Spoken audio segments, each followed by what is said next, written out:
The Mighty Casey, starring Paul Dooley, with Stacy Keach as your narrator, was adapted for radio by Dennis Etchison and written for The Twilight Zone by Rod Serling. Heard in the cast were Christian Stolte, Joby Cerny, Jeff Lupetin, Alex Sopener, Kurt Nabig, Derek Purcell, Roger Mueller, Elizabeth Lido, Carl Amari, Jason Mallow, Doug James, and Vince Amari. This copyrighted radio series is produced and directed by Carl Amari for Falcon Picture Group. Doug James speaking.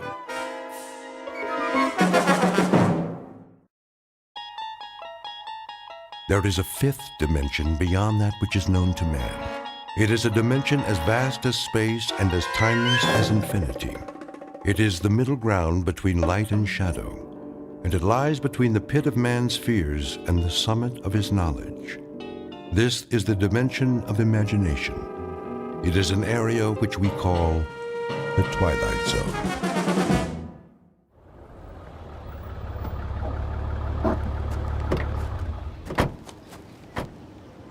Okay, Pete, let's mark it off.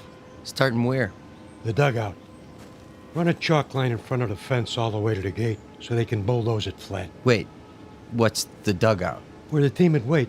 They'd sit on the bench, shoot the bull. Sometimes McGarry'd chew 'em out but good. Oh, I know what a dugout is.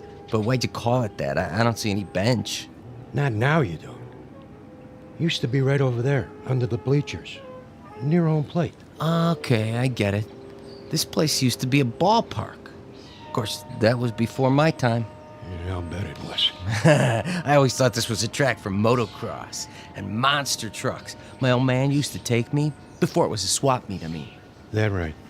There was this one truck, the Grave Digger. Oh, man, you should have seen it. Big old tires, rolled right over anything. How old are you, kid? Me, 22. 22?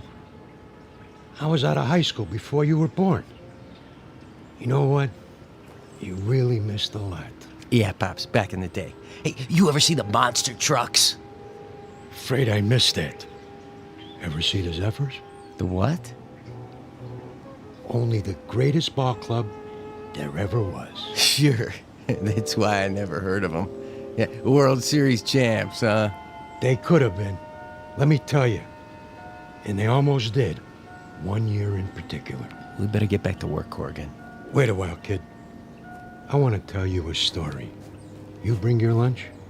Sure, I brought it in the truck. Then let's take a load off. Good time for a break. It's okay by me.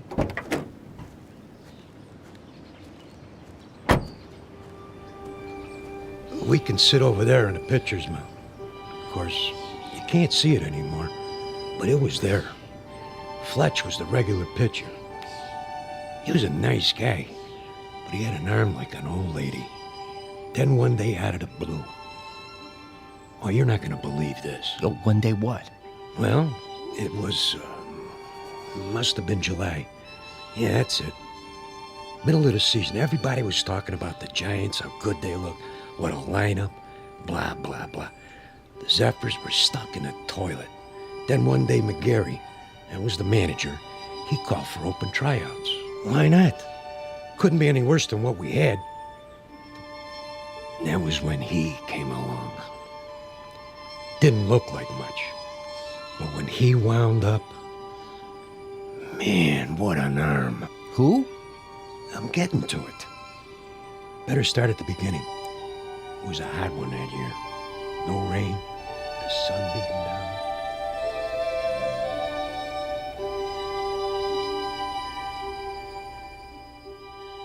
You're standing in the middle of what used to be a baseball stadium. Now the grandstand is falling apart, the field is covered with weeds, and the men who played here are nothing but ghosts. But believe it or not, this was once home to a major league team known as the Hoboken Zephyrs. Never heard of them? That's not surprising, unless you're one of the old-timers. Today it holds only memories and no sound except the wind that stirs in the high grass of the outfield. A wind that on occasion still carries a faint, eerie echo of the crowd that once sat in those bleachers.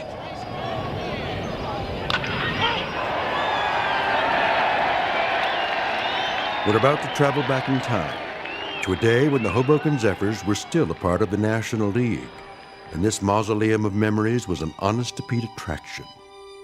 But since it's strictly a story of make-believe, we must begin this way. Once upon a time, in New Jersey, a most unusual event happened on the way to the ballpark. In a moment, you'll meet the cause of that event, a left-hander named Casey. Not the most original of monikers, but that's what he was called. So sit back, grab a hot dog and a bag of peanuts, and get ready for the playoffs. Because this particular broadcast is brought to you live from the Twilight Zone. And now, The Twilight Zone and our story, The Mighty Casey, starring Paul Dooley, with Stacy Keach as your narrator. All right, new guys, let me see what you got. Give me 50 jumping jacks. Make it 100. Make it 100. Then take a lap around the field. 2 laps. You got it, McGarry. Of course, if we burn them out too fast. They better learn to hustle or they're out of here. Okay, Mouth, you say so. Let me hear you count.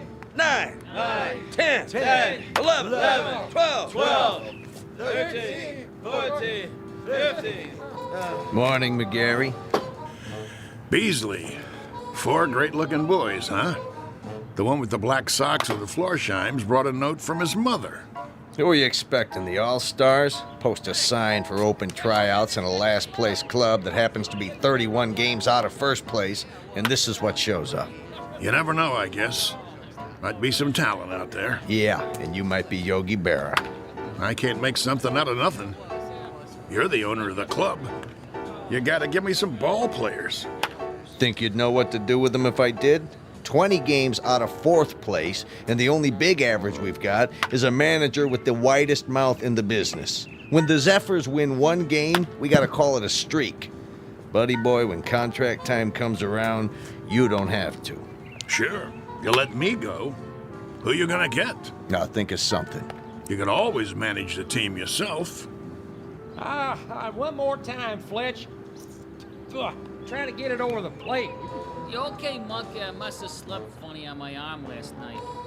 How's the team doing? Are you kidding?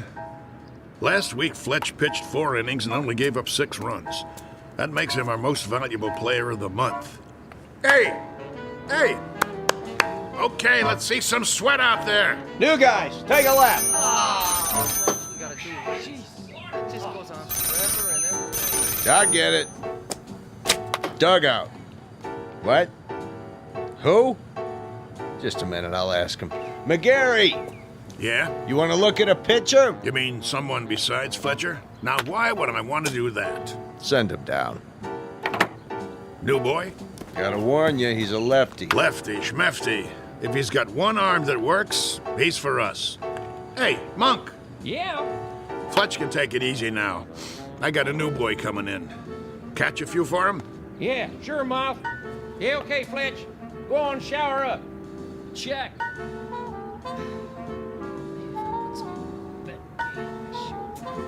One more lap, let's go. You got the lineup for tonight? I'm working on it. Who's the starting pitcher? I don't know yet. You don't know? Have to see how it goes.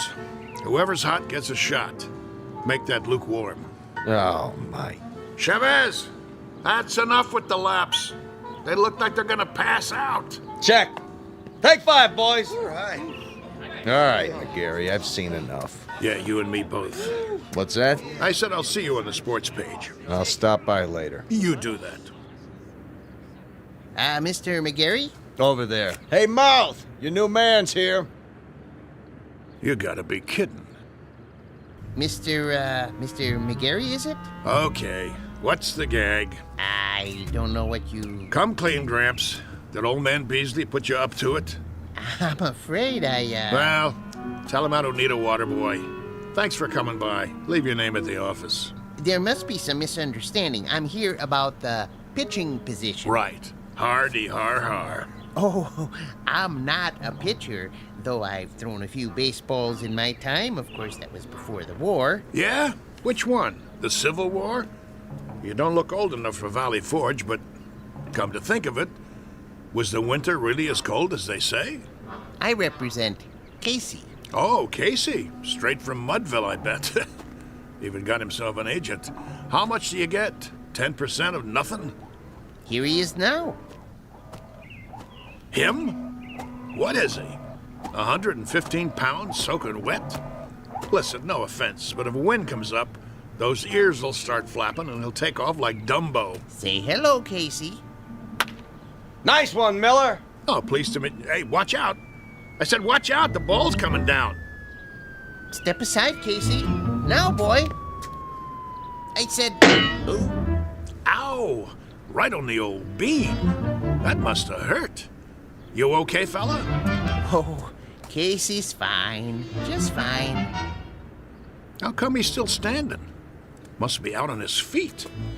I'll call an ambulance. Don't go suing us now. I wouldn't think of it. Casey, as I was saying, this is Mr. McGarry. He's the manager. Hello. Pleased to meet you. Do you want to lie down? Come on in the dugout. Shake hands, Casey. That's all right. You remember how to shake hands, don't you? Yes, sir. Right hand, Casey. Your right hand. Put her there, pal. Oh, ow! You can let go, Casey. That's right. Release now. Whoa! My hand. What a grip. Sorry, Casey doesn't know his own strength sometimes. Some arm. Never would have guessed it. Well, let's see what he can do. Mind if I try him out? That's what we're here for. Right, Casey? Correct. Okay. See that guy over there with the great big mitt? Yes, we see him. He's what's known as a catcher. His name is Monk. Ah. Go out there and throw him a few. Thank you, Mr. McCary. This I gotta see. Quite. You his father? Casey? Oh, no, he has no father. An orphan, huh? Not exactly. I guess you'd call me his creator. That a fact. It is, actually. Come from around here, does he? You might say so. Uh-huh. How old is he? Well, that's a little difficult to say. What's difficult about it? It's hard to discuss Casey's age in chronological terms. He's only been in existence for a brief time. What I mean is, he has the mind and physique of roughly a 22-year-old, but in terms of how long he's been here, the answer would be 3 weeks. Huh? Approximately. Would you mind going over that again? You see, I'm an inventor. I made Casey. You made? In my workshop. Well, that's swell, pal. There ain't too many homemade left-handers in the league. You don't understand. I'm serious. Sure you are. Anytime you're ready. Yes, sir.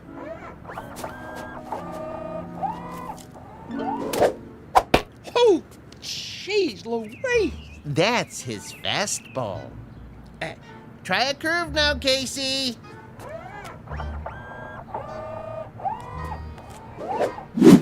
His curveball. Hey, do that again. If you like.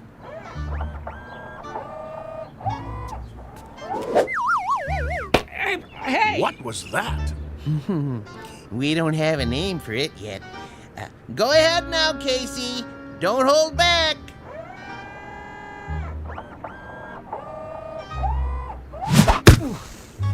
Oh, pah, enough already. Something wrong? Wrong? What, you see him? That kid, he picks up where Feller left off. He's got a fastball almost went through my glove. And a curve, and a hook, and a knuckler, or whatever you want to call it. He got control like he uses radar. Oh, it's the best pitcher I ever caught in my life. Thanks, Monk. That's enough for today. I swear, I never seen anything like it. He don't even pitch like a human being. Precisely. Well, he's still rough, Gramps. He's plenty rough, but I might give him a try. If he can do the same thing when there's a game on. Oh, he can do it. Consistency's not a problem. He's a robot, you know. Don't say that. Don't ever say the word R-O-B-O-T-T around here. We'll just keep that one between us, okay? Did you like my pitching, Mr. McGarry? You might have a little potential, Casey, like I told Mr. Stillman here. Professor. The Professor Stillman. You're awful rough around the edges, but I think maybe we could give you a shot. I like to help young ball players. Now you go on into the locker room and find a uniform that fits. He can wear a uniform, can he? Anything you like. Then go and change and come back, and we'll discuss a little contract. Just the three of us. That seems fair. Very kind of you, Mr. McGarry. Don't mention it. Go on now. Say thank you, Casey. Thank you, Casey. Thank you, sir. Come along. You're going to be a real baseball player now, just like I promised you. Isn't that wonderful? Yes. Wonderful.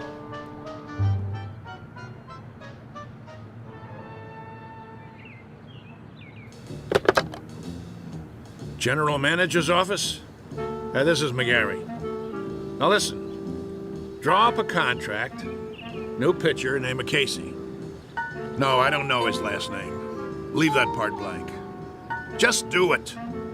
The only thing that's between us and a pennant now is if this guy's battery goes dead or he rusts in the rain. Never mind what I mean. Draw up the contract before he gets away.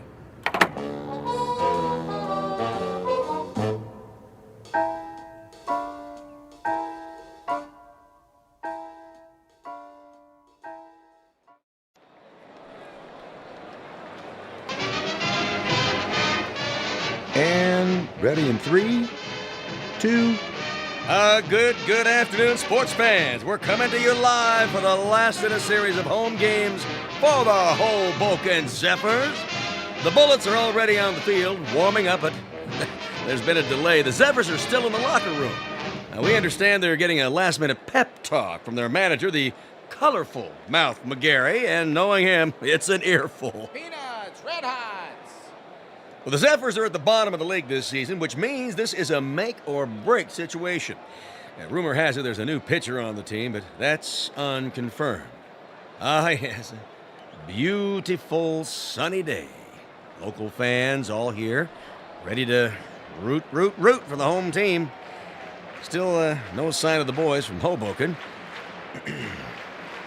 Well, this might be a good time for a break before the action starts, but we'll try to get word from the locker room. But till then, let's go to a commercial. And you're on. 60 seconds. How much longer do I have to fill? Beats me. What's with these losers?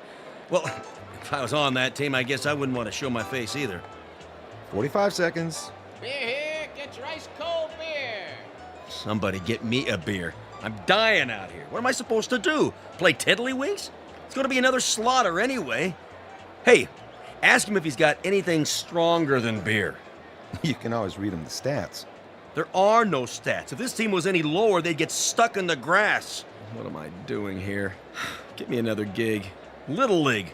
The weather. I don't care. Just get me out. 20 seconds. The Zephyrs are charging onto the field.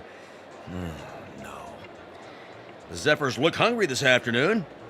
Yeah, sure. Oh, who am I kidding? They're not going to show. The game's canceled. You'll see. 10 seconds to air. Oh, those bums. It's the same old story. Fletcher winds up, he throws, and he drops the ball on his foot. They should send out a bunch of chimpanzees. 5, 4, 3, 2. And welcome back, ladies and gentlemen, to more thrilling baseball action.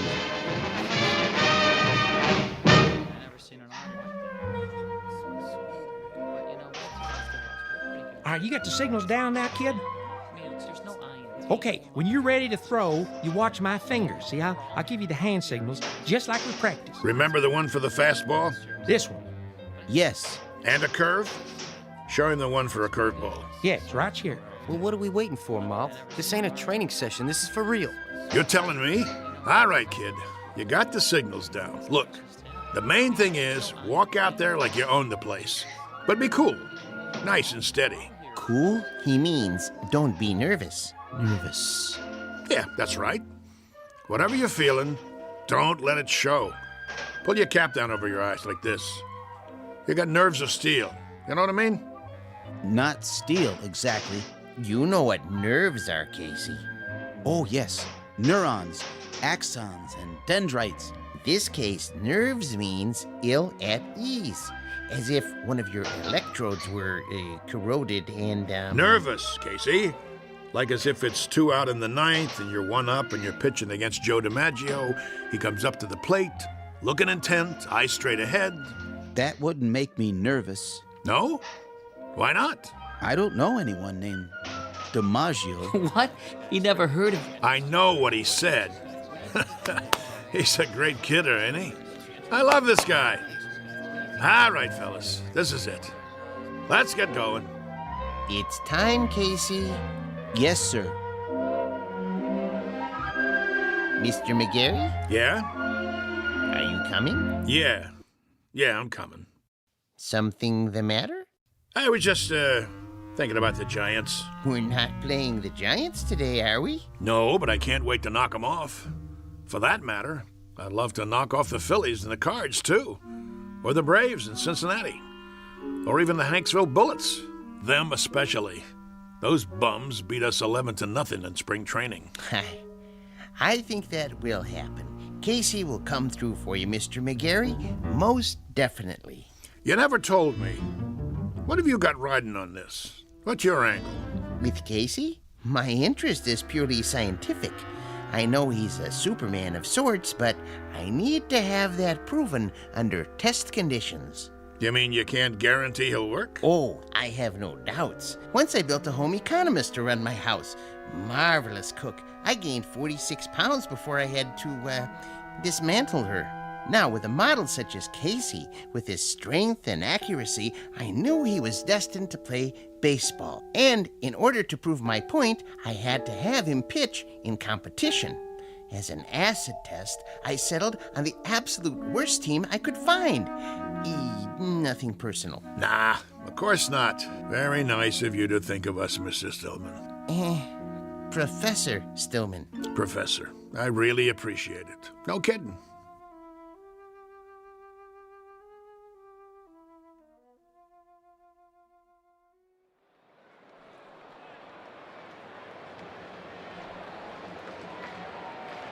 You can feel excitement in the air as the Zephyrs take to the field. Hey, you bums, do something. The pressure's on the home team, tensions are high, and there's a groundswell of support as this new pitcher approaches the mound. Well, it's do or die today. Fletcher's on the bench, and the new man, the only name I have is Casey, and frankly, he doesn't look like much.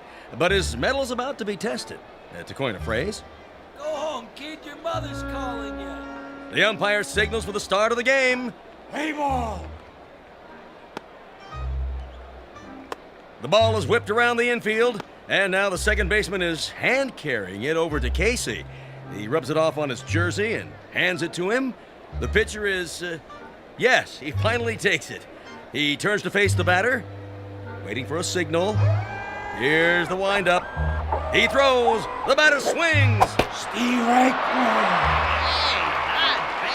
I must have missed that one, folks.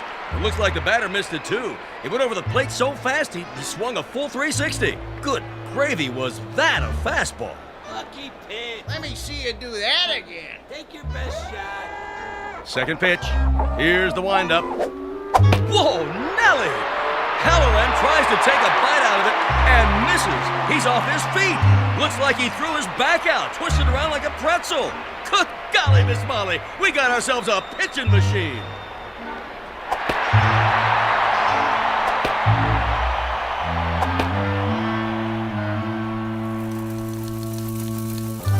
In baseball news, here's a cutie for you. Seems there's a rookie in Hoboken who's pitched 3 straight shutouts. They said it couldn't be done, but with a blistering performance to sew up 9 in a row. In a stunning comeback, the Zephyrs zoom to 4th place in the National League as Casey gets ready for number 14. And that makes 3 more no-hitters for the mighty Casey. The Zephyrs are locked into 1st place. Questions in the news this morning about the mysterious Casey.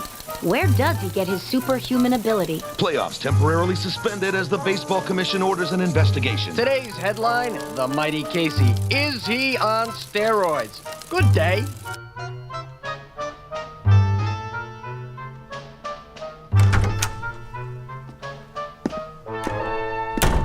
All right, Casey, just relax. What do you mean? He's relaxed. Let's get this over with, Doc. I'm going to sit down in front of you and strike your knee with this little rubber hammer. Why? It's a test, Casey. Nothing to get shook about. You mean shaken? Here we go. Casey, watch where you're kicking. Well, I'd say his reflexes are 100%. That it, Doctor? Not quite, Mr. Beasley. Just let me check his pulse and do a blood test. Oh, no. What's the matter? If Casey doesn't pass his physical, there goes the pennant. There goes the series. There goes my career. But why are you worried? He doesn't take anything illegal, does he? Absolutely not. You may rely on it. Then... there's something I haven't told you, Beasley. What? Now to take your pulse. Hey, Doc, you really need to do that? Oh, a mere formality. He seems to be in A1 shape. Absolute perfection, if I do say so. Quiet for a moment, gentlemen, while I listen through the stethoscope. Oh, boy. Here it comes. Breathe, please. Once more. What's wrong? Nothing. Not a thing. Everything sounds fine. It's just that... Out with it. What? This man doesn't have a pulse. No heartbeat either. Try again. I already have. This man isn't alive. He can't be. That's pretty funny, Doc. Okay, go ahead and draw your blood sample. We gotta get Casey cleared for the rest of the season. I'm afraid that won't be possible. Why don't you wait out in the hall, Stillman? You're starting to get on my nerves. Nerves make up the neurological system in the human body. When a small electrical charge passes from one to another... Enough already. Mr. McGarry, it'll have to come out now.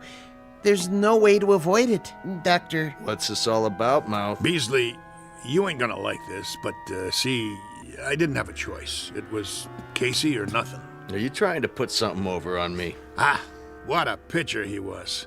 The only ball player I ever had on the team who didn't eat nothing. Not even a hot dog. Doctor. Is there a problem?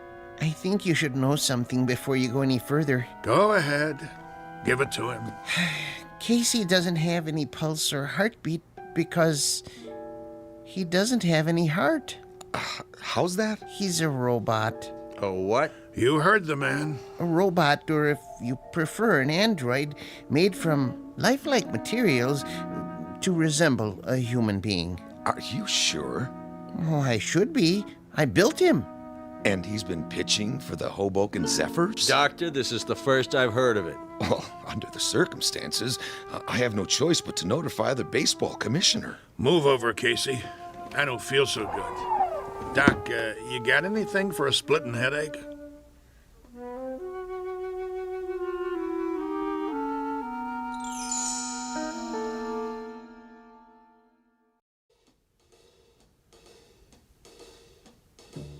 McGarry, you gave me your word. Yeah, that the team would win.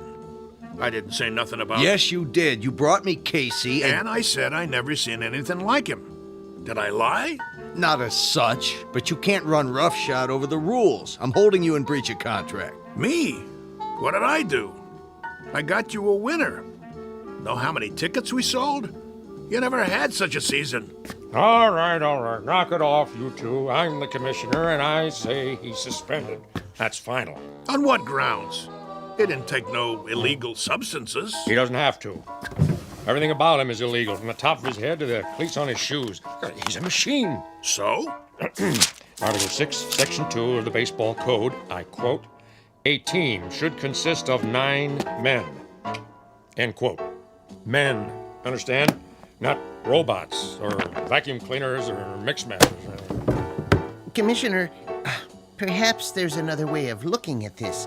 For all intents and purposes, he is human. Casey, would you mind saying a few words? Tell us about yourself. Where should I begin? At the beginning, of course. Yeah, where was he born? All men are born, not to assemble in a machine shop. Go ahead, Casey. What state? I was born in a state of ignorance. There you go. My point exactly. Well, he can talk, can't he? He talks as good as me. That means he's got to be alive. I wouldn't count on it. But he is not human. Easy for you to say. How human do you want him? He's got arms, legs, a face. And ears. But no heart. He doesn't even own one. How can he be human without a heart? Beasley don't have a heart either. He owns 40% of the ball club. That's it, gentlemen. He doesn't have a heart. Ergo, he isn't human. And that's a violation of the baseball code. Therefore, he doesn't play. Mr. Commissioner, suppose this, just for the sake of argument. Supposing I gave him a heart. You gave him? Where will you get one? At the local parts store? Hear me out. If that essential is the only thing that renders him different from the norm, I could try an operation. I think I could do it. In fact, I'm sure I could. Supply him with a self-contained mechanical heart, that is. Now you're talking, Prof. How about that, huh? What do you say? Well, it would be very irregular. If he were to be given a heart, would medical science classify him as... what I mean is, could he then be called a... He had the doc fooled even without one. All right. With a heart, I'll give him a temporary okay until the league meeting in October. Then we'll have to take it up in session. The other teams will scream bloody murder. I can see DeRocher now. Then it's all settled. Casey gets a heart and accreditation as human, and the Zephyrs... Take it, Mouthy. With pleasure. Hoboken wins the pennant for the first time in 23 years.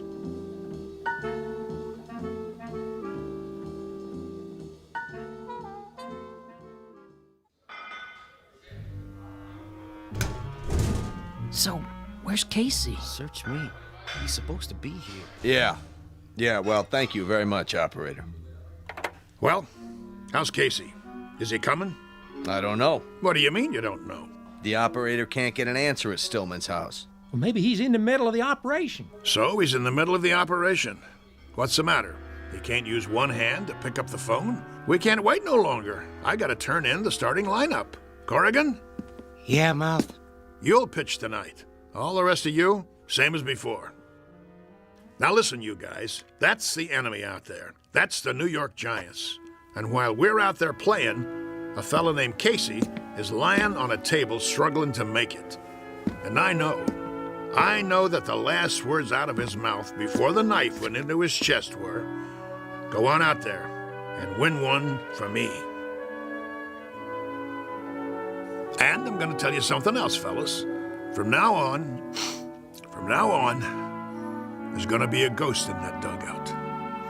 Every time you pick up a bat, look over to where Casey used to sit, because he'll be there in spirit, rooting for us, cheering for us, yelling, "Go, Zephyrs, go!"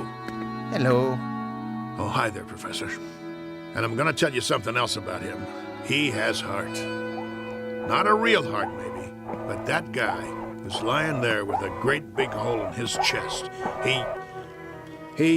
Hello, Mr. McGarry. Hello. Now, as I was saying...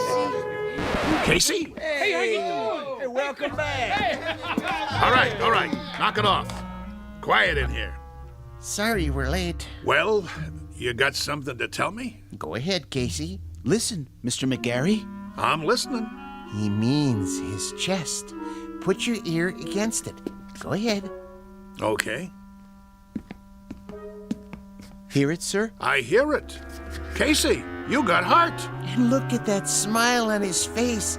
That's the one thing I could never get him to do. Smile. How do you feel, boy? I feel... Well, frankly, I feel wonderful. Just wonderful. I feel togetherness with everybody. Then, let's go team! Yeah. Casey starts tonight. The new Casey. Now let's get out there and show him what we're made of.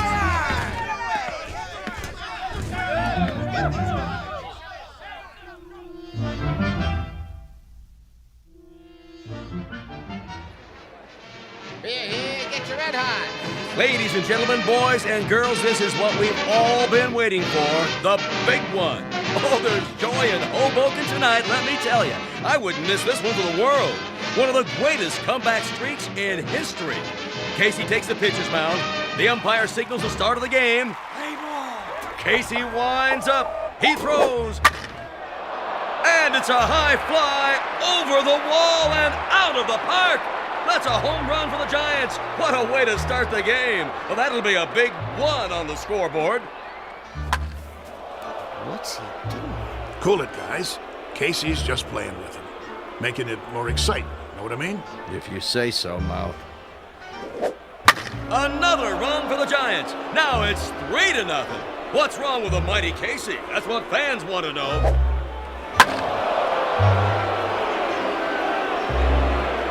And it's all over. A shutout for the Giants. Looks like Casey's streak is history.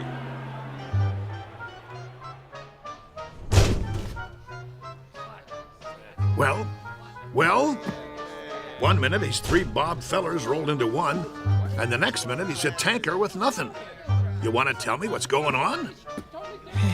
It's rather complicated. Then you tell me, Casey. Start by explaining how one pitcher can throw 9 balls and give up 4 singles, 2 doubles, a triple, and 2 home runs. I don't know what to say, Mr. McGarry. Shall I tell him? Tell me what? It's because Casey has a heart now. So? He has heart.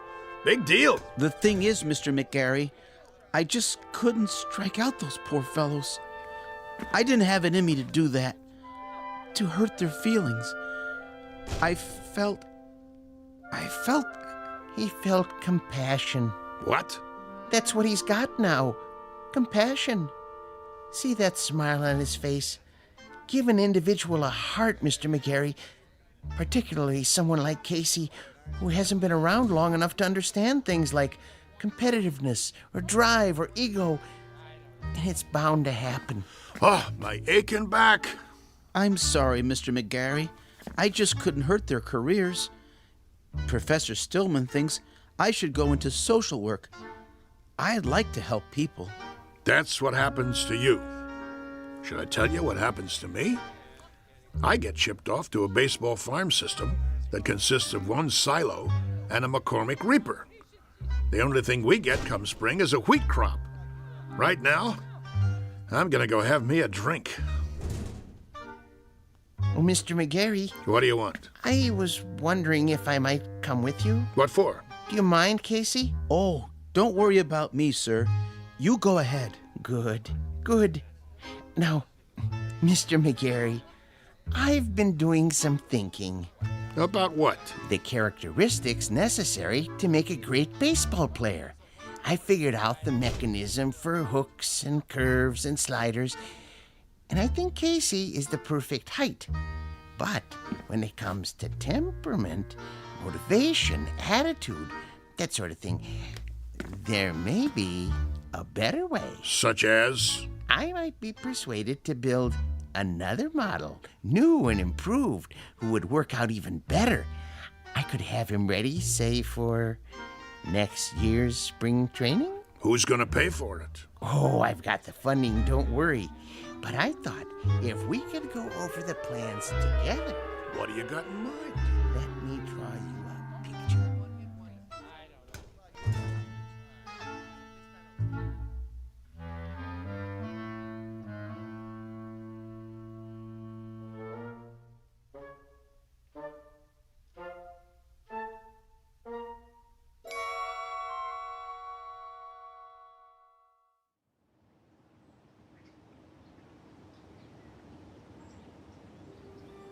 Geez, that's a heck of a story. Yep. Of course, it didn't work out. The professor didn't have the money, and he wanted certain, well, perks that old man Beasley wouldn't agree to. So it fell apart after that. But for a few weeks there, a bright, shining time it was. We didn't just have heart, we had hope. How do you know so much, Mr. Corrigan? Because I used to play with him when there still was a team called the Zephyrs. No kidding. Come on, we better get back to work. You finish your lunch? Yeah. Then let's go. They're gonna flatten this place to the ground tomorrow. We gotta get it marked off. I guess so.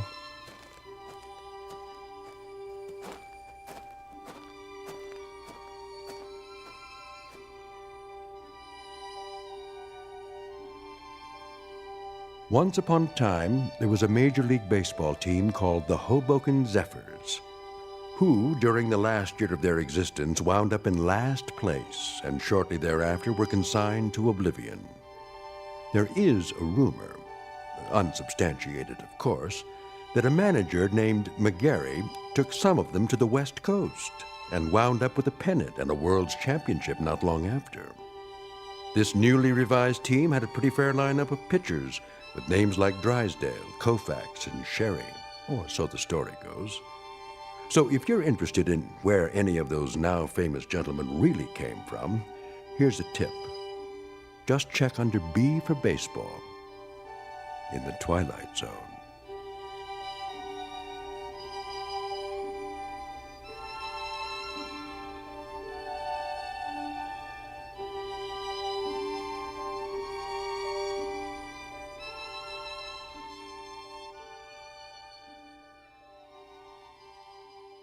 We'll return to the Twilight Zone in just a moment. You are about to enter another dimension, a dimension not only of sight and sound, but of mind, a journey into a wondrous land of imagination. Next stop, the Twilight Zone. Hi, this is Stacy Keach. I'd like to take a moment to tell you about our Twilight Zone website at twilightzoneradio.com. At twilightzoneradio.com, you'll find the latest information on these Twilight Zone radio dramas, including behind-the-scenes photographs, plus the newest product releases, trivia contests, ways to contact us, other Twilight Zone-related info and merchandise, plus links to other fascinating websites. So make your next stop twilightzoneradio.com. Visit twilightzoneradio.com to purchase these Twilight Zone radio dramas on cassette and CD, or call toll-free 1-866-989-ZONE. That's 1-866-989-9663.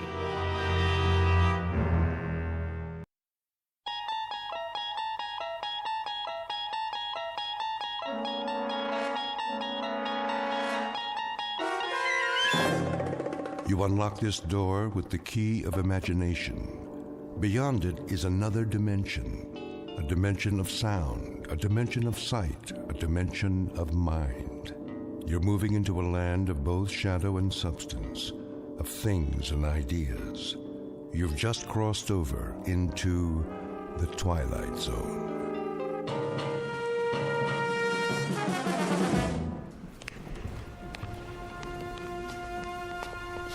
Here we have the famous temptress from ancient Egypt, Cleopatra. Her beauty almost brought about the destruction of Caesar, Mark Antony, and the Roman Empire. And now, if you will follow me, the last group of figures in our little wax museum. The piece de resistance, if I may say so. The most infamous black-hearted killers of all time. This is not for the faint of heart, so if there are any who would prefer to stay behind... I don't like this place. Come on, honey. They're made out of wax. But... No? Very well, then. Feast your eyes upon... Jack the Ripper, Henri Landru, and the dreaded Burke and Hare. It's Burke who's smothering the poor lady with a pillow, while Mr. Hare assists by holding her feet to the bed. And last but not least, in the sailor's garb, Albert Hicks, about to sink his gleaming axe into the skull of his hapless victim, one Martin Senescu. Move in, please.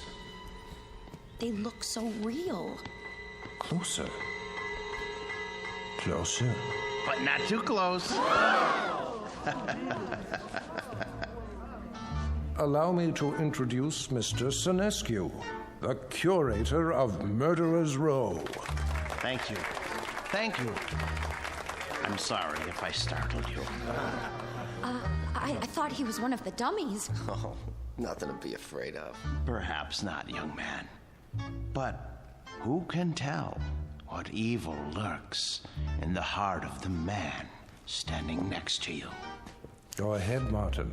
Introduce your friends. With pleasure. Albert W. Hicks, mate on the oyster smack E.A. Johnson, a gentleman. Yet one day, in 1860, off the Atlantic coast, he murdered everyone in his crew with an axe, exactly like this one. Why did he go mad? I'm afraid we'll never know. Not to mention Burke and Hare, two more monsters of their time. But do they look like monsters? What torment drove them so late in life to behave like ghouls? You see here how they suffocated their victims. A technique called burking. Think of the agonies they endured. Which one's he talking about? Search me. Both of them, sir. All of them. Surely it's dreadful to be murdered, as our victim here would tell you, if she could talk. But to commit murder, to take a life with your own hands, again and again, and not be able to stop yourself. Can you begin to imagine the horror? Nope, but why don't you tell us about it? I wish I could. But somewhere in the world, now, at this very moment, there is someone who can. Yeah? Who? Well, no one knows yet. But if his torment is great enough, and he kills as these poor creatures did, then future generations will know, for he will end up here, immortalized in wax, remembered as you and I will never be, like Henri Landru, so filled with love and hate. He loved nearly 300 women in his lifetime, spinsters and lonely widows. He too must have felt agony as he strangled the life out of them. A master of the garret, identical to the one you see in his hands. That looks like some kind of cord. Just a piece of string. Let me see that. Get away from there. Get away from there. I was only... Mr. Sinescu is right. The figures are not to be touched. They are too rare and valuable. Besides, the museum can't be held responsible for what might happen to you. And here, another soul in torment. The Ripper himself. Of all the faces in London's Whitechapel district, which was his? And why did he feel driven to kill those pathetic drabs with one sweep of his knife? Identical to the blade you see before you. Step closer, young lady. What? Go on. It's only a prop. Lean forward. There. It's quite all right. Look deep into his eyes and remember them so you'll never fall prey to such a man yourself. A man who carried a long, sharp weapon which he slashed across women's throats. Like this. That knife, it swung at me. It almost... Spring in the arm. Pretty good trick. A trick, yes, but one that serves to remind us how near death is to all of us. When we look at Hicks, at Burke, and Hare, at Landru and the Ripper, we see what appear to be ordinary men. What devils pushed them to their bloody fate? We can only guess. Thank you for your kind attention. Thank you, Mr. Sinescu. Ladies and gentlemen, this concludes our tour of Ferguson's Museum. Exit to your right, please.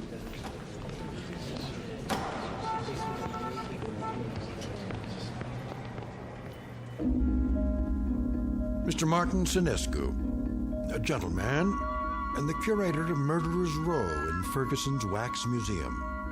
He looks after these replicas with care and dedication, and he ponders why ordinary men are driven to commit mass murder.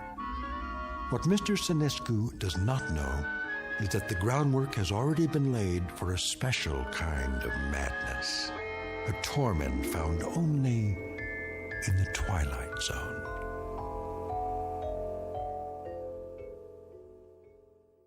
And now, The Twilight Zone and our story, The New Exhibit, starring Joby Cerny with Stacy Keach as your narrator. There now, Mr. Landrew. Collar turned up just so.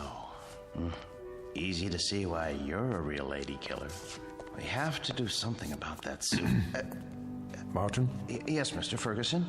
I'd like to talk to you. All right. I'll be through here in a moment. That can wait.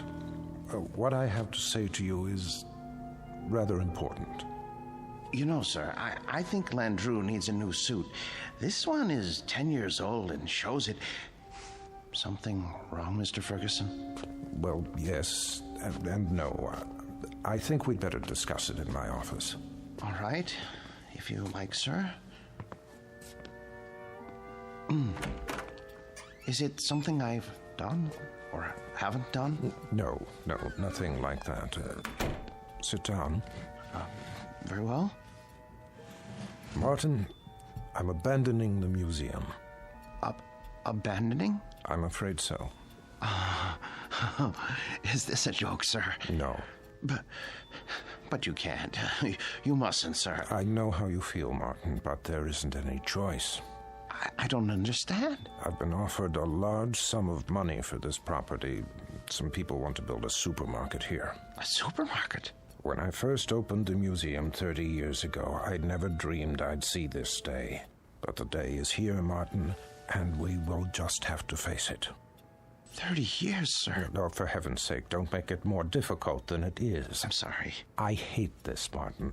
You're the best employee a man could have. The way you've run the Murderer's Row exhibit, why, I don't think you ever missed a day's work. No, never. How many more days? None. This was the last. They start wrecking the building next week.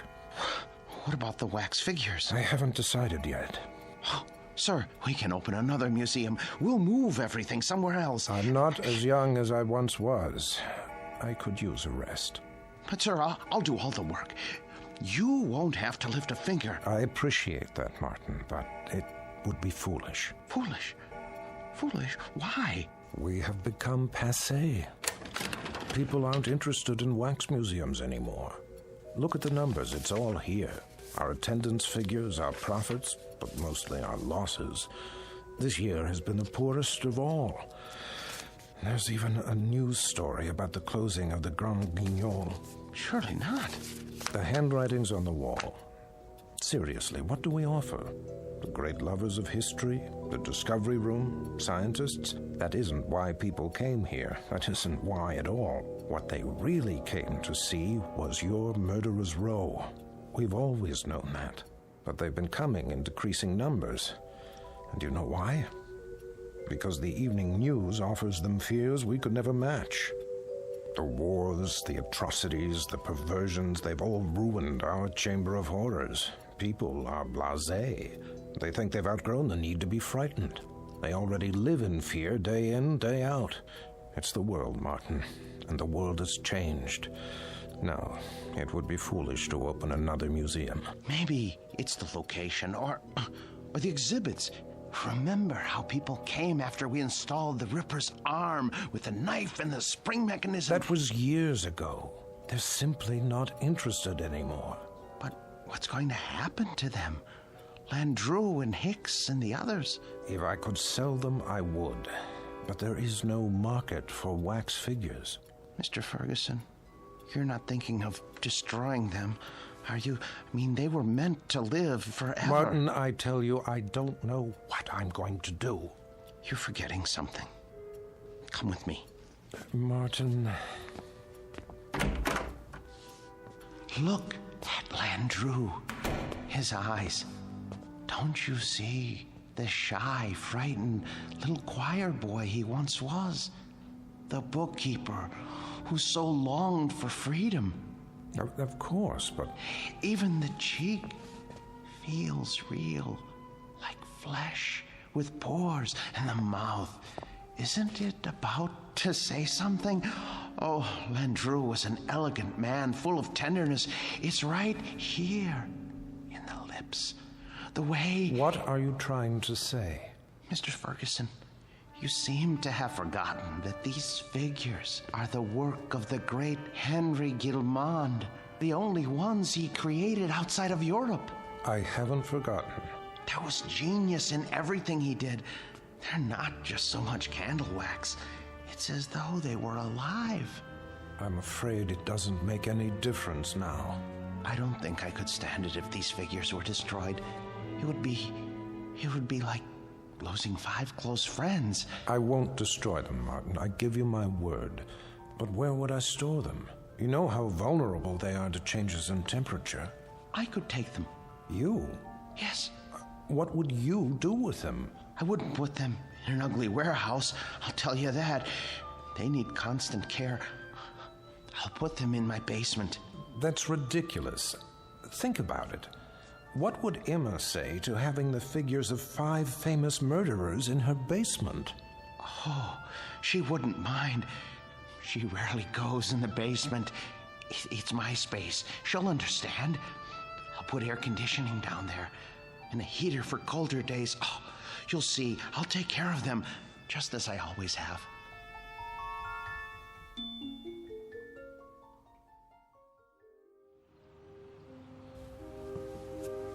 You haven't eaten your breakfast. I'm not hungry. They should have arrived by now. They'll get here when they get here. Now, how long do we have to store them? Not long. What time is it? You asked me that 5 minutes ago.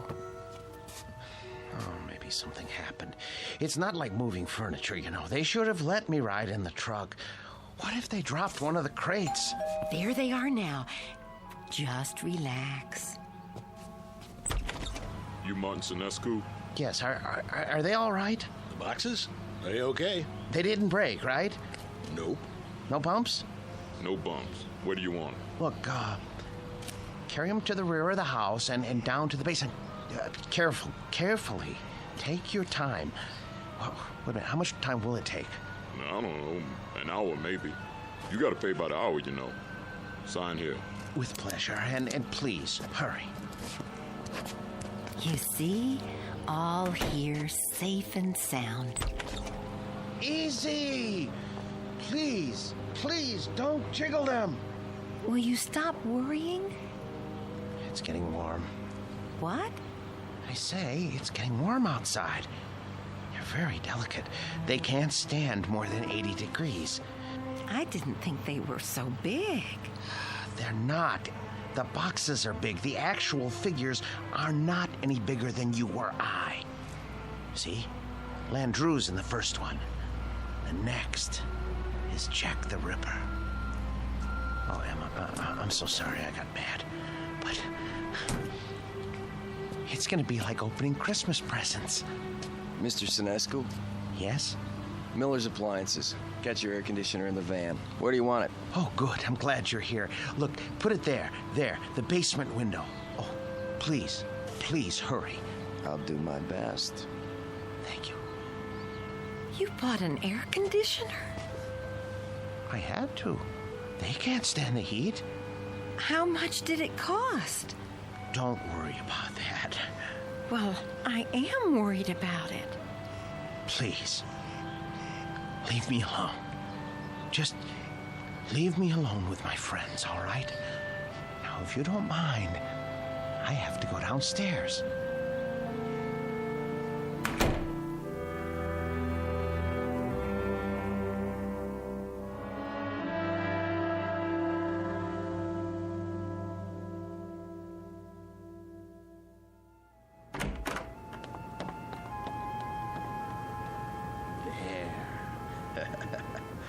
Ooh, feels cool enough. Now then, gentlemen, Bloody Jack the Ripper, how are you today? None the worse for wear, I see? Oh my. Cape's a bit shabby, though. Martin, are you down there? Yes, sir. Positively threadbare. Martin! Yes? Are you fussing with the Ripper's cape again? No. Yes. No. It's his hat. His hat is going to need cleaning and blocking before long. In fact, all their clothes could stand it. It's been almost a year since Mr. Ferguson let me do that. Martin! Emma, listen to me. The truth is, these men need clothes. But the Ripper here, his are the worst. Part of his coat back's come undone and... Martin! What is it, dear? We're not buying them any clothes. Oh, Emma, listen. It's not just buying. It's tailoring to fit their bodies. I don't care, Martin. Oh, you don't mean that.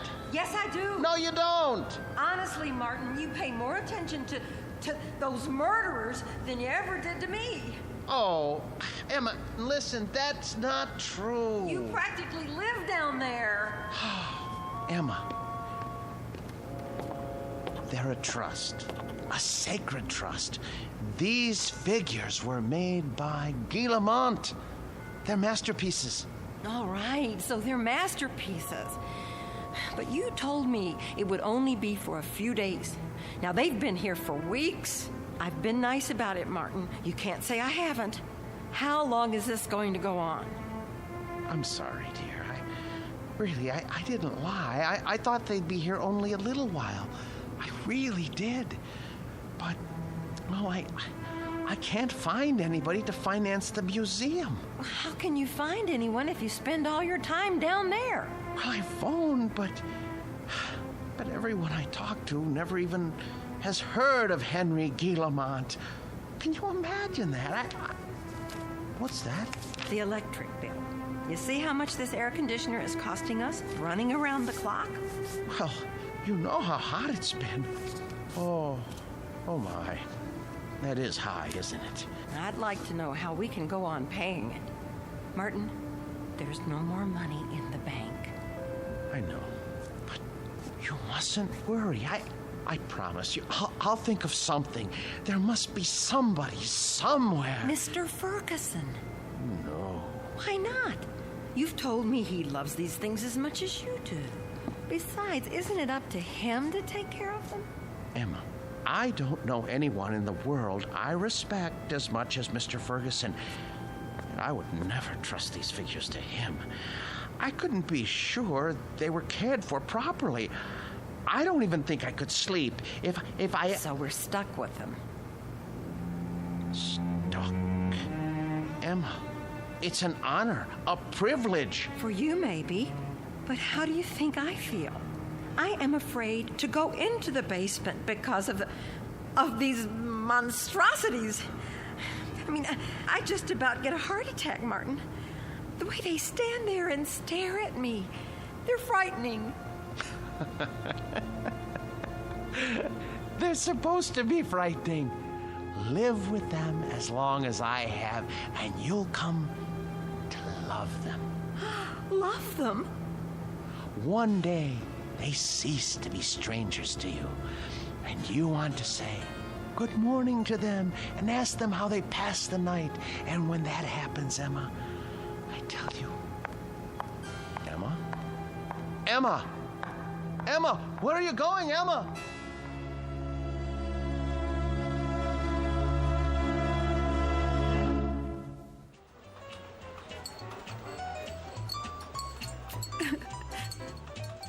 So I just don't know what to do. I mean, we can't borrow any more against the house. That's true. There's no chance for a refi without proof of income. And then today, when the electric bill came, I realized we've been spending a fortune just to keep the basement cool. You should have told me about this. I know, but I didn't want to bother you. I'm also your brother, remember? Oh, Dave. If only one of those people would loan him the money to open the museum, everything would be all right. Now, Emma, listen to me. Nobody's going to put money into a crazy scheme like that. Old Ferguson knew what he was doing when he sold out, and he was smart getting Martin to take care of those dummies. I shouldn't complain. It's just that you know how much he loved his job, and it was such a shock losing it. Do you want me to help? I didn't come here to ask you for a handout. Don't be silly. We're family. And believe it or not, I've always kind of liked the guy. But what's happening now? It sounds like he could use a few hours with a shrink. I can give you the name of a good one. Oh, Dave, he'd never go. Exactly. So what we've got to do is get Martin away from those things. Does he have them all? Only a few. How come? Ferguson had 200 or 300, didn't he? Yes, but these are special. Some man in Europe made them. Well, they can't be too special if they're not worth anything. They are to him. It's the first time that anything has come between us. I hate those murderers. I'll stop by and talk to him. It won't do any good. Then you talk to him, Emma. But not the way you have before. Lay it on him. Tell him it's those stupid dummies or you. And if that doesn't work, well, there is another way. What? Air conditioners break down.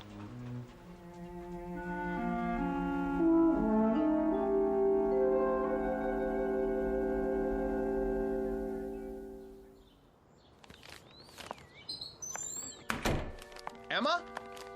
Emma? Is that you?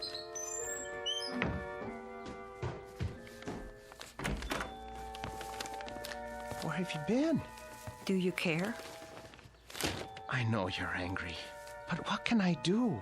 I have to keep the figures in perfect condition. I can't let them go, or...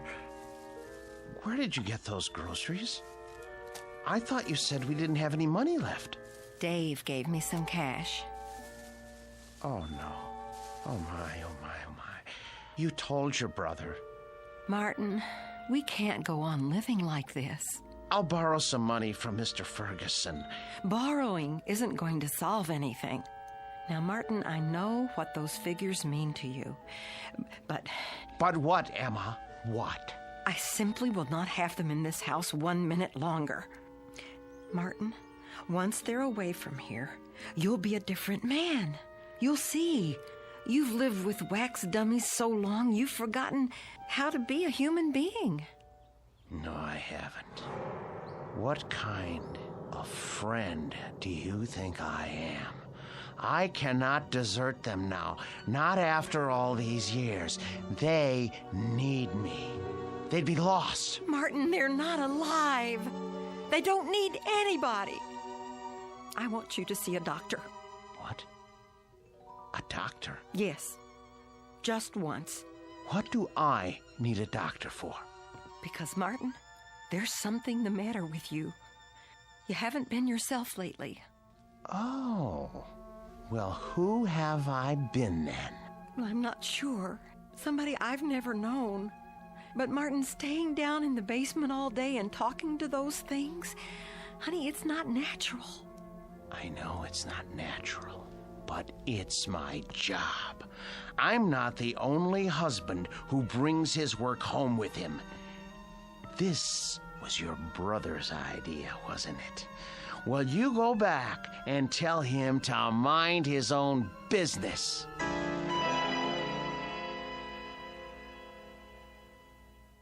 So it's hard to know where it's heading. Chances are we're in for another ride tomorrow. And that concludes our broadcast day. This channel will return to the air at 6 a.m. with the early report. Until then, we bid Are you asleep? Good night.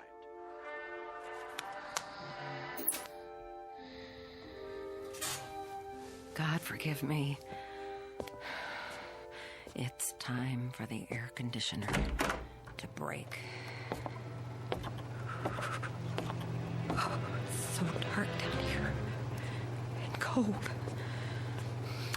Well, it won't be for much longer. Oh, where's the fuse box?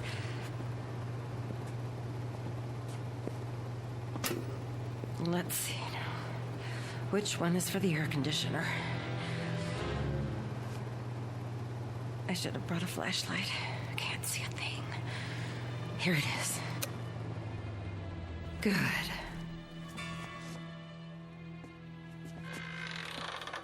What? Who's there? What's happening?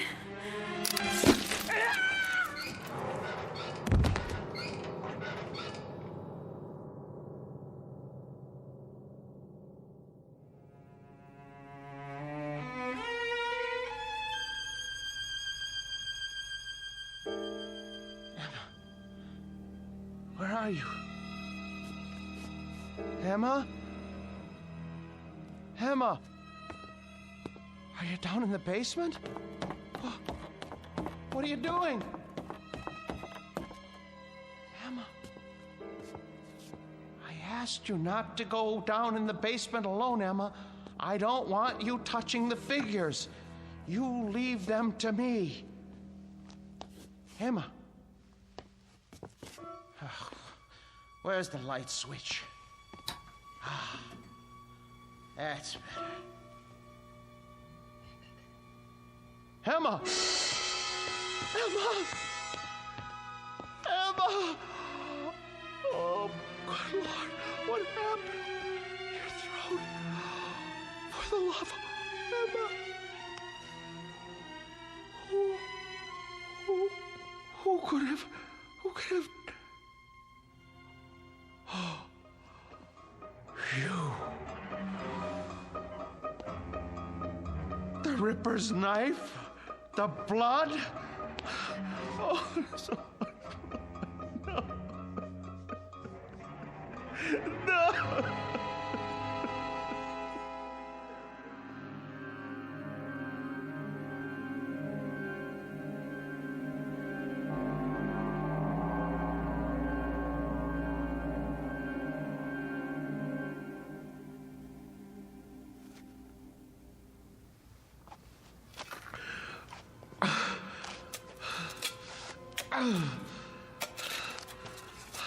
I hate to bury you down here, Emma. I know how much you hate the basement, but I don't have any money. I know I should report it to the police. Who would believe me if I told them you had your throat cut by Jack the Ripper? You just bumped into the Ripper in the dark and his spring arm went off. It was an accident. Besides, if I go to prison, who will take care of the figures? It's better this way.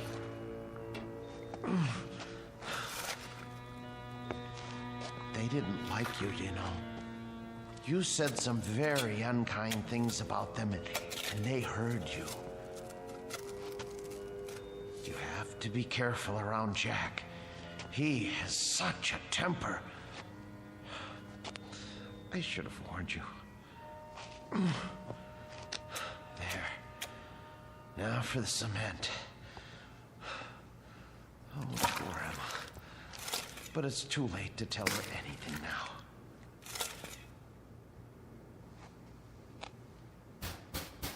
Yes, man.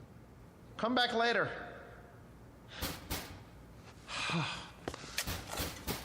All right.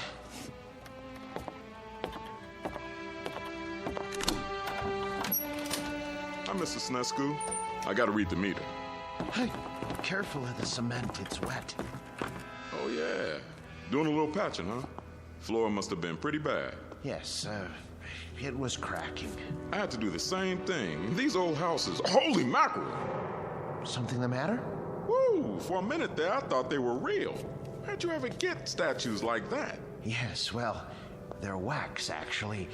From the museum, I'm taking care of them. Boy, they're the most realistic things I ever saw. You sure they ain't alive? Well, not altogether. Well, you could have fooled me. Should be a fine thing come Halloween. Something like this will really throw a scare into people. Man, oh man. Even close up, they... What's this? What? Whoever made these thought of everything. Even put blood on a knife. Well, I gotta go. You've got quite a layout here. Hey, tell me something. Yes? Don't they ever give you the creeps? Not when you know them as well as I do. You're a real joker, Mr. Sinescu. Wait till I tell the wife about this. Hey, do you think it'll be all right if I bring her over for a look? No. Well, I mean, we're going to be gone. I don't know when we're going to be back. Oh, okay. Well, I'll see you next month. Fine. Goodbye. Best to keep the outside door permanently locked.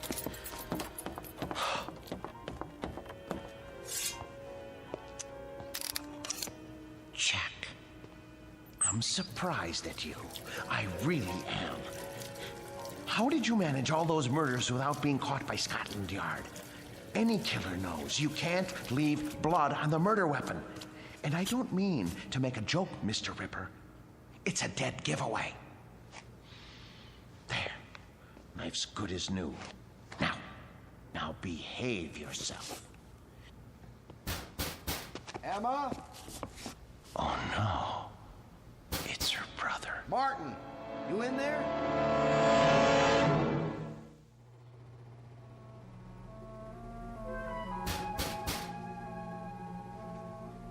Emma? Martin? Where are you? We gotta lock the basement door.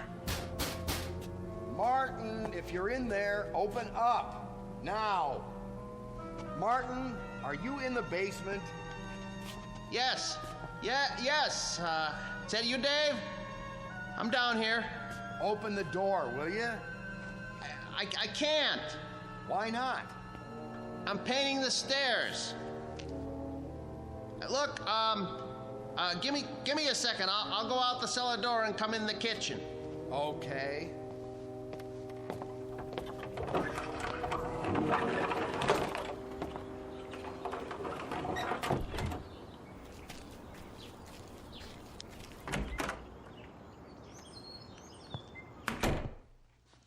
Where's Emma? She went out to get some air. Just as well. Mind if I sit down? Why? What do you want? You sit down too. Dave, look, I don't have time. I'm in the middle of something. Now, just tell me what you want. Emma came to see me yesterday. I'm very embarrassed. She told me about it. She did, huh? Well, that'll make it easier. Perhaps. Oh, you two have an argument? Yes. But look, everything is settled now. Glad to hear it. She was pretty upset when she talked to me. I know. You didn't treat her square when you brought those dummies home. That's been changed. Well, now, I guess I had you pegged wrong. You got rid of them. Yes. Must have been pretty hot in here last night, huh? What? For a bunch of wax dummies. Hey, what's that humming noise? I don't hear anything. It sounds like it's coming from the basement. No, is that the air conditioner? I don't know what you're talking about. What are you driving at? Why's this door locked? I told you, the steps are wet from paint. I don't smell any paint. And why is the air conditioner still going if you got rid of the dummies? Well, I thought it might help the paint dry. Yeah? I thought it might get rid of the fumes. Is that all right? This is my house, isn't it? I think you locked it because you don't want me going down there. You better open up. Are you threatening me in my own house? You didn't get rid of those things at all. Where's Emma? Look, I am tired of answering questions. I've had a busy day. I'll thank you to leave now. All right. I don't want to cause trouble for Emma, so I'll go. But have Emma call me when she gets back, here? I will.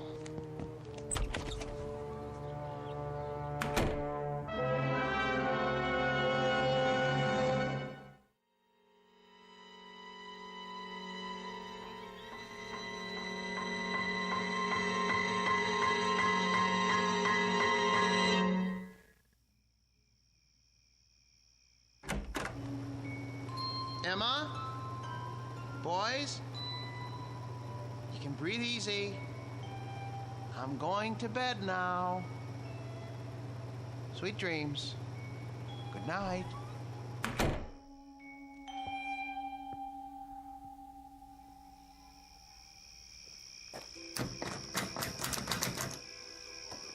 Huh.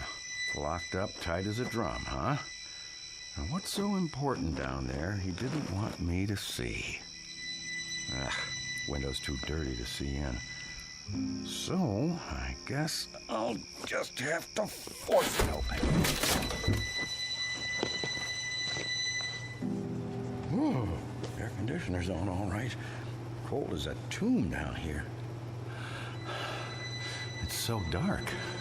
Let me light a match. Oh, a dummy in a sailor suit with an axe. Oh, Martin, old boy, you need help. You really do. Ugh, will you look at these two? Plug ugly. And two more big ones. Oh, some knife. Looks real. What the heck? Oh, a shovel? Fresh cement? What is he trying to cover up? Blasted match. Who's there? Who's there? Wait. What the? Where's the axe?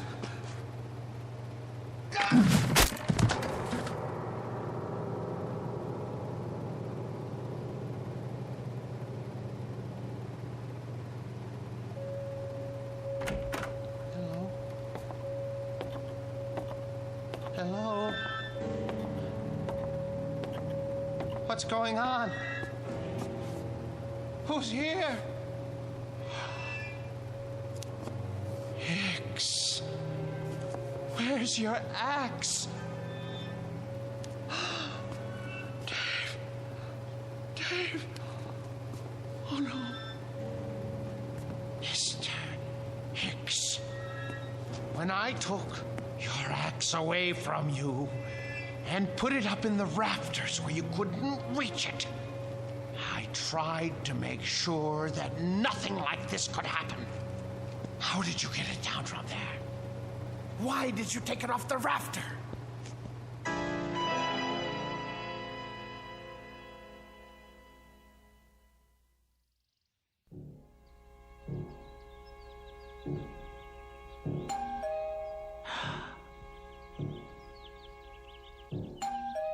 Martin?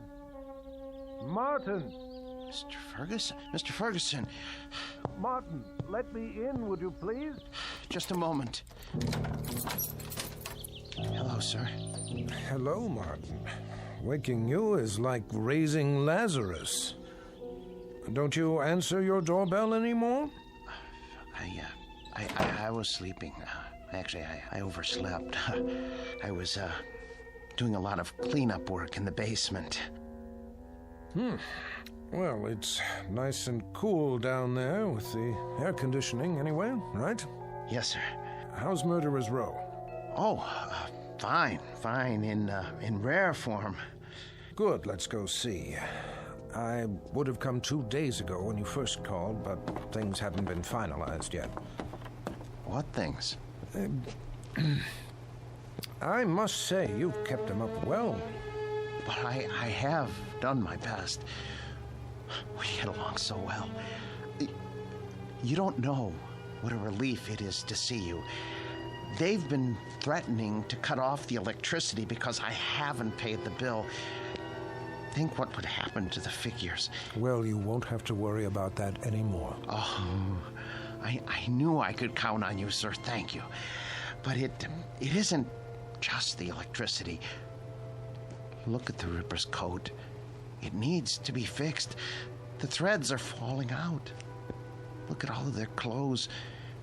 Maybe it's too humid down here after all. You won't have to worry about that either.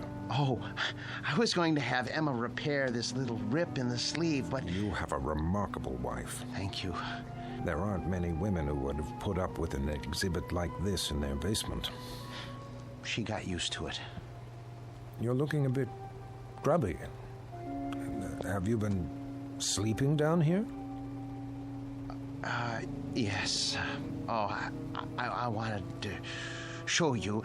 I came across an item in this book last night. Martin?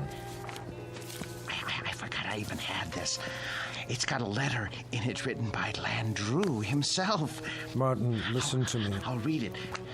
But for you, whose very walk is beautiful, whose sweet eyes and smile make a just claim to happiness, whither am I bound, my dear little friend, under your tender leadership?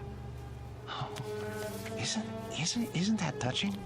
It's the one Landru wrote to Fernand Segret. Ha! You know it then. He also strangled her as he did all the others. Martin, are you all right? Yes. Well, that isn't so. I'm not all right. Some strange things have been happening. Strange? Yes. You see, my house guests haven't exactly been behaving themselves. Who? Oh, come on now. It's true. I swear. You have no idea what they've been up to. Martin, you've been so close to these figures for the past 3 months, you're beginning to imagine things. Oh, no, it was not my imagination. Well, that's neither here nor there now. I can't keep it from you any longer. What, sir? The best news in the world. Martin, old friend, when I told you nobody would ever want them, I was being pessimistic. The fact is, somebody does, but not just anybody. The Marchand Museum. Did you hear me? Marchands in Brussels. Aren't you pleased? You won't have to take care of them anymore. I want to take care of them. I know you do, and I appreciate what you've done. But it's all signed. You don't mean that you've sold them? Yes, and for what I'm getting, there will be substantial compensation to you for the years you've put in. But my museum? I was going to buy them. You know you could never do that. Say you have another buyer. I'll get the money somehow. Please, Mr. Ferguson, they're all I have left. Martin, time moves on. There's no longer any need for our specialty. I thought with the closing of the Grand Guignol in Paris that things must be the same in Europe. But Marchand's is actually expanding. They were delighted to make an offer. The transaction was consummated only this morning. But what am I going to do without the figures? I'd die without them. Oh, come on now, man. You'll get over it. Why don't you go upstairs and prepare us a cup of tea or something while I take some measurements? The Marchand people want the exact dimensions. All right, Mr. Ferguson. If you're sure that that's how you want it. I'm sure. Very well. Very well. Let's see now. Hicks. 6 feet, 1 inch. And Birkin hair. Hello there, Landrew. Still holding your waxed cord, I see. Be with you in a second. Now then, Mr. Hare, 5 feet, 10 inches.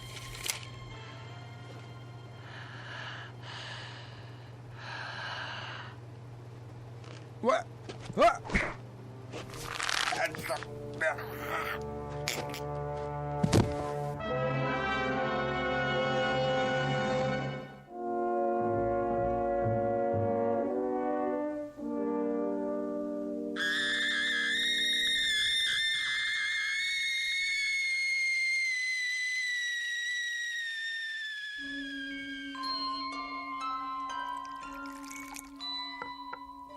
There, 2 cups of tea.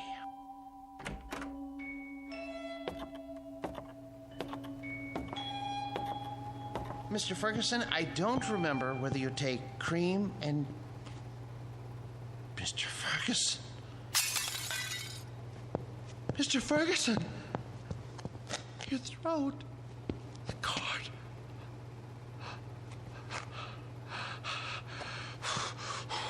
Why did you strangle Mr. Ferguson?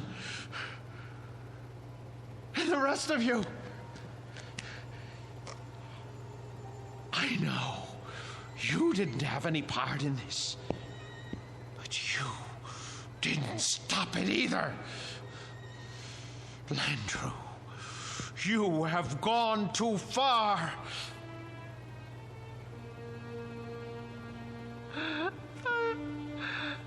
I gave all of you my best years. You wanted for nothing. I washed you. I cleaned your clothes. I waxed your shoes.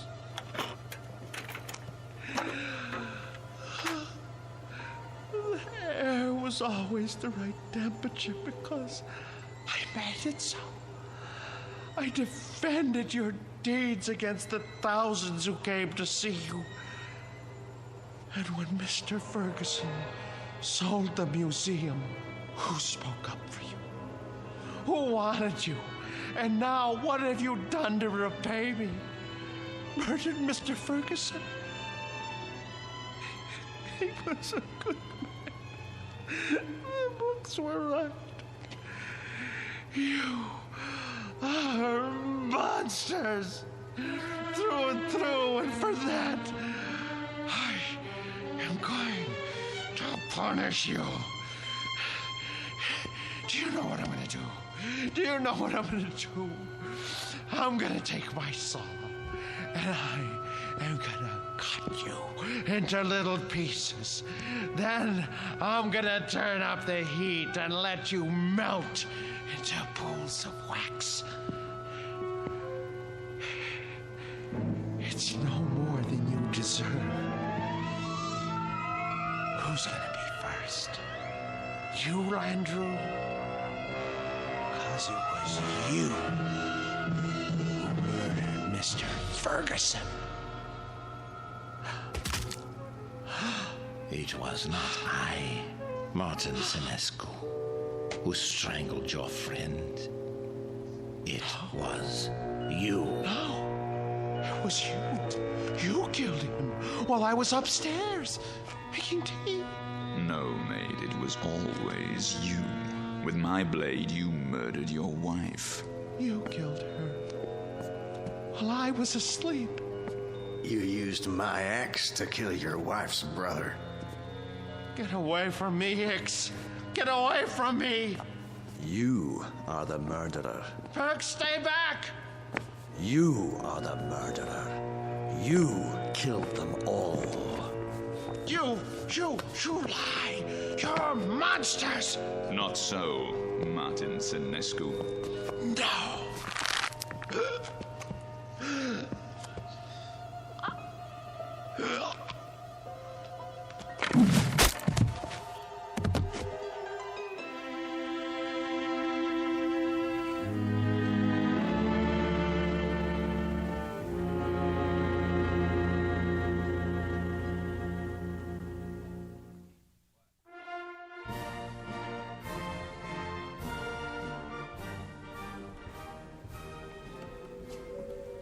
And here is the latest addition to Marchand's Wax Museum, Murderer's Row, complete with its newest cast member, Martin Lombard Senescu. A remarkable and most versatile man. Who knows what thoughts went through his mind as he dug the grave for his wife, Emma, whom he killed with a knife. His brother-in-law, David, whose skull was split with an axe. And his friend and employer for 30 years, Mr. Ernest Ferguson. We'll never know. We can only guess what fierce devils tortured Senescu's soul and drove him to his destiny. But he has taken his place with the infamous and depraved. Next to Albert X, Perkander, Landrew, and Jack the Ripper himself. This way, please.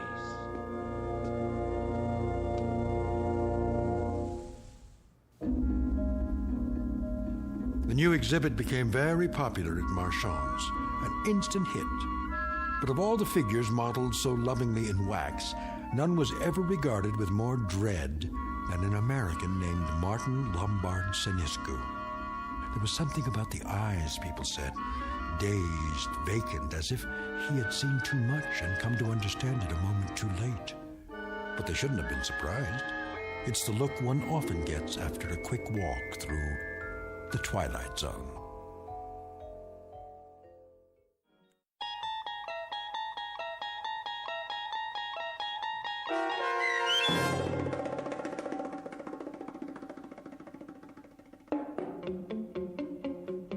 The New Exhibit, starring Joby Cerny with Stacy Keach as your narrator, was adapted for radio by Dennis Etchison and Joby Cerny, and written for The Twilight Zone by Jerry Soule and Charles Beaumont.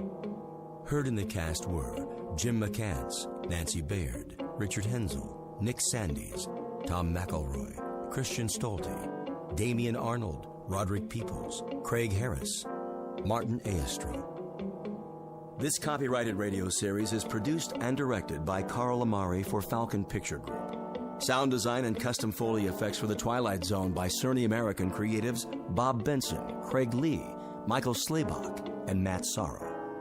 To learn more about the Twilight Zone radio dramas and to contact us, visit our official website at twilightzoneradio.com.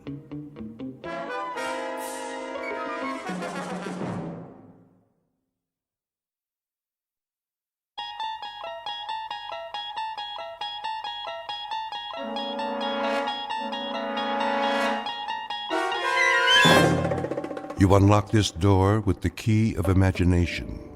Beyond it is another dimension, a dimension of sound, a dimension of sight, a dimension of mind. You're moving into a land of both shadow and substance, of things and ideas. You've just crossed over into the Twilight Zone.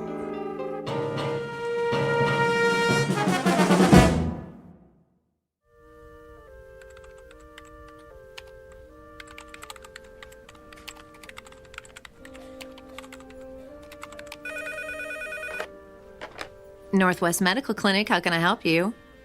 I'm sorry, Dr. Matheson is unavailable. He's taken a temporary assignment out of town. Can I make an appointment for you with one of our other physicians? Fine. Okay, let's see. How about next Tuesday at 2:45? Great. You'll be seeing Dr. Kyle Powers. You're welcome. Goodbye. Psst, Dorothy. What is it, Millie? Kyle gets another victim, eh? I know, right? How many of Dr. Matheson's patients is he seeing? Quite a few, which makes sense. He's got the lightest patient load at the clinic. Gee, I wonder why. Shh, Millie, someone will hear you. Well, maybe they should know what they're getting into before they see Dr. Doom and Gloom. Excuse me. May I help you? I have an appointment with Dr. Kyle Powers at 10:15. Another one bites the dust. Shh. Okay, what is your last name? Callahan. Okay, Callahan, let's see. Ah, yes, you were originally scheduled with Dr. Matheson. Yes, but I guess he's out of town for a while. I'm afraid so. Dr. Matheson accepted a year-long research position at a university on the East Coast. Oh. Kyle is seeing most of his patients. Like lambs to a slaughter. Millie? Mrs. Callahan, why don't you just have a seat over there in the waiting area? The nurse will call your name when the doctor is ready to see you.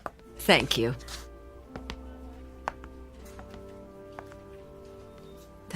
Poor woman.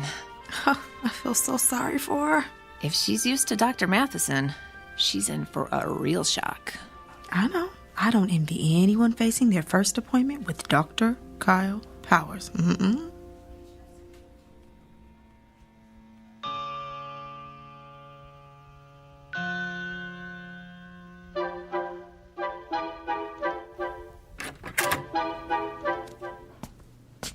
Mrs. Callahan? Yes? I'm Dr. Kyle Powers. It's nice to meet you. And why are you here today? Well, I'm concerned about this mole on my leg. May I see it? Of course. It's right here, see? On the calf. Dr. Matheson said I should keep an eye on it in case it changes. I think it looks a little bigger. What do you think it could be? A mole that changes like that is usually melanoma. Oh.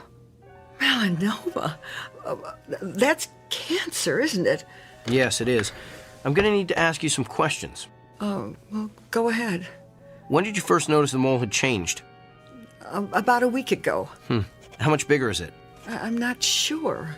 50%? No. 40%? 30? 10% maybe. Do you spend a lot of time in the sun? No. Has anyone in your family ever had melanoma? No, I don't think so. Did you ever have a severe sunburn as a child?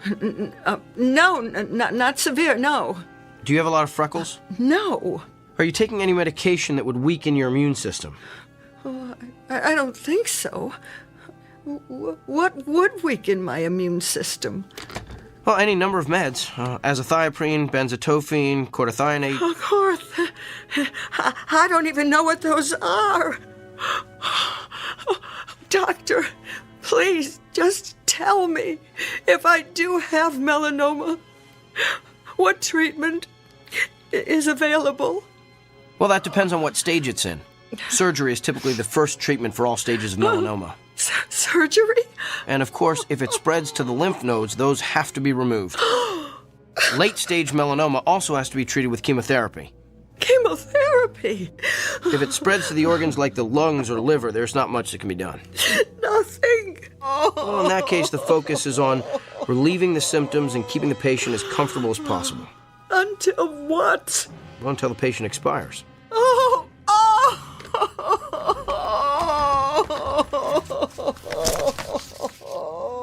I'm going to refer you to a dermatologist. He'll perform a biopsy and then send a sample of the growth to the lab. If it is melanoma, the dermatologist will refer you to a surgeon for the sentinel lymph node biopsy.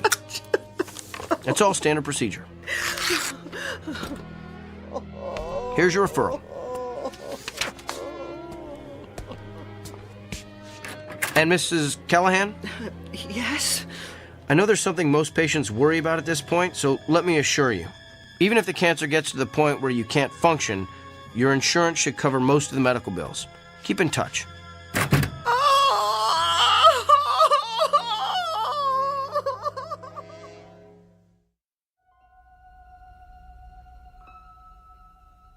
Meet Dr. Kyle Powers, a physician well-versed in and fascinated by the mechanics of the human body. Alas, he is also a man with an unmistakable disconnect between his intellect and his heart. For you see, the good doctor is lacking in one crucial area: the ability to take into account the feelings of his patients. But his next appointment is no ordinary customer with a stuffy nose or gouty foot.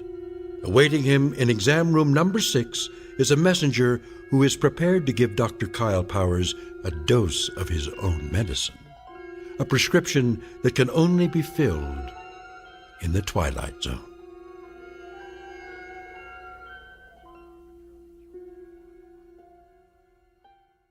And now, the Twilight Zone and our story, The Amazing Dr. Kyle Powers, starring Sean Astin with Stacy Keach as your narrator.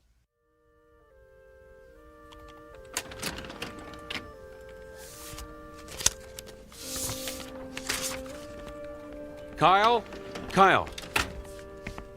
Yes, Doctor? I told you, you can call me Bill. Okay. Bill? What is it? You saw Dolores Callahan this morning, right? Yes, the melanoma. No, Mrs. Callahan is not the melanoma. Mrs. Callahan is the widow with 3 children who has a suspicious mole. How do you know what she has? Have you been checking on my patients? Just the ones that have left here in hysterics. She was distraught. That's to be expected when you're facing cancer. Who's to say it's cancer? Why assume the worst and communicate those fears to the patient? Come on, Kyle. You've worked here a few months now. You should know that's not how we roll. I just provided her with all the facts. My guess is she's home right now making an informed, thoughtful decision about how best to address her illness. Really? Because after your interrogation, my guess is she's home right now making out her will. Look, we have a responsibility to make certain our patients leave here with a hopeful outlook. Our responsibility is to diagnose them correctly. What if we treat a patient for something trivial that's really something life-threatening? The golfer who collapses on the 17th hole from the heat, but who really had a stroke. The woman with the annoying little cough that turns out to be emphysema. The list is endless. Thyroid disorders, masquerading as psychiatric problems, Lyme disease posing as arthritis. That's why I ask so many questions. The more facts I can get from the patient, the more accurate diagnosis I can make. So you're going to continue cross-examining our patients like it's the Spanish Inquisition? Look, doctor, I realize my technique differs from yours. It may not consist of the sycophantic mollycoddling you prefer, but I think you'll find overall that it gets me closer to the most accurate diagnosis possible. That may not mean anything to you, but it's the reason I get up in the morning. It's how I roll. Now, if you'll excuse me, I have a lot of patients to see. May God help every one of them.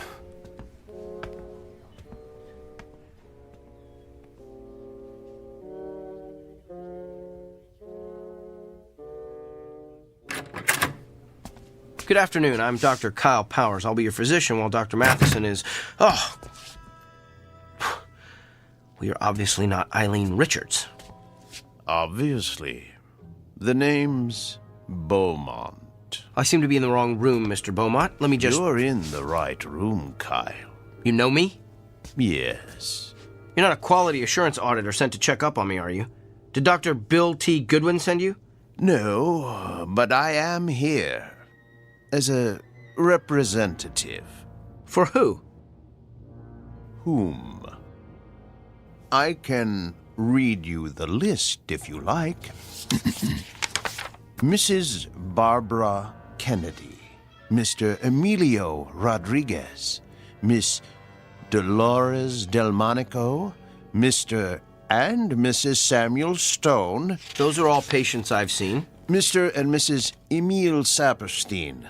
The very Reverend Arthur Buchanan. Some of them are patients I treated when I first started practicing. Mr. William Tanner. Mrs. Glynis Peabody. But how would you know I've seen all those people? The Sullivan twins. Katie and Kylie. Rabbi David Weisinger. The Honorable Judge Harrison J. Evans. Okay, I get it. You know every patient I've ever treated, so who are you, the ghost of Christmas past? Hardly. I am here to communicate a message on behalf of your patients. They are fed up with your lack of concern for their feelings. You keep them waiting long past their appointment times. You do not call them back with test results. You do not explain their illnesses in terms they can understand. And you do not make clear the side effects of the medicines you prescribe. They have described you as rude, disrespectful, insensitive, and tactless. As one patient so eloquently summarized, Dr. Kyle Powers has the people skills of Attila the Hun. I get it now. You're an attorney. You're representing all those people as a part of some kind of lawsuit against me. I'm afraid not. I am simply here to, how shall I put it, keep things in balance. Look, I don't care if you're here as an attorney, an auditor, or my fairy godfather. All I know is I've effectively diagnosed and treated hundreds of patients. That's how I gauge my success, not by the number of friends I've made along the way. In short, I'm not broke, so I don't need fixing. In that case, I'm going to need you to sign this. What is it? It's a standard affidavit, stating that you are willing to pay the consequences of your actions. I recommend you read the whole brief before signing. I'm not reading or signing anything. Well, you're going to be one of the difficult ones, aren't you? We'll have to settle for a non-written agreement then. A simple handshake has sufficed in the past. I'm not shaking your hand either. Come now. It's just a handshake. The sooner you shake my hand, the sooner you'll be rid of me. All right, if it'll get you out of here faster, here's my hand. Thank you. Ow! What did you just do? Good luck, Kyle. Wait! What did you do to me?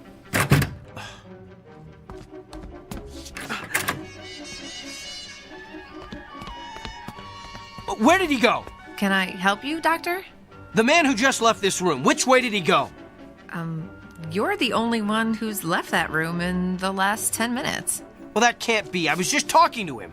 I can page him if he's still in the building. Who was he? Nobody. Just some prankster with a joy buzzer. Who's my next patient? Mr. Gianelli. He's in room 7.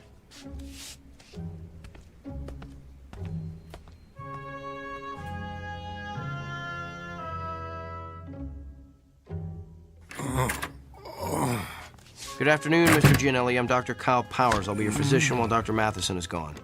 Are you in pain? Oh, yeah. Where does it hurt? The back. What part of the back?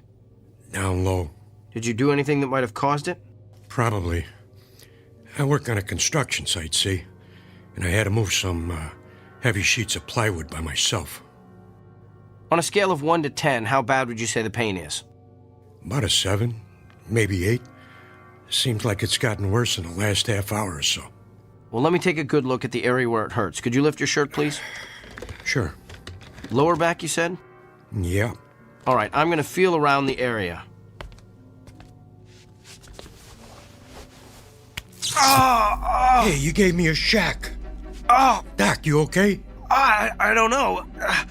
I feel... My back suddenly hurts. Yeah, must be going around. It just started out of nowhere. Maybe it's some kind of a kink. Let me see if moving around helps it. No, it still hurts. Excuse me, Mr. Gianelli. I'm gonna have to sit down over there. Hey. The pain stopped. Lucky you. That's odd. It stopped when I let go of you. Mr. Gianelli, I'm gonna touch you again. You're the doctor. Ow, Doc. You need to get a humidifier in here. Fascinating. You're done already? Yes, Mr. Gianelli, this is just a hunch, but is the pain you're feeling on the left side? Yeah. Does it hurt no matter how you move? Yeah. And you say it's gotten progressively worse? Oh, yeah. I think I know what's wrong with you. So do I. I pulled a muscle hauling around those stupid sheets of plywood. I don't think so, Mr. Gianelli. You have a kidney stone. You're kidding me. I'm convinced of it. I felt, that is, you have all the classic symptoms.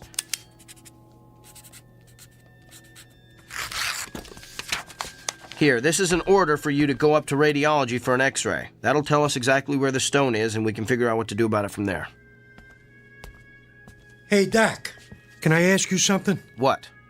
How could you tell all that just by touching my back? Mr. Gianelli, I wish I knew.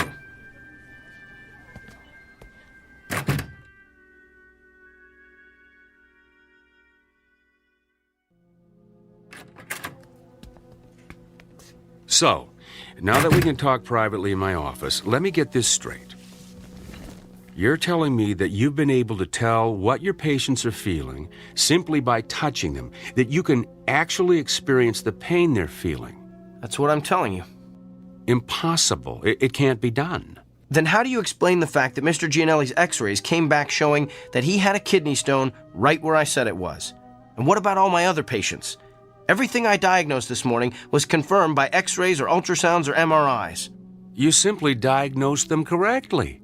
But I'm telling you, Dr. Bill, I felt their pain. Prove it. All right. Who's your next patient? No, not a patient. I want you to prove it on me. I've been experiencing some pain the past day or so. I want you to tell me where it is. Okay. I'm gonna have to touch you. I knew there'd be something about this I didn't like. And it has to be on exposed skin. At least, I think it does. I'm still experimenting. Here, you can touch my hand. That's the most skin I'm willing to let you experiment with. All right. Ready? Ready as I'll ever be. Here goes. Hey, you gave me a shock. Yeah, that's what everyone says. Interesting. Well, what's your diagnosis, Dr. Kreskin? Well, I would hasten myself to a dentist if I were you. You've got a toothache. Top row, right side. I'd say second molar from the rear. Well, I don't know what to say. No need to say anything. Your expression says it all. What is it, Dorothy? Mr. Samuels is waiting in room 4. He's getting a little impatient. Tell him I'm on my way. There's got to be some kind of logical explanation for this. Fine, we'll talk later. Oh, by the way, you might want to have that corn looked at. The one on the big toe of your left foot. Feels like it's going to burst right through your shoe. Okay, now you're just showing off.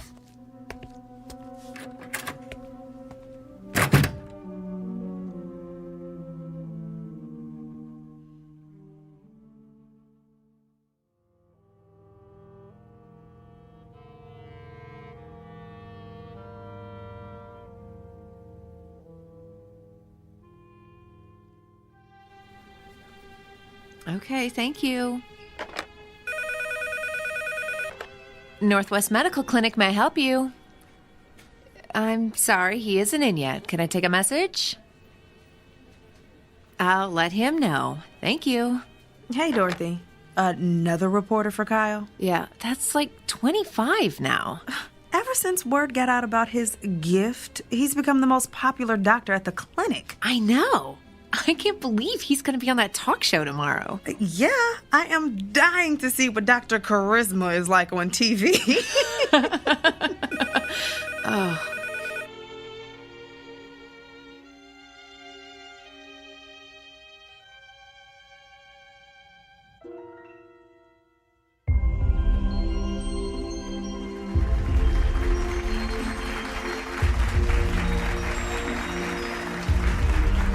Welcome back to Barbie Porterson's Wake Up Call. I'm Barbie Porterson, and this half hour I'm going to have part 3 in my series on how I've managed to stay young looking the natural way without the use of drugs or surgery.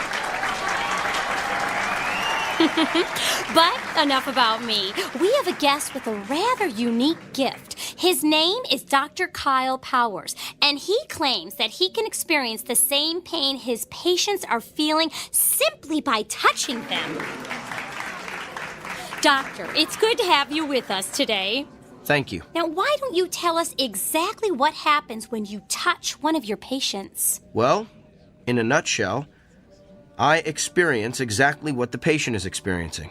I can feel where the pain is in their body, how intense it is, what might be causing it, and I'm then able to provide an accurate diagnosis. Amazing! Would it be possible for us to get a demonstration from you?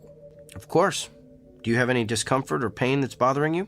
As a matter of fact, I do. Let's see if you can guess what it is. Now, what do I need to do for this demonstration? Nothing.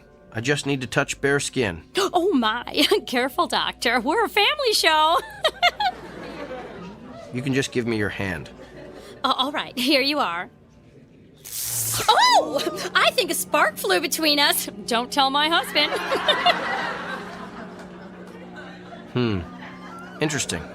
So, what's your diagnosis? I believe the pain you wanted me to identify is a sprained muscle in your left thigh. Feels like you've probably been working out a bit too rigorously at the health club. Ooh, that's amazing. That's exactly how my own physician diagnosed it. But it took him 20 minutes. Doctor, you truly have a special gift. There's something else, though. What? Your head. You have a headache. Are you coming down with something? Of course not. I'm fit as a fiddle. I stay fit the natural way. There's definitely something there. In fact, it's not just a headache. There's pain in several very specific locations in your forehead. That's interesting. Well, thank you for being with us, Doctor. Wait. I know what I'm feeling. You recently had some sort of cosmetic injections, didn't you? What? Yes, the type that eliminates frown lines and wrinkles. Me? Cosmetic injections? What a ludicrous suggestion. Well, back with more of our Barbie Porterson's wake-up call after these messages. You know, a simple analgesic will help with that headache. No, I don't need it. Could we cut the audio, please?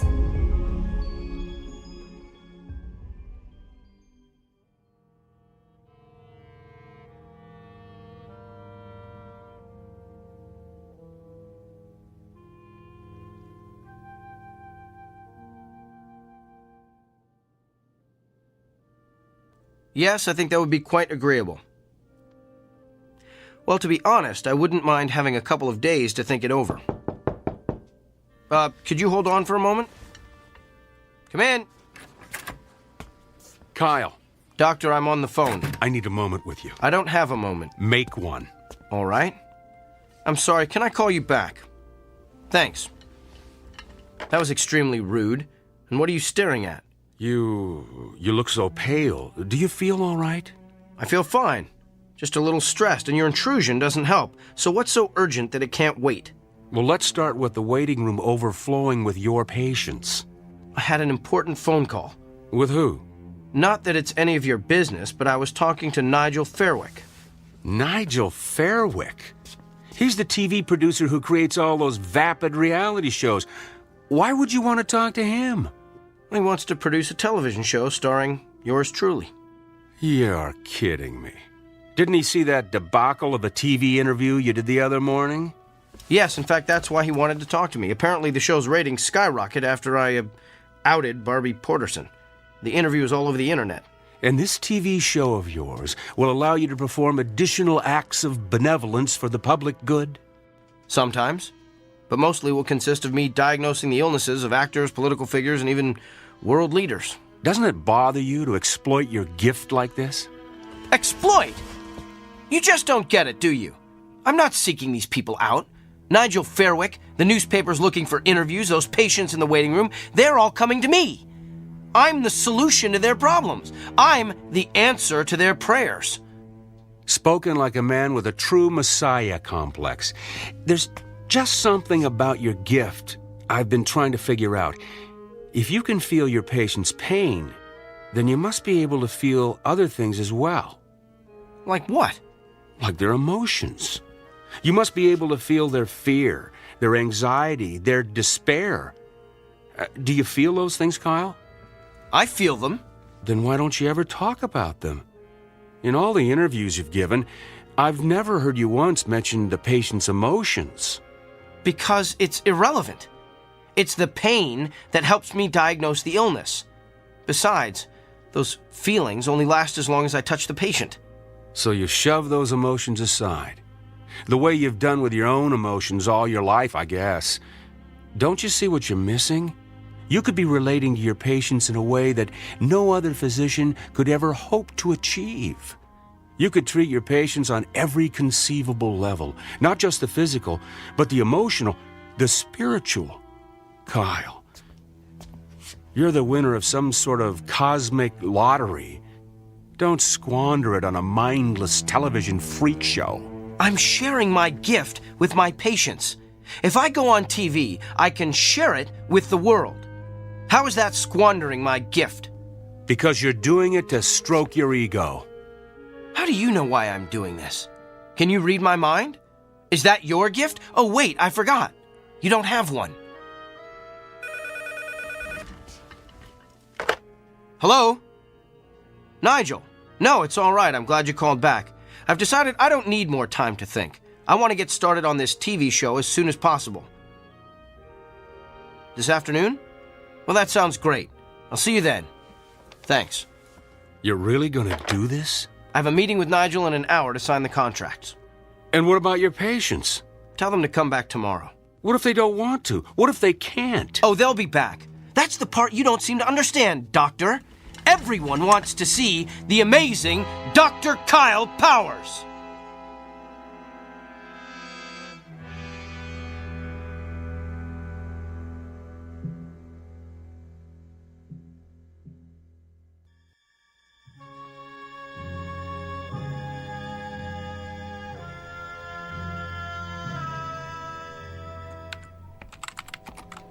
Well, Dorothy, my last patient has left the building. Let's start closing up shop. Way ahead of you, Doctor. Hey, I put the TV on in the waiting area. Kyle's TV show is about to start. Oh, I don't want to miss this. Oh, yes. We shouldn't miss the circus when it comes to town. Come on, Doctor, it started. I'm coming.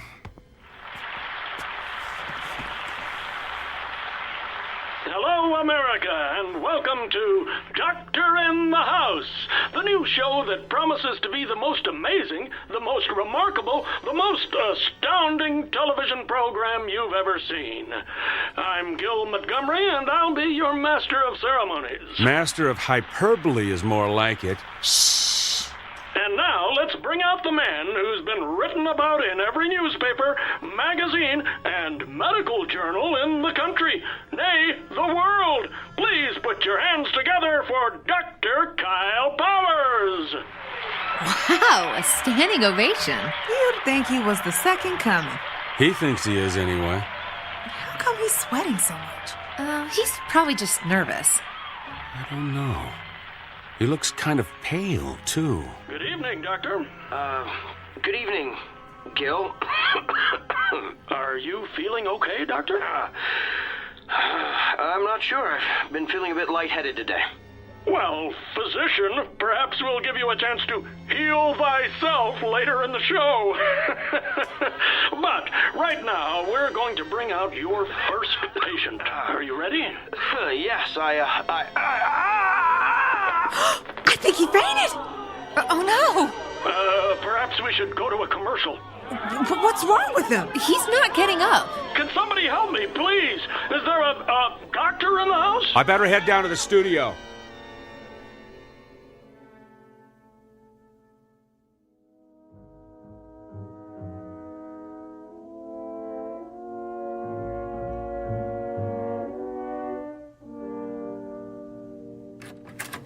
Kyle, I've got the results of your tests. They're pretty extensive. Tell me. Well, simply put, your autoimmune system is completely broken down. Can you tell why? No, I can't find anything that would cause it. There was something about your results, though, that looked familiar. I'd seen this pattern before, but I couldn't remember where. You've seen this pattern. You've seen this pattern in another person? Not one person. Many people. I went back through your files of all your patients. Kyle, what you're experiencing is the affliction of every person you've treated in the past 3 weeks. Think about it. You've got emphysema like Mrs. Crandall. You've got stomach cancer like Mr. Drummond. Even have a kidney stone like Mr. Gianelli. Yeah, you get the idea. Every illness you've treated in the past 3 weeks is coursing through your body. It was 3 weeks ago that... You received your gift. I know.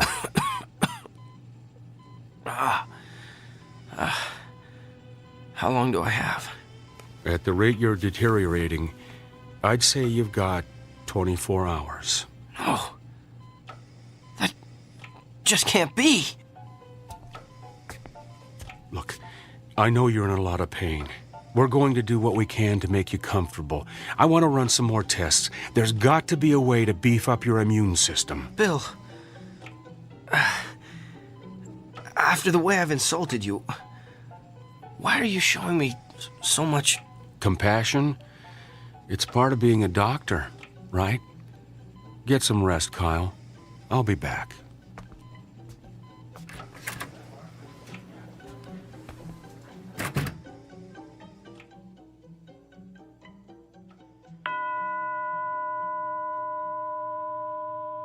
The time is now 9 p.m. Visiting hours have ended.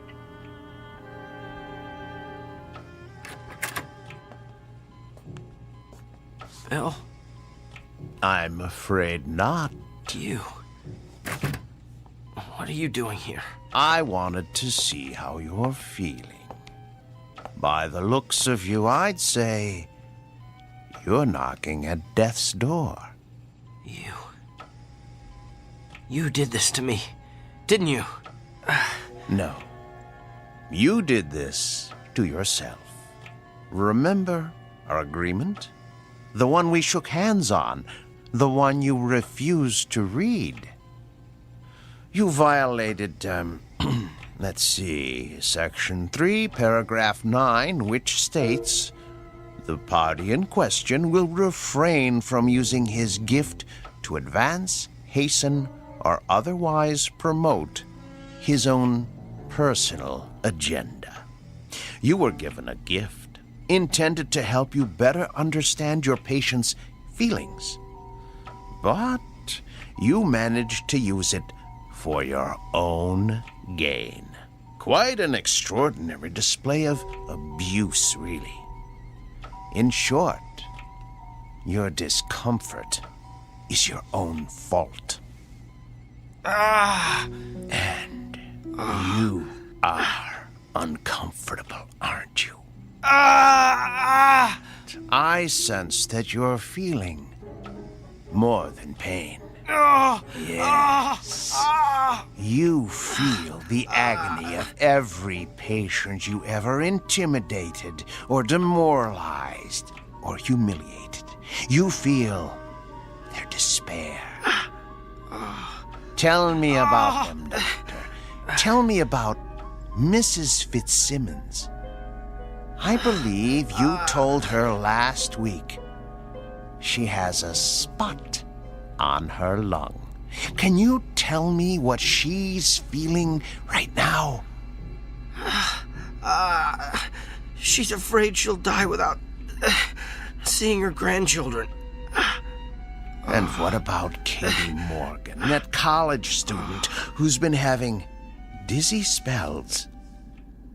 You sent her for a brain scan yesterday. She's afraid she won't be able to marry her fiancé, have children, grow old with a loving husband.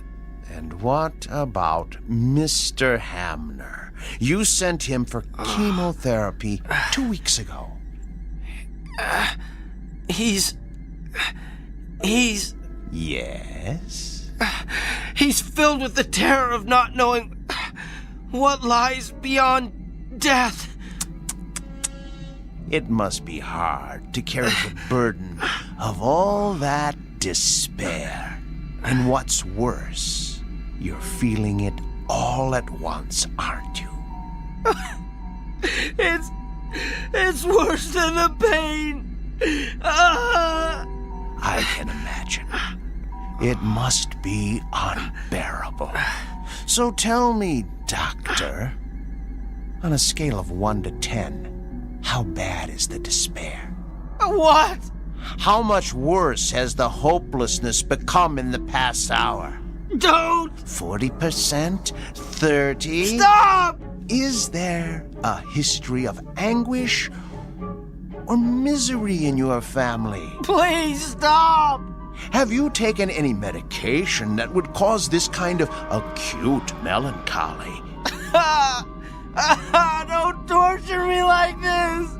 What have you done today that would cause such agony, such utter torment? That's enough! Reached your limit, Doctor. And just answer one last question for me. Do you understand now how your patients feel? Yes. I would prefer death to this much despair. All right, then. Since you're already at the end of your rope, I suggest we end it as quickly as possible. I'm going to touch you one last time.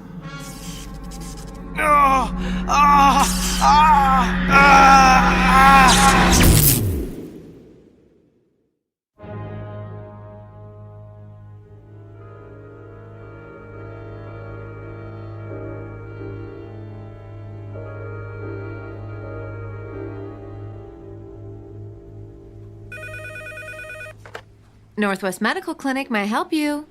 Sure, let me transfer you. Hey, Dorothy. What is it, Millie? It's a shame about Kyle, isn't it? Yeah, a pity it had to end the way it did. I mean, for a little while, he had it all, and now, well, you know. How have his patients been taking it? Not well. Of course, I have to tell them what happened when they called to make an appointment. That's a shame. But, you know, at least Kyle is at peace now. Yeah. Well, he seemed very peaceful when I gave him his messages this morning. I guess a full recovery will do that to you. That and a near-death experience. Yeah, but it is too bad he lost his, well, you know, his gift. Yeah. I wonder what it's gonna be like for him now. Just seeing patients as plain old Dr. Kyle Powers.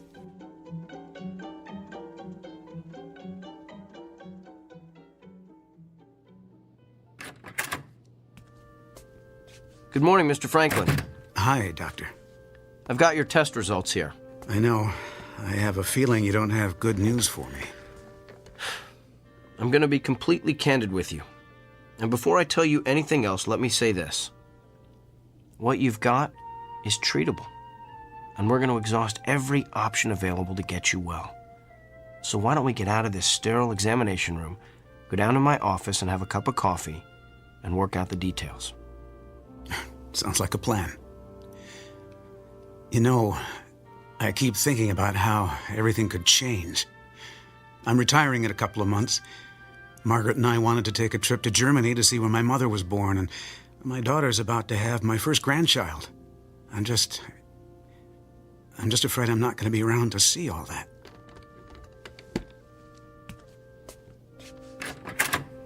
Mr. Franklin, I know exactly how you feel.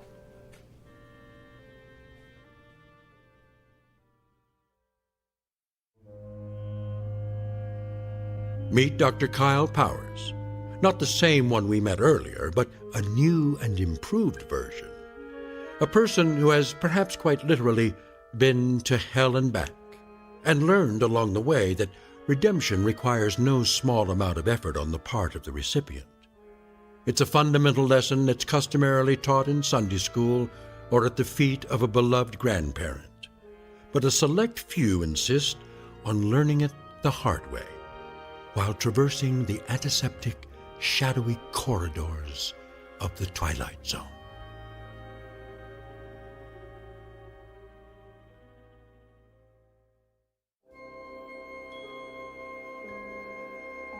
Hi, this is Carl Amari, producer of the Twilight Zone radio dramas. I'd like to take a moment to tell you about our official website at twilightzoneradio.com, where you'll get the latest news and information on these Twilight Zone radio dramas. Plus, at twilightzoneradio.com, you can digitally download 3 free episodes or any of our episodes for only $1.95 each. In this age of ever-changing technology, we've decided to make these episodes instantly available to you by making the Twilight Zone radio dramas a digital download-only series. This means that this series will no longer be offered on CD. The CD collections at our website are now being offered while supplies last at buy one, get one free. So be sure to get your favorites before they're sold out. Be sure to visit us often, and I'll see you in the zone.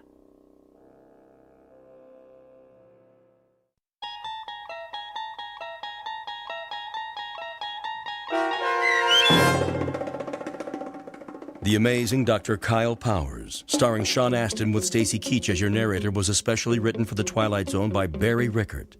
Heard in the cast were Pat Fraley, Joby Cerny, Robin Moeller, Ty Davis, Ellie Weingart, Alex Sopner, Emmy Bloom Regali, Rob Riley, and William Dick. The producers of The Twilight Zone wish to thank CBS Enterprises and the Rod Serling estate for making this series possible.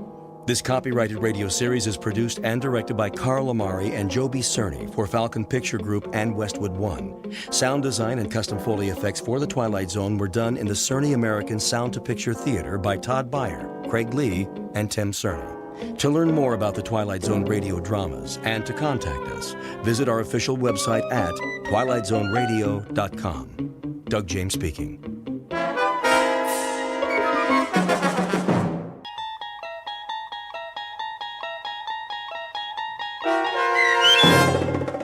Death's Head Revisited, starring H.M. Wynand, with Stacy Keach as your narrator, was adapted for radio by Dennis Etchison and based on a script by Rod Serling.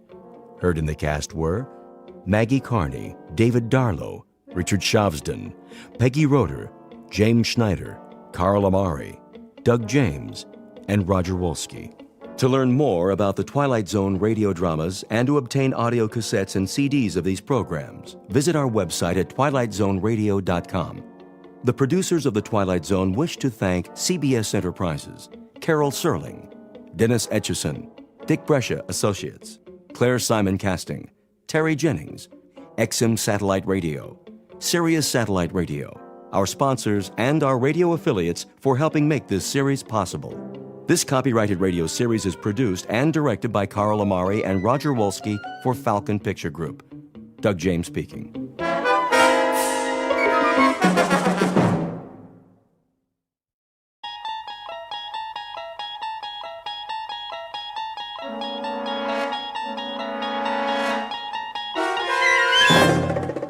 You're traveling through another dimension.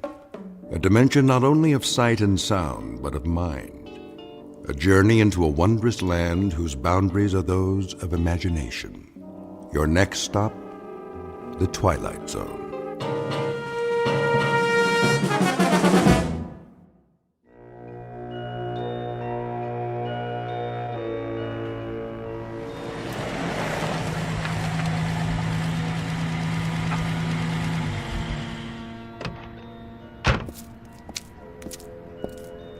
Here we are, sir. Oh, the old inn on the square.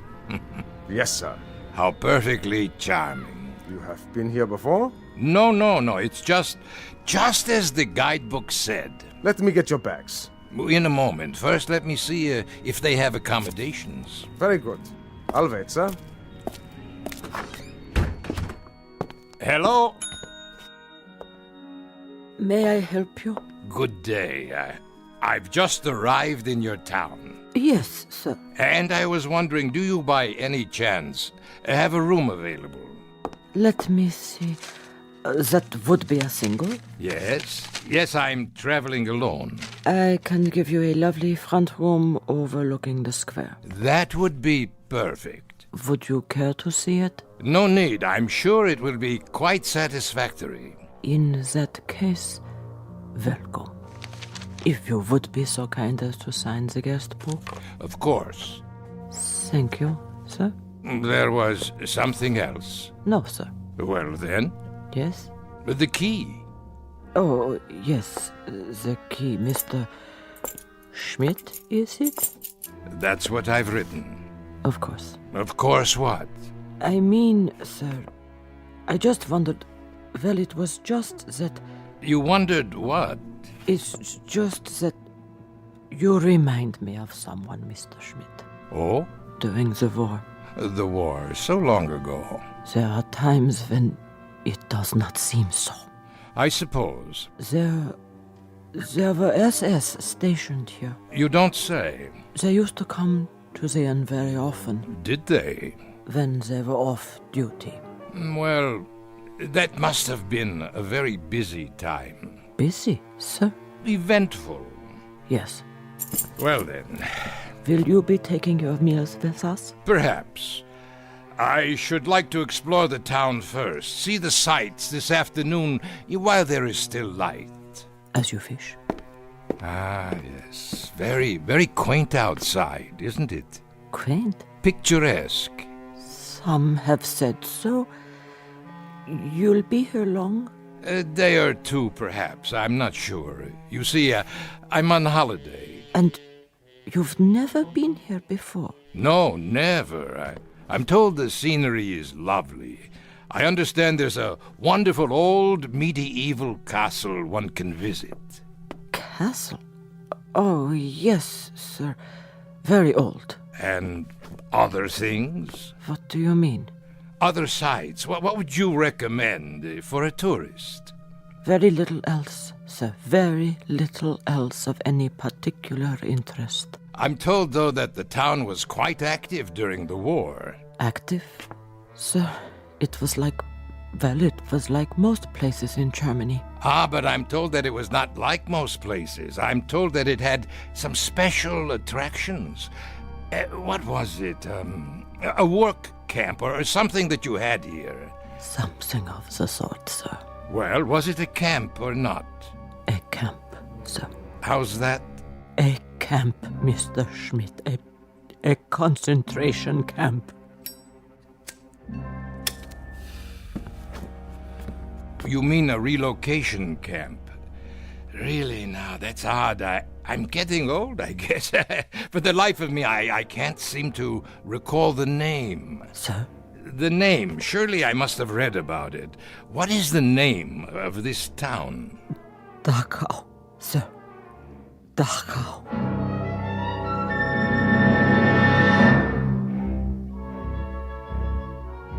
Mr. Schmidt recently arrived in a small Bavarian village which lies 8 miles northwest of Munich. A picturesque, delightful little spot once known for its scenery, but more recently related to other events having to do with some of the less positive pursuits of man. Human slaughter torture, misery, and anguish. Mr. Schmidt, as we will soon see, has a vested interest in the ruins of a concentration camp. For once, some years ago, his name was Gunther Lutz. He held the rank of captain in the SS. He was a black-uniformed, strutting animal whose function in life was to give pain. And like his colleagues of the time, he shared the one affliction most common among that breed known as Nazis. He walked the earth without a heart. And now former SS Captain Lutz will revisit his old haunts, satisfied perhaps that all that waits for him in the ruins is an element of nostalgia. What he does not know, of course, is that a place like Dachau cannot exist only in Bavaria. By its nature, by its very nature, it must be one of the most populated areas in the Twilight Zone. And now, The Twilight Zone and our story, Death's Head Revisited, starring H.M. Wynant, with Stacy Keach as your narrator.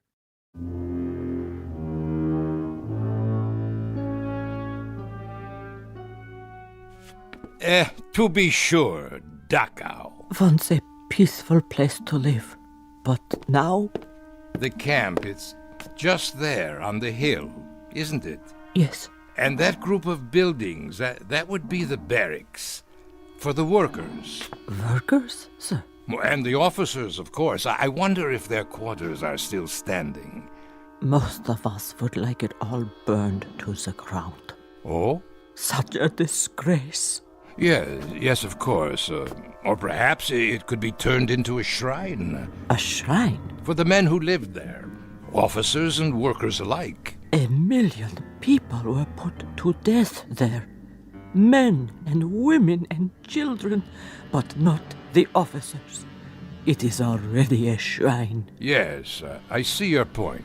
Will there be anything else? No, I'm off to do some sightseeing. Good day to you.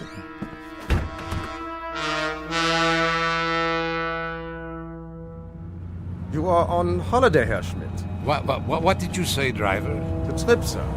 You have come here for pleasure? Pleasure? Oh, yes. A rest, to relax, to forget. It's the best kind of trip. To rest and enjoy life. That is all that matters to me now. For all of us, I should say. It's true. We work, we slave, we do the bidding of others instead of tasting the fruits of our labors. And then one day a man asks himself, what is my reward for so much sacrifice? Most certainly. Selflessly, year after year. Not what we would have chosen, perhaps. Not what we would have chosen at all. No. Never mind. I'm an old man. You would not understand. But I do, sir. How could you? You are so young. Perhaps. But it seems to me, sir, that each of us makes his own reward. And eventually it will come. What we deserve most. The true product of our labors. Of seeds sown long ago. Not only for others, but in the end, for ourselves. Would you agree? You are quite a philosopher. Only a taxi driver. And you enjoy this occupation of service? Oh, yes, very much. I am a fortunate man. How so? My needs are simple. I bring comfort to others in some small way.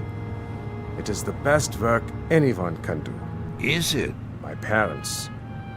They suffered greatly in the war. They knew very little of comfort. The war. So much ancient history. But not yet forgotten. For some, perhaps. For myself, I hardly remember any of it. And yet, you have returned. On the contrary, I've never been to this village before. My apologies. I thought because you wish to see the camp. I'm a teacher of history, that is all. And a student as well of historical places. Of course, Herr Schmidt. The camp is just ahead. But look, no one has kept it up. Very few people come here. The road, the grounds, the wire fences, the buildings. Even the guard towers, the entire compound is rotting, falling apart. There is no reason to maintain it now. Perhaps you would rather visit the castle. No. This is what I came to see. Very well. A disgrace. Stop the car. Yes, sir? Yes, at the gate. Let me out. You are going in? Of course I'm going in. I've come all this way. I shall wait for you then. Return in 2 hours' time. 2 hours? There is much to study, notes to be taken, you understand. As you wish. That should be adequate. I'll come back to this spot, then, in front of the gate. Yes. And kindly be punctual.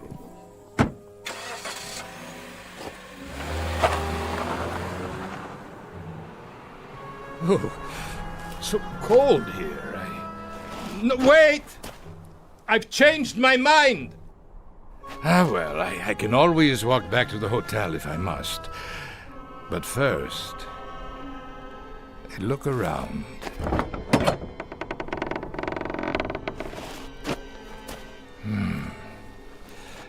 Everything seems so small.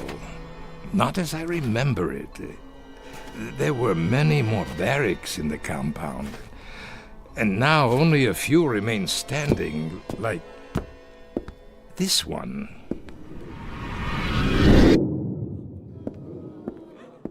All right, pigs. Up! Time to greet the morning. On your feet. Another splendid day, a day of glorious service to the fatherland.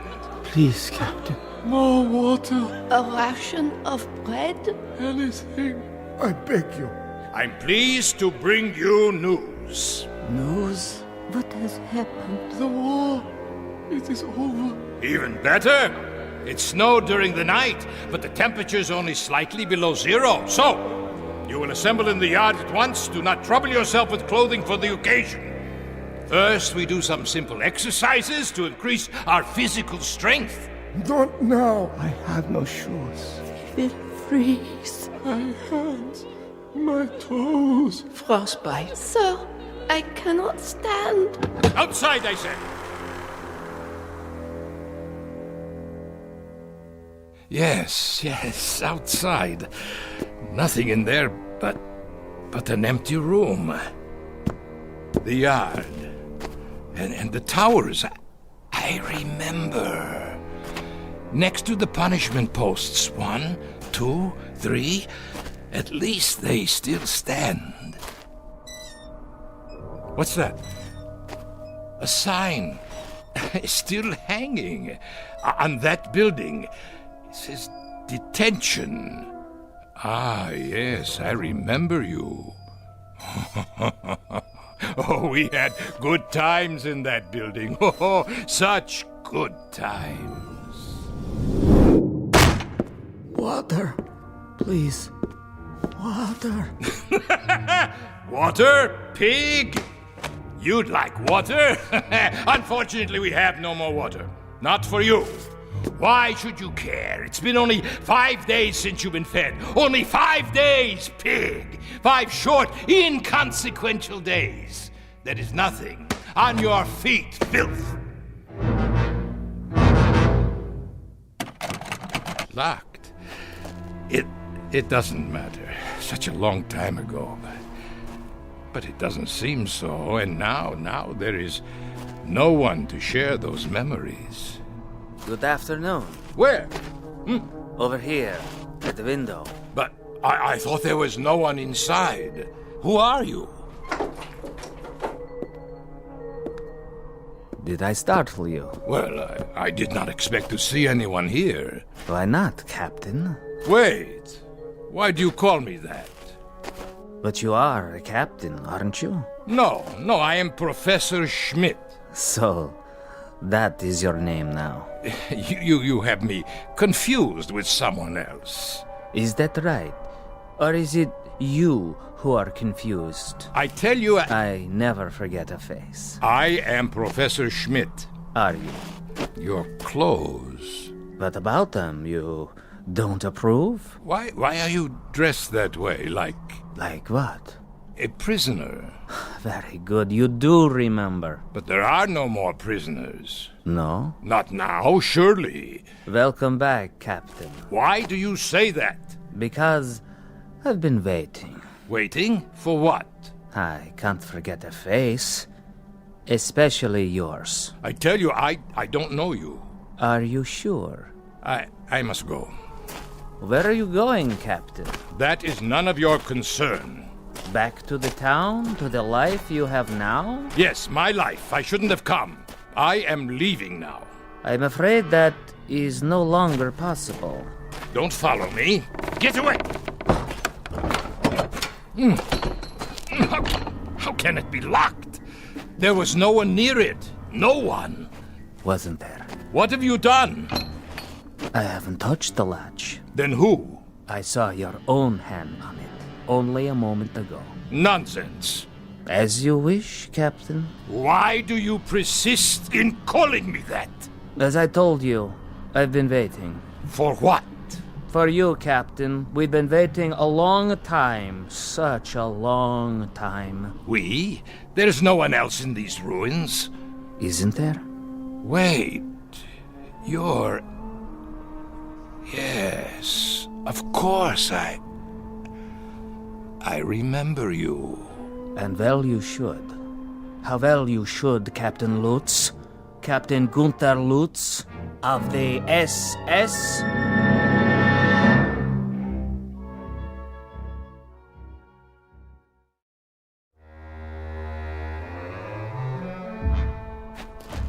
Becker, is that you? So you do remember me. Remember you, Becker? Of course I remember you, my prize pupil. How kind of the captain, after so many years. That's what I used to call you, isn't it? You don't look so bad, Becker. No, as a matter of fact, you look quite well. You don't seem to have changed at all. Neither have you, Captain. Not really. That's why I didn't recognize you. You haven't changed. But how can that be? It isn't possible. Why, it's been years. A great many years, Captain Lutz, since we last saw one another. And now you must be what, the caretaker? Of course. That is why you're dressed like a prisoner. You are the caretaker here, aren't you? In a manner of speaking. Why, Becker, I must tell you, this is not only a surprise, it's a rather pleasant surprise. For me too, Captain. Isn't it odd? How so? It's odd that our paths cross again and we meet now under somewhat happier circumstances. Happier? Yes, for some of us, happier. What was that? What, Captain? It sounded like... The wind, Captain? Perhaps it was the wind. Yes, only the wind. But it is not the wind. No? Don't you hear them? It sounds like... Like what, Captain? Voices. Really? What do you want? Whoever you are, come out and face me! Cowards! If that is your desire, Captain. But I assure you, they are not cowards. Then why don't they show themselves? As you wish, Captain. As you wish. Where are they? They disturb you, Captain? Stop calling me Captain, please. I'm not a soldier anymore. Soldier? You never were a soldier, Lutz. The uniform you wore cannot be stripped off one's skin quite so easily. It was a part of you, a part of your body, an emblem of your mind, a tattoo, Captain. A skull and crossbones burned into your soul. What do you know about it? I was a soldier, Becker. No, Captain Lutz. You were a sadist. You go too far, Becker. Do I? Yes. How can you say such things to me now? Very easily. I speak only the truth. Then if that is the case, you must know. I know that you were a monster. Of the worst sort. One who derived pleasure from giving pain. a distinction that does not even apply to animals. Listen to me, Becker. There is no war now. That's all over with. It's in the past. Is it? There is no more Reich. There are no more camps. How convenient for you to think so. Oh, it is ridiculous. It is patently ridiculous to dwell on these things. What else should I be thinking of? You did as you thought best, and so did I. I performed my duties, functioned as I was told. Stop that noise! Odd that it should disturb you. It never used to. Not even when your victims screamed. Victims? What are you talking about? You weren't quite so sensitive when they screamed for mercy, but now they are not screaming, Lutz. They are simply reacting. They are responding. They have just listened to you offer the apologia for all the monsters of history.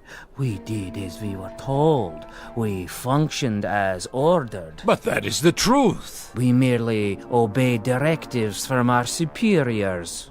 Familiar, is it, Captain? Stop this. It was the theme music at Nuremberg, the new lyrics to the Götterdämmerung, the plaintive litany of the master race as it lay defeated and dying. We were never defeated. We were betrayed by disloyalty from within, infiltrators, spies. Always the fault of others. We did not do, others did. We did it, but others told us to. Or someone else did it, but we never knew it was done. Captain Lutz, 10 million human beings were tortured to death in camps like this. The diseased, the lame. Women, children, tired old men. They could not contribute. You know nothing of history. In time of war, there is a hierarchy. There must be. Only the strongest survive. So you burned them in furnaces. Our facilities were inadequate. But you murdered them nonetheless. Not just the Jews, but the gypsies, the communists, the outsiders. You shoveled them into the earth. You tore up their bodies in sadistic rage. And now you come back and wonder that the misery you've planted has lived after you? That is the real wonder, that you are so naive. There is no point in talking about this any longer.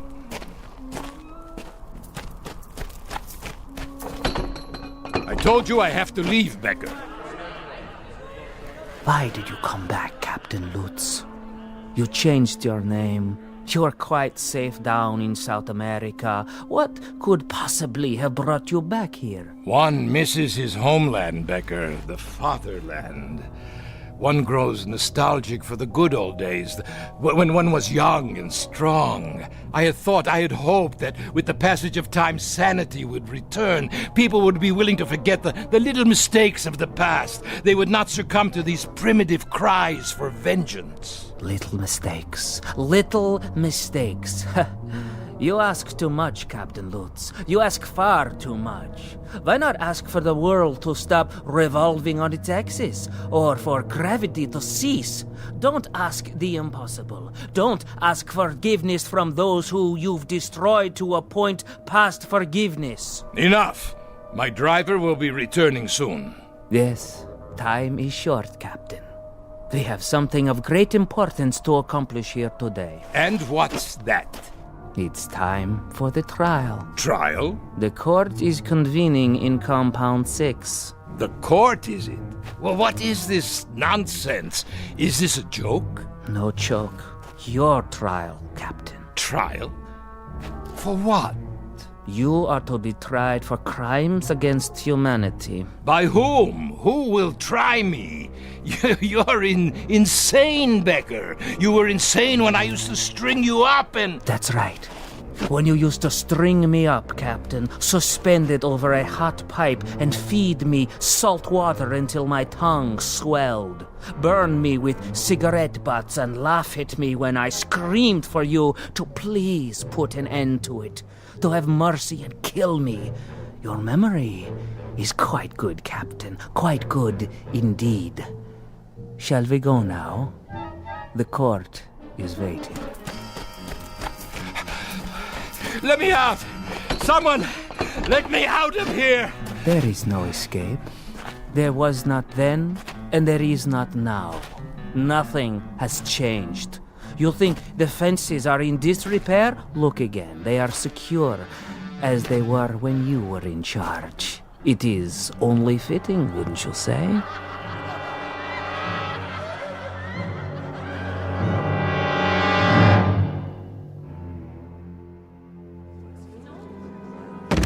No, please! Let me up! I can explain! You can try, but it will do you no good. There is no explanation suitable for this court. We have rules. Who are these people? Greetings, Herr Captain. Welcome. Won't you join us? We welcome you to the House of Pain. Do you not know their faces, their bodies? Then, starved, tortured, beaten. For they are your legacy. You made them what they are. Now then, shall we proceed? Please! Please, this is inhuman treatment! Not fit for a pig! Precisely. Read it. Read the charges. The inmates of Compound 6, Dachau Concentration Camp versus Gunther Lutz, Captain SS. I am entitled to a military tribunal. Indictment 1, that he condemned to death without a trial 1,100 human beings.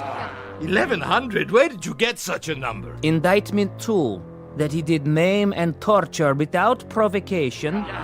Rubbish. Indictment 3, that he did personally order the withholding of food and water rations, causing disease, dehydration, and death. Where is your proof? Your witnesses? Here, Captain. Remember me. I was only a child.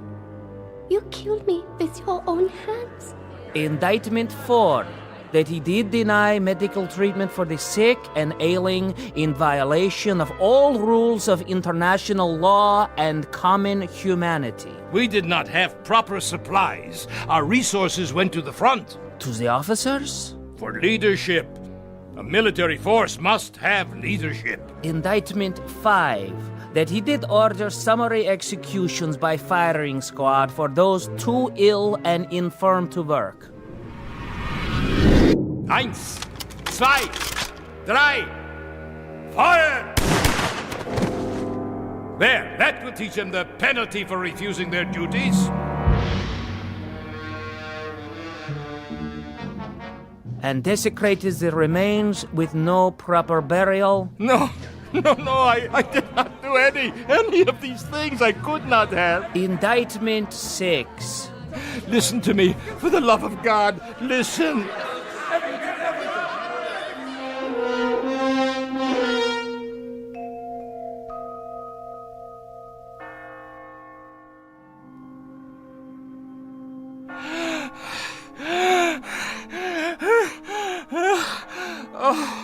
What? I fell asleep, Yes, that's it. I've been dreaming. The courtyard outside. The hanging post, none of it used for years. Of course not. I'm a foolish old man. Foolish and tired. Yes, you are. Very foolish. Becker, is that you? I must have dozed off.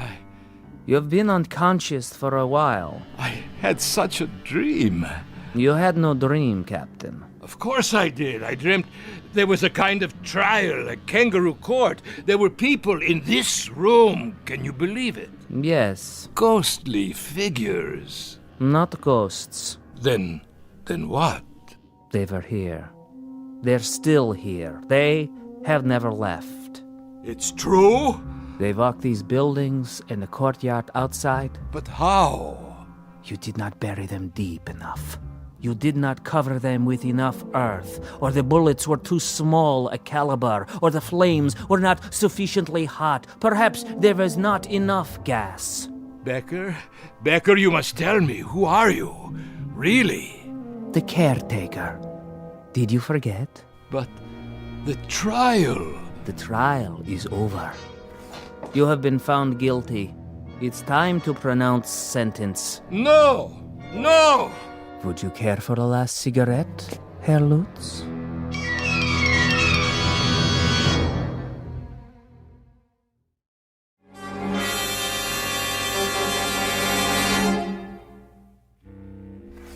Yes, Lutz, it's time. For what? For the sentence. You are going to pronounce sentence? This is what you have in mind now? You will pronounce sentence and then you shall execute the sentence? Is that correct? That is the procedure, as always. And who? Who is there to carry out the sentence? Do you see anyone outside the window to help you? Anyone at all, do you? They are here. I see no one. Are you blind? Here, look for yourself. There! Pigs! Filth! You will assemble in the yard. You will crawl out of your graves to see that justice is done. You will pass sentence on Captain Lutz. Brave victims. Where are you now, eh? Not so brave at all, I should say. They won't answer. Why not? Your authority no longer applies here. But yours does. I am all that is left, and you are no longer a captain. You have been stripped of your authority as of this moment. Oh, I see. Do you? Then where is the judge? Where is the jury? The executioner? You are still obsessed with procedure. Shall I tell you where they are, Becker? They're in your mind. You have hatched them out of your hatred. You have planned your vengeance out of the crazy quilt of a warped imagination sewed together with little thin threads of wishful thinking. Why didn't I kill you when I had the chance? Why didn't I? But wait. Yes? I did, Becker, I did kill you. Ah. Your memory is no longer so conveniently selective. Yes. I killed you the night.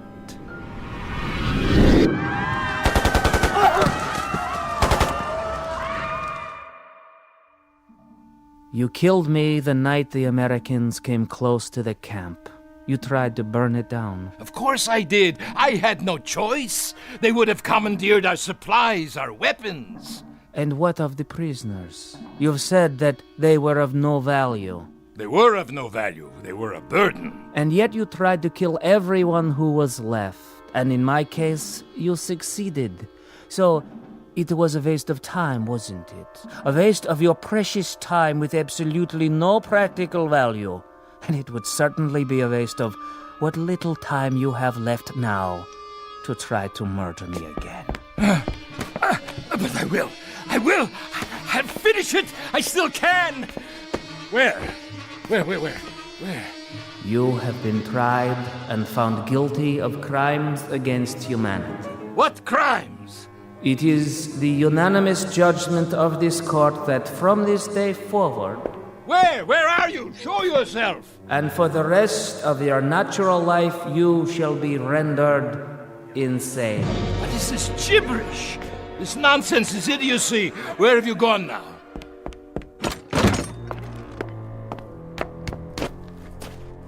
Where?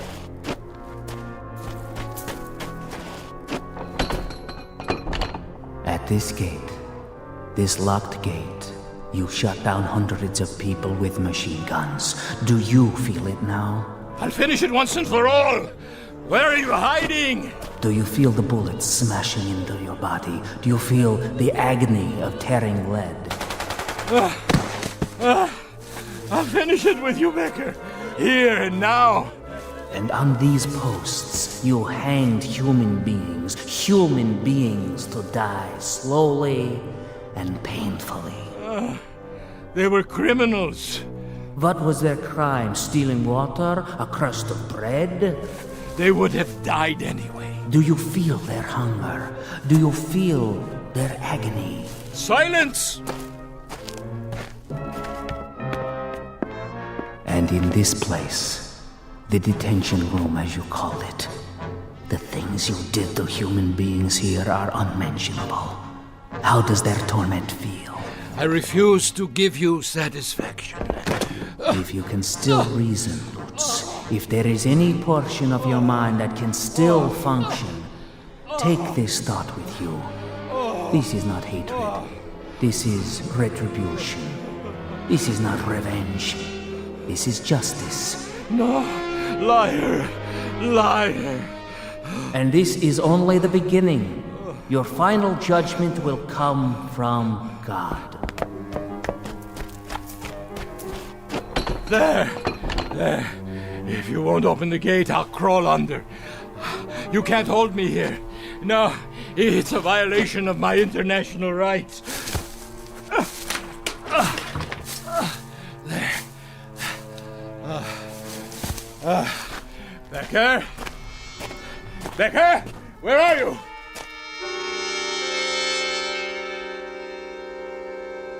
Becker! Where are you? Becker!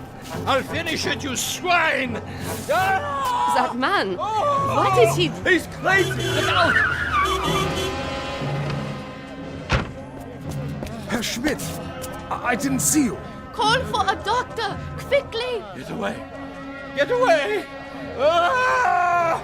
Ah! Ah!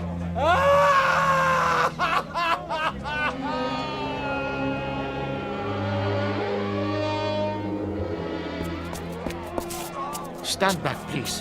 What happened here? I heard him screaming, Doctor. Such sounds. Like a wounded animal. He didn't seem to know where he was or who he was. Will he be all right? Not for a while. What do you mean? I have shot him so full of sedatives that he doesn't know whether he is still on the earth. Shall I help him up to his quarters, Doctor? His quarters? He registered for our best room, overlooking the square. Herr Schmidt did, if that is his name. It is the name on his passport.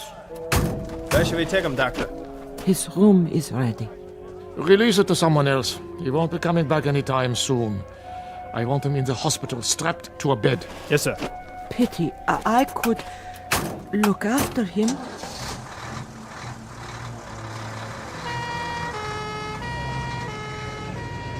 What happened to him, do you suppose? That's what I'd like to know. I give you my word, it wasn't my fault. Yeah, I'm sure it wasn't. I drove him up the hill myself, not an hour ago. The hill? Yes, the old road. To the ruins of the camp. Oh, curious. He said he wanted to study it. He was all right then. Are you quite sure? He must have walked or run all the way back here to the square. But his screams. His screams. Were there any marks on him? None. Then what must he have seen? I have no idea. All I know is that he is in very real pain. More than pain. Agony. As if he has been tortured. But my taxi didn't strike him. Yeah, I believe you. He fell right here, as you saw. Clutching himself. As though he had been beaten or shot. He seemed insane. A raving maniac. Sometimes we cannot judge by appearances alone. What could happen to a man in 2 hours to change him so? Someone must tell me. I wish I knew. He said he was on holiday. Poor old fellow. Come here to reap the rewards of a life's work. I wonder what that life's work was to bring him to such a place as Dachau. There may be an answer to that question. Yes? But I'm sure I couldn't say. Ah, well. Tell the ambulance I will meet them at the hospital. Yes, Doctor. Thank you for coming so quickly. Yes, thank you. Not at all. That is my job. To heal. Only I don't know if I can help this man. But you will try, because that is your duty. Yes, I will try to understand. Someone will have to make a proper diagnosis. I'm afraid his affliction may lie beyond my understanding. Goodbye, then, Doctor. Auf Wiedersehen. Dachau. Why does it still stand? Why do we keep it standing? Some things I will never comprehend.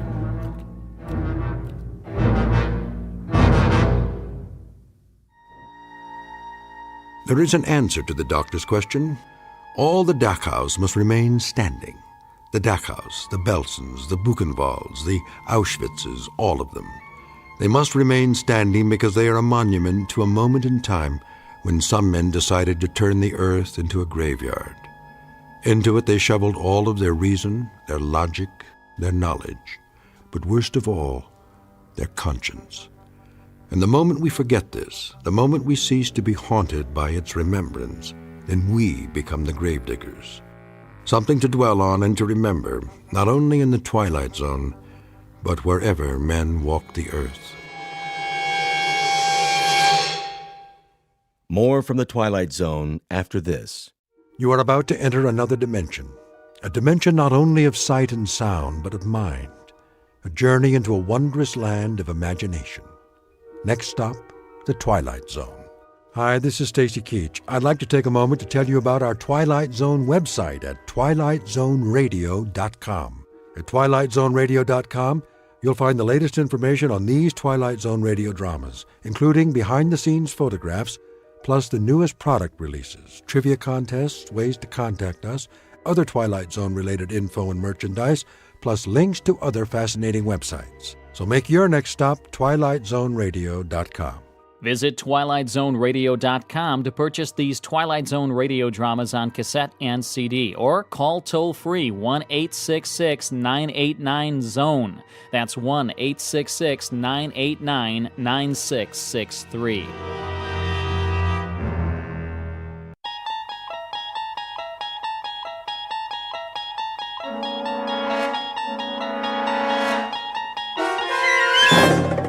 You unlock this door with the key of imagination.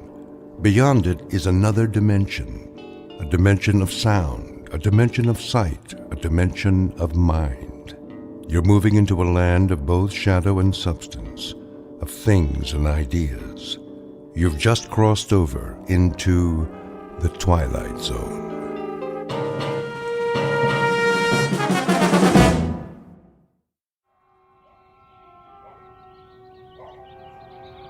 Letitia?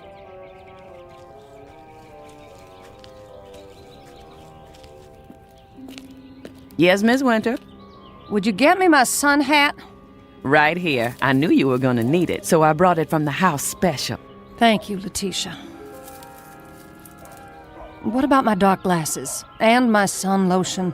Right over there by the wet bar. Get them for me, will you? Yes, ma'am. Can I bring you some iced tea? No, thanks. How about a nice glass of lemonade? A vodka and orange juice would be more like it. Yes, ma'am.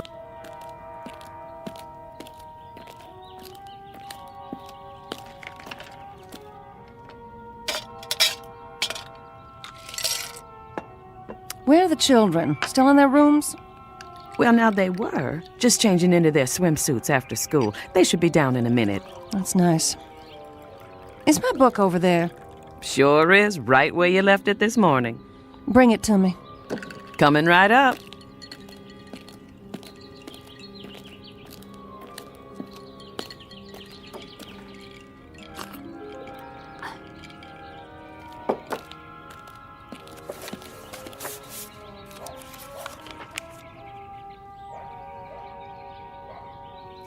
I don't know why I bother to read these things. They don't do one bit of good. I'm okay, you're not. Somebody's making a fortune telling people what they already know. Yes, ma'am.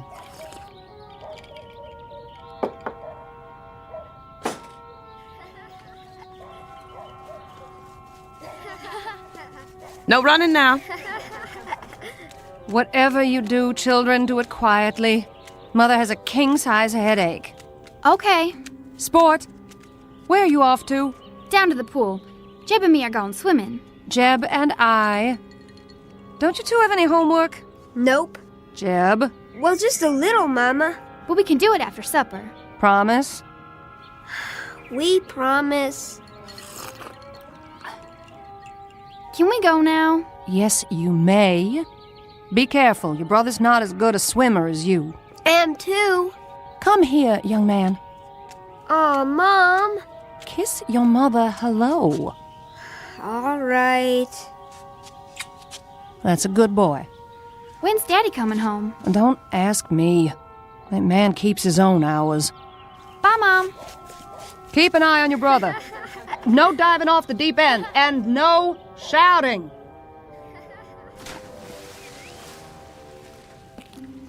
Will there be anything else, Miss Winter? Just one. Yes? Make me another drink. Yes, ma'am.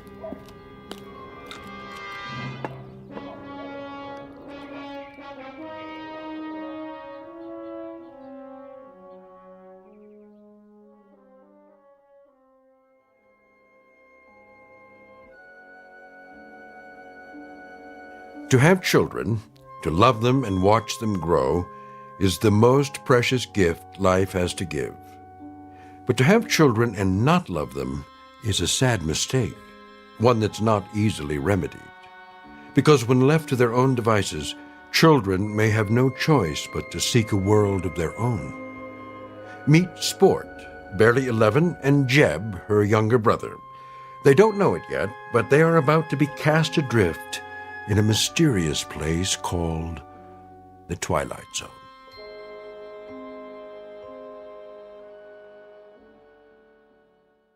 And now, The Twilight Zone and our story, Bewitchin' Pool, starring Karen Black with Stacy Keach as your narrator.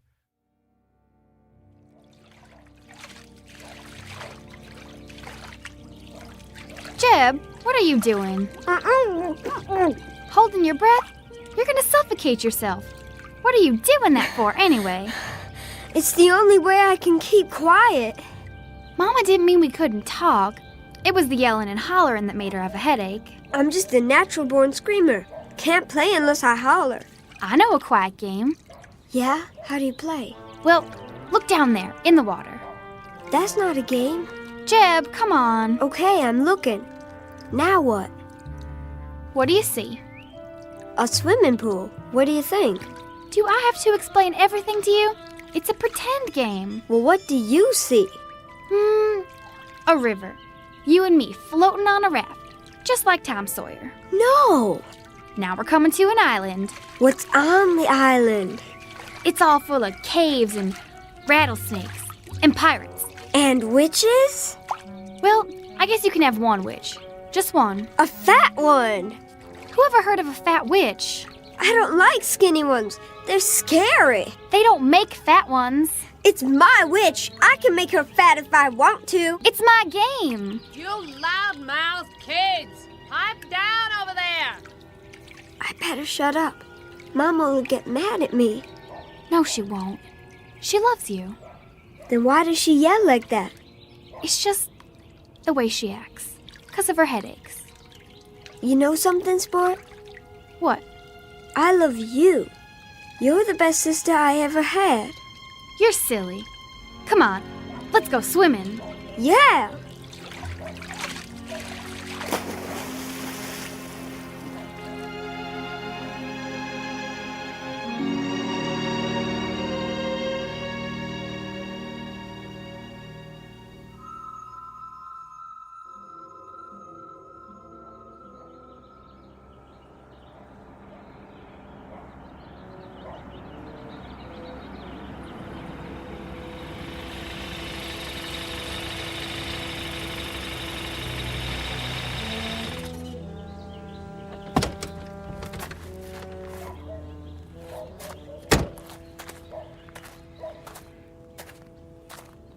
You're home early. What?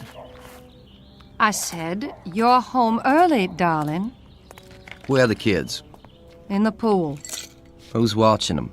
Nobody. Is that right? Sport's an excellent swimmer. They don't go in the deep end. What were you doing in town today? Oh, now I'm being followed. I saw your car in the parking lot next to the TV station. I had an interview. Anything wrong with that? An interview? For what? I'm tired of my talent going to waste. Your talent? Show me one high-fashion model who can hold a candle to me. Is that what you are this week? A high-fashion model? Seems to me last week you were an artist. If they call me, I'm taking the job. You'll see. You've got a job right here, taking care of the 2 kids. Then what's the maid for, sugar? What are you for, Gloria?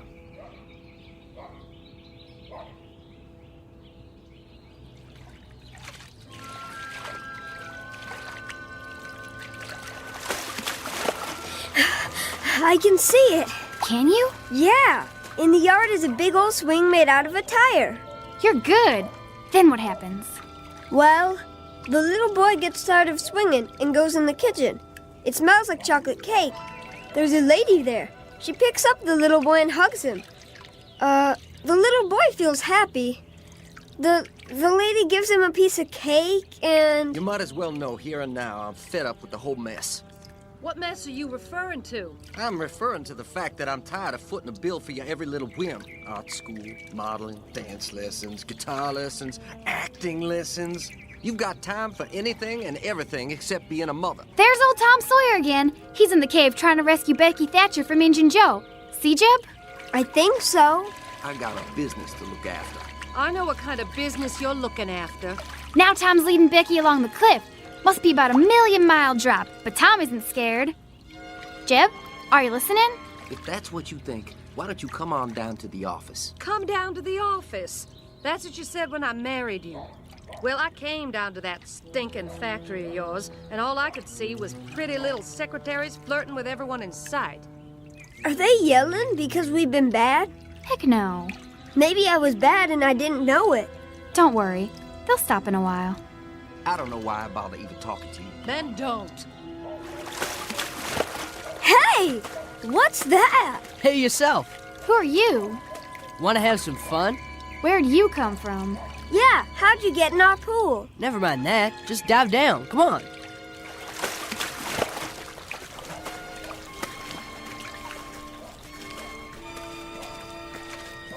What is going on over here? Nothing.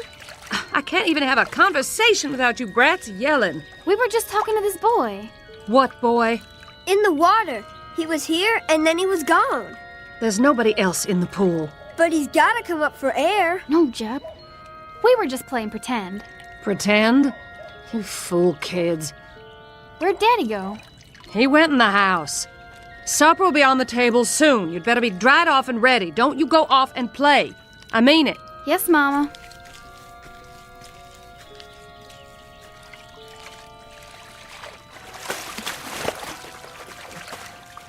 What's the matter with you guys? You coming or not? Where? A secret place. Secret? Where's that? Who are you, little boy? Where'd you come from? You'll find out. Let's go. Do we have time? Well... I'll have my supper now. You think I'd cook for you after the way you talk to me? You can drink your supper. Oh, like you? I wish I'd left you years ago. Well, what's keeping you? Come on, Jeb. Let's go with that boy. She said not to leave. When I think of the career I gave up for you, it makes me sick. Career? That's a laugh. I hate this house and everything in it. I hate you. They don't care what we do. What if they hurt each other? I'm older than you, and you have to do what I say. Now follow me.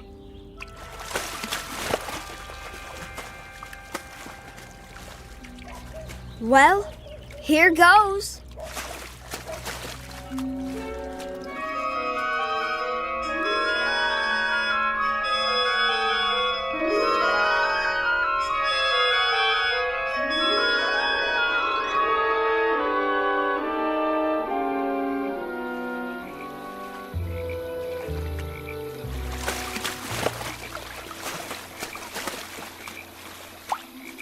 There he is, sitting on a rock. What's he doing? Fishing? Don't you know anything? Hey, you guys. Come on out. He looks just like Tom Sawyer. He does, kind of. Hey, where are we? Come on, Jeb. Let's find out.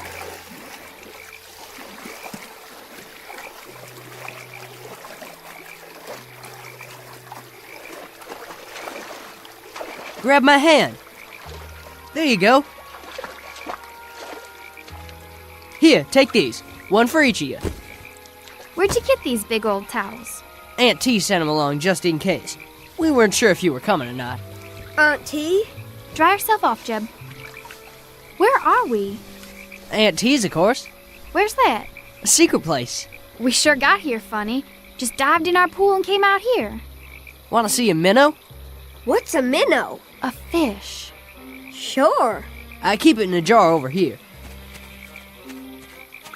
Where'd you get it? I caught it. You can catch all kinds of fish here. At least always when no one's swimming. Can I catch one? You don't know how. How do you know I don't know how? I saw where you live. Went to fishing hole for miles. I do too know how to fish. Don't die, sport. Boy, I want to know something. Don't call me boy. I got a name. What is it then? I told you. Wit. Wit who? Just Wit. I used to have a last name before I came to live with Aunt T, but I forgot it. What were you doing in our pool? Just looking. How'd you get there? How did you get here? I can't figure that out yet. I'm studying about it. Can I catch a fish, please, sport? We gotta find our way home. Aunt T will be mighty disappointed. Better stop in and say howdy. Well, I got no time to go around saying howdy to people. Sport, I'm cold. Yeah, the sun's going down. We can't be far from home. We'll get back there somehow. Sport, how did we get here? Well, the way I figure it, there's a hole in the bottom of our pool that nobody knows about. Maybe we got caught in the tide. That's a good one. Don't you laugh at my brother. I will if I want to. And don't you laugh at me either. You're just a girl. I'll chew you up and spit you out in little pieces, boy. Ha! Let's see you. All right, then. You better put your hands up, boy, because I'm going to sock you right in the jaw. Ha! Can't catch me. Just you watch.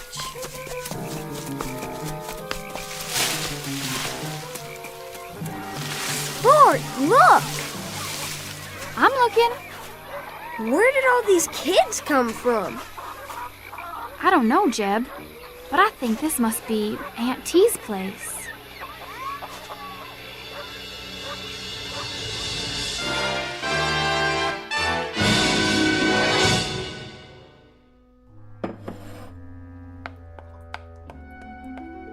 There. Lots of frosting. And a fine cake, if I do say so. Aunt T! Aunt T! Why, whatever's the matter with it? She's gonna beat me up, Aunt T. I sure am, boy. She'll do it, too.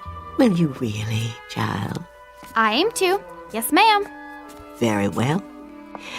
But I'll have to ask you to fight outside and not in my kitchen. You're liable to break something here.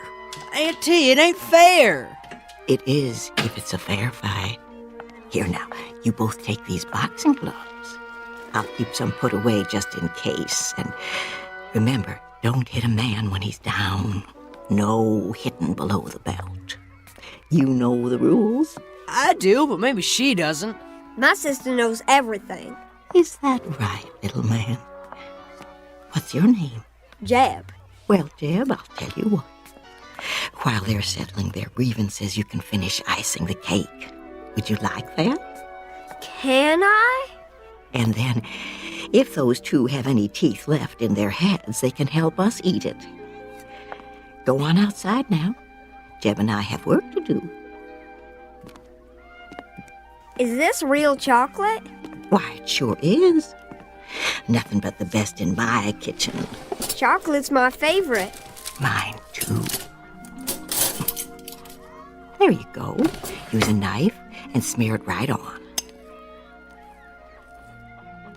Oh, very accomplished. Have much experience frosting cakes? No, ma'am. This is my first one. Do tell. I'd never have guessed. Why, what are you two doing back here? Back already? We didn't go yet. No. Why not? May I try that too? And me? I thought you couldn't wait to beat each other up. Later. We'd rather do this. That right, Whit? Yup. I mean, yes, Auntie. Very well. Here's a knife for each of you. Take your time, Jeb. Do it right. I am. My, you are such solemn children. Don't you know how to laugh? Sometimes. But not now. What's there to laugh at? Oh, you have eyes? Take a look around. I'm a rather ridiculous old party, wouldn't you say? You could laugh at me. You're not funny. You're nice. Thank you. Out of the mouths of babes. Riddles, then. Who knows a riddle? I do. I do. Me too. You. Let's hear it. Why wouldn't the mommy horse let her baby go outside and play? That's a good one. Why? Because he had a sore throat and he was feeling a little hoarse. That's a good one, Jib. Me next. Me.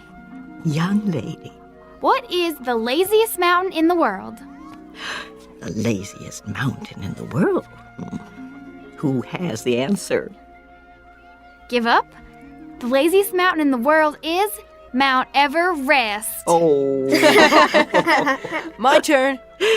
All right, Whit. What do you call someone who crosses the ocean twice and doesn't take a bath either way? Oh, that is a hard one. Somebody who crosses the ocean twice and doesn't take a bath. A dirty double-crosser. Oh. Aunt T, all the frosting's gone. And just in time. What a handsome job you've done with the cake. Looks kind of lopsided to me. Nonsense. It's perfect. While it's cooling, I'll assign you new children your chores and show you where your rooms will be. Come along. This way. What's the matter? We didn't come here to stay. My dear, children always come here to stay.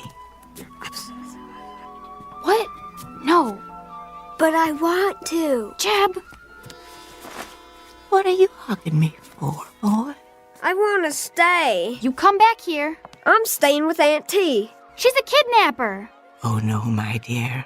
Mind you, I've seen children I would have stolen if I could. What for? To get them away from unworthy parents. But I've always resisted the temptation. Then why are all these kids here? Because their families didn't deserve them. All they wanted was to be loved, so they could grow up right and get out on their own. But some moms and dads didn't realize what they had.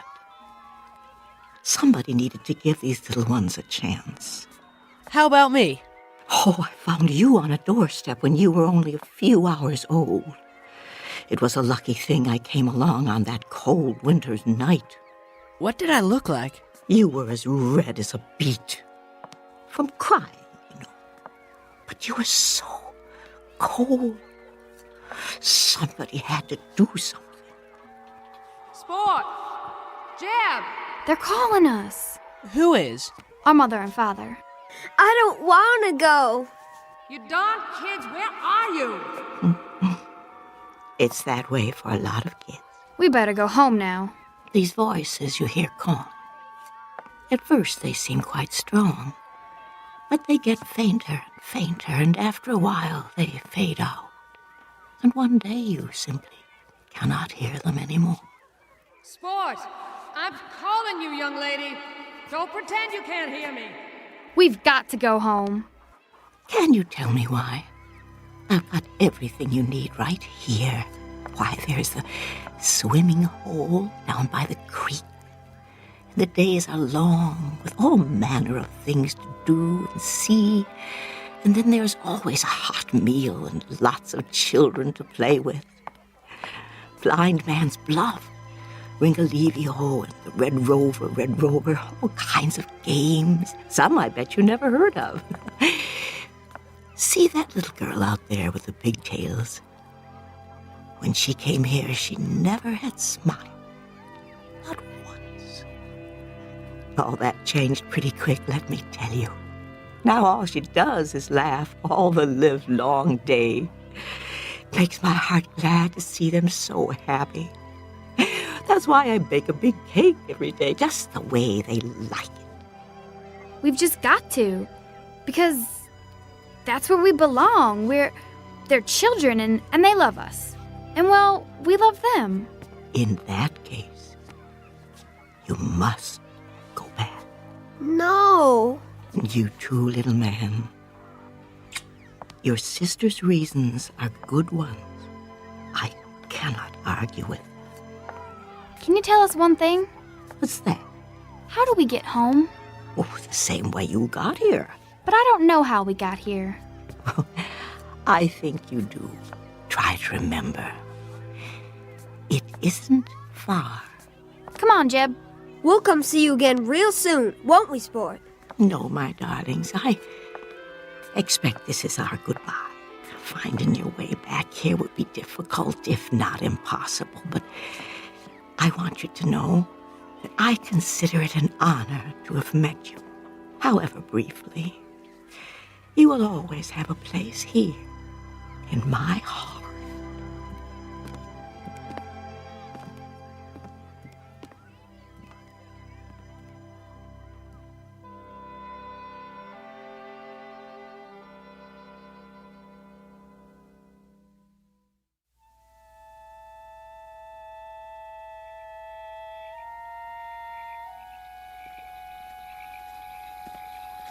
Here's where he came out of the water. It's a good place to dive. Just stand out there on that rock, take a deep breath, and jump. You'll see. It's easy. Stand next to me, Jeb. Do we have to? I'm your big sister. You have to do what I say. Bye, Whit. Bye, little Jeb. You mind your sister now. Whit? Yeah? I just wanted to tell you, I wasn't really gonna beat you up. I was just talking. Me too. Well, bye now.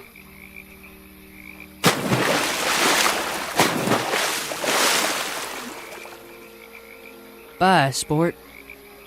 Don't let the bugs bite.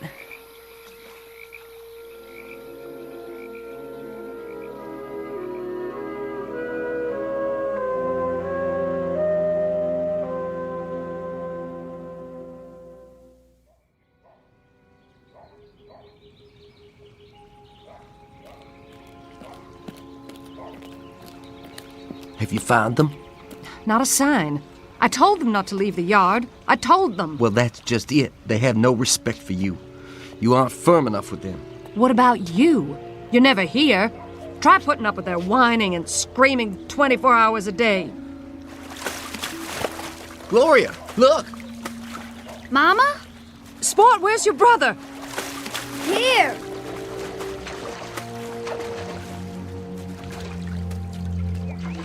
Where have you two been? We've been calling you for an hour. In the pool. You're lying.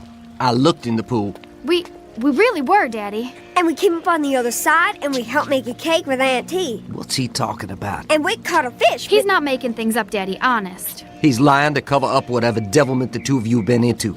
Jeb, come here. But it's true, Daddy. Come here, I said. Look at me. I want the truth out of you. No more lies. You understand? It wasn't a lie. It wasn't. Now you listen to me. Get in your room and stand in the corner till you can tell me where you've really been all this time. Do I make myself clear? Yes, Daddy. He understands now. It was a game, Daddy, that's all. Just a game. We were pretending. There isn't any Aunt T. I should hope not, but I want to hear it from him. Do as your father says. Go to your room. And forget about any dinner tonight. You've missed it. Both of you.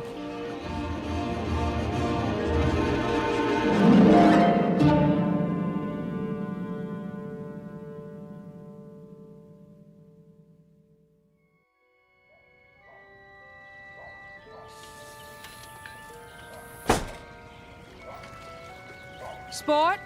Jeb? Over here, Mama. What are you doing by the pool? I got up early. I couldn't sleep. Where's your brother? In his room, I guess. No, he's not in his room. I checked. He's nowhere in the house. Well, I haven't seen him. Is breakfast ready? Not yet. Your father is waiting to talk to you. What about? I'll let him explain it to you. But there are going to be some changes around here. What kind of changes? You'll see. Things are going to be different. Will things be better? You bet your sweet life they will. Now find Jeb and hurry. All right, Mama.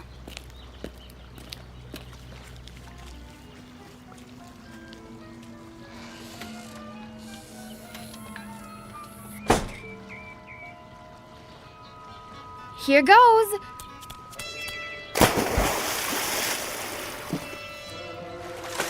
Wit, where are you? Auntie? Help me get back. I don't know how.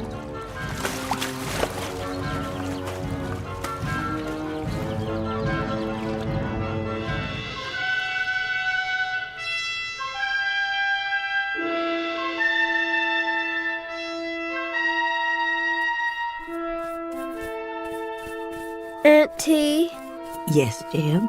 what are you making that quilt for? Because we need quilts. Lots and lots of them. To keep the children warm and snug at night. Don't you know anything? Sure I do. I know lots of things. When you finish cleaning the shoes, your next chore will be to help Whit bring in the wood for the stove. Auntie, why do they have to be chores? Every child must have chores to do. It teaches the value of work, the self-respect of doing a job well. Makes big muscles, too, like mine. Let's see. Roll up your sleeves. I told you. Big, ain't they? Wow. Keep working, boys. You have more shoes to clean. What are all the shoes for anyway? They're for the children, too, of course. Think of it, you and your sister didn't have any shoes at all when you came here yesterday. They all got holes in their swimming pools too, Auntie? Oh, dear me, no. Some of them don't have swimming pools. Some come down the chimney or you open the door and there they are. Sometimes you find them on street corners or on a doorstep like Whit here. What's that? Oh, why, someone's outside at the window. It's my sister. Sport, dear. Come in. Oh, come in. I can't. I'm dripping wet. Wait a minute. I'll get a towel from the cupboard.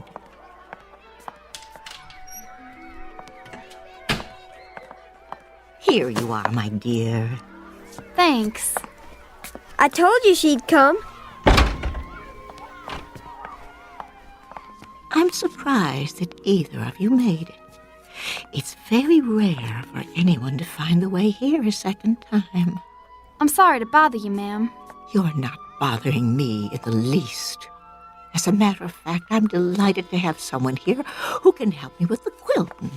You do so. No, ma'am. Oh, well, you'll be surprised at how quickly you'll learn. I can't stay. Oh? I only came to get Jeb. I ain't going. It'll be different at home now. Mama told me. Told you what? They aren't going to yell at each other anymore. Is that all? We're going to take trips together. Where? Oh, everywhere. Disneyland and Ohio and Australia and the North Pole.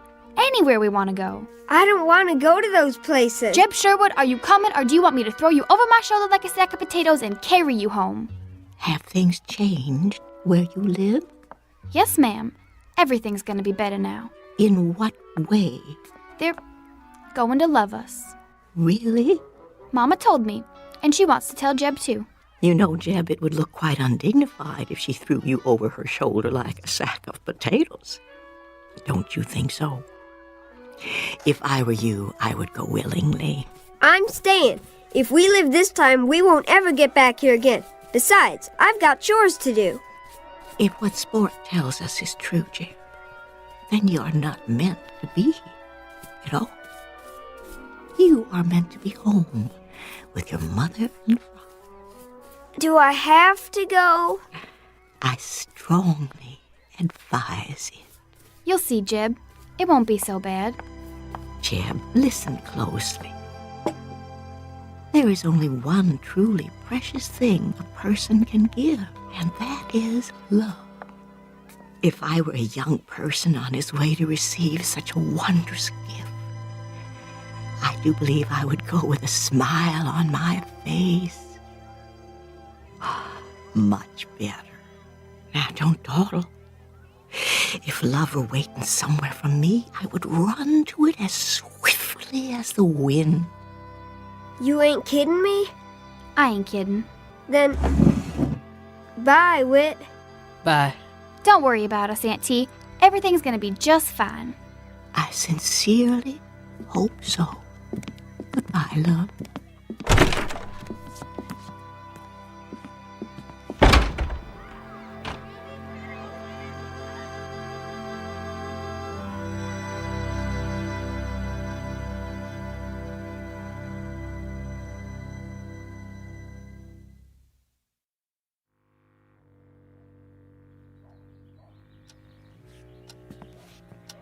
Maybe we should wait till tonight. No. You said you'd talk to them. Let's get it over with. I've got a half-dozen people waiting for me at the office. For once. Just once. Would you mind putting your family ahead of your work? I'm not the one, it's you. Lower your voice. Here they are now. Sorry. You're wet. I sent you to find your brother, not to play in the pool. That's where he was, in the pool. Do you know what happens to children who tell lies? We go to hell and get burned up. Well, you're here now. Sit down. Your father has some good news to tell you. Sport already told me we're all gonna be happy again and go on trips and... I can't do this, Gloria. You tell them. Very well. Your father and I are getting a divorce. If you don't know what that is, it means he's going to live in one place and I'm going to live in another. Where? As far apart as we can get. But... What we want to know is, do you kids want to live with me, or do you want to live with her? I suppose we could split you up if you'd prefer. No! I want to be with Sport. It's up to you. Make up your own minds. We want it the way it was. Well, you can forget it. I'm into that. We'll be good. This time we really will. We won't fight or cry or make noise. We'll be so good. Won't we, Jeb? What are you talking about? It's all our fault. You hate each other because of us. Oh, that's not true. I'll tell you one thing. We wouldn't have stuck it out this long if it hadn't been for you two. You might show a little consideration. I don't have to stay with either of you. Me neither. Come back here. We're not through with you. Hurry, before they catch us. I can hold my breath a real long time. I've been practicing. I know you can. Get ready. On your mark. What do you think you're doing? Stop them. What if we can't get back? We've got to. Get set, go! Come out of there right now. This time you're gonna get what you deserve for good.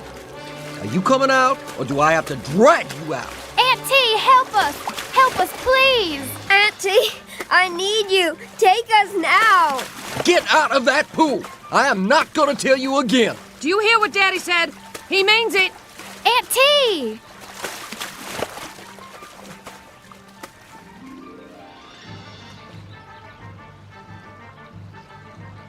Gil, they're staying down there a long time. I know. Do something. They're drowning. All right. Don't let them drown. Don't let them drown. They're not down there. But they've got to be. It's broad daylight. They can't just disappear. Where could they go?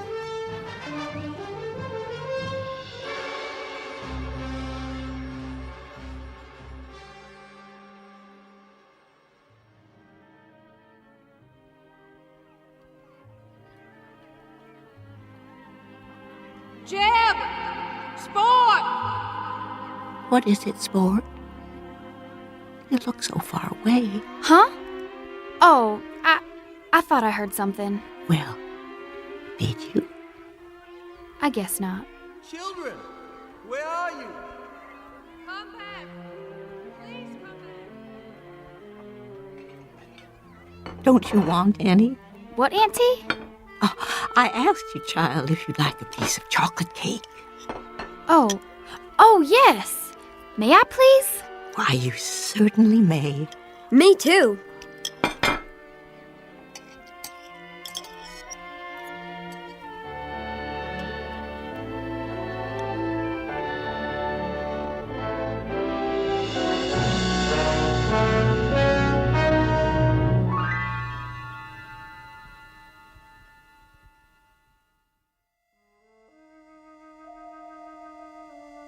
The end of an odyssey for two children who were cast adrift for a time. They took a chance searching for love and finally found it in the Twilight Zone.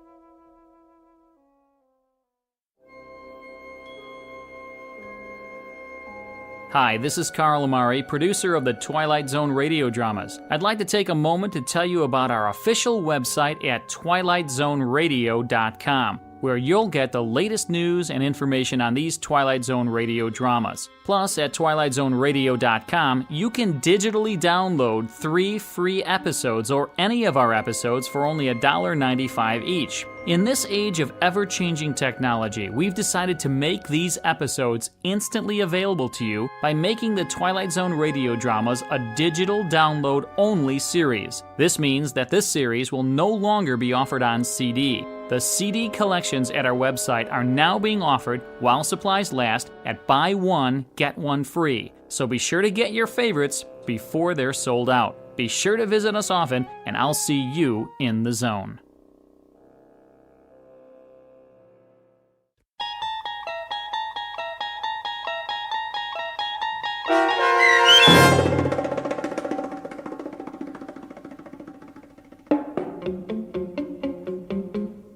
Bewitchin' Pool, starring Karen Black with Stacy Keach as your narrator, was adapted for radio by Dennis Etchison and written for The Twilight Zone by Earl Hamner Jr. Heard in the cast were Haley Nabig, Eli Newman, Evan Armacost, Kurt Nabig, Regan Alte, and Ora Jones.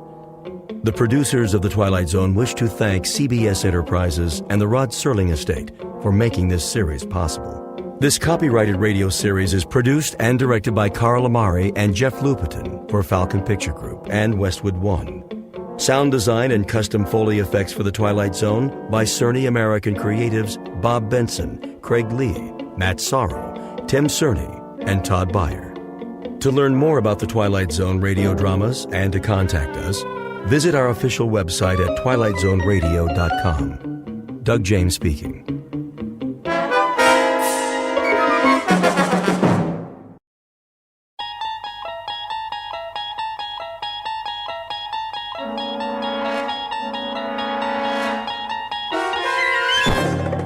There is a fifth dimension beyond that which is known to man. It is a dimension as vast as space and as timeless as infinity. It is the middle ground between light and shadow, and it lies between the pit of man's fears and the summit of his knowledge. This is the dimension of imagination. It is an area which we call the Twilight Zone.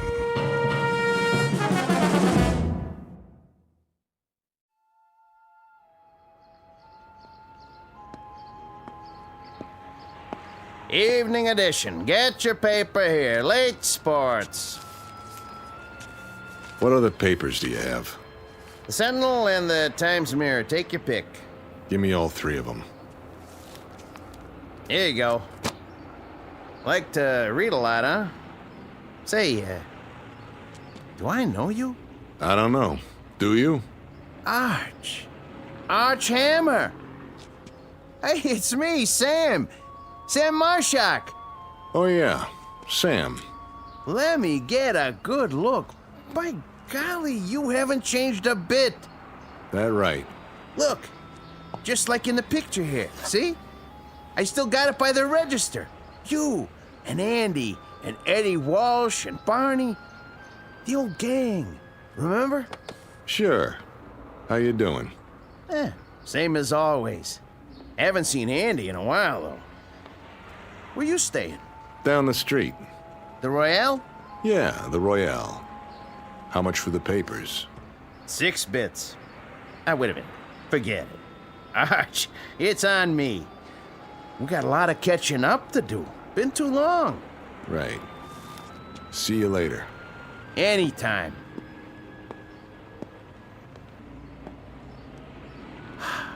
Archie. Ain't that something? Heard he was in Joliet. Must have got out.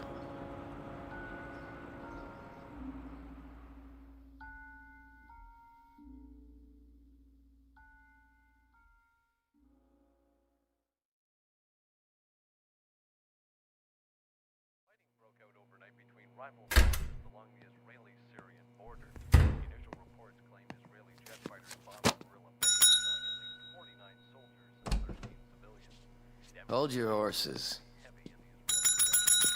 I'm coming, I said. How much for a single? Depends. By the day is one thing, by the week is cheaper. I don't know how long I'll be staying. $6.80 a night plus room tax. You want a shower? Is the water hot? Mornings only, otherwise it costs extra. Forget it. Hold on. Haven't I seen you before? Could be. All right, I'll give you the discount for regulars. No guests, though. Wouldn't think of it. Sign here. Right. Face sure is familiar. Arch Hammer? Can't say I remember the name. Maybe that's just as well. Oh, and lose the key, you pay for it. Thanks. Send up some ice, will you? And a pair of scissors. Scissors? What for? Something I want to cut out of the paper. Well, don't make a mess for the cleaning girl or you'll have to tip her. That'll be $7 even. In advance. His name is Arch Hammer. For the moment, he's 36 years old. He has been a salesman, a dispatcher, a truck driver, a bookie, and a part-time bartender. Whatever name he goes by, this is a cheap man, a nickel-and-dime hustler with a cheapness that goes beyond the suit and the shirt, a cheapness of taste, a cheapness of mind. He has a tawdry little shine on the seat of his conscience and a dark room squint in a world where the sunlight never got through to him. But Mr. Hammer has a talent, one he discovered at a very early age. This much he knows. He can change his face. He can look at a picture, concentrate on the eyes, twitch a muscle, and make his features match any other man's. Call him Rubberface. Mr. Archie Hammer, jack of all trades, who has just checked into a Fleabag hotel with the most odd talent, some newspapers full of photographs to work from, and a master plan to destroy a few lives in the Twilight Zone. And now, The Twilight Zone and our story, The Four of Us Are Dying, starring Eric Bogosian, with Stacy Keach as your narrator.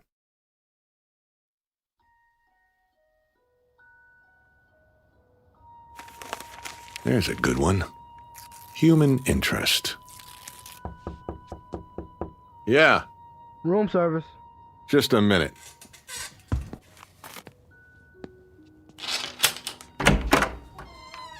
Here's your ice. Thanks. Brought a whole champagne bucket full. They even have champagne here?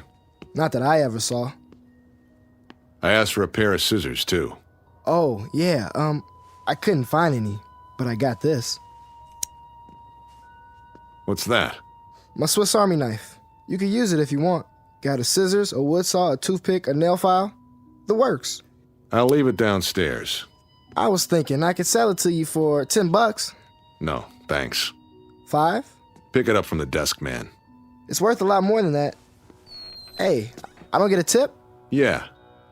Don't take any wooden nickels. Where's that page? Here. Johnny Foster, guitarist with the Maggie Weber Quintet. Why not? Always wanted to be a musician. The eyes, the nose, piece of cake. Just look in the mirror. Concentrate. Perfect. If I do say so.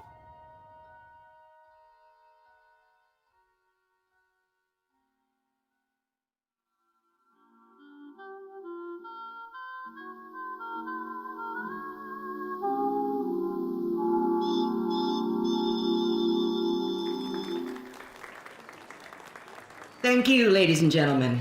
That one was for Johnny. Wherever he is, I know he can hear us. Now, if you don't mind, we'll take a little break, and we'll be back with another set in just a few minutes.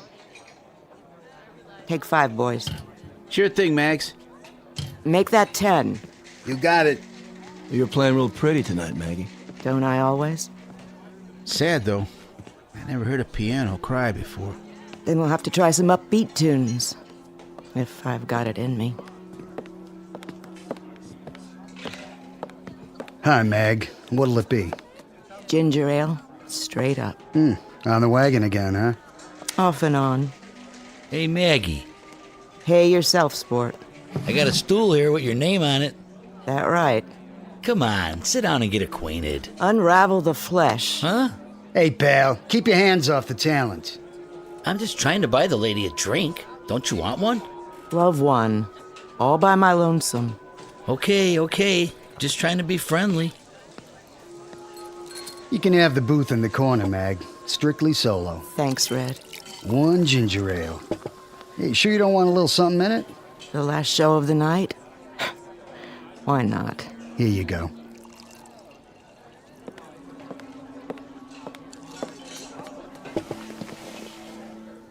Here's to you, Johnny. For the good times. Careful, you'll spill it. Johnny? Like I always say, if you don't drink well, don't drink. Johnny, are you a ghost? Sure, a ghost. I just came down to check the mourners. But it was in the paper. Was it? I should read the obituaries. Find out how they feel about the deceased. I'm gonna close my eyes. And when I open them, pray that I'm not dreaming. You're not dreaming. I wanted to see what kind of tears people shed. Big ones the size of bubbles, or the kind that come from onions and handkerchiefs. You came to the right place, Johnny. I got a whole room full of buckets to hold the tears. Yeah? I heard it on the radio one night, just like that. First there was a dance band, and then there was a newscast. And there you were. Right in the middle of the vice president in Russia and a streetcar strike. Death, as it must to all men, came to talented guitarist Johnny Foster. A tragic accident, a train hitting a car. And I just sat there and I listened and I cried.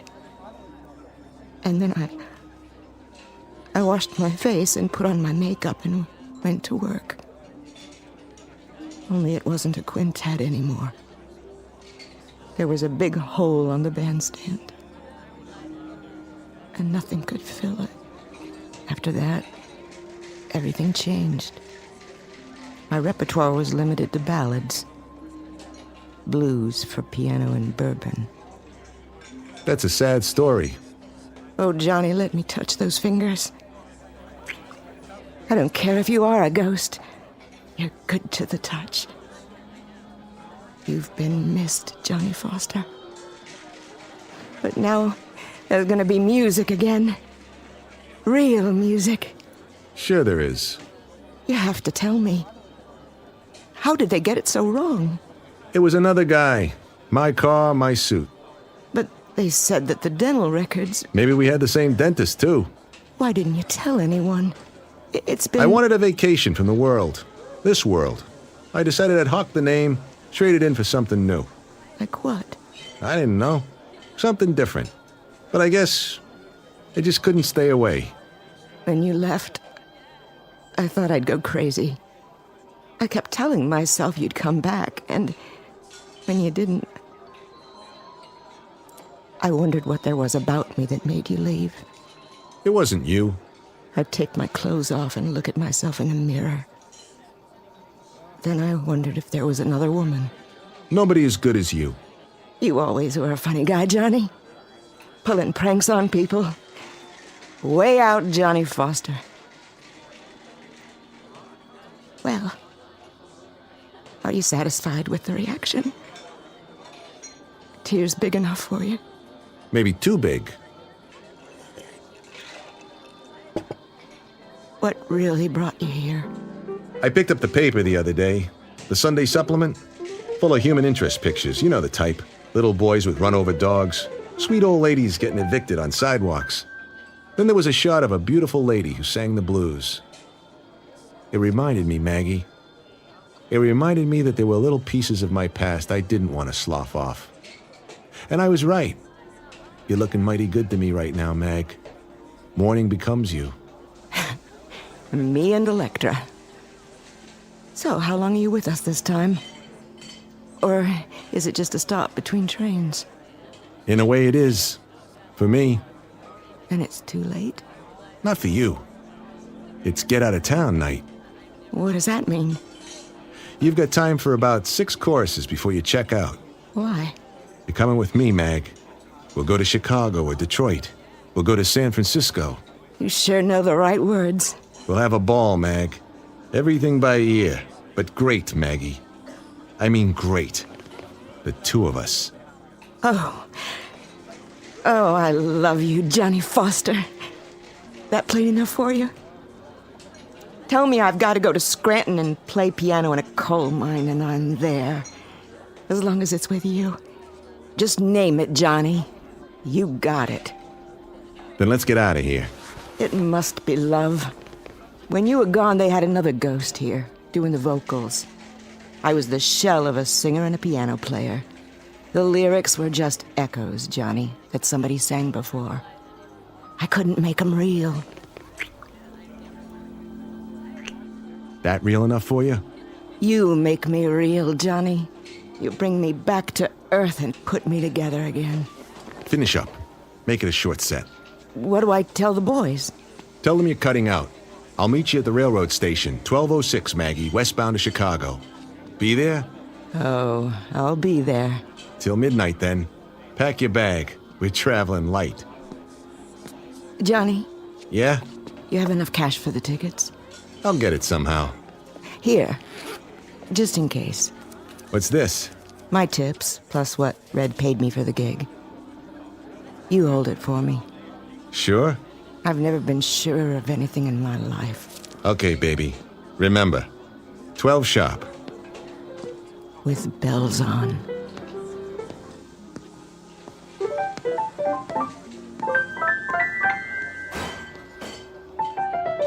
Johnny?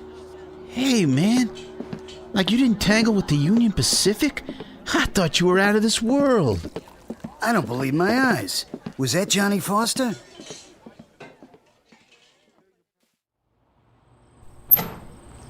Hey, Johnny, baby, we got the wrong word. They said you got removed by a locomotive. Johnny, man, it's good to see you. You'll never know. Oh, here, let me give you a light. I'll take the light. But you got the wrong boy. My name's Hammer. Oh, hey, sorry, buddy. No offense. None taken. It's just that... Boy, I could swear you were the guy I saw in the bar. But I can see by your face, you're somebody else. Hey, real sorry. Don't worry about it.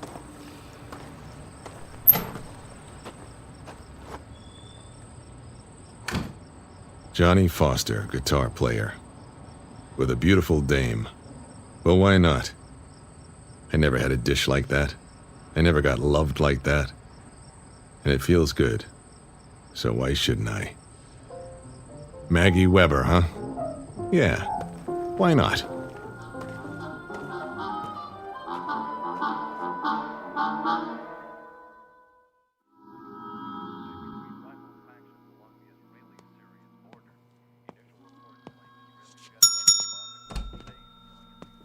Mr. Hammer? Good memory. Something I can do for you? Just some information. What kind?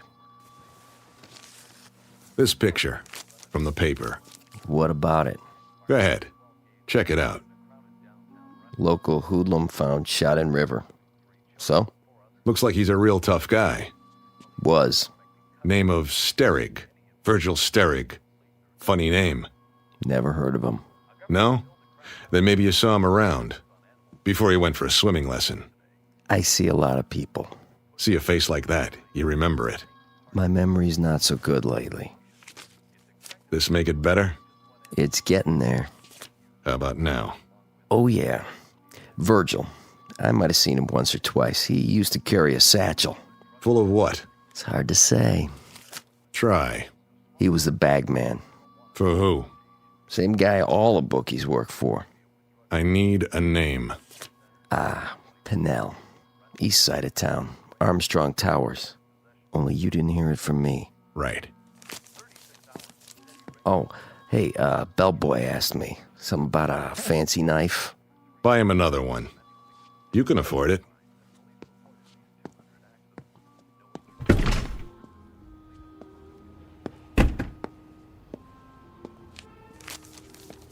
Virgil, how was the water? Cold? Or did it only hurt when you laughed? Let me get a good look at your face. Crooked nose, low forehead. Piece of cake. Now let's find out why you took that dive.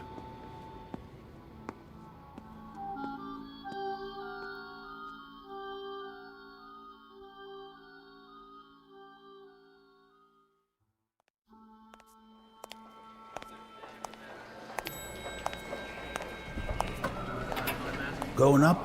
Always. What floor you? Oh, hi, Mr. Sterling. Hi yourself. The penthouse? Where else? I haven't seen you for a while. No kidding. But now, here you are. Back from the dead, and bigger than ever. Oh, I didn't mean it that way. I just meant... Say... Thanks for the lift.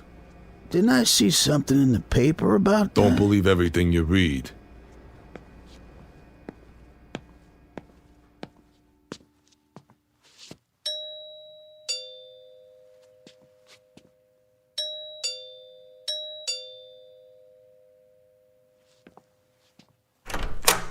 Oh, Mr. Steric. I'm surprised to see you. Where's Pennell? Mr. Pennell, not home. No? He's out. You come back tomorrow. I tell him you here. Call on telephone, maybe. I'll tell him myself. Now. I say he's not here. Out of my way. Oh! Who is it, Ramon? Hello, Pennell. What in the devil is... You ought to be more careful. It's only a bottle. Verge, is that you? I don't believe it. I clean up for you, sir. Leave it. But glass on floor. I said leave it. Expensive stuff. Imported. That doesn't matter, but you... You can always open another bottle, can't you? Plenty more where that came from. I like your taste, Mr. Pennell. Very rich, polished, lots of class, like this apartment. Neat, but not gaudy. I clean it up. Later, Ramon. Oh, yes. Yes, sir. I go now. I come back later. You do that.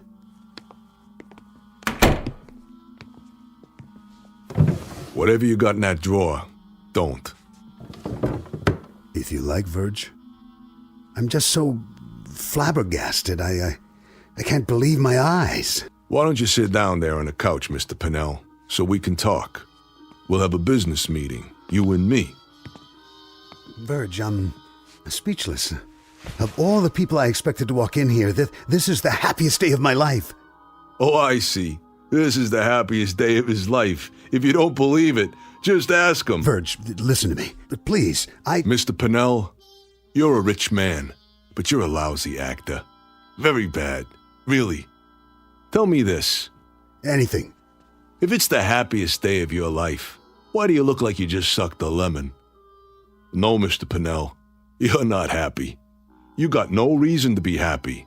Believe me, I know. You got no reason at all. Of course I do.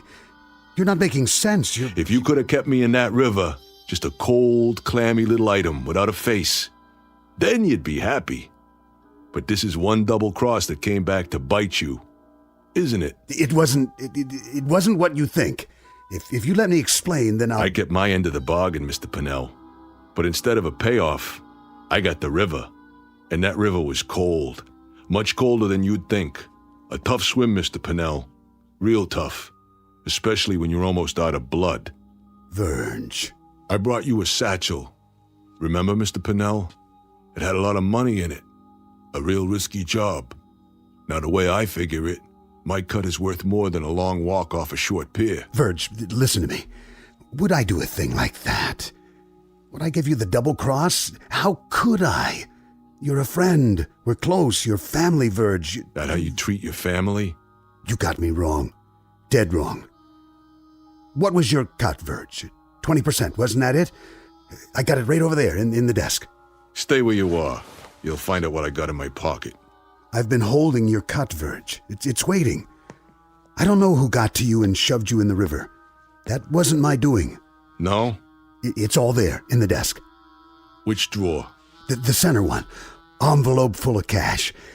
Why don't you let me get it for you? Why don't you shut your mouth?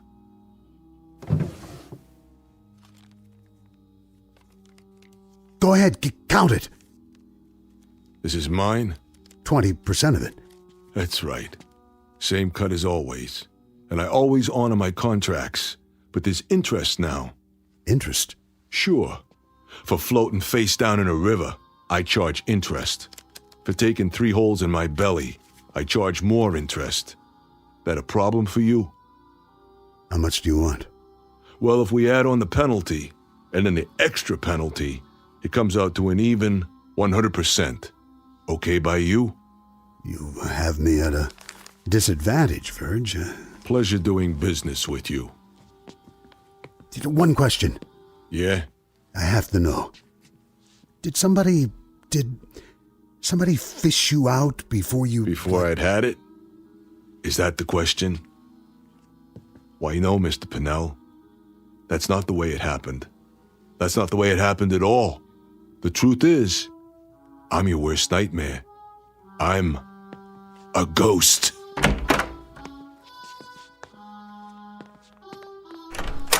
That's him. He's scared, Mr. Pennell. Easy, Ramon. You ain't going nowhere. Hands up so I can frisk you. Don't touch the merchandise. Hey, ain't that Virgil? Hi, fellas. Long time no see. Keep your hands out of your pockets and step back inside, nice and peaceful like. No hard feelings. I even brought you something. What? This. Wait! No! I get Mr. Pennell. You made a mistake coming here. So, did you? Take my advice, fellas. Stay down. There! He's getting away! On your feet, you bums. Get him! He's a thief! I want him dead! You hear me? Dead! And buried!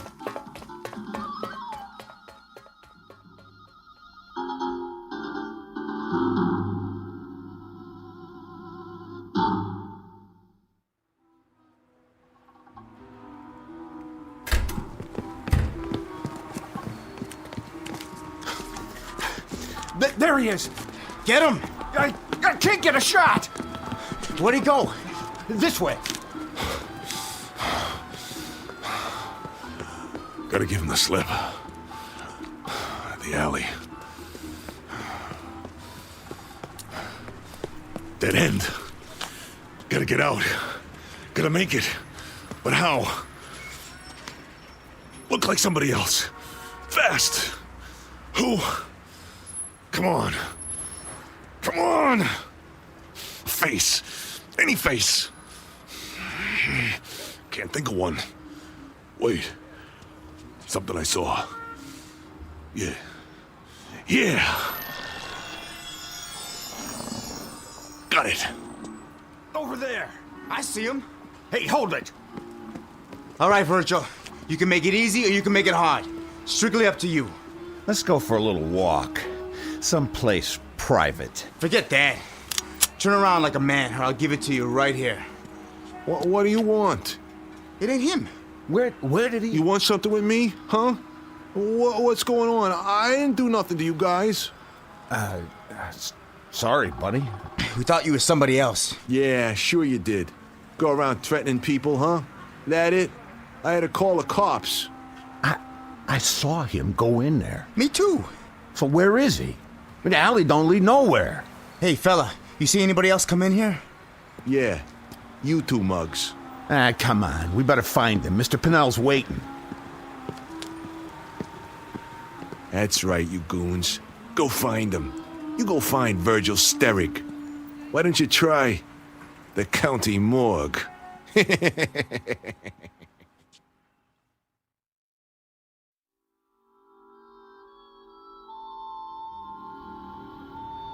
Newspapers, magazines. Help you, mister? Racing form. Right here. Going to the track tomorrow? What's it to you? I'm just making conversation. You know, it gets pretty slow this time of night. So?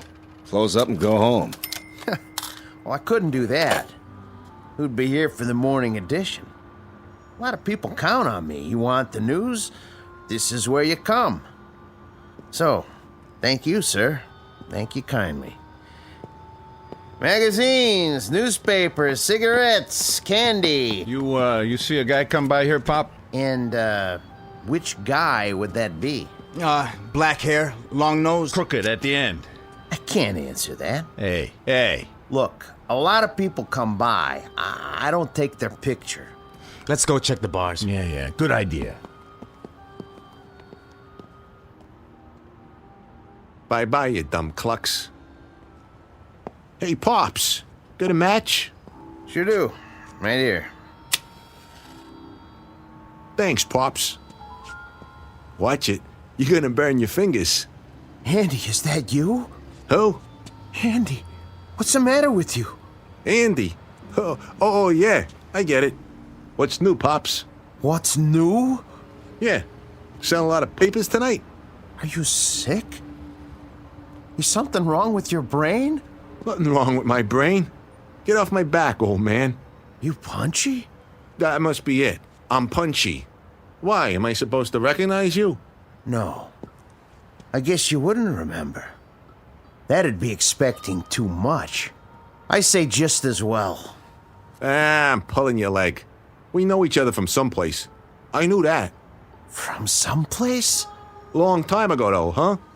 It's coming back. Go ahead, tell me. How do I know you? How do you know me? For shame, Andy. I'm ashamed of you. Come here.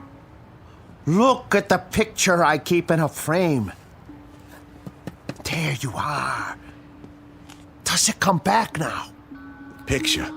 That's why I got it. The only face I could think of. You remember yet? You remember your friends? Your own father? No, you got me wrong. I'm not your son. Not anymore. You were.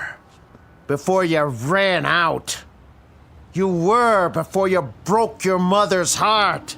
Before you did dirt to a sweet little girl who would have cut off her arm for you.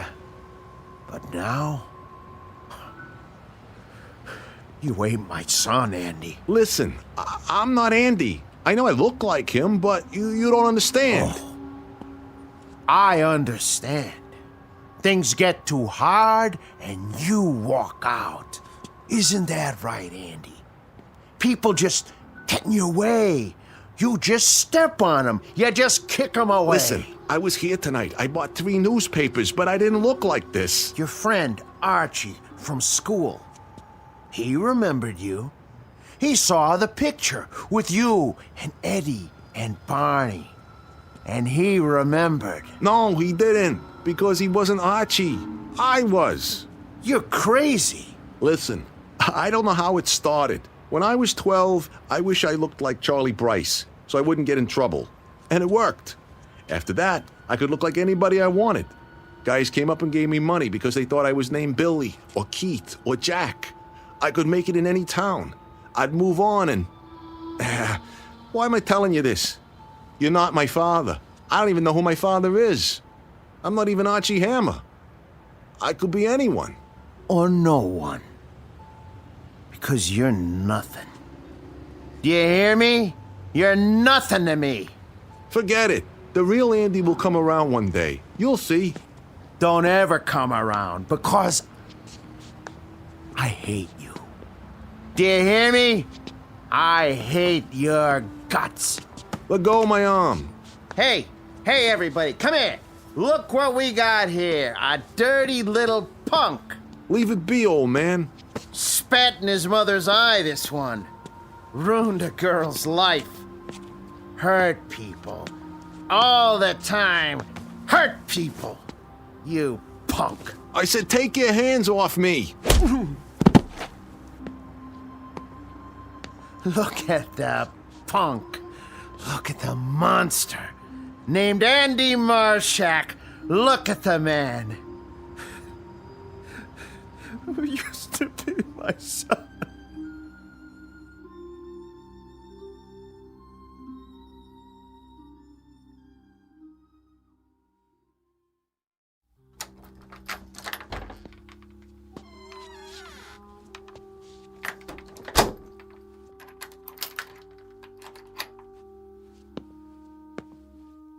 Now, let's try another face. Who's that handsome guy in the mirror? Why, it's Johnny Foster. Much better. Yeah? Delivery for Mr. Hammer. I didn't order anything. Not food. Then what? Flowers. I don't like flowers. You'll like these. Maggie. Yeah, that girl. Sorry, Johnny. You gotta go away for a minute. Goodbye, Johnny. Hello. Archie.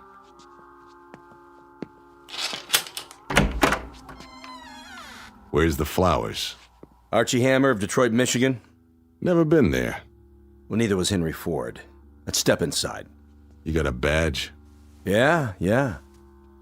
And a nice little warrant for your arrest. You're making a mistake. No mistake. Sandy hair, 160. You're him, all right. What's this for? Parole violation, leaving the state without permission. I don't know what you're talking about. I've been tracking you for a while. Doing a lot of interstate traveling, huh? Not me. You can make 2 calls when you get to the station. I got a train to catch. Do I have to take out the cuffs? Because if I do, I get irritated. And when I get irritated, people get hurt. Especially if there's just the 2 of us. Okay. Can I put on my coat? Where is it, Hammer? Out the window or up on the roof? In the closet there. Be my guest. And if you get any other ideas, feel free. I could use the target practice. I'll bet you could. Find it? Ready, Johnny? Here goes.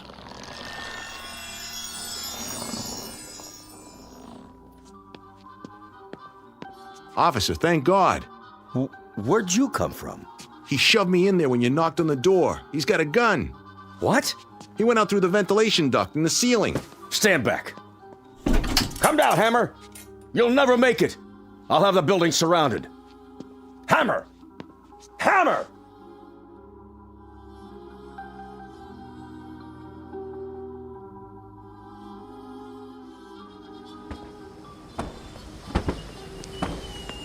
Hey, hold it right there. Yeah? Oh, you see a guy come out of here? Uh-huh. Took off down the street. Thanks. He went that way. Go get him.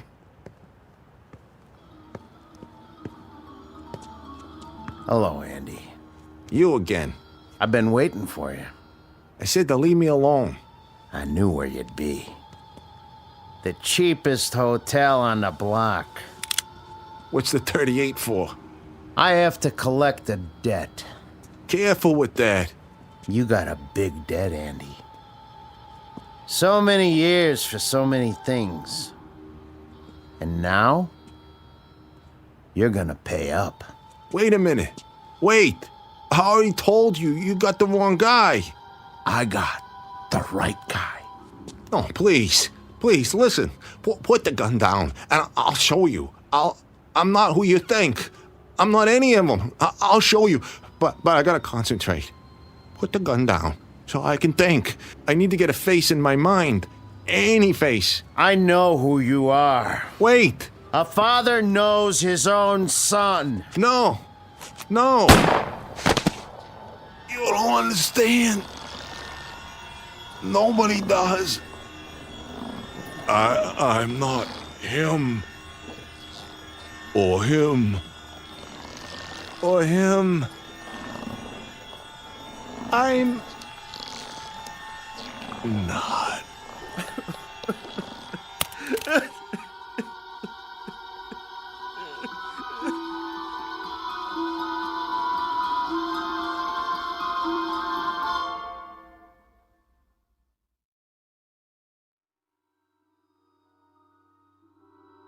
He was a cheap little man who checked in and checked out. He was a guitar player who was loved beyond words. He was a bagman with money in his pocket. And he was an errant son who finally got back some of the agony he caused in front of a Fleabag hotel. He was all of them, He was Arch Hammer, he was Johnny Foster, he was Virgil Sterrig, he was Andy Marshak. And all of them were dying.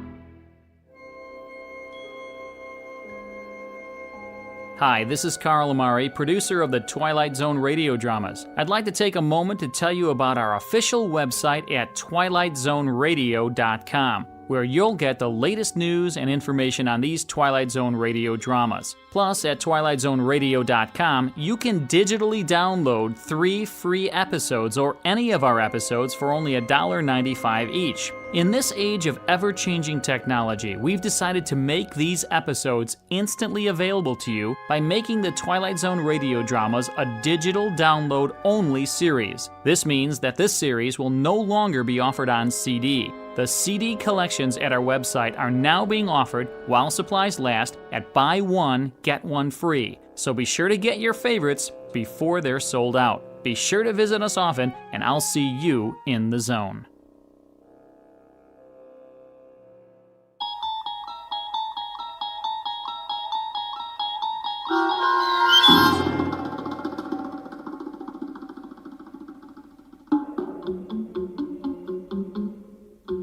The Four of Us Are Dying, starring Eric Bogosian with Stacy Keach as your narrator, was adapted for radio by Dennis Etchison and written for The Twilight Zone by Rod Serling, based on a story by George Clayton Johnson.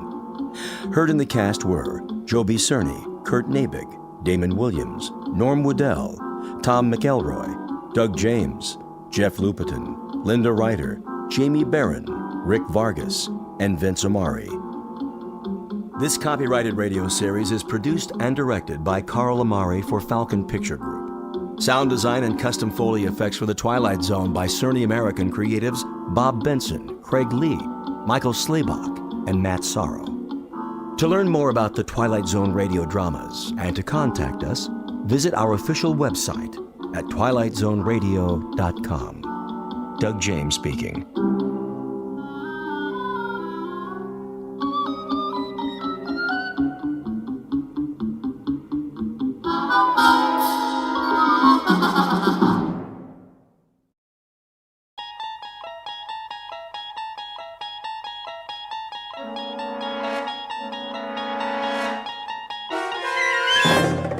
You unlock this door with the key of imagination. Beyond it is another dimension, a dimension of sound, a dimension of sight, a dimension of mind. You're moving into a land of both shadow and substance, of things and ideas. You've just crossed over into the Twilight Zone.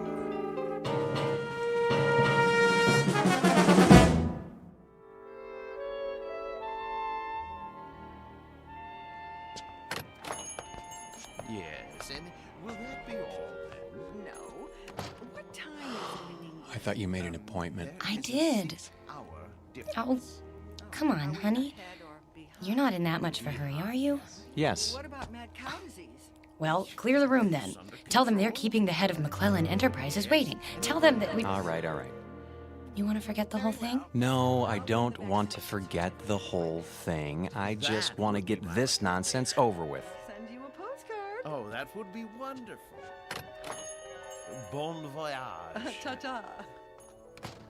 Yes, ta-ta. Come on. Hello. May I help you?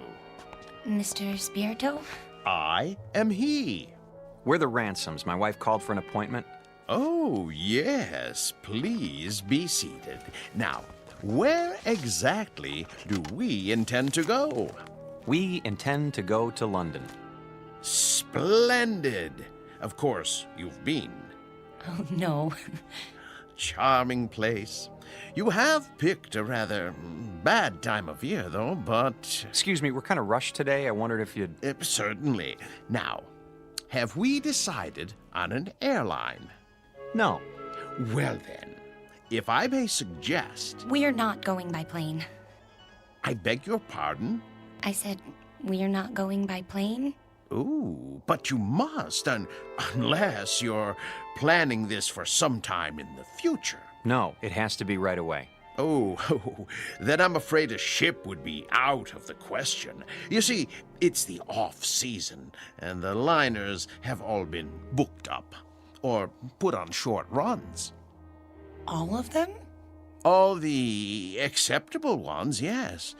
I hope you won't mind my saying this, Mrs. Ransom, but, you know, airplanes are perfectly safe nowadays. I realize that some people feel a certain trepidation, but there's absolutely no reason... Eileen, if it's the only way. May we see a list of boats that are running? If you wish. You promised. I know. It's important, Alan. We agreed on that. I'm afraid these are the only passenger-carrying vessels bound for England in the next 30 days. Some are freighters, but it's sometimes possible... What about this one? The Lady Anne? I don't think so. Why not? Well, it's very nearly the oldest ship in the water, and the slowest. 13 days to Le Havre. Another half day to Southampton. Forget it. No. Wait. This says it leaves on Thursday. We'll take it. Please, Mrs. Ransom, the Lady Anne is a veritable antique. Listen to the man, Eileen. We can relax when we get there if that's what you want. Don't make such a big deal out of it. It is a big deal to me, Alan. A very big deal. Give us 2 tickets. For this relic? Yes, that's right. The Lady Anne. Oh, very well. A few extra days won't matter, will they? I don't have anything better to do. Check okay? Of course, sir.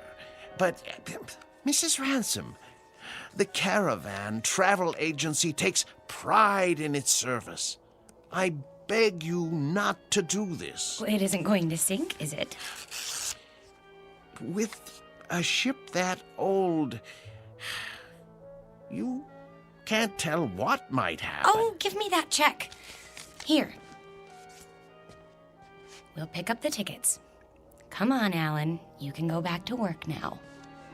Thanks for your help, Mr. Spirito. Very well. Bon voyage.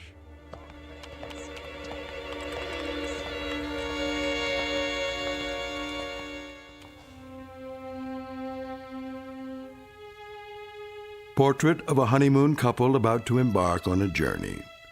Like most newlyweds, they've never traveled a great distance together, nor have they become truly acquainted.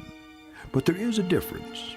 These newlyweds have been married for 6 years, and they're taking this honeymoon not to start their life together, but to save it. Or so Mrs. Ransom believes. She's not sure why she insisted on an ocean liner, except that it will give them some much-needed time together, even if it is the Lady Anne. The tickets read New York to Southampton, but this old ship is bound for a very different port. Its final destination? The Twilight Zone.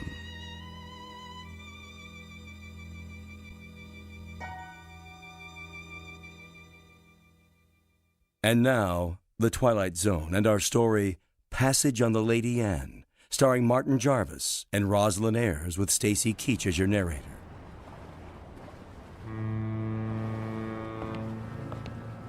Perfect. A foggy night. Can't even see the ship. Where is everybody? Already on board. We're a few minutes late. I was ready. If you hadn't taken so long packing... There it is! Oh, Alan, isn't it beautiful? No, not it. She. The ship happens to be a lady. Sorry. She's beautiful. Indeed she is. Oh, yes. There's the gangplank, is that what they call it? Come on, Alan. I can hardly wait. I know, from the descriptions we were expecting a cross between a kayak and the Flying Dutchman. You're seeing someone off? No, we're passengers. What? How's that? Passengers. Oh, no. No. I hardly think so. No, you see, this is the Lady Anne. Toby, please. You have no right to badger them. Yeah, be quiet, woman. Well... Now, young fellow, look here. If you'll consult your tickets, I think you'll find there's been a mistake. I repeat, this ship is the Lady Anne. And I repeat, there's no mistake. Show me your tickets. Why should I do that? Call it curiosity. Do you mind? Go ahead, Alan. All right. Let's see. Mr. and Mrs. Alan Ransom, New York to Southampton. You're not going to read the fine print, too, are you? Well, they seem to be in order. Thank you. It's good to know that. Well, there must be an error. This is a private passage, you might say. A mistake in booking. No, it's a terrible mistake. Come along, dear. But, Millie, I don't understand. I really don't. I said come along.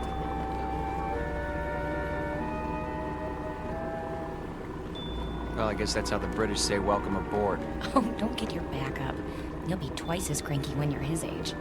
Bet we can beat him up the ramp. Not too late to turn back, you know?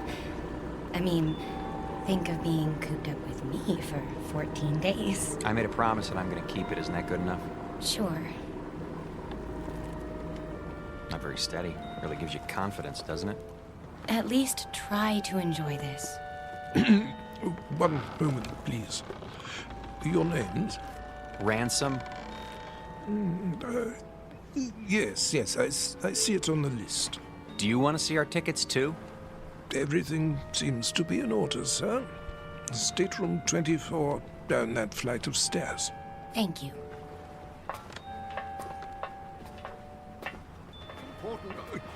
Oh, here we are. Yes, here we are. Good evening. I say, you're not going to let them do this, are you? I'm afraid it's out of my hands. Out of your hands? Well, we'll see about that.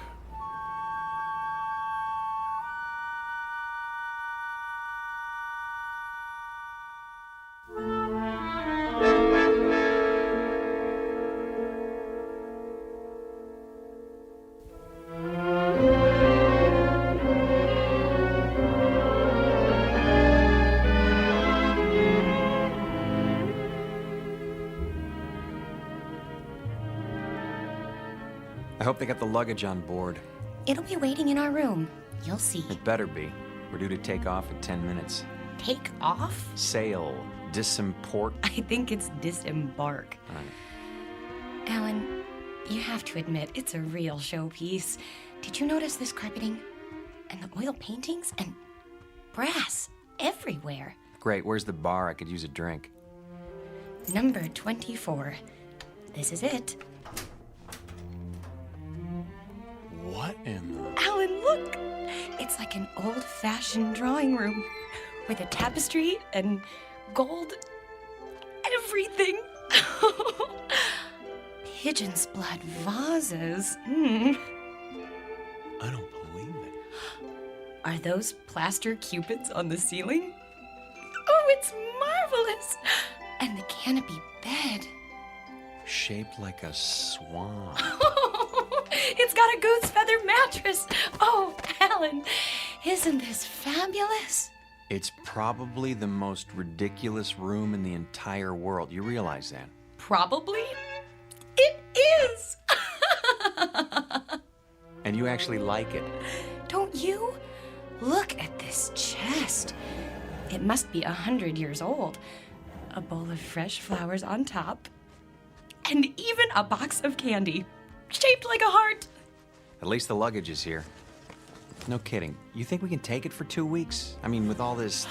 There's the whistle. Come on, let's go up on deck. Why? Why? That's what you do. Haven't you seen any movies? Hurry.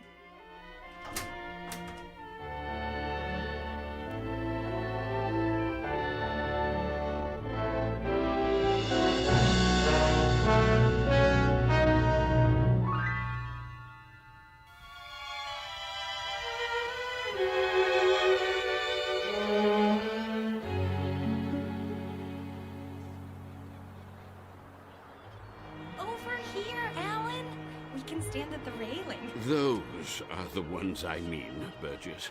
Not the ones going with us. Yes, I tell you. Nonsense. Obviously a silly blunder. No. They have tickets. Calm yourself, Mackenzie. This needs to be settled at once. Very well. Here they come. Hello. Hello. How do you do? Oh, very well, thank you. Now then, no doubt you young people aren't aware that this is a rather, well, how shall I say, private sort of cruise, you see. Very tight. Dear me, yes, unquestionably a slip-up on the part of the, Look, mister, we're getting a little tired of this routine. Try to understand. There hasn't been any slip-up. This is our ship, and we are sailing to England on it. Her. What did I tell you? They're determined. This is bad news. Very bad indeed. Oh, really? For you or for us? Don't argue with them, Alan. See here. Please, this may seem odd to you, but we are actually trying to be of help. Yes, exactly so. You see, there are things you don't know about this ship. Yes. But what does that mean? Well, for example, it isn't common knowledge that... Burgess. No, Mackenzie. We've got to tell them. But... this vessel is over 50 years old. We knew that. Oh, but there are other things you couldn't possibly know because you haven't had time to look. Such as? Well, she's falling apart everywhere. The deck chairs wouldn't support the weight of a baby. Yes, that's true. And the staircase is about to collapse at any moment. And the food, food, dreadful. It's positively poisonous. Ptomaine, you know. Yes. But the worst of it is the danger at sea. Those boilers, not to be trusted. They've been ready to burst for years. Oh, yes, for years. So you can see how impractical the whole idea is. There's just one thing. Yes? If it's such an awful, dangerous ship, what are you doing on it? What? Well, we're old and eccentric. Well, yes. Well, we're young and eccentric. We like impractical things, the challenge and all. Besides, we think it's an absolutely charming boat. Last warning. They'll be pulling away the gangplank at any moment. Look, you'll be quite bored. We never get bored. Do we, Alan? Nope, not at our age. You're sick, then. Yes, you'll get sick. No stabilizers. She rides like a washing machine, I can tell you. Sounds like fun. I think I've heard about enough. Wait. I have my checkbook. What's that for? I am prepared to pay you double the amount of your tickets. This is ridiculous. No, I want to hear it. Pay us to do what? If you will abandon your plans, I'm sure you'll find another booking, something more suitable. That's a very generous offer. Yes, very much more suitable. Alan, you're not considering it, are you? Well, what do you say? Not a chance. Triple the amount, then. Yes, triple. No. Very well. I am forced to extremes. Sir, madam, if you will leave the Lady Anne at once, I will give you the equivalent of, let me see, 50,000 American dollars. 50,000 American dollars. Yes, which I will match. Well, I haven't got it all on me, but making it a total of 100,000. Yes, 100,000. Well. You're talking my language now, gentlemen.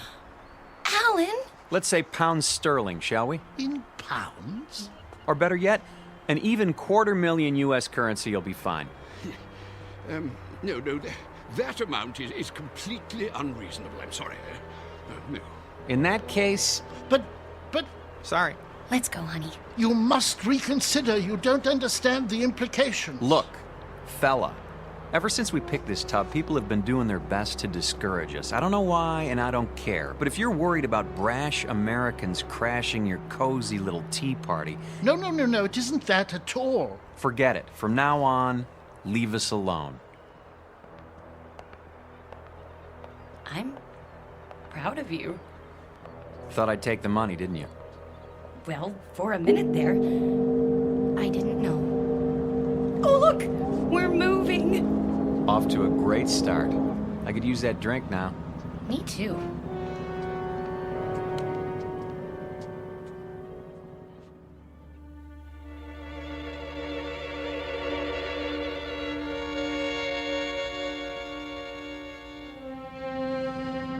Too late. We did our best. We should have tried harder. But the funds he was demanding... highway robbery. Nevertheless, it was our duty. The duty of everyone on board. Who knows what the consequences will be? I fear we should have done whatever was necessary to keep them off this ship.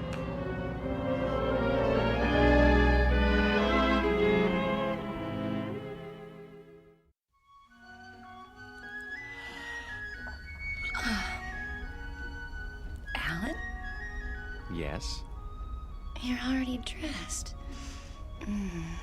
Why are you up so early? It's almost 11.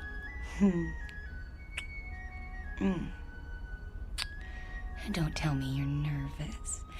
We're not going to let two cranky old men spoil our second honeymoon, are we? A lot more than 2. Better get dressed. Fire drill's in 15 minutes. What?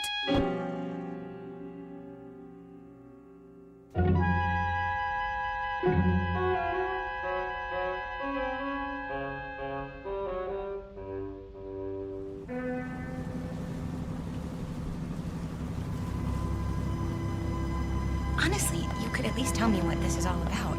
You act as if we're going to an execution. There. See for yourself. Look at all of them. And all wearing their life preservers. Oh no. Alan, some of them are even on crutches. And wheelchairs. Pretty hard to stand for inspection. Is that what they're doing? Apparently it's a safety requirement. Well, there was the Titanic. I picked up a few more names. The Mackenzies, of course, and Mr. Burgess. How could I forget? The one on the end is named Van Vlyman. Next to him is Mr. Bristow. Cooey! Hello there. Care to join us? Yes, do join us. Hello. In a moment, Mrs. Mackenzie. You don't suppose that everyone else on this ship is... Everyone. I checked this morning. The youngest person I saw was 70. Oh, but that's silly. It must just be the first class section. There aren't any other sections. The entire ship is first class. You mean they're all... Show some respect. This group alone represents several thousand years. All for fire drill practice. Remember, Eileen, getting there is half the fun. Chin up. Your life jackets. Oh, thank you. Now then, as soon as you're all ready... I think the straps go over your shoulders. Like this? That doesn't look right. Psst. Do you need help, dear? Good morning, Mrs. Mackenzie.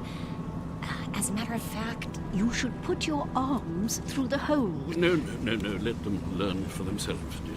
I was just trying to make it easier. See you later, then.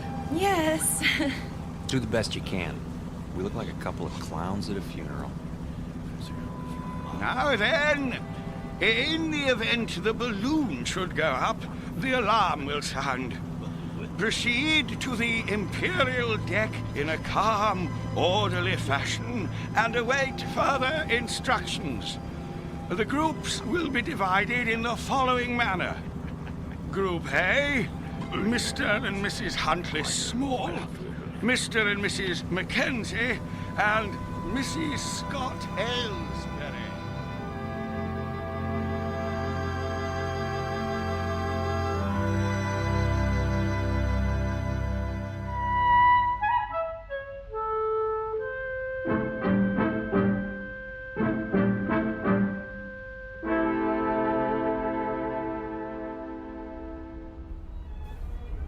Here we are.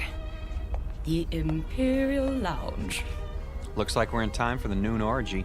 Alan, I think it's elegant. Like a private club. That's the problem. We're not members. This isn't a ship, it's a floating rest home. Shh. You wish something from the bar? Do you suppose you could fix us up with 2 double martinis? Very dry? Yes, sir. Alan, I'm sorry. I didn't know it would be like this. But it doesn't matter that much, does it? We didn't want to mix with other people anyway. We wanted to... Stop saying we. If you'd listened to me, we'd be in London by now. And you'd be in a business meeting. Not necessarily. Yes. And it would be the same the next day and the next and...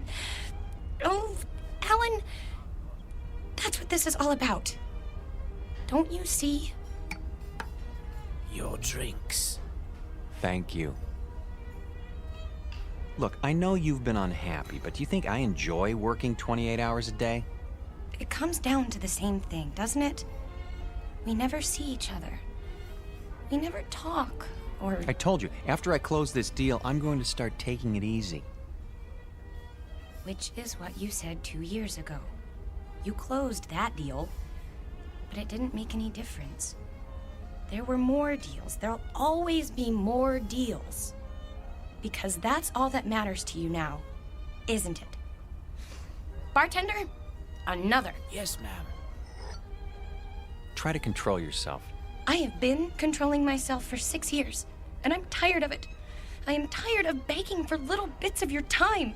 You're not interested in me anyway. You're interested in success. Fight your way to the top and then fight to stay there. Stop making a scene. Why? Does it take your mind off mergers and board meetings? No, it takes my mind off the fact that we're supposed to be on a trip together. Come off it, Alan. You're going to England on business. I happen to be along. That's all. Why? Because I insisted. If I hadn't, you'd have gone alone. Isn't that true? Admit it. I can't talk to you when you're like this. You made me like this. Because the truth is, you don't care anymore. I was stupid to think that a few days together would make a difference. You're a flaming success now. Alan Ransom, the financier. And I'm the nagging wife who doesn't understand. Eileen, please. What's the matter? Are you afraid they'll catch on? Don't worry. They think we're a happy couple, made for each other. Shut up. Yes, sir. Well, when this tub finally gets there, you can relax. Because I'll be leaving. That might be a good idea. Oh, it is. You'll have all those nice deals to keep you warm with no silly woman around. It should be marvelous. It will be. For now, I'll be on deck reading the Financial Times. Here's for the drinks.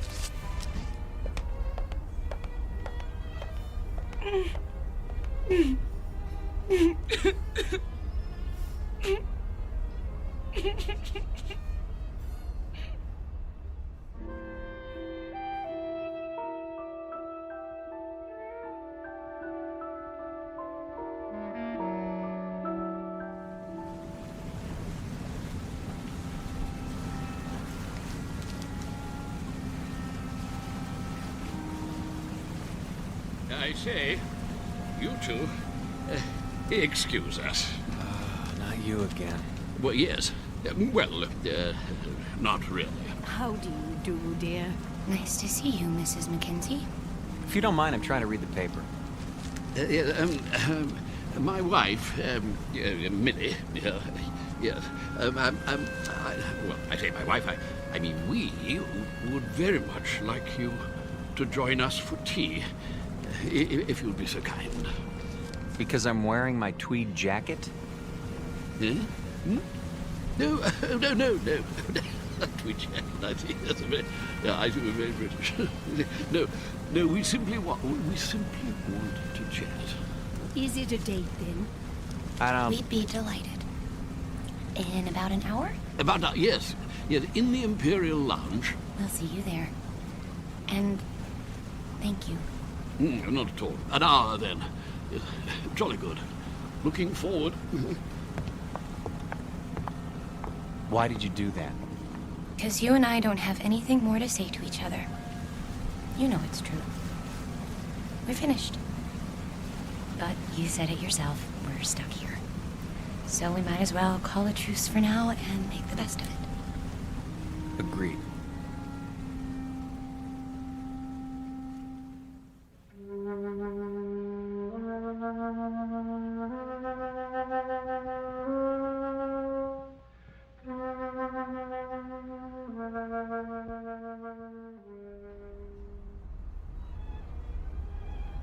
Hello.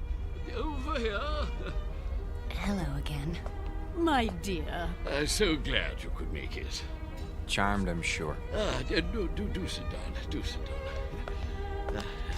Not at all. Nasty day. What?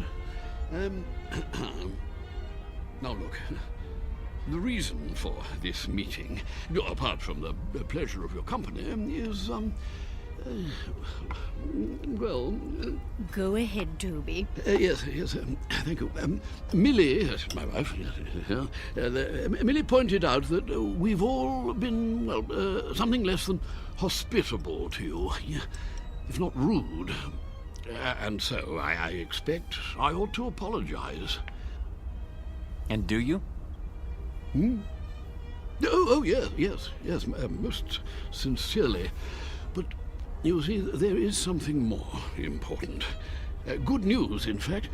Yes, we've been talking the whole thing over, and we've decided that you won't have to leave the ship after all. We won't? Say, that is good news. We were afraid we were going to have to swim back, and it's had us sick with worry. Really? No. I see. I see. Very good. No, I'm sorry about that, my boy. But we were quite concerned, all of us, as I dare say you gathered. You see, it simply hadn't occurred to us that an outsider would ever want to travel on the Lady. The last time she took on a new passenger was, well, according to Captain Prothero, was some 16 years ago. So you can understand. Yeah, but never mind that. It's all settled now. What's all settled, Mr. Mackenzie? Oh, no, we'll get to that in good time. You simply must forgive us. We can't have been very good company so far. Well, frankly. The point is, we spent a good many fine hours, Millie and I, my wife Millie, on this old, scow.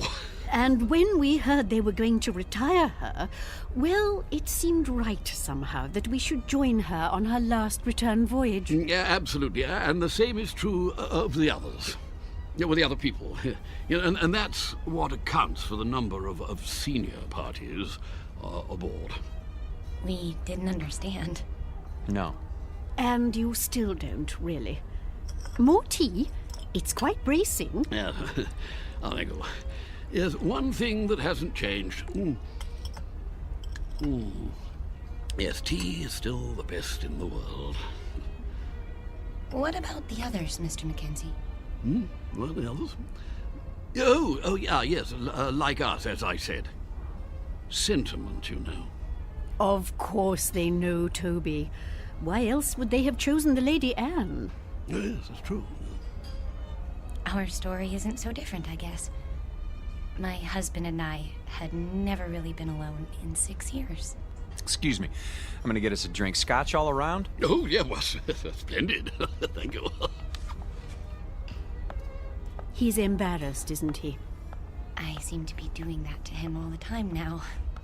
You were saying the two of you hadn't been alone? Well, he's a busy man. You get wrapped up in things if you want to be the best, and I don't know. When I heard he was going on a business trip to England, I made him promise to take me. But that doesn't explain the Lady Anne. No. No, I suppose it doesn't. Mostly it was the time. More days together. And, well, it just seemed kind of special.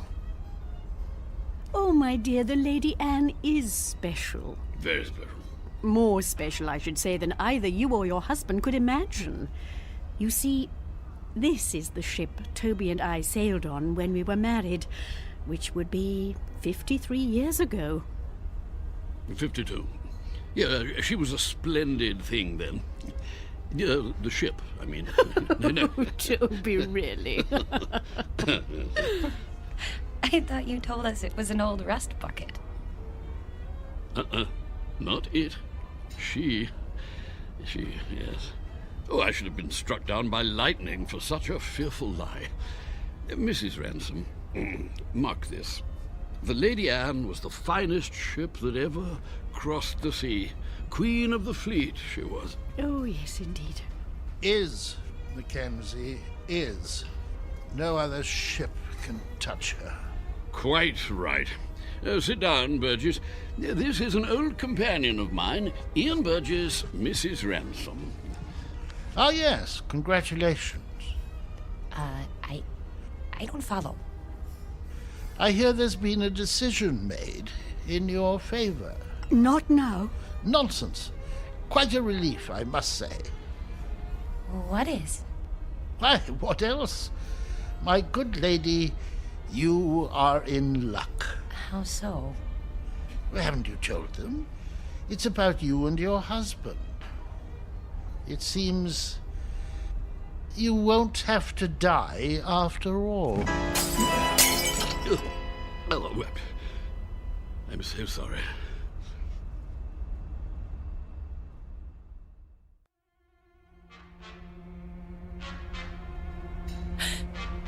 What did you say? He said you won't have to die after all. Of boredom, he means. Well, don't stand there like a ninny, Ian, tea all over you. Yeah, but sit down, sit down. Yes, to be sure. Sorry, I seem to have spilled my tea. Well, you see, Mrs. R., she was the only one of her kind. Specialized in honeymooners. That was her freight then, yes. Oh, yes. Young people in love. Ah, marvelous. The drinks. Ah, yes. You see, that's what makes your presence so... Sweet? No. Well, it was that. It certainly was that. Young married couples, you see, that's all you'd ever see. Full of juice and the moon in their eyes. All those children trying to act grown up and worldly and used to it. And everyone as nervous as a mouse. Yes. But that sort of thing, it lasted for only a few days. The Lady Anne gave them time to know each other. Oh, she was a wise ship. Cheers. Cheers. Cheers. Everything was arranged for young people. Love has its own point of view, you know. It sees things larger than life. Nothing is too ornate or too fancy or too dramatic. If it is a good love, it demands the theatrical and then transfigures it. Turns the grotesque into the lovely, as a child does. With it, we can see what we wish to see in people. Without it, we cannot see it all. We can search forever. How a shipping line ever found that vision, I cannot imagine. But they made the Lady Anne into an enchanted gondola and took that moment of happiness and pure sweet pain all lovers have and made the moment live for 2 unspeakably pleasant weeks. Well, they get the drift, my dear. There's no need to go gooey. But I feel gooey. The same is true for all of us, actually. Bolshia Jones and his wife over there, the bald chap. Engineer in his day, and a good one. The Whiteways. Next to them, Lord Bristow, with his cigar. Nice enough, but he's getting on. And there's old Champion. Innes Champion, the writer, adventure stories, that sort of thing. Quite a droll fellow, though you wouldn't guess it now. Widower, you know.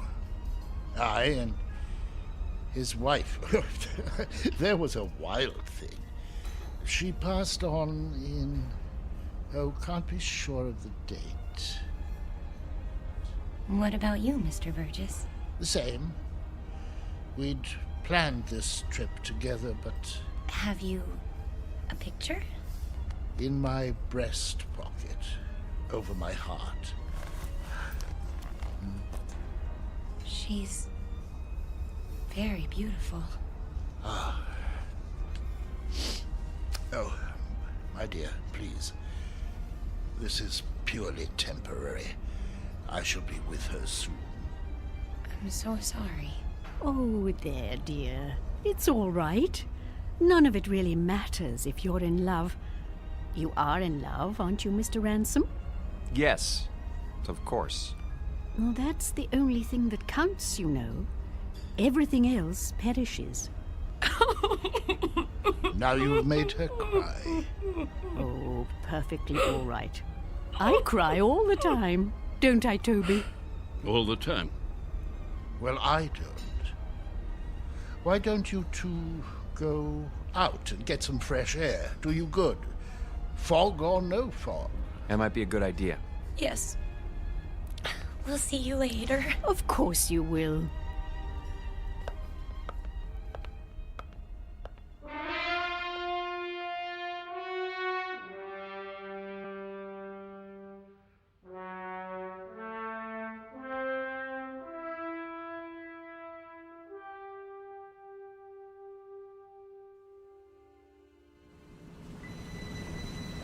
I think they're all very, very nice.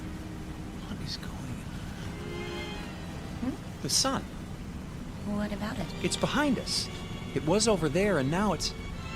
We're heading north. So we're heading north. We should be heading east. Blame it on me. Everything else is my fault. Why not this? There you go. Starting again. I don't know what I'm doing here. Look at them down there playing shuffleboard.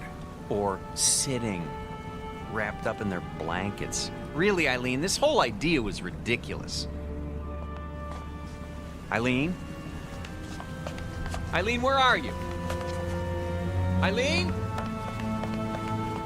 Eileen!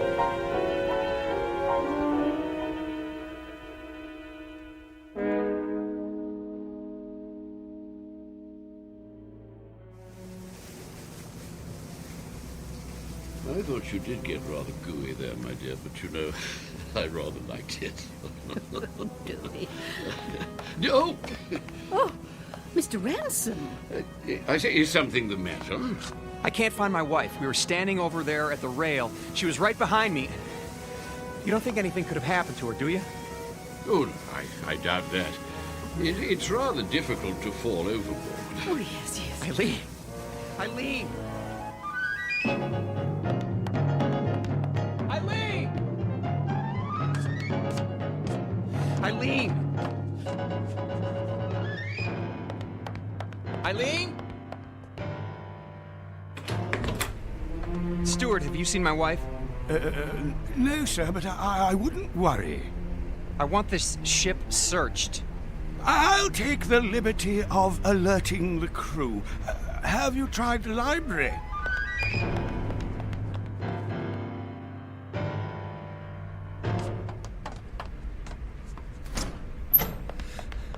Eileen?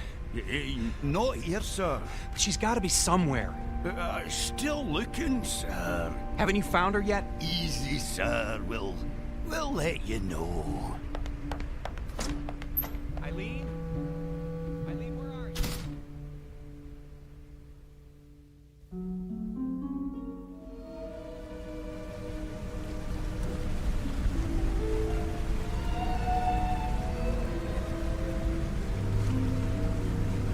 say?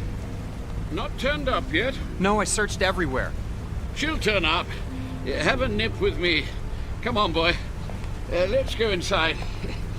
Yeah, maybe she's inside. Come on. Let's go into the Imperial Lounge, what?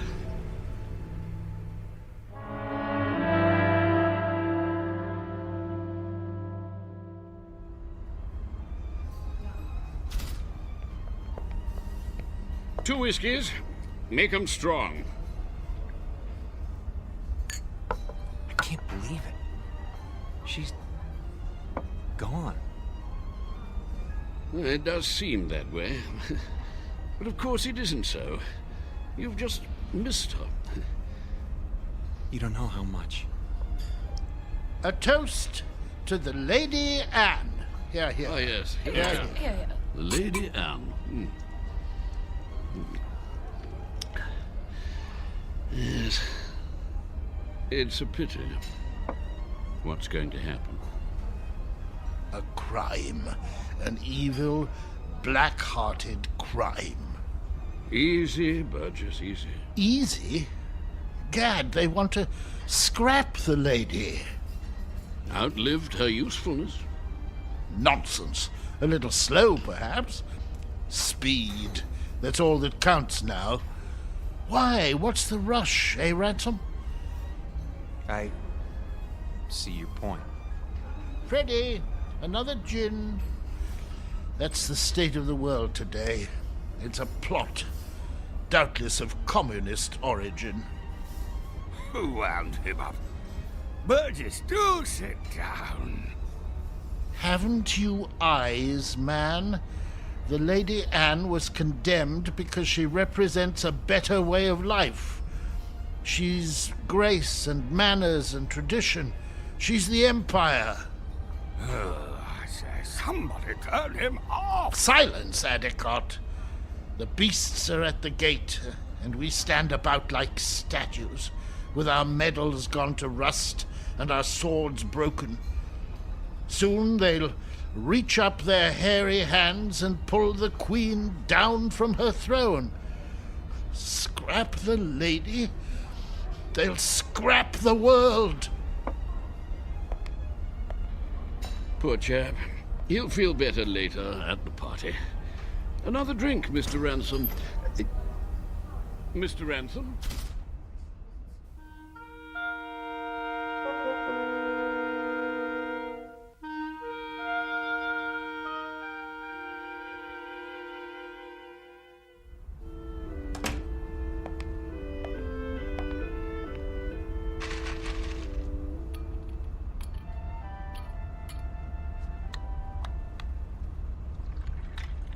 Pour me one, too. Honey, where have you been? I decided to take a nap on our swan bed. You mean you were here all the time? But I've been searching for you. I'm here. I've always been here. Oh, Eileen. Are you drunk? Maybe so, or maybe this is the first time in 6 years that I've been sober. What's that you're wearing? The nightgown? Oh, Mrs. Mackenzie gave it to me. She wore it on her honeymoon. It's beautiful. You're beautiful. This whole stupid world is beautiful. What happened to you? I don't know. But I'm going to try not to forget. I'm going to try very hard. Oh, Alan?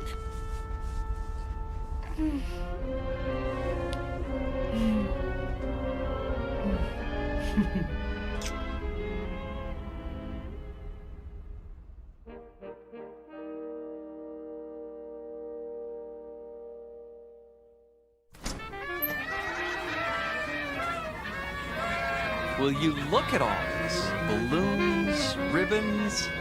Over here! Join us, please. Mrs. Mackenzie! Oh, come on. Drink up. The champagne's getting warm. Well, you found her. Oh, you're as bad as Alan. I think we'd like you to meet Captain Prothero. Mr. and Mrs. Ransom. Happy to meet you, sir. My pleasure. You've had a pleasant voyage, I trust. Oh, yes. We're grateful to be a part of it. Indeed. Your presence has been good for us as well. You packed your things? Shh. They don't know yet. Oh, well, I suppose it doesn't matter. Know what?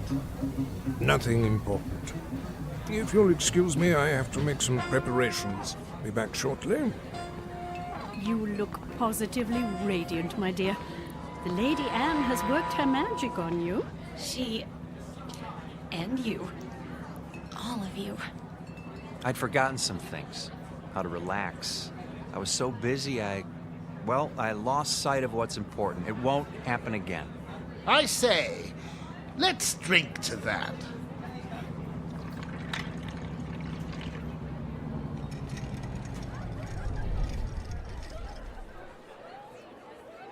Have the engines stopped?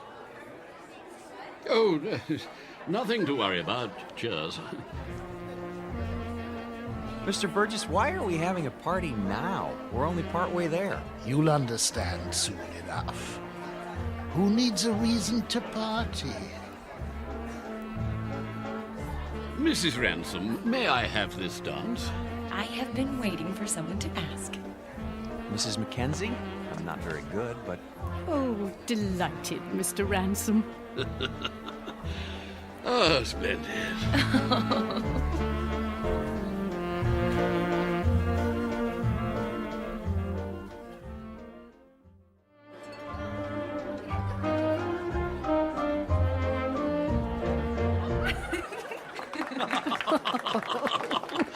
Oh, very nice. Well, I see they haven't gotten them fixed. What? The engines. The engines? Oh, there's nothing wrong with the engines. Ready now? Your luggage has been collected. Luggage? Really? Should have told them. Didn't want to spoil the party. Excuse me, but what are you talking about? Why should our luggage be moved? Because, my friends, we're putting you off the ship. You're what? Are we in trouble?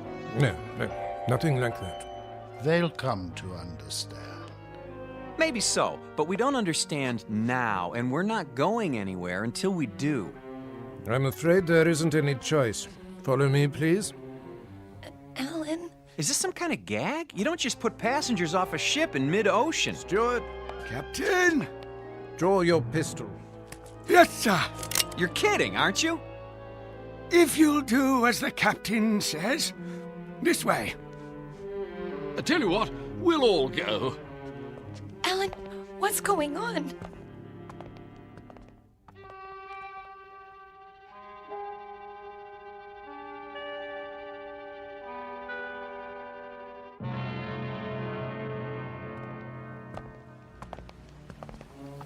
You can't be serious. There's nothing to worry about, my boy. Your exact position has been radioed. Even now, help is on the way. Alan, I'm not kidding. Captain, this is outrageous. Your luggage is in the boat. There's a tin of biscuits. Champagne? I thought of that. The lifeboat sends out a signal so you'll be picked up straight away. Everything you need, really. Except a reason. It's time we were off. Into the boat with you. No, please, But why? Is it something we've done? Not a bit of it. Then tell us. You can't do this without a reason. Cause, my boy, you can't go with us. Not yet. Yes, come along. Not where we're going. Oh, no. Step carefully, please. We liked you people. We thought you liked us. They do, Alan. Don't you see? They do. Lower away. Don't forget the blankets. Alan, look. Everyone's at the rail. Goodbye. Bye. Goodbye. I say, what are those papers, dear? They're your letters, Toby. Don't you remember, dear? I've kept them for so long. You're throwing them overboard? They deserve a proper burial at sea. I won't be needing them now, will I? No, dear. Not anymore. Listen, the engines are starting again.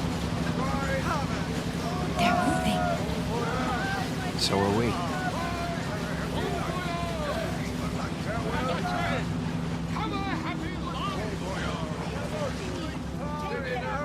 We will. I promise you.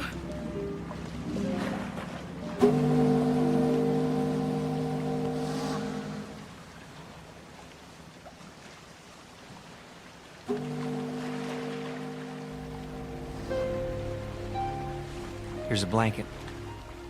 I don't need it. Aren't you cold, darling? Not with your arms around me. I don't think I've ever felt so warm in my life. Do you think we'll see them again? Yes. In fact, I'm sure of it.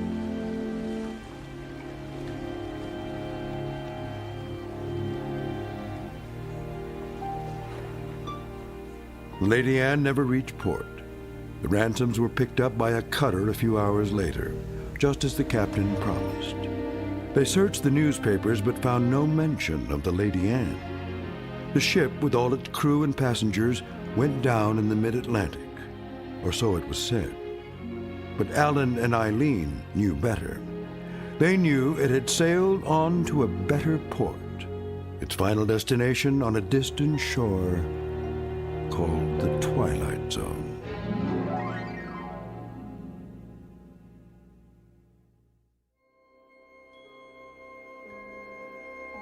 Hi, this is Carl Amari, producer of the Twilight Zone radio dramas. I'd like to take a moment to tell you about our official website at twilightzoneradio.com, where you'll get the latest news and information on these Twilight Zone radio dramas. Plus, at twilightzoneradio.com, you can digitally download 3 free episodes or any of our episodes for only $1.95 each. In this age of ever-changing technology, we've decided to make these episodes instantly available to you by making the Twilight Zone radio dramas a digital download-only series. This means that this series will no longer be offered on CD. The CD collections at our website are now being offered while supplies last at buy one, get one free. So be sure to get your favorites before they're sold out. Be sure to visit us often, and I'll see you in the zone.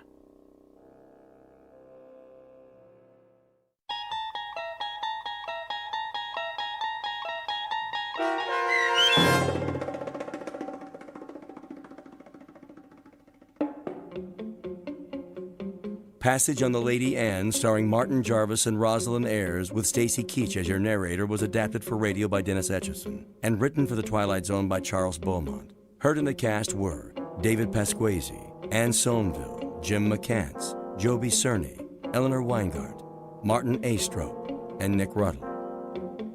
The producers of The Twilight Zone wish to thank CBS Enterprises and the Rod Serling estate for making this series possible. This copyrighted radio series is produced and directed by Carl Amari and Joby Cerny for Falcon Picture Group. Sound design and custom Foley effects for The Twilight Zone by Cerny American creatives Bob Benson, Craig Lee, Matt Sorrow, Tim Cerny, and Todd Beyer. To learn more about the Twilight Zone radio dramas and to contact us, visit our official website at twilightzoneradio.com. This is Doug James speaking.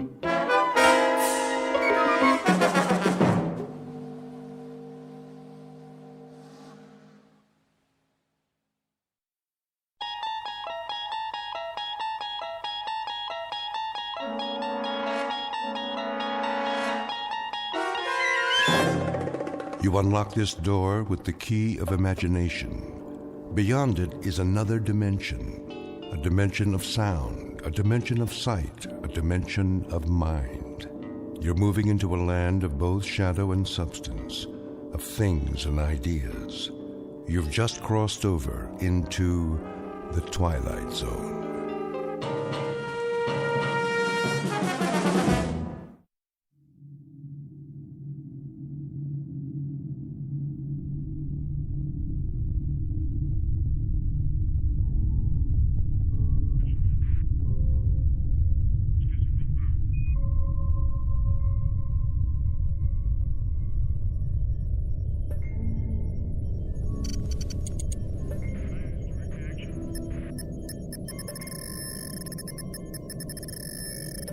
Captain. What? Look in the viewer. Switch lenses. Yes, sir. It was at 255-417.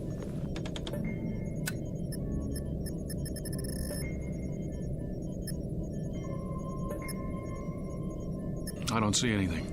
Maybe not now, but something glittered down there. We went over a lake, you know. I know, it wasn't that. Well, we'll take a closer look, but it's probably the lake. Wasting our time again.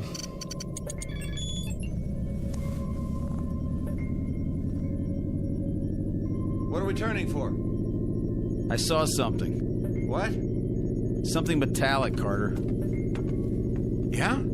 He thinks so. We're almost there, then we'll know.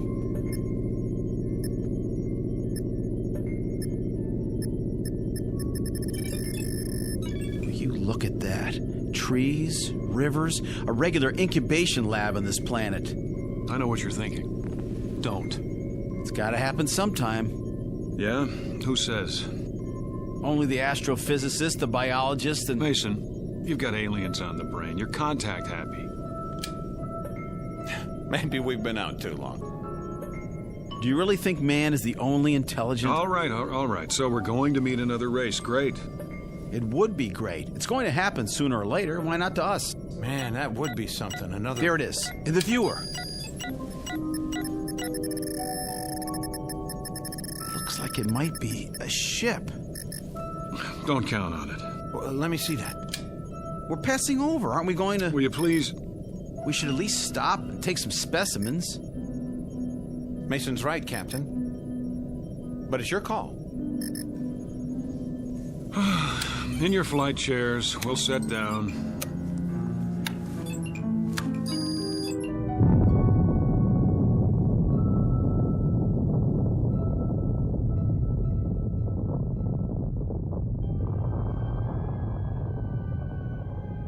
Captain Ross, Lieutenant Mason, Lieutenant Carter, aboard spaceship X-89, cruising above the 13th planet of Star System 51. In a little while, supposedly, the ship will be landed and specimens taken.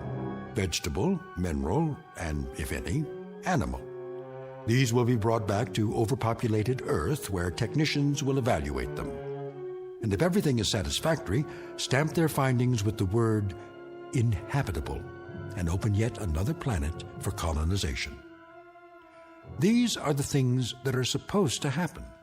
In actuality, they will not happen at all, but will instead be superseded by events far more unusual, because the 13th planet of Star System 51 just happens to be located in the Twilight Zone.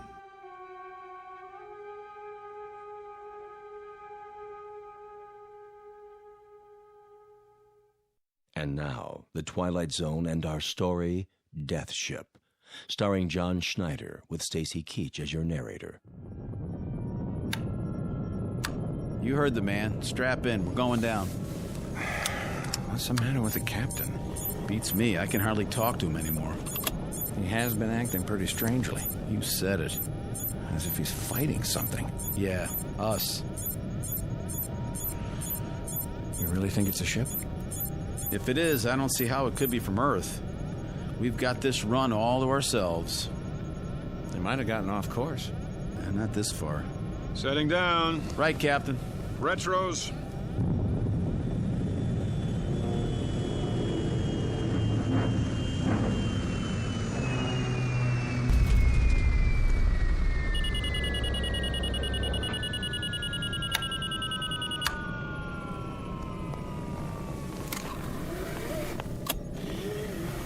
Look out the porthole. Mother of God. It's a ship, all right. Or was. Now it's a bunch of metal, twisted and... Easy. Don't open the hatch till we check the atmosphere. I'll take a reading.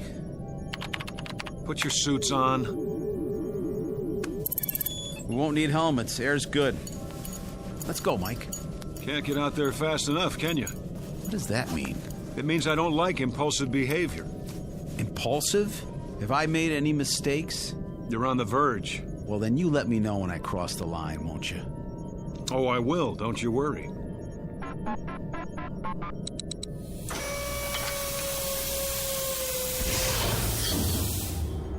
We stay together, nobody takes any risks. That's an order. I understand, Captain. Carter? Yeah? All right, then. Let's go.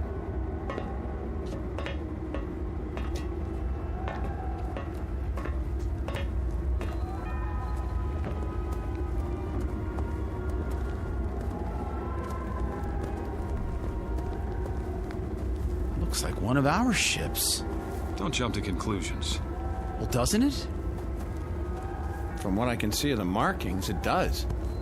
Construction could be standard everywhere.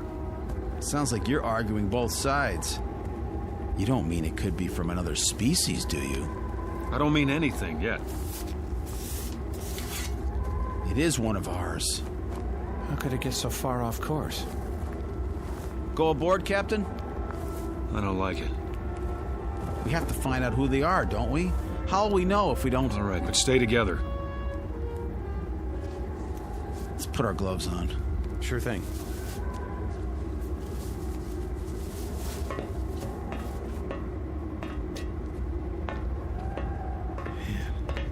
Pretty familiar, isn't it? Even all bent up like this. It's from Earth, no doubt about it. We don't know that. But Captain, look at the shape, the styling. We don't know it, Carter. That's just jammed. Maybe the cabin's still pressurized. Not likely. Door frame's probably twisted. We'll try it together. If it doesn't open, forget about it. Forget about it? There isn't time. We have a schedule to keep. It's moving. Let's go.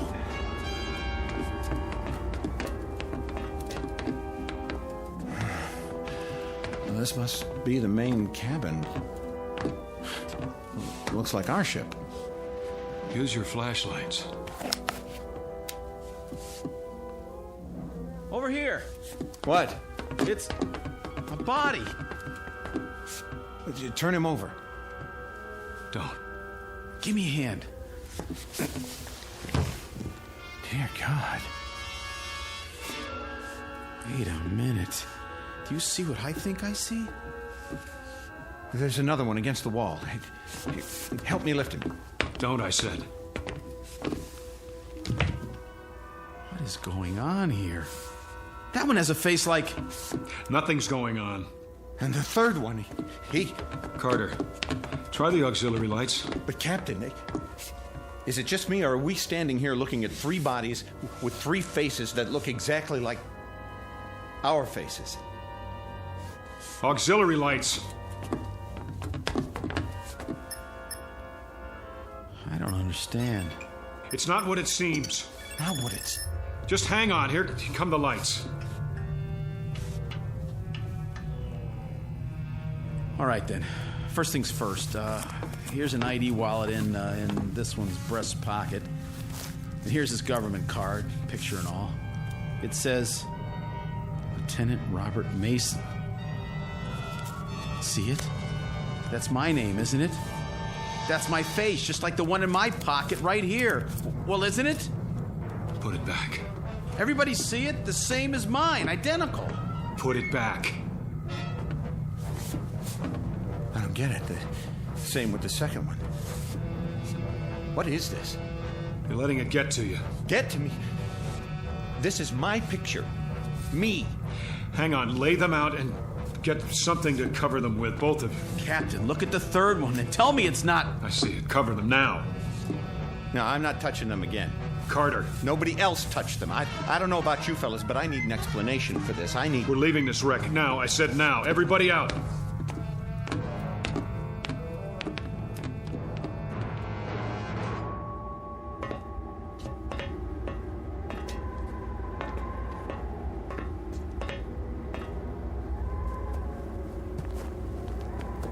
That's us in there. We're dead. Our ship is where we left it, just as we left it. Look ahead of you, 50 yards. What do you see? That's our ship over there, the same place we left it a few minutes ago. Not this one. And those bodies aren't ours. But they are. No. You saw them. I don't know what I saw, and neither do you. You agree with him, Mason? What? We're going back to our ship and radio the base. They'll tell us what to do. Will they? Shouldn't we... What? Bury our... dead? They're not ours. Get that through your head. Now let's go. You too, Mason. Right. Move. We're alive, I tell you. Alive.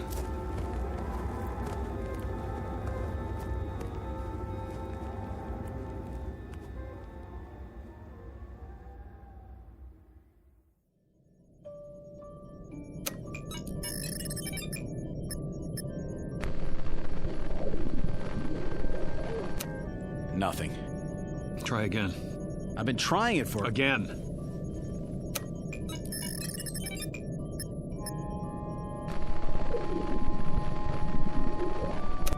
Captain, there's no point if it won't... What is this? It was working before. Maybe it's this planet. What are you talking about? Maybe there's an interfering field of... That's ridiculous. Try the radionic signal. Captain, it's not going to. It's... Will you do as I say? Yes, sir.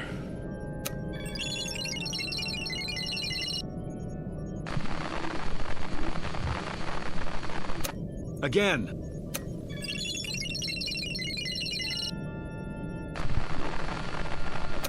Again. If it doesn't work the first time... They didn't hear us. The return signal is automatic. Do I have to tell you that? All right, let's go over this again. There's an answer here somewhere. Those bodies in the other ship aren't ours. That much we're sure of. Well, use your heads. These are our bodies. These, right here. Agreed? I don't know anymore. Neither do I. Listen. You both remember what they told us in training?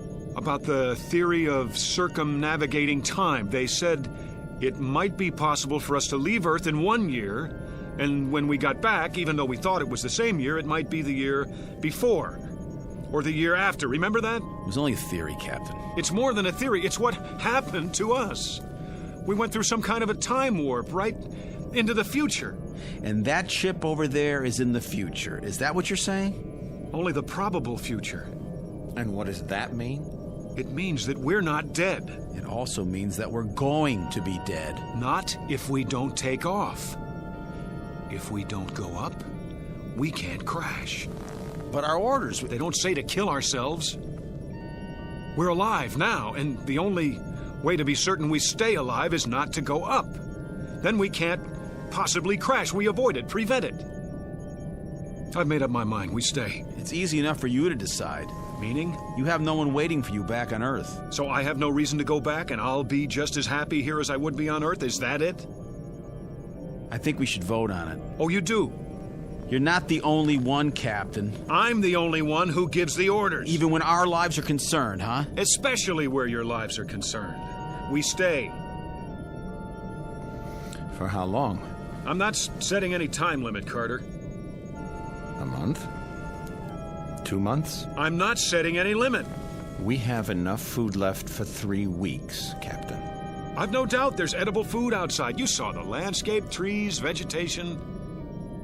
How will we know what's edible and what isn't? We haven't got the equipment to test it. We'll watch the animals. I saw no animals, Captain. Did you? There will be. Well, if there are, there'll be a different form of life. What they eat might be deadly poisonous to us.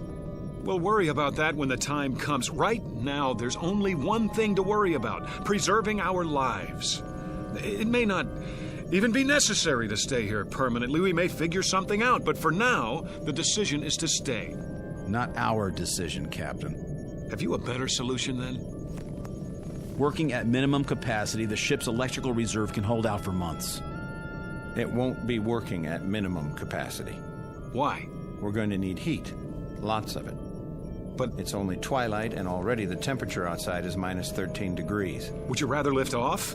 Take the risk of duplicating that ship over there? How can we duplicate it, Captain? How can there be 2 crash ships? 2 of me dead, 2 of Mason, two of you. We'll go over it again until we find an answer, because we have to. Think I'll lie down. Me too. Been quite a day. And it's getting dark out fast. Very, very dark.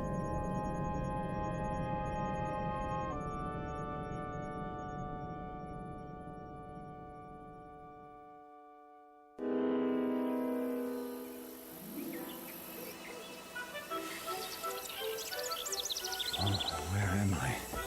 Mike? That's you, boy? Mr. Kramer? How did I... When did you get home? Home? On leave, are you? I... You're looking fit. I expect Mary's mighty pleased to have you back. Wait, did you say Mary? She don't know? I have to go. Oh, wait up. I'll walk you. I don't understand. How long you been home? I just got here. Oh, you rocket boys sure travel informal these days. Mary know you're coming? I don't think so. Gonna surprise her, huh? Yes. Surprise her. How long you got? I'm not sure. You all right, Mike? Hello, Mike. Mrs. Nolan? Home on furlough? I don't know. Old Mrs. Nolan still makes that long walk to town every day. She'll go on forever. Forever. Hey, maybe we can do some hunting while you're home, huh, Mike? Got my shotgun with me. Always carry it now in case I see something. Not that I ever hit anything, but... Hey, where you going? Oh, I get it. In a hurry, huh? The house. Mary! There's a car still parked in front. Mary! Mary, I'm home. In the living room, the kitchen. Mary! Where are you? Mary!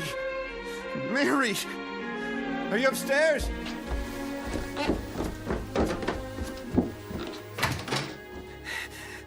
Oh, Mary!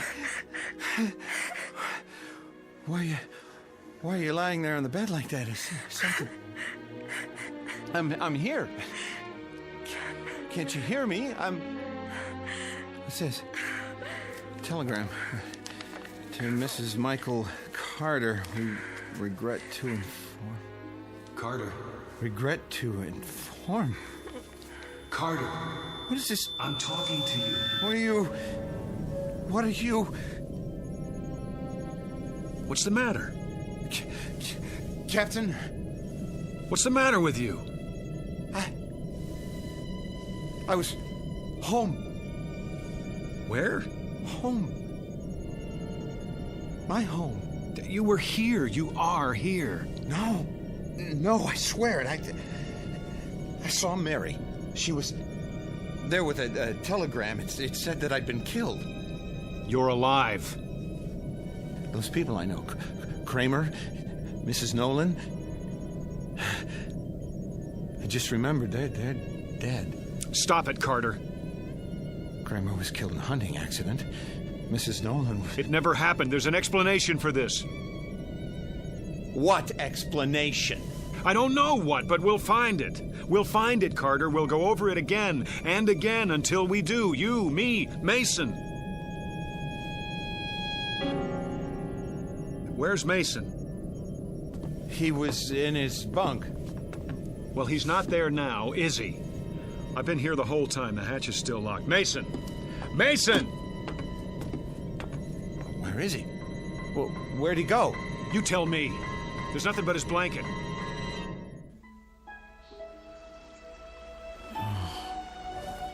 My blanket. My blanket.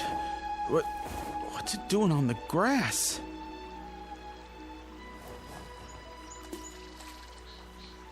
Fishing pole? Can't be.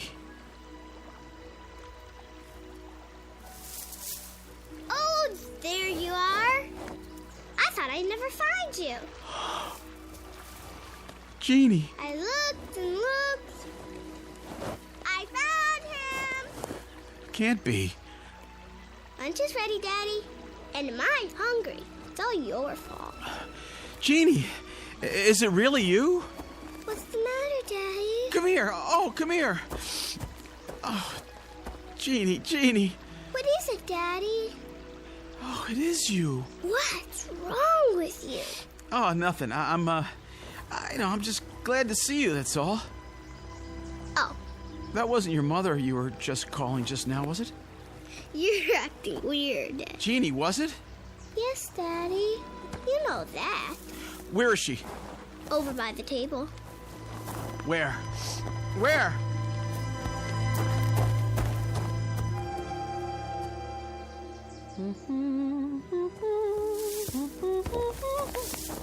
Bob? Oh, you scared me, honey. Bursting out of the bushes like that. I was just setting out the fried chicken. Oh, God, Ruth. Oh, God. Bob, what is it? Sweetheart, what's wrong? Nothing now. Are you sure? Yes, yeah, oh, yes. All this for lunch? Yes. My goodness, so emotional over a little potato salad and chicken. Where's Jeannie? Back there, by the pond. Were you asleep? Are you still asleep? This is a dream. I hope I never wake up. I just hope I go on dreaming and... Mason. Bob? Ruth? Bob, who's... Let's go, Mason. Why is he here? Stand behind me. But... Just do it. Get out of here, Ross. I said, let's go. Get away from us. You're coming back with me. Back? Where you belong, on the ship. No, Bob. You're having a hallucination, Lieutenant. No, it's real. It isn't, and you're leaving with me. No! Oh, you think you can take me? Stop it! Don't take me back! You're coming back! I'm staying here. You can't! I won't let you! No! Yes! Back! Back! Back! I don't want to be here. I don't want to be here. Take it easy. Ruth. Ruth. There was no Ruth, no Jeannie. You lie. Let go of me. Oh.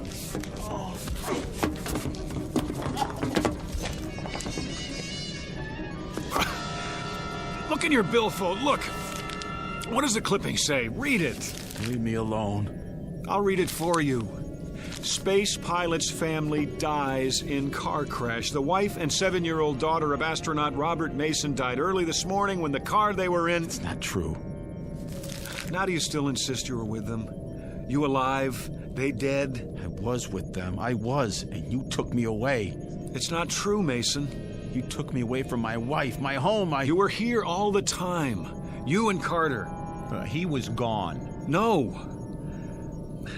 We just couldn't see him, that's all. What are you talking about? I know what it is now. That's what I'm talking about. Give me that clipping. I was wrong. It had nothing to do with circumnavigating time. Nothing at all. Mason, remember what you thought when you saw that ship over there? Alien contact. That's what you thought. And that's exactly what's happened to us. But, Captain, there are no such things as... Listen to me. Neither of you was where you thought you were, at home. That ship over there isn't ours, and those bodies aren't ours. We've been tricked. By who? Well, by whoever it is that lives on this planet and doesn't want anyone else to live here. Now who's crazy? Don't you understand? We haven't seen them, but there are aliens here. But aliens who aren't strong enough to chase us away by force or kill us. So what can they do? How can they keep their planet from being colonized? By mind control, that's how. By picking at our brains and finding the death fear and making use of it by showing us our ship crashed and us dead inside of it, scaring us so much that we didn't dare take off again and therefore haven't been able to make our report about this planet. They even know that we can't radio or report to Earth because there's too much interference. You didn't believe there was interference before. I believe it now. Everything that's happened to us since we landed on this planet has been a delusion. No, it happened. I was home. It was a delusion. Even Mason's disappearance? Well, why not? If they can make us believe we saw a crashed ship, saw our own bodies inside that ship, they can make us believe anything. That ship over there, that pile of twisted metal, it's not real. Is that your theory? You may see it, even think you touch it. That doesn't prove it exists. What's going to prove it doesn't exist, Captain? What's going to prove that everything you've said is true? I'll tell you what's going to prove it, Lieutenant Mason. Us. Going up, taking off, and going all the way back to Earth. Proving that there's nothing holding us back but fear and delusions. Now take your positions and let me at the controls. Wait a minute. In your seats, shoulder straps. What if you're wrong? I'm right. You thought you were right before. You were ready to keep us here indefinitely. You were so sure. Then, in a few minutes, we really will be dead. Flight seats, now.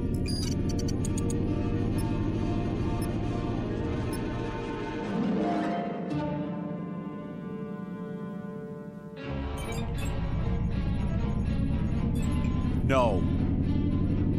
What do you think you're... I'm with Mason on this. Get your hands off those switches. That's an order. Are you so arrogant that you'll take a chance on killing us just to prove your point? I'm still the captain of this ship, and you'll do what I say. You're not the captain of our lives. Put your sidearm away. You're not taking us up. You want to stay here then? Starve, freeze, never see Earth again? Put it away, Mike. That's no answer. Then what is? I suppose he's right. You agree with him now? He's got a point. It's a big one. We can't just stay here. We do that and we know what'll happen. That's a given. It's a matter of food and the power supply and the temperature at night. We don't have a choice. I guess we don't. There's only one place left to go, and that's up. God have mercy on our souls.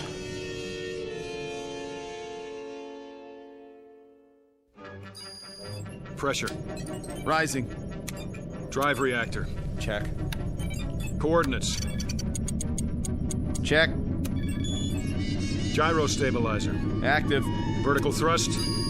Energized. Then prepare for liftoff. Check.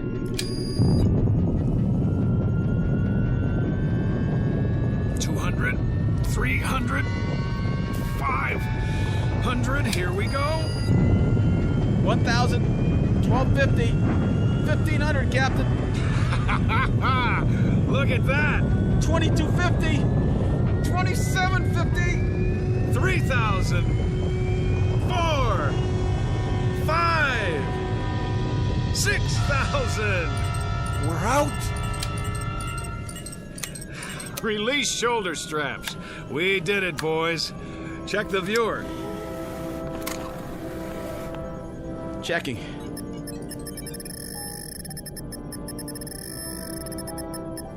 Well, see anything down there now? You were right. If I ever see anything glitter in that viewer again, I'll keep my mouth shut. I was right. Captain? What are you doing now? Taking her down. We're landing. What? Say that again. Now that we know what it is, there's no reason we shouldn't go back, is there? No reason? Are you out of your mind? Captain, for God's sake! Think. The other ship, the bodies that looked like ours, all an illusion. That's what we were afraid of, but none of it was real. Maybe. That's still a hypothetical. We have to get out of here while we have the chance. Now stand aside. Get your hands off the controls. We have orders, Carter. Pick up specimens for analysis. We are going to pick them up. No, we're not. You're not going to... Now you've done it. Now you've done it. Let me at the main controls. You were right the first time. That was us down there. We're gonna crash. Now. No. We're going to die. We're not going to die. I'm not going to let us die. Auxiliary thrusters. It's no use. The stabilizer. The stabilizer.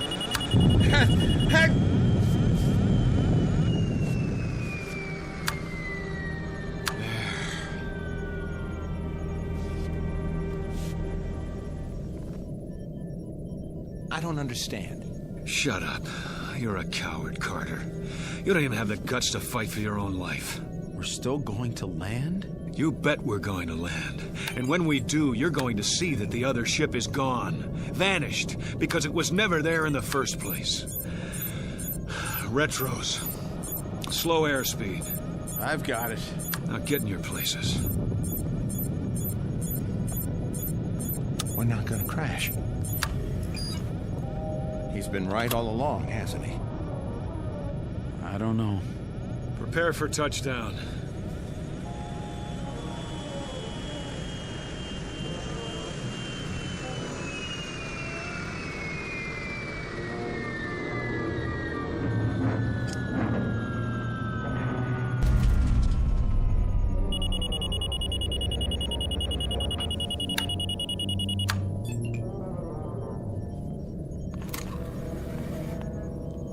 Now, take a look out the port. It's too dark to see anything. Use the spotlight. Looking. Well? Landscape looks the same. Clear? Clear, but how do we know we're facing in the right direction? Give me that. Go on, take a good look. Hills, trees, and... What is it? Let me see. Oh, no. No. Gone, Captain? Vanished? Is that what you said? All right. It's still there. I'll say it is. The same wreck. That doesn't mean... I'll tell you what it means. It means you're wrong. Dead wrong. Hang on. There's an explanation for this. And that would be? I don't know yet, but... You'll never know. And neither will we. Now we'll have to go up again, and this time we'll really crash and be killed and end up looking just like those poor... No. What did you say? We're not going to crash. How do you know? We're not going to crash because we already have crashed. Explain that. Stop fighting it, Captain. You're all out of explanations. What are you... There's only one explanation left, and you know what it is. Mason? I know nothing of the kind. Yes, you do. Carter was home, and that telegram was really there. I was with my wife and daughter, because I'm like them now. No. Accept it, Captain. Accept what? Stop trying to prove that we're alive. We are alive. I don't know what it is that's happening here, but there's an answer somewhere. Somewhere. I've given you the answer. I don't accept it.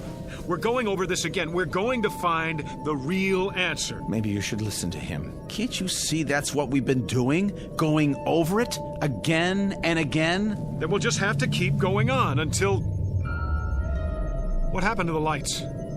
Mason, Let us die, Captain. I can barely see you. It's like I can see through you. Let go of us. Let us die. No. We're alive. Alive. We're going over it one more time from the beginning. You hear me? One more time.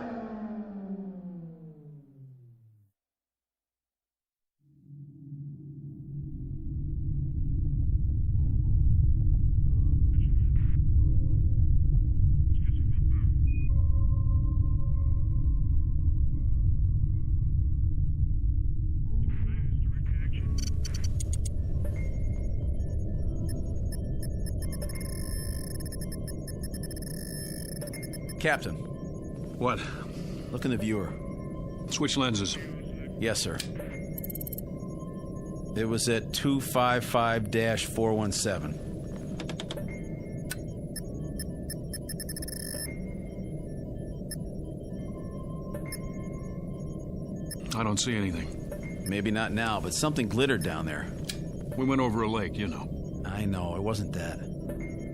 Well, we'll take a closer look, but it's probably the lake. Wasting our time again.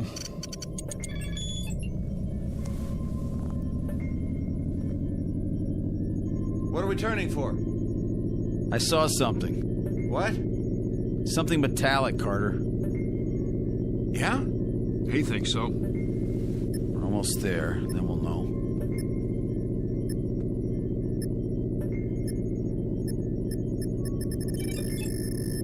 You look at that. Trees, rivers, a regular incubation lab on this planet. I know what you're thinking. Don't. It's gotta happen sometime. Yeah? Who says? Only the astrophysicist, the biologist, and... Mason, you've got aliens on the brain. You're contact happy. Maybe we've been out too long. Do you really think man is the only intelligent... All right. So we're going to meet another race. Great. It would be great. It's going to happen sooner or later. Why not to us? Man, that would be something. Another... There it is, in the viewer. Looks like it might be a ship. Don't count on it. Well, let me see that. We're passing over. Aren't we going to... Will you please... We should at least stop and take some specimens. Mason's right, Captain. But it's your call. In your flight chairs, we'll set down.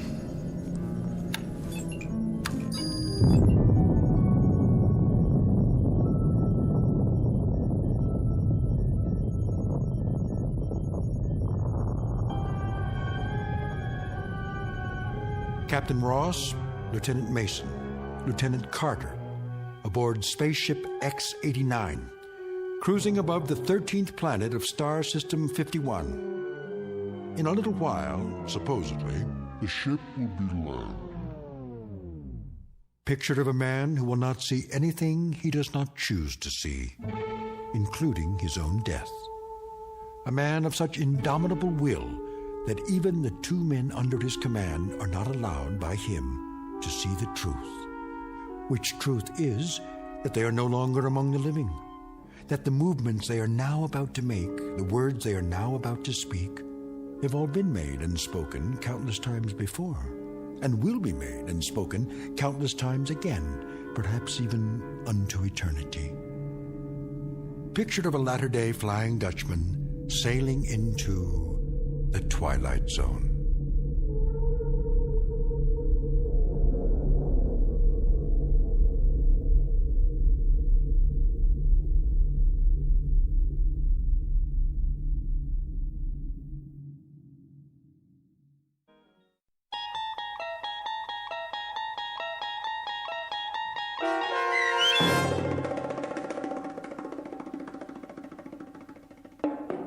Death Ship, starring John Schneider with Stacy Keach as your narrator, was adapted for radio by Dennis Etchison and written for The Twilight Zone by Richard Matheson. Heard in the cast were Jeff Lupetin, Tom McElroy, Frenette Lebo, Amanda Amari, Doug James, and Ellie Weingart. To learn more about the Twilight Zone radio dramas and to obtain audio cassettes and CDs of these programs, visit our website at twilightzoneradio.com.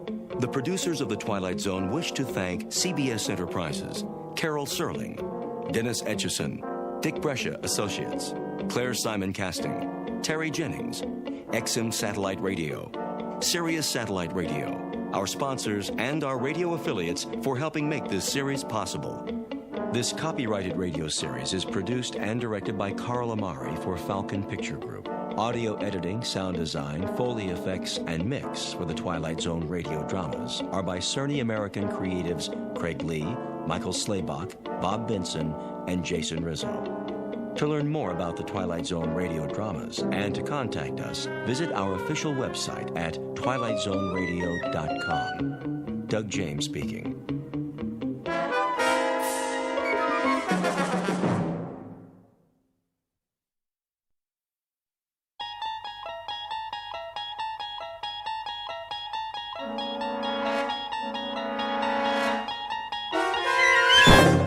You're traveling through another dimension.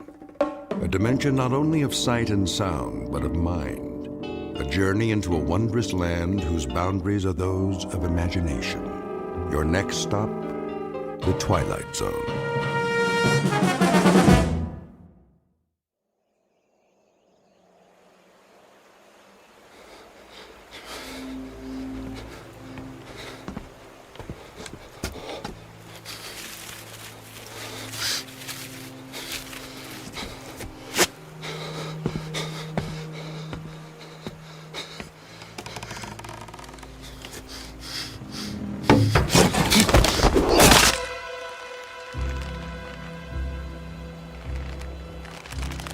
He's dead. Get him down. Yes, Captain. Clemens, what the devil do you think you're doing? Cutting him down, Captain. This is the last of the rope, Clemens. There's still one more to go. Just untie him. For pity's sake, catch him before he falls into the river. Traitor or not, he deserves a decent burial. Captain, the rope's looking pretty frayed. I'm not sure it'll take the weight of another prisoner. It'll have to. But, Captain... I said it'll have to. Yes, sir.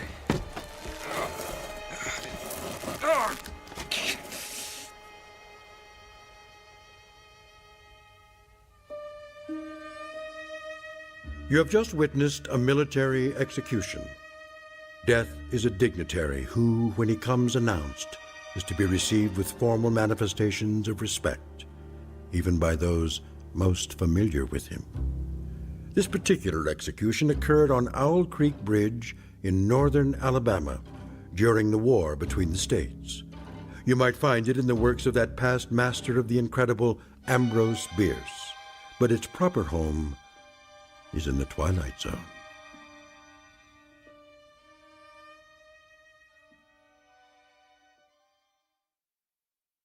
And now, the Twilight Zone and our story, An Occurrence at Owl Creek Bridge, starring Christian Stolte, with Stacy Keach as your narrator.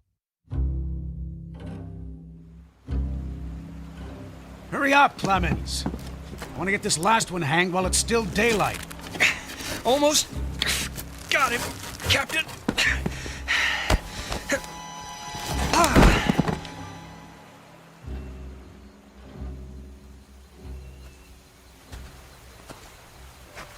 Your friends are dead, Peyton. That's your name, isn't it? Mr. Peyton Farquhar. Your act of treachery came to nothing, Peyton. And now you'll be called to account. I wouldn't recommend you think of doing anything as stupid as trying to get off this bridge. Apart from the fact that your wrists are tied behind your back, you'll find yourself more than adequately surrounded, whichever way you choose to run. See those sentinels at either end? Please don't get the impression they're just taking a rest. The way they're holding their rifles, they call that the support position. Means they're always at the ready. As a good soldier of the Federal Army should be. Don't say too much, do you? Huh? Peyton? Peyton Farquhar. Hello? Anybody at home?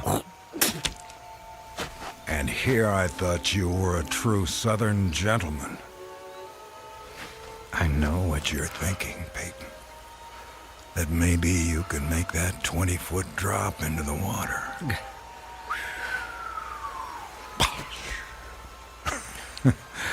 And who knows, maybe you could at that. But after that, your chances for continued survival become pretty slim. Look over there on the bank of the stream. You know what that is? It's the muzzle of a cannon.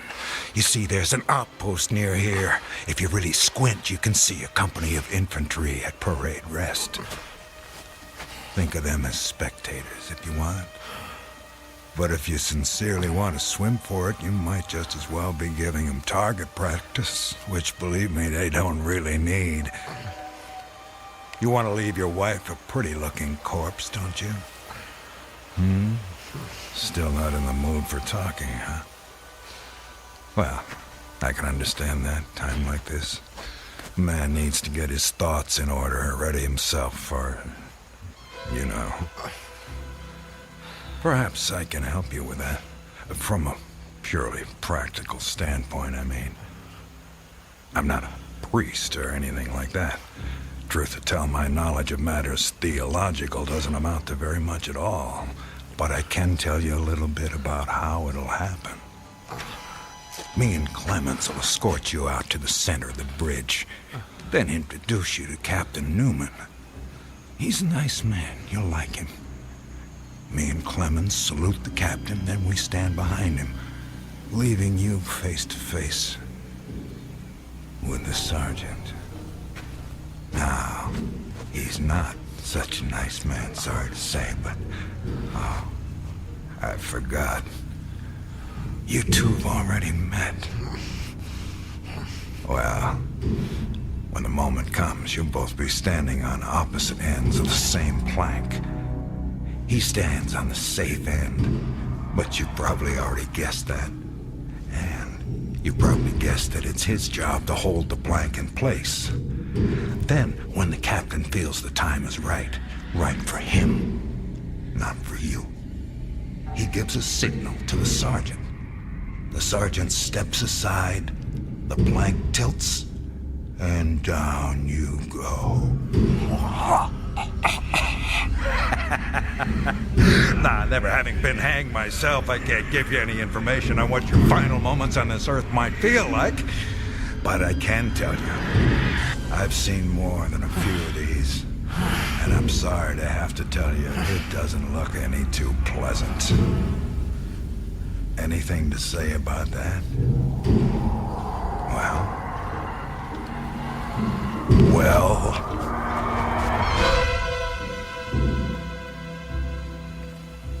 I am a living man. How's that? Speak up, Peyton. If you got any famous last words, we should hear them. Otherwise, they won't be famous. I am a living man! Not for much longer. No, sir, not for much longer. Captain says we're ready for him. Hear that, Peyton? We're ready for you. They say the Lord hates a coward, so take my advice and try and face it with a smile. Why do you have to do that, Levine? Do what? Taunt him like that. You shouldn't expect anything better. This is war. He was on the wrong side. The wrong side? Do you think he thinks that? I don't give a damn what goes on inside his head. Neither should you, Clemens. And unless you want to end up with a noose around your neck, don't let anyone else hear you talking like that. Now, help me up with him.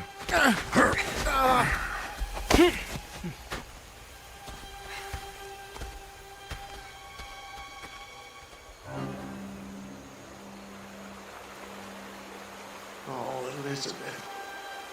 Elizabeth, my darling, what have I done? What have I done to you and the children? I promised you. Promised I'd come back. What is a man if he's not as good as his word? What am I? Secure the noose. The noose. If only I could free my hands. Perhaps I could throw off the noose. Perhaps I really could dive into the stream. I might evade the bullets, and if I swam vigorously enough, reach the bank, then take to the woods and get away. Get back home. Yes, home. And back to you, Elizabeth. Thank God home is outside their lines.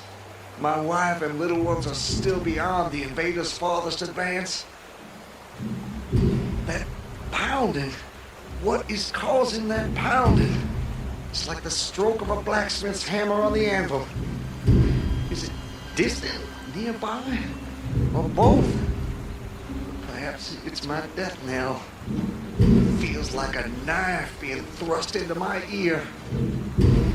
Damn them, what's taking them so long? If you're gonna do it, just do it! Sergeant, step away. Too late.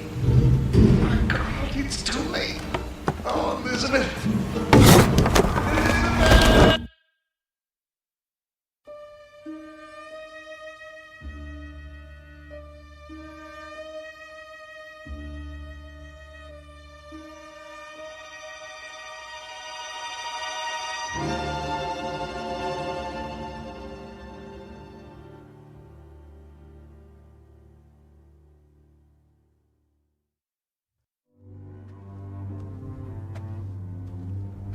So, how much further is it? What? Much further to where? Where am I? You're home, Mr. Farquhar. How much further? A little further. Yes, a little further. Just keep along this road. I'm sorry, I'm somewhat confused.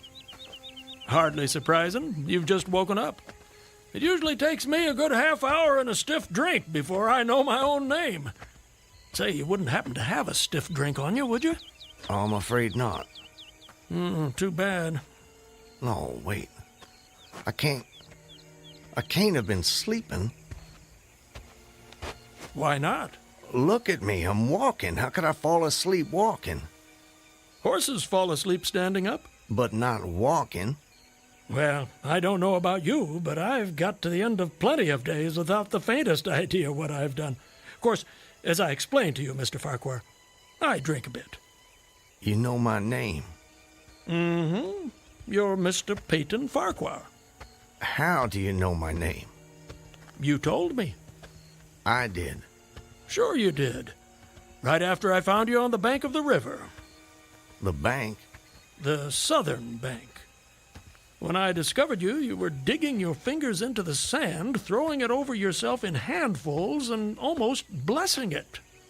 That doesn't sound like the sort of thing I'd do. You don't remember? No.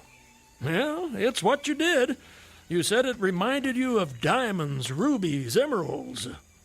I said that?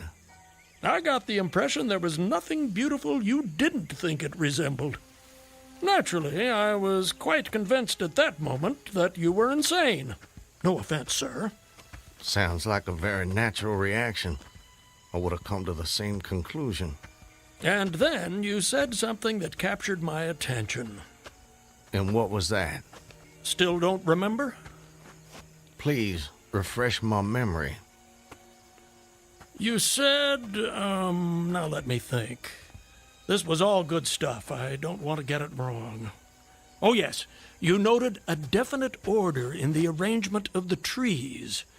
That a strange roseate light shone through the spaces among their trunks, and the wind made in their branches the music of Aeolian harps. Well, sir, I've been from one end of this great land to the other, and I've met many madmen. Some of them confined for their own good, some of them elected to high office, but never a madman with such a poetic grasp of the language. That was when I knew you were just too interesting to leave where I found you. I do remember. Now it all comes back to you. Not all of it, not yet. But I remember lying on the bank. I was so content there. More than I've ever been in my... Right then and there, I had no wish to perfect my escape. I was happy to remain in that enchanting spot until they recaptured me. Recaptured, eh? You haven't mentioned that before. Of course, you haven't said much of anything since I found you. You're a man on the run, then. Forgive me, Mr. I'm sorry I don't seem to be able to recall your name. It'll come to you.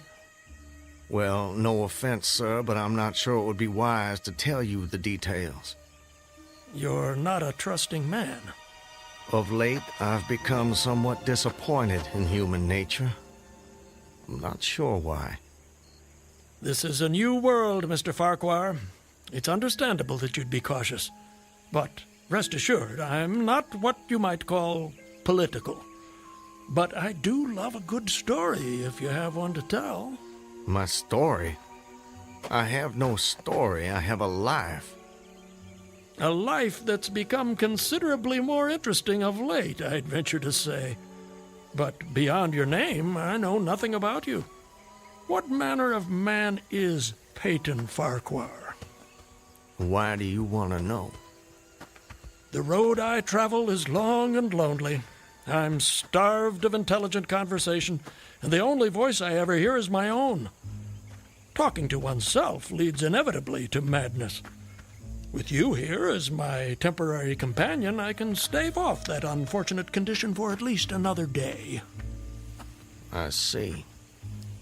And tell me, sir, where are you headed?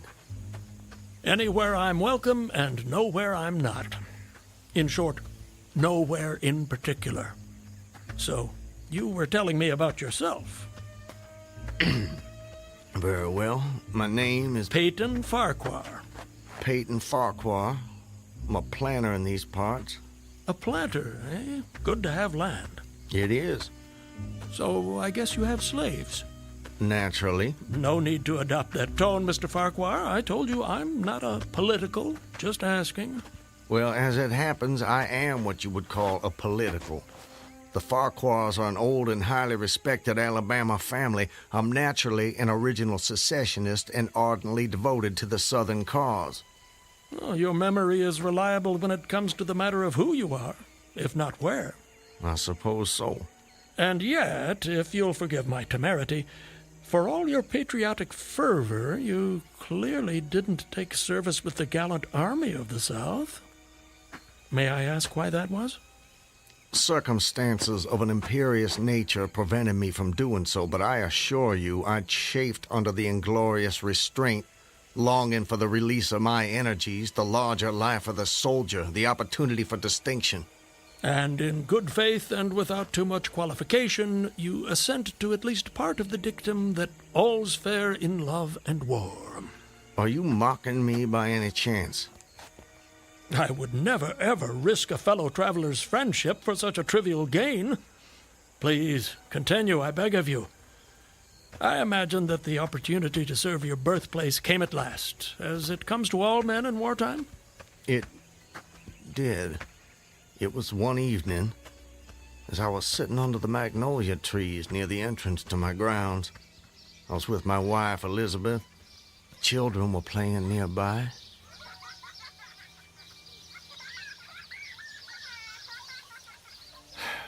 This is the life. It surely is, my dear. It surely is. Look at it. It's all so perfect. I tell you frankly, Elizabeth, if I should die this very moment, I'd die a happy man. Peyton, darling, I wish you wouldn't say such ghoulish things. I can't bear the thought. I have no fear, Elizabeth. I have no intention of passing away from sheer bliss. I just wanted to make the point that, well, that on such a beautiful evening as this, it's almost impossible to believe there is a war. I wish there weren't. But there must be. Why, Peyton? For them. For the sake of the children. They deserve the best future we can give them. Isn't that worth dying for? I understand that, Peyton. I do. It's just that... I sometimes wonder if we couldn't... Peyton, look! That soldier. He's one of ours. Water. Please. You're exhausted. Peyton, should I fetch one of the slaves? By no means. We'll take care of him ourselves. Get him some water, Elizabeth. Let me help you down, sir. Oh, thank you. You must be starved. Come inside, my man.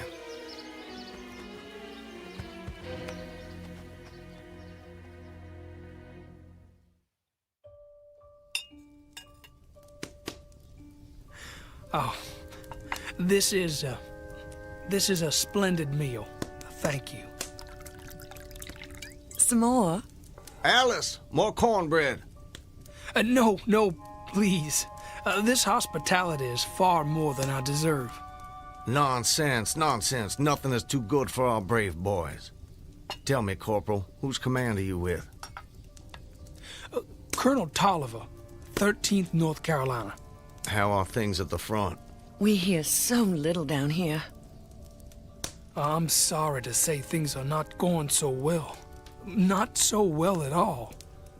The Yankees are repairing the railroads in preparation for another advance. They've reached the Owl Creek Bridge. Owl Creek Bridge? Yes, sir. They've put it in order and built a stockade on the north bank. I'm sure you know what that'll mean. Yes. If they can run trains over the bridge, there'll be nothing to stop them. Damn those sons of... Forgive me, Elizabeth. You shouldn't be subjected to this manner of talk. Peyton, I understand. Go and see what's keeping Alice with the cornbread. As you wish, my dear. Something on your mind, sir? Corporal, refresh my memory. It's about 30 miles to Owl Creek Bridge? About that. Maybe even a little less. And there's no force on this side of the creek? Only a picket post a half-mile out, on the railroad, and a single sentinel at our end of the bridge. Suppose a man, or perhaps several men, civilians and persons of intelligence, should elude the picket post and perhaps get the better of the sentinel. What could they accomplish? Accomplish? Well, sir, I was there a month ago. I saw that the flood of last winter lodged a great quantity of driftwood against the wooden pier at this end of the bridge. Driftwood, eh? It's dry now, exceedingly dry. If someone were to put a light to that driftwood, it'd burn like tow. That it would, sir. And that would mean the end of the Owl Creek Bridge. I don't think the Yankees would care for that. Not one damn bit would they care for it. And it goes without saying that such a conflagration would seriously hinder the northern effort. Oh, it would. But you should know, sir, the commandant's issued an order declaring that any civilian caught interfering with the railroad, its bridges, tunnels, or trains will be summarily hanged. I've seen the order. It's posted everywhere. Risk is a part of life, soldier. You face it every day. I do. That I do. And in my own small way, I've done what I can. No service is too humble to perform in the aid of the South. And should the opportunity present itself, no adventure would be too perilous to undertake if consistent with the character of a civilian who is at heart a soldier, of course. Mr. Farquhar, you are a true son of the South, and a very brave gentleman.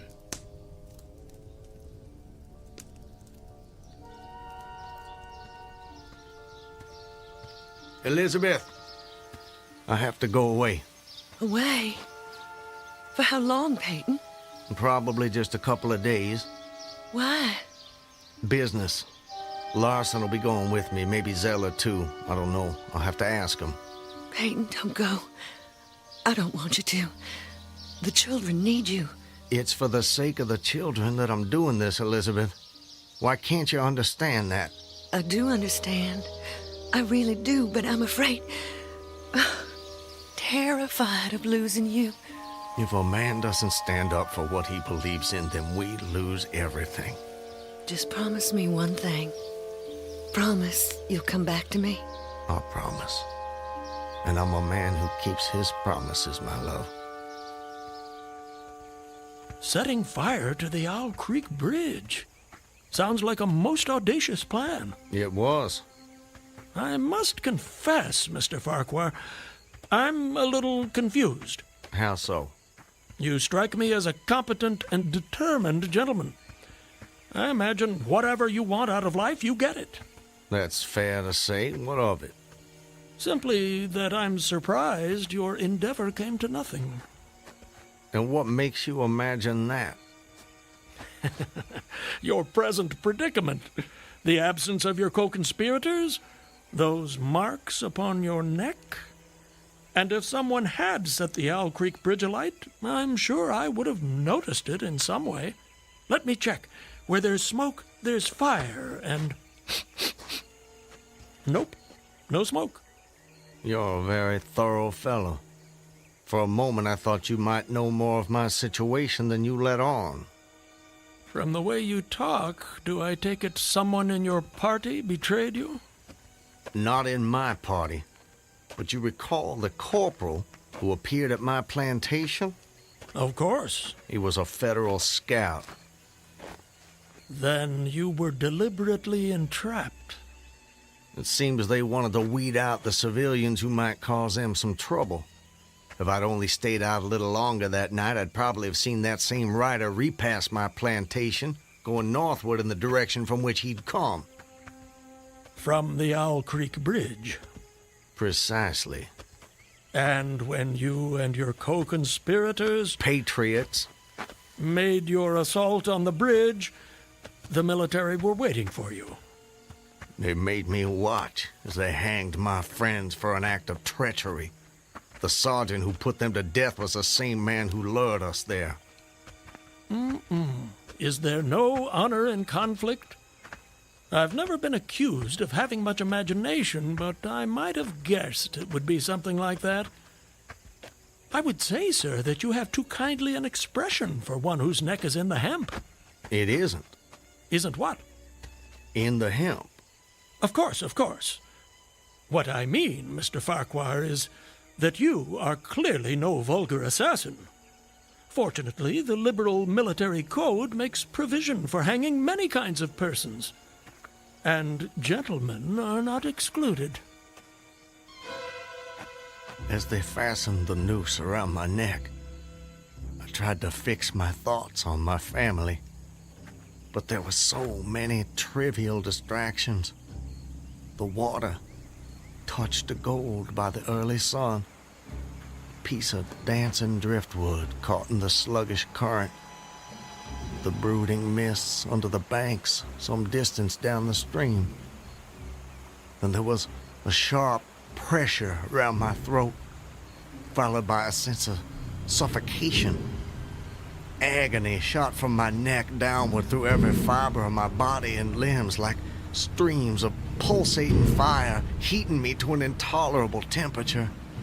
There was no more thought, only sensations. The intellectual part of my nature was effaced. I had power only to feel, and feeling was torment. I was conscious of motion, encompassed in a luminous cloud, of which I was now merely the fiery heart, without material substance. I swung through unthinkable arcs of oscillation, like a vast pendulum. But you're here. What? What? I said, you're here. Why is that? The rope, it snapped, and I fell into the stream. With a terrible suddenness, the light about me shot upward. There was a loud splash, then all was cold and dark. My power of thought was restored, and I knew instantly what had happened. And your hands, were they still bound? They were. Then forgive me, but why didn't you drown? The noose was tight around my neck. It kept the water from my lungs. And kept you from breathing. When you get into a predicament, sir, you don't do it by half measures. I suppose not. To die of hanging at the bottom of a river, even at that moment it seemed ludicrous to me. I opened my eyes in the darkness. I saw above me a gleam of light, distant, inaccessible. I was still sinking, and the light became fainter and fainter until it was a mere glimmer. Then it began to grow and brighten, and I knew I was rising toward the surface. Knew it with reluctance, for I was very comfortable. Comfortable? Oh, yes. It was a question of preference at that point, you see. To be hanged and drowned, that didn't seem so bad, but to be shot? No, I refused to be shot. It didn't seem fair. I'd say you have a quite singular set of values. Do they offend you? Not at all, not at all. It makes for a more entertaining story, and yours is the most fascinating I've heard in many a year on the road.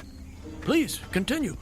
You're under the water, slowly rising to the surface. Your hands are tied. A sharp pain in my wrists apprised me of the fact that I was trying to free my hands. I gave the struggle my attention as an idler might observe the feat of a juggler without interest in the outcome. Eventually, The cord fell away. My arms parted and floated upward, but I could only dimly make out my hands in the growing light. I watched with a new interest as first one and then the other pounced upon the noose at my neck. They tore it away and thrust it fiercely aside. Its undulations resembled those of a water snake, and my first thought was to put it back. To put it back? The undoing of the noose had been succeeded by the direst pang that I'd yet experienced. My neck ached horribly, my brain was on fire, my heart gave a great leap, and I felt as though it was trying to force itself out of my mouth. My whole body was racked and wrenched with an insupportable anguish. And I imagine the desire to rise to the surface was even greater, no matter what you might find waiting for you there. I wanted to stop myself, had to stop myself, but my disobedient hands gave no heed to my command. They beat the water vigorously with quick, downward strokes, forcing me to the surface. I felt my head emerge. My eyes were blinded by the sunlight. My chest expanded convulsively, and with a supreme and crowning agony, my lungs engulfed a great draught of air. So now you were in full possession of your physical senses. If anything, they were more keen and alert than before.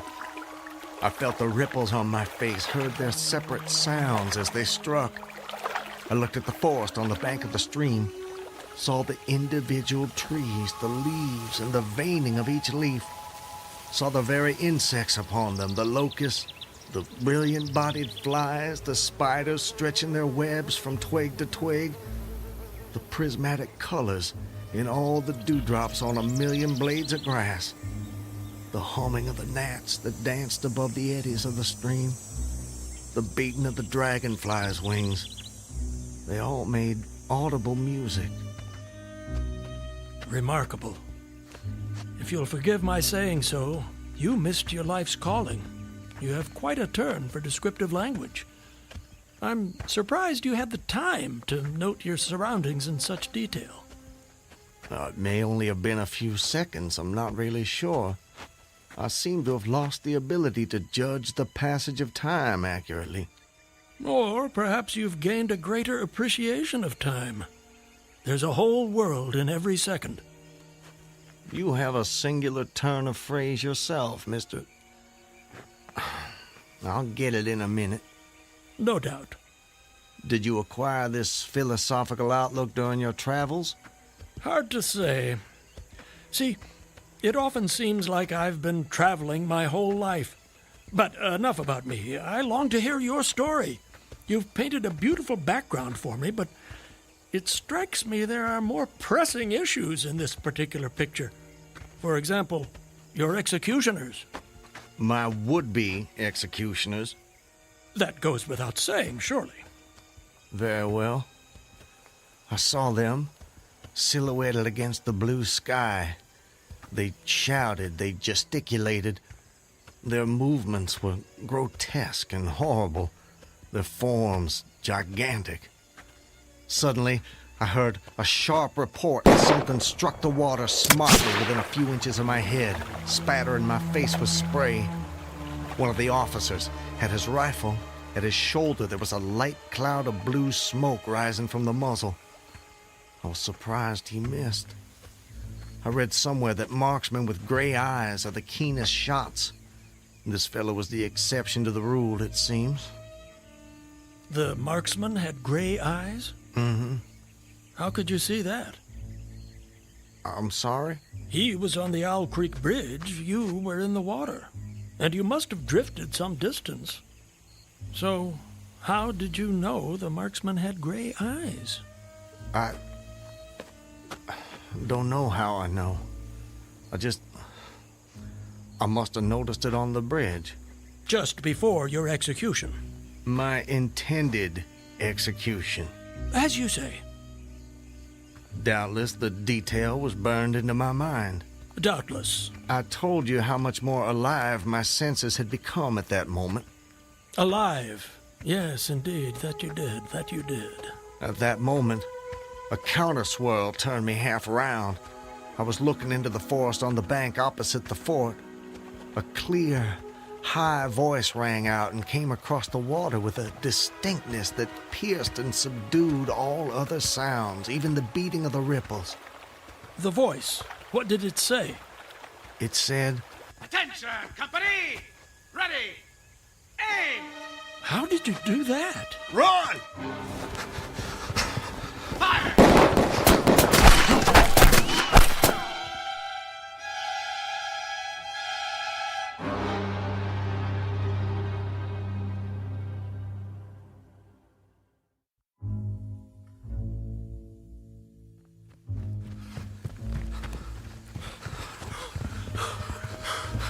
Are they still behind us? No, I don't think so.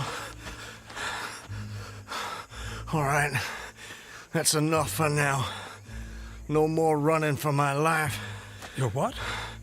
Wait, I need to get my bearings. I have to know how close I am to my destination. Closer than you think, I'm sure. Eh? Does anything look familiar, Mr. Farquhar? Yes. This way. I think. Yes, this way. Can you see your home? Not yet. But it's not far now. I intend to be back in my wife's arms by close of day. You gave her your word. That I did. And that's important to you. It's a matter of honor. And honor, Mr. Honor means as much as love to a man of the South. A very moving sentiment.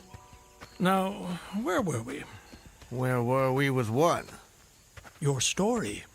My story? Yes. You were just reaching a most exciting point when we were interrupted. I long to know what happened next. Are you quite insane, sir? I don't believe so.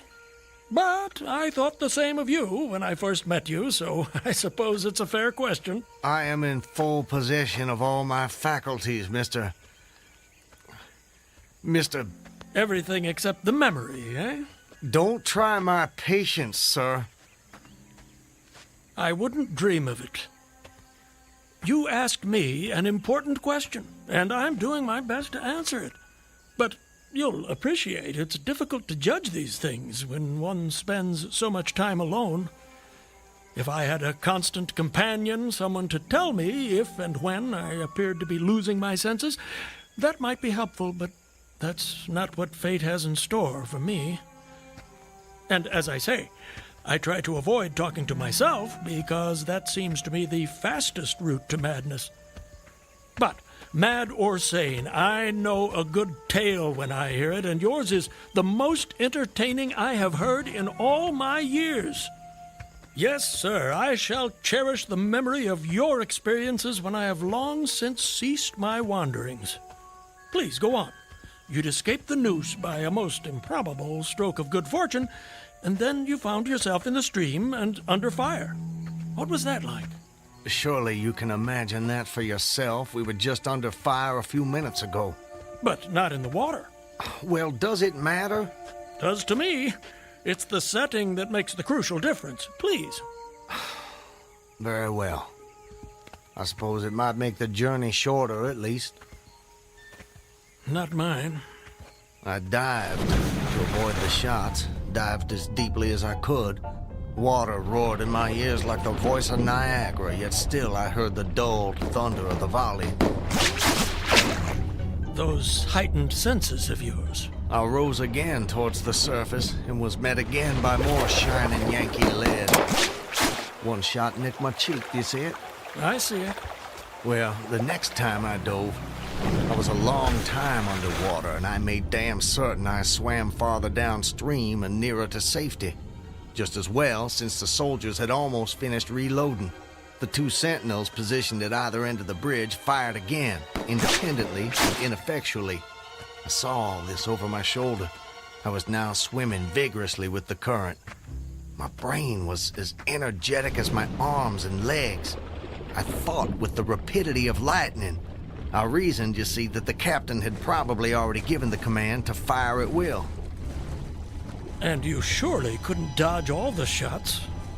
You're not invulnerable. No man is. Then an appalling splash, just 2 yards away, was followed by a loud, rushing sound which seemed to travel back through the air to the nearby fort and died in an explosion which stirred the very river to its deeps. A rising sheet of water curved over me, fell down upon me, blinded me, strangled me. The cannon had taken a hand in the game. Did I tell you about the cannon? You must have done. Well, anyways, as I shook my head free from the commotion of the smitten water, I heard the deflected shot humming through the air ahead. And in an instant, it was cracking and smashing the branches in the forest beyond. I was certain they wouldn't be so far from their target next time, and it was a good gun. The report lagged behind the missile. But surely the smoke would have apprised you of another shot. So long as you kept your eye on the gun, you had a certain advantage. Am I correct? You are? The problem was how to reach the shore without turning my back on the cannon. You have my complete attention, sir. How did you manage it? Well, I don't know. I'm not sure. I felt myself whirled round and round, spinning like a top. The water, the banks, the forest, the distant bridge, fort, and soldiers, they were all somehow commingled, blurred. I could no longer make out objects, only colors. Circular, horizontal streaks of color. It was all I saw. I was caught in a vortex. I felt giddy and sick. Fascinating. Incredible. What is that damned hammering? I don't hear anything. Unless it's the ticking of your watch you can hear. My watch? You're lucky it still works after such an immersion.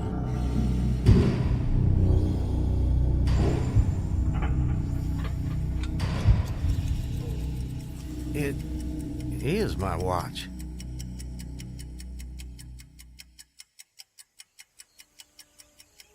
But why should I think... Perhaps you're the sort of man who values the seconds as much as the minutes and the hours. And there's a whole world in a second, so I've been told. So how did you fight your way out of this vortex? I really have no idea. The next thing I knew, I was on the road with you at my side, heading for home as I promised. Surely not. I mean, you obviously avoided the cannon and struggled to the bank. Obviously. But I have no memory of it. And of our meeting? I recall only what you told me about it. Most curious. Stop! What is it? This is it. We're here. This is the path to my home. Excellent. Well, I suppose this is where we part company, Mr. Farquhar. May I say, it's been a rare pleasure. You wouldn't care to come in? I'm sure the servants could prepare you a meal. That won't be necessary, my friend. I have many miles still to travel. But your journey is almost at an end. Yes. Well, goodbye, Mr. I'm sorry, I thought I could recall your name, but it just escapes me. Call me Ambrose. I wish you well, Ambrose. And you, Mr. Peyton Farquhar. And you.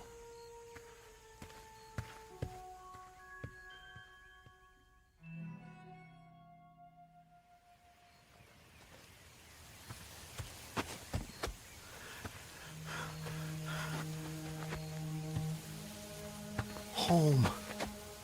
Almost home. How long? How long since that damn imposter rode down this road?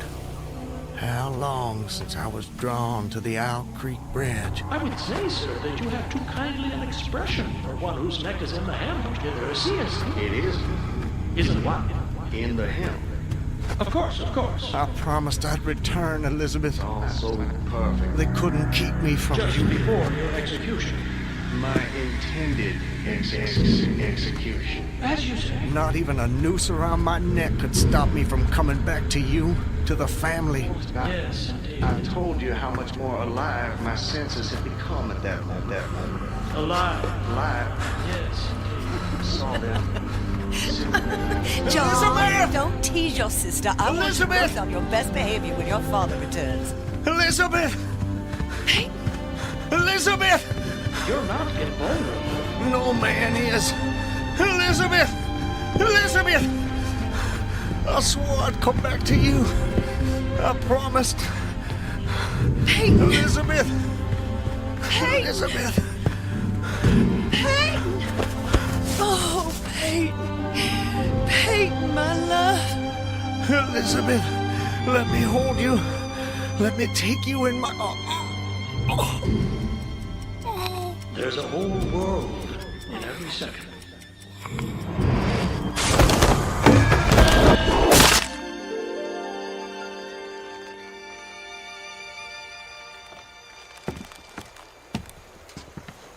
He's dead, Captain.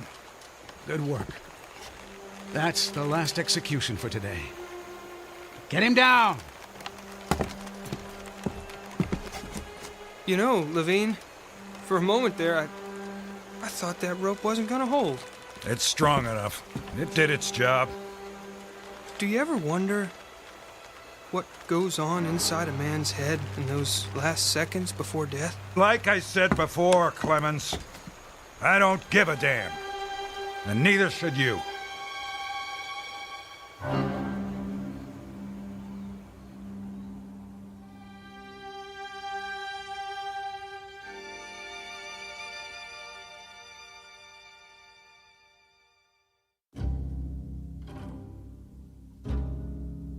An occurrence at Owl Creek Bridge in two forms, as it was dreamed and as it was lived and died. This is the stuff of fantasy, the thread of imagination, the ingredients of the Twilight Zone.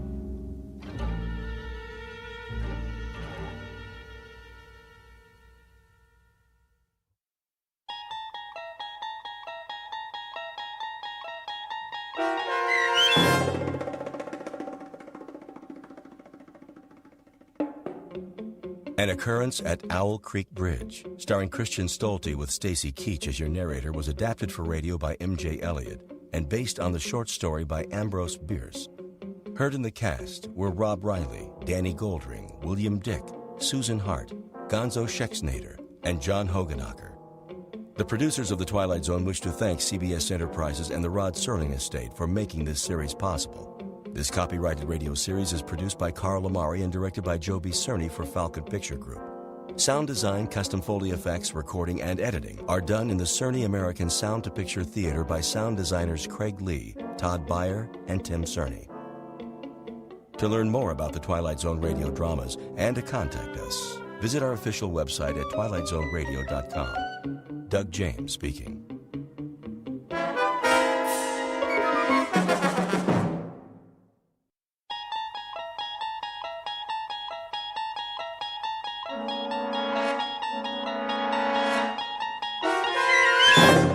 You unlock this door with the key of imagination.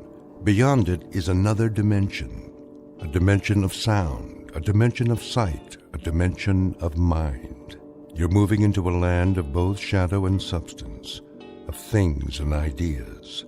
You've just crossed over into the Twilight Zone.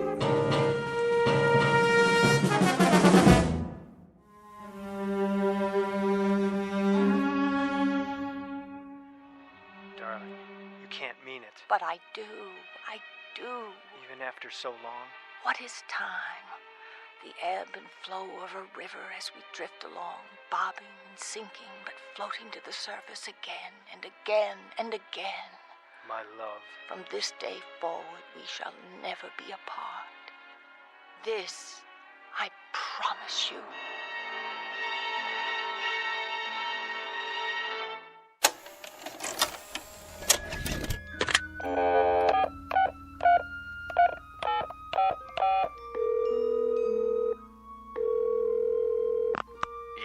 Kruger, I've got an idea. Who is this? Jordy, who do you think? Listen, this one's a winner. You know what time it is. Late. Sorry, boss, but I just watched a movie and... Movie? What movie? Remember that assignment? You wanted to send me to the coast? To cover the awards, but you passed on it. Right. The Career Achievement Awards at the Academy. Jordan, surely this can wait. That's just it. It can't. Come morning, I'll be on a plane, headed for L.A. No, you won't. I'm sending the new boy. Not so fast. You remember why I passed on it? Because Pamela Morris isn't attending. As usual, so what? Well, I ran one of her pictures tonight. Her greatest performance. And this, I promise you, I've forgotten the magic. There's never been anyone like her, not even close. So here's what you do. Have you been drinking? Buddy, I'm stone cold sober.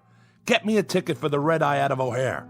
Then soon as it's morning, Pacific time, call our agent and set up an interview. I'll be there with bells on. Interview about what? Are you kidding? It's Pamela Morris. Where's she been all these years? Is she still as beautiful as they say? I'll get you an exclusive. And while I'm out there, I just might cover the awards, if you ask me real nice. 'Cause you're my favorite editor. Do us both a favor. Go back to bed. I haven't been to bed. I've been watching Pamela Morris all night long. And tomorrow, I'm going to meet her. No matter what. Thanks, Kruger. It'll be worth it. This I promise you. The world's most beautiful woman. Pamela Morris. In person.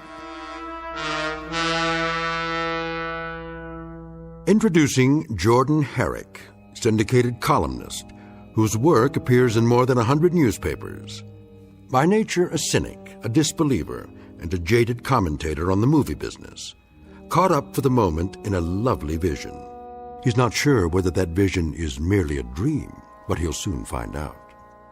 Her name is Pamela Morris, renowned star and femme fatale, not seen in public for many years, whose legendary beauty is remembered by millions. Mr. Herrick is correct about one thing. Tomorrow he will make her acquaintance in person.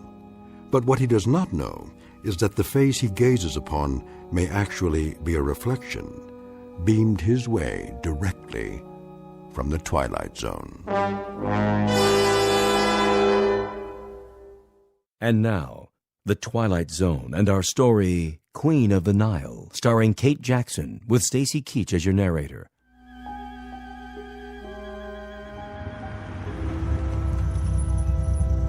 Hello? Hello? Is anybody... Yes, sir. I'm here to see Miss Morris. Who? Pamela Morris. Do I have the right address? This is a private residence. No deliveries. Oh, for the love of... I'm not a delivery boy. Please turn your car around. My name is Jordan Herrick.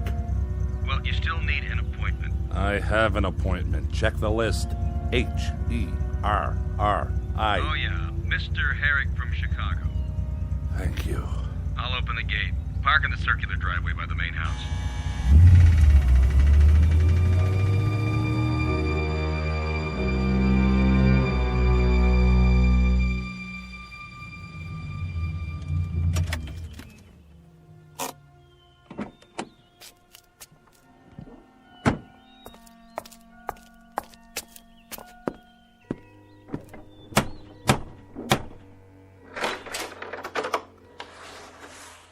Yes? Hello there. I'm Jordan Herrick. I have an interview with Miss Morris. You're early.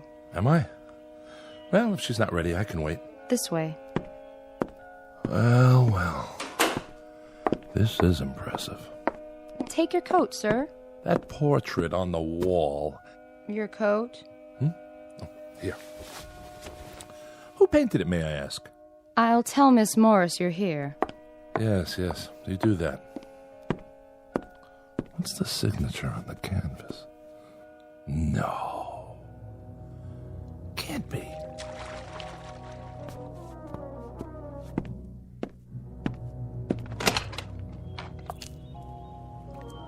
Where's my towel? A young man is here to see you. Where? In the living room. Really? Tell him I'll be right in. There's no hurry. Oh, there you are. Sorry, I lost track of the time. Please, don't rush on my account. You've come all this way. It's the least I can do. But it's such a glorious day. I'll be right with you. Just let me dry off. Of course. Charlotte, see if the gentleman would like a drink. Perhaps a light lunch? Yes, miss. Oh, don't go to any trouble. I'll meet you in the living room as soon as I make myself presentable. Oh, you're more than that. Great deal more. If you follow me, sir. Mr. Herrick? Miss Morris, I didn't mean to interrupt your swim. Nonsense. I've kept you waiting. It doesn't matter. It does matter, and I apologize. But I do love the pool. It's my one indulgence. Am I forgiven? Absolutely. Please sit down. Beautiful. Sorry? This room. The furniture, the artifacts. Lovely. You like my little collection? Very unusual. You must have gathered these things from around the world. Oh, you know how it is. Various locations over the years for this film or that. You specialize in the exotic. Do I? Yes, I suppose so. Even the front door, that metal insect or whatever it is. Ah, you saw that. The door knocker. Cast in bronze, after an Egyptian beetle or so, I'm told.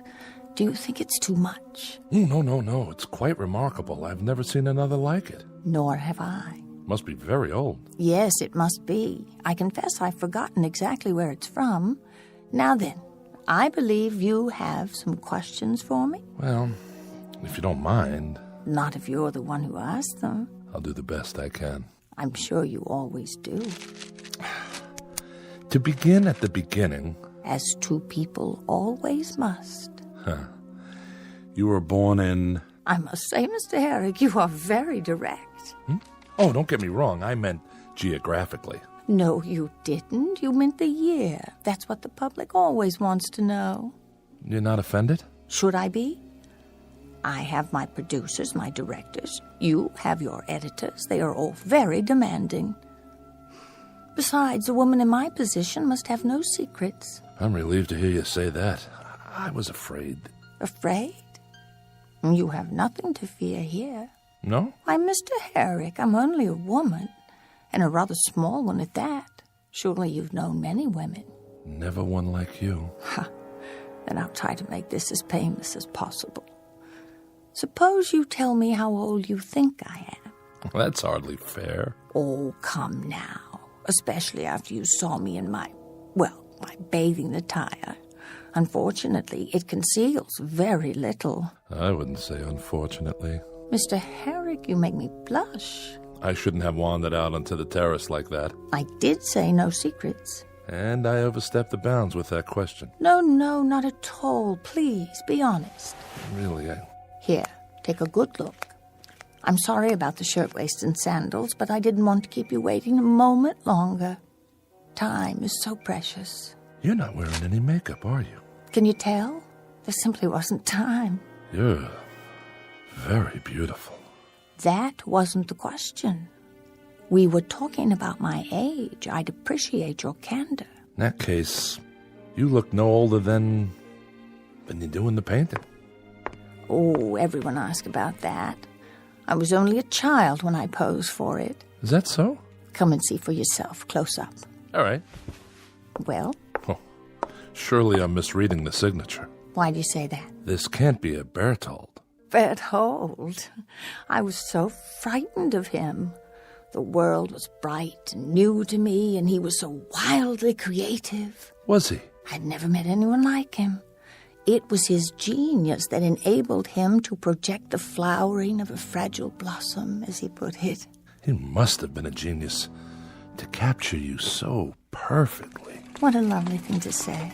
Tea, miss. Ah. Shall we, Mr. Herrick? Certainly. Tea or coffee? Coffee, please.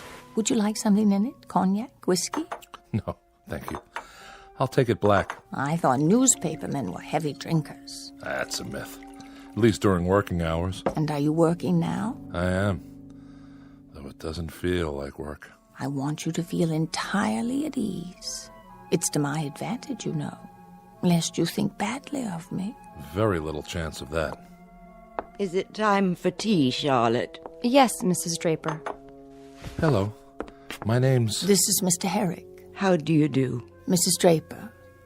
He's the newspaperman, Mother. I know. You're Pamela's mother? Surely not... Sit down, Mother. Have your tea. It's remarkable, the resemblance between you two. Some might think so. With my mother, it is tea at this precise hour every afternoon. Mrs. Draper, you must feel proud to have such a famous daughter. Must I? Mother never did approve of my career. Believe me, Mr. Herrick, I had very little choice in the matter. She thinks I'm too headstrong. Dedicated is the word. You still are, Pamela. Tell me, was your daughter always as beautiful as she is now? Always. Now there's loyalty for you. As a matter of fact, Mr. Herrick, it is the truth. Then perhaps I should interview you as well. Why, whatever for? Well, I might learn a few important details from the mother. Such as the real age of the daughter? Honestly, I wasn't thinking of that. Isn't age relative? Besides, didn't I promise to reveal absolutely everything to you, Mr. Herrick? You did.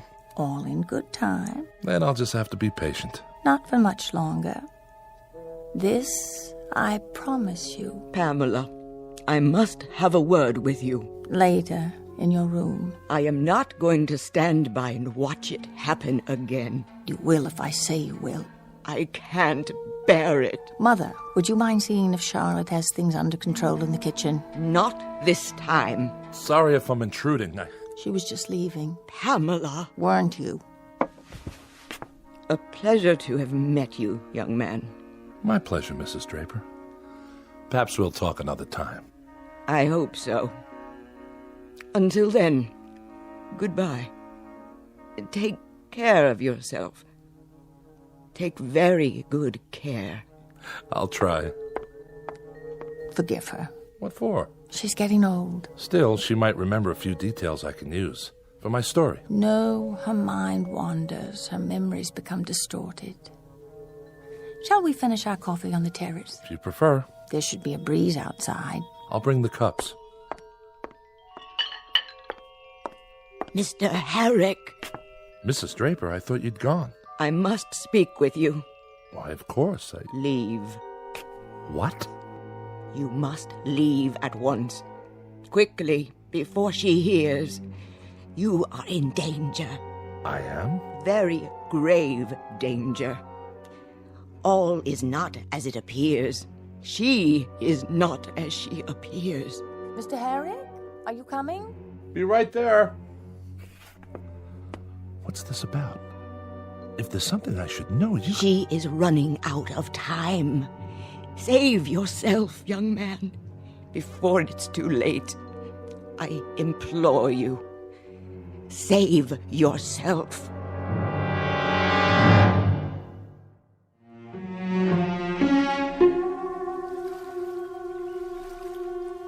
Isn't it lovely out here? Quite stunning. And a perfect location. I'm trying to remember. Who owned this house before you? Oh, some ancient actor from the silent days, I think. And when did you purchase it? There you go, Mr. Herrick, still trying to trick me. I assure you it was built decades ago, long before I was born. No doubt. I love to sit here by the hour, watching the birds and the clouds, listening to the sound of the water. At night I watch the stars. Do you? But that isn't what interests you, my nocturnal habits. It'll fit nicely into the story I'm doing. The question of age is still the big thing, isn't it? I wouldn't say that. I can hear it in your voice. Well, here goes. I am 38, Jordan. May I call you Jordan? Of course. Is that so terribly old? Not at all. Even in my case? Especially not in your case. The years have never been kinder to anyone. Oh, you're a dream. It's the truth. Ah, I should have realized you'd take all this down. Looks like you've already written several pages. Some advance notes. Dates mostly. Do they concern me? Indirectly. According to one article... I know you read something. A column by one of those stupid, jealous women. If you don't mind me asking... Fire away. If you're 38, how could you have starred in a movie made, let me see, 29 years ago? I can't believe it. Jordan Herrick taken in by the printed word. Tell me, do you always believe everything you read? Then set me straight. The movie was Trails West, is that correct? Darling, it couldn't have been me.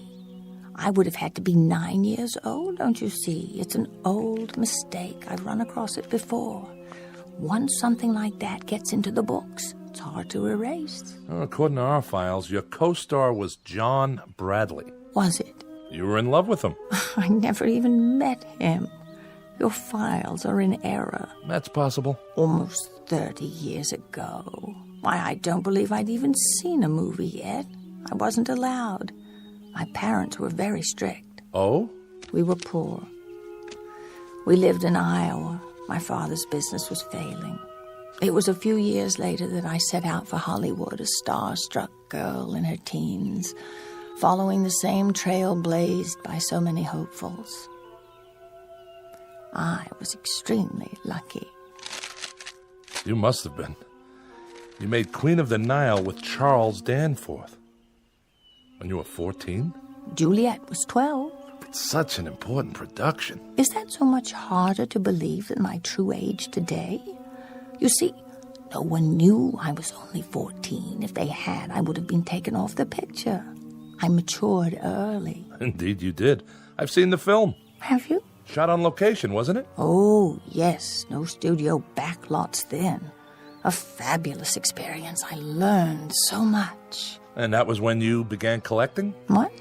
The interior of your house. I take it the trip inspired the decor. I call it early Egyptian. I suppose it's silly of me, but how could I resist? It was my first big break, and I was far from home with more money than I'd ever seen before. I'm just glad it wasn't one of those horror pictures that I probably have the place filled with caskets. No, I much prefer it this way. But really, you know, the fact is that I still feel 14 in some respects. No, let me be more precise. Sitting here with you, I feel new.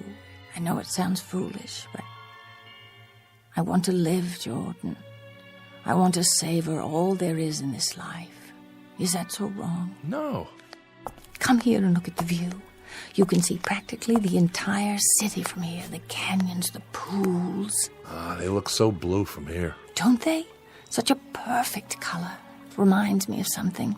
Me too. Your eyes. You are too good to be true. But do you see what I mean? The world is such a magnificent place, full of so many wonders, too many to know in one lifetime. Maybe that's what makes life so precious. Because it's so brief. Does it have to be? If we live fully, tasting everything that's placed before us like a magnificent offering, two people alive to the moment and each other. Yes. I'm being foolish again saying such things. Oh, on the contrary. We've only just met. Hardly seems possible. That's because you've seen my films, each a time capsule, preserved, unchanging. There's something more, something that's very much alive right now. It's just that I so seldom get the chance to speak my mind, to air my dreams. That's true for everyone. Is it? It is for me. If I could know there's another who feels the same way, who wants to know life to the fullest. I think it's time for you to start believing. I don't dare. What are you worried about? You were so understanding, so simpatico. Don't stand too close. No, you don't like it. Move to the edge of the hillside. You might fall. Oh, Jordan, I already have. No. What's wrong? What must you think of me? Don't turn away. Look at me. It's as much my fault as yours. I wanted to kiss you from the first moment I saw you. You're very sweet, very real. But you really must go. Why? Because I say so. But we can see each other again, if you like. What about tonight? Dinner? Very well, shall we say? 8 o'clock?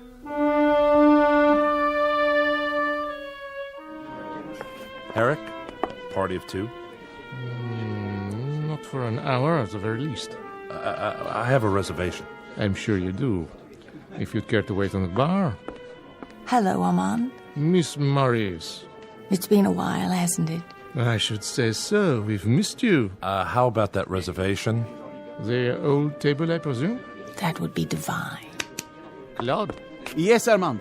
And prepare that corner booth. But it is occupied by another couple. Then move them. Tout de suite. Yes, sir.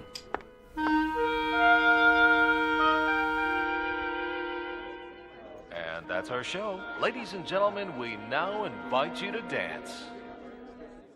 Darling, I don't know when I've had such a wonderful time, but it is getting late. Is it? I should call home to see how Mother's doing. Oh, don't tell me there's a curfew. It isn't that, but I do worry. Excuse me? Yes? Miss Morris, can I have your autograph? Of course, dear. Thank you, Miss Morris. Will that do? Will it? You should charge for those things. That's the 10th one tonight. Darling, is something the matter? No. Nothing. We're to have no secrets between us, remember? I was just thinking about your mother. Something she said. When? Earlier today, she took me aside. I could have sworn she was trying to warn me. Only I'm not sure of what. Jordan, my mother is disturbed. You must believe me. I do. But her words stick in my mind. She feels responsible. For what? My father's death. They were returning from a party she was driving, and the car went off the road. Father was killed. I'm sorry. Since then, she's been suspicious, furtive, imagining all sorts of terrible things. I've tried to help her, but the doctors say it's hopeless. She's deeply depressed. She should be in an institution, but I can't bear the thought of... I shouldn't have brought it up. Let's change the subject. Yes, let's. Now then, I told you about me. What about you? What do you want to know? Where did you grow up? Chicago. I still live there. I've played Chicago, the Wells Theater. The Wells. Is it still always so cold in Chicago? Only in the wintertime. Oh, I almost forgot. I was going to call Mother. Where's my purse? Oh, wait, you'll need coins for the phone. Oh, don't worry about me. Here, I'll get change. Waiter? Jordan, please. It's no trouble. Listen to me. You're a kind and considerate man, but I can take care of myself. Just don't disappear while I'm gone. Promise? You have my word on it. What's this in my pocket? A letter?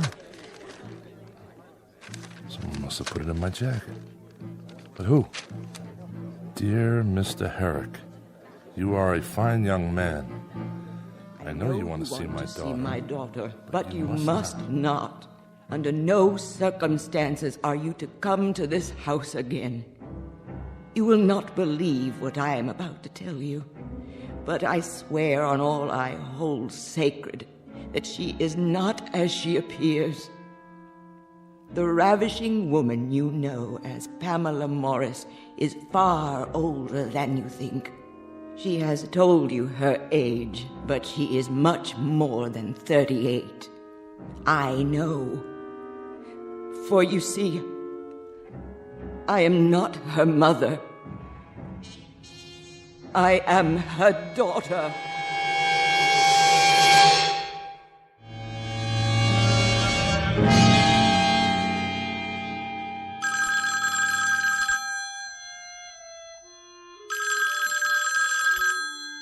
Morning.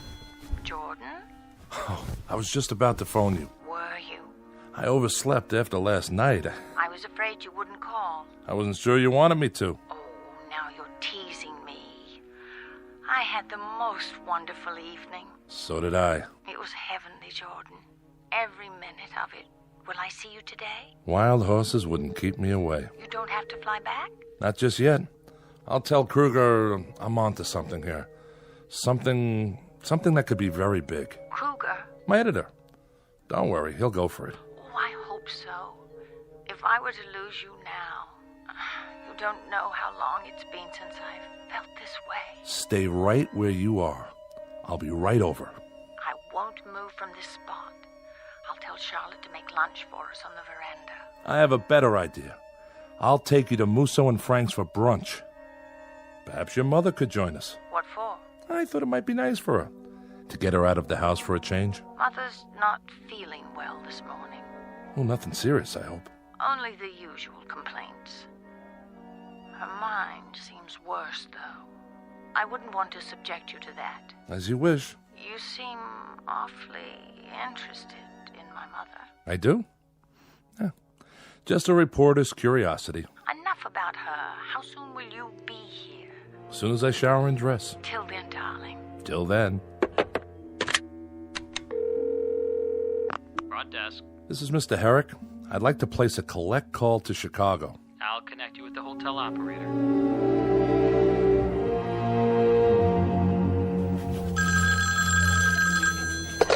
Kruger. Hey, old buddy.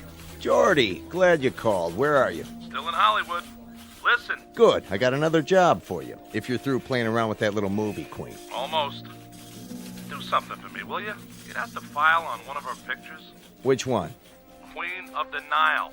Right. Which one? I just told you. Queen of the... Well, you're a little young, I guess, but they made two of them. First one silent, I think, around 1920, maybe earlier. I didn't know that. Get them both. Take me a minute. I'll hang on.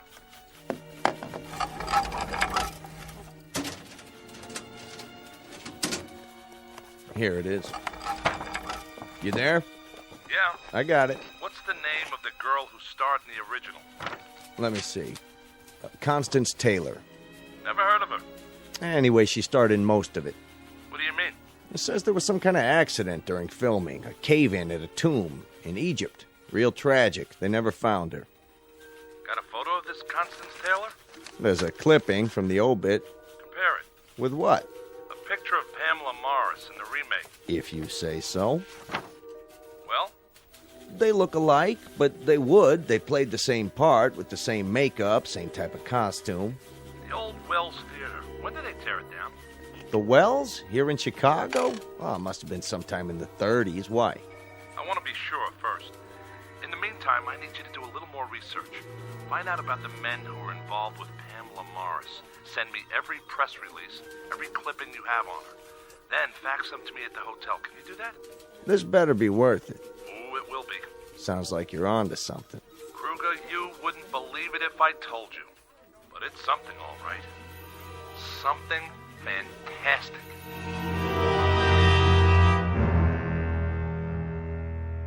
Well? It's all true, Mr. Herrick.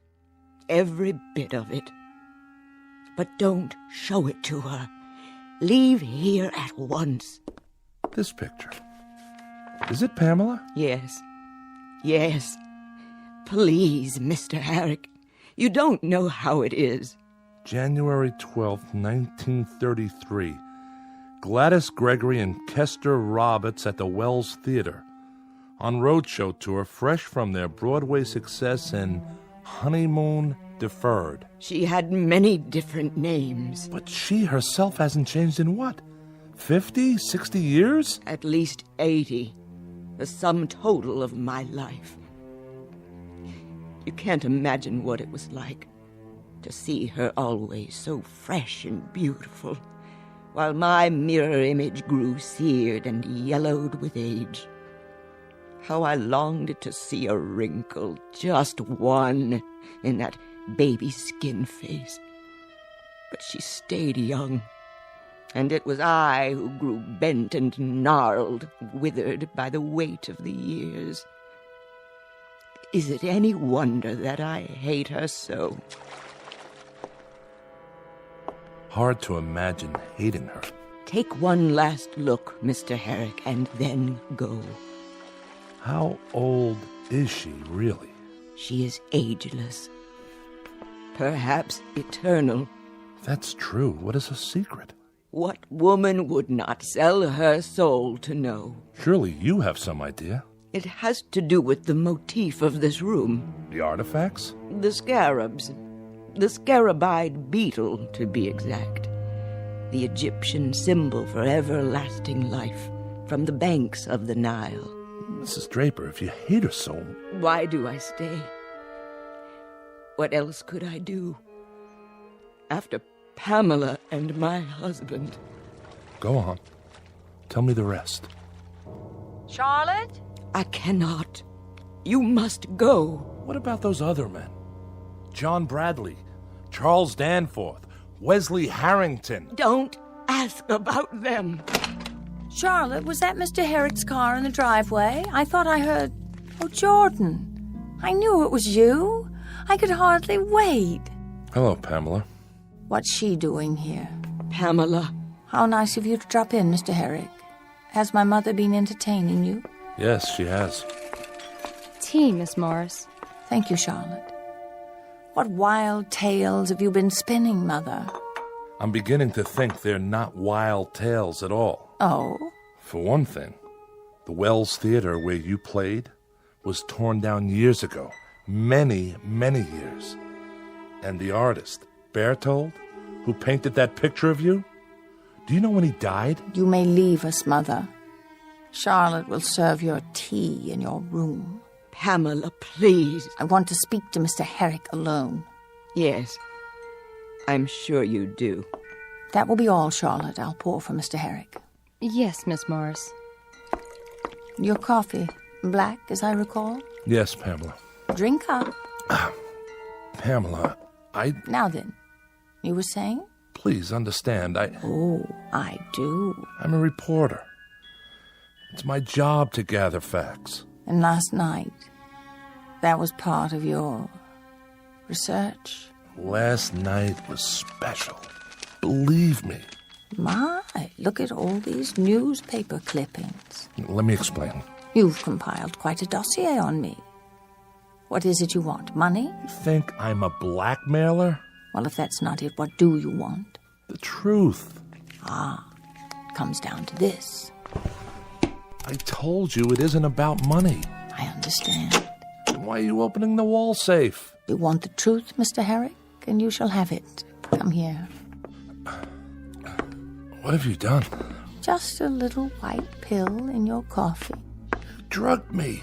Don't worry. It's only a sedative. Well, why? I'm about to show you the secret. Don't you want to see what's in the box? Very well. I'll bring it to you. What is that? A rare Egyptian scarab, Mr. Herrick. The secret of eternity. Where did you... Get it? From the pharaohs, who understood its power. Pharaohs? I told you, Mr. Herrick. I was once Queen of the Nile. That was only a movie. Was it? Oh, yes, but I'm talking about the real thing. You were? Not were. Am. Oh. Sit down. It's easier that way. Let me open your shirt.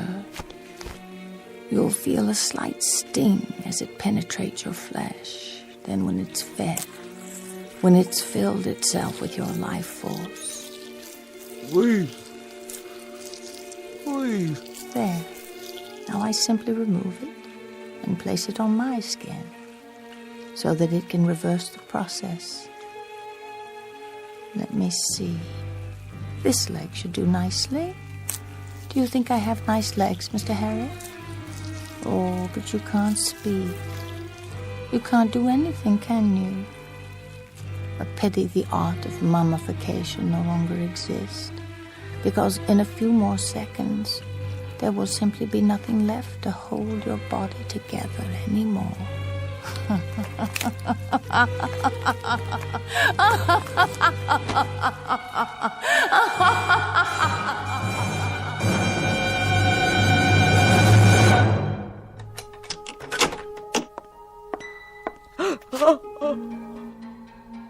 Pamela, what have you done? I've told you, Viola. Never come in until I call you if you want to live another day. No, I can't bear it. Get rid of the remains. Quickly. This must stop. Clothing, shoes, everything, now. Yes? I have an appointment to see Miss Morris. This way, sir. I'm here, Charlotte. Yes, miss. Oh, do you mind? I seem to have knocked over a cup in the living room. Would you see that it's swept up? All of it? Right away, miss. If I've come at a bad time... Nonsense. You must be Mr. Jackson. Yes, I called the other day. And I told you to come out when you could. Did you think I'd forget? Well, I didn't want to intrude.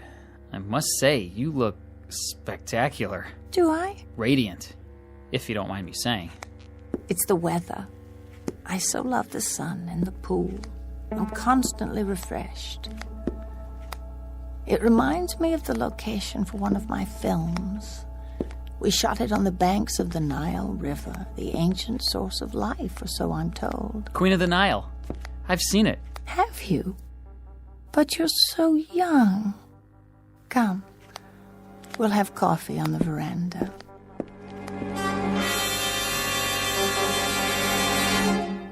Everybody knows Pamela Morris, the beautiful and eternally young movie star.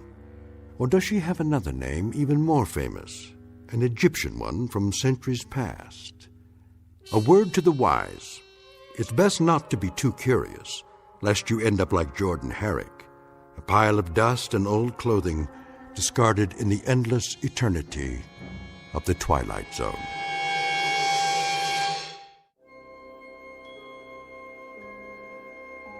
Hi, this is Carl Amari, producer of the Twilight Zone radio dramas. I'd like to take a moment to tell you about our official website at twilightzoneradio.com, where you'll get the latest news and information on these Twilight Zone radio dramas. Plus, at twilightzoneradio.com, you can digitally download 3 free episodes or any of our episodes for only $1.95 each. In this age of ever-changing technology, we've decided to make these episodes instantly available to you by making the Twilight Zone radio dramas a digital download-only series. This means that this series will no longer be offered on CD. The CD collections at our website are now being offered while supplies last at buy one, get one free. So be sure to get your favorites before they're sold out. Be sure to visit us often, and I'll see you in the zone.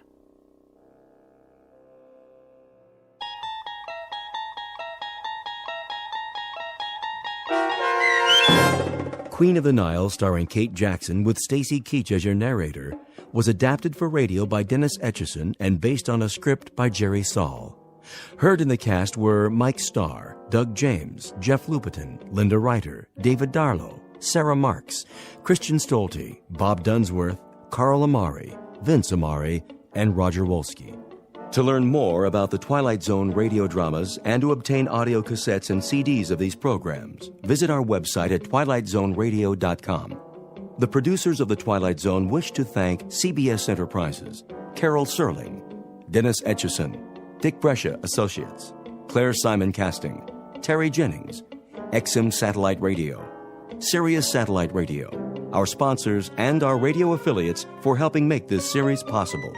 This copyrighted radio series is produced and directed by Carl Amari and Jason Mallow for Falcon Picture Group.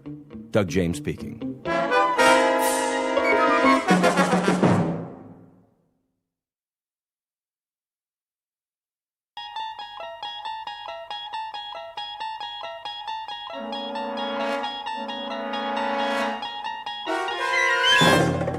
You unlock this door with the key of imagination.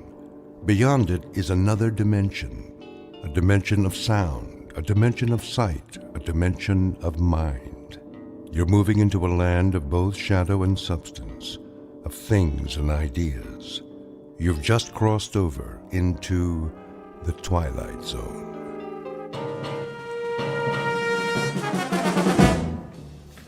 Westbound monorail will be departing on track 10 in 3 minutes.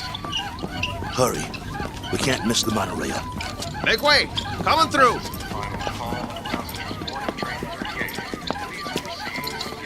Keep pushing. I'm doing my best. Ah, wait a minute. One of the wheels fell off again. Get it while I hold him up. Okay, I got it. Here. Let me slip it back on. Westbound monorail Hurry. will be departing on track 10 in 2 minutes. All aboard for all points west. Excuse me, conductor. Yeah? Is this the monorail to Kansas? Sure is. Better get on board, though. But you know, you should have checked your cargo. This ain't cargo. It's a B-2. A what? A B-2. Whoa! What is that? Is that a man? Is he alive? That, sir, is a B-2 boxing robot. Wow. He sure looks real. Yeah, he looks even better in the ring when we activate him. Westbound monorail will be departing on track 10 in 1 minute. Conductor, we bought a ticket for him. Here you go. He's fighting tonight. We have to keep an eye on him so he doesn't get damaged. Well, he's got a ticket, so get him on board. We're pulling out. Sure thing. Okay, I got this end. Okay, ready? 1, 2, 3, lift. Come on. Oh, good. How much does this guy weigh?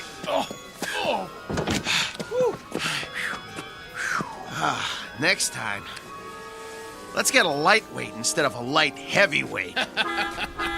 All aboard!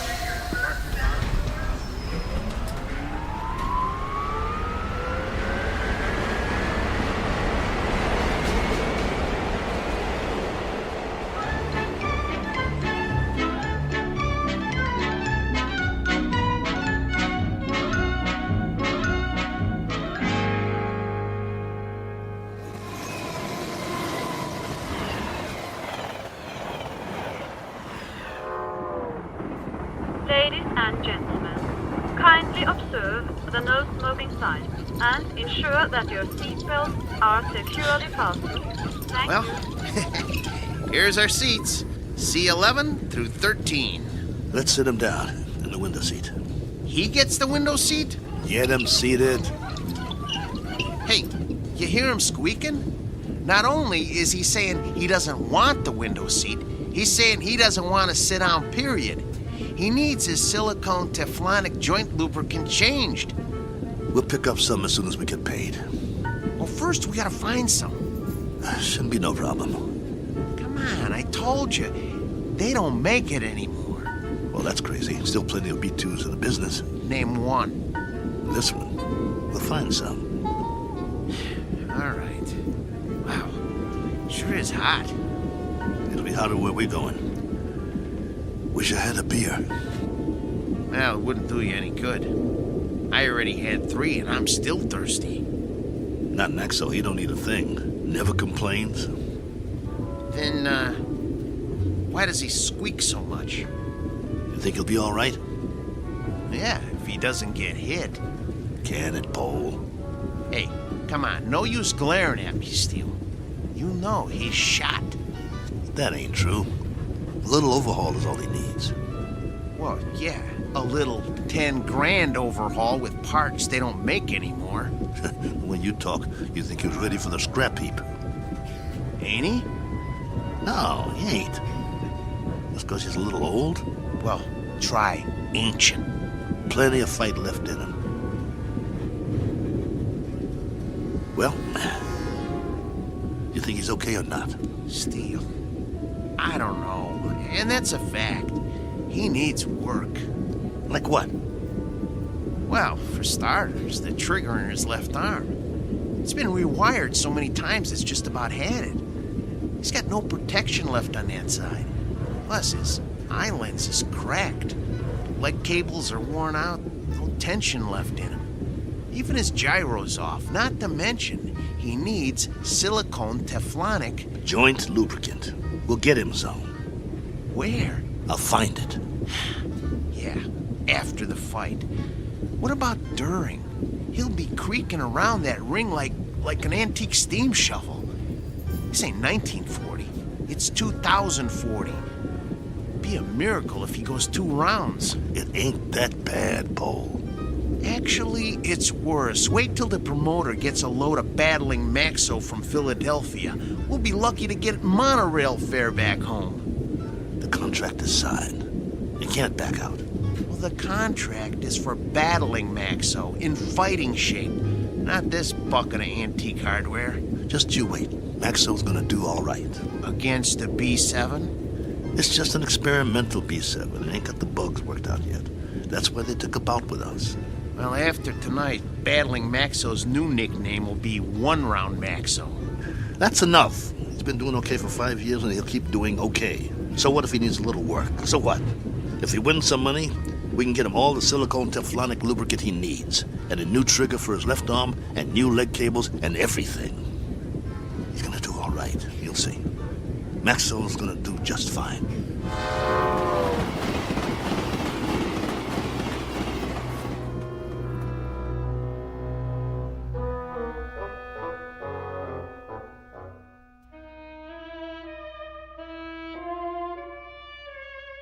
Sports item from the not-too-distant future.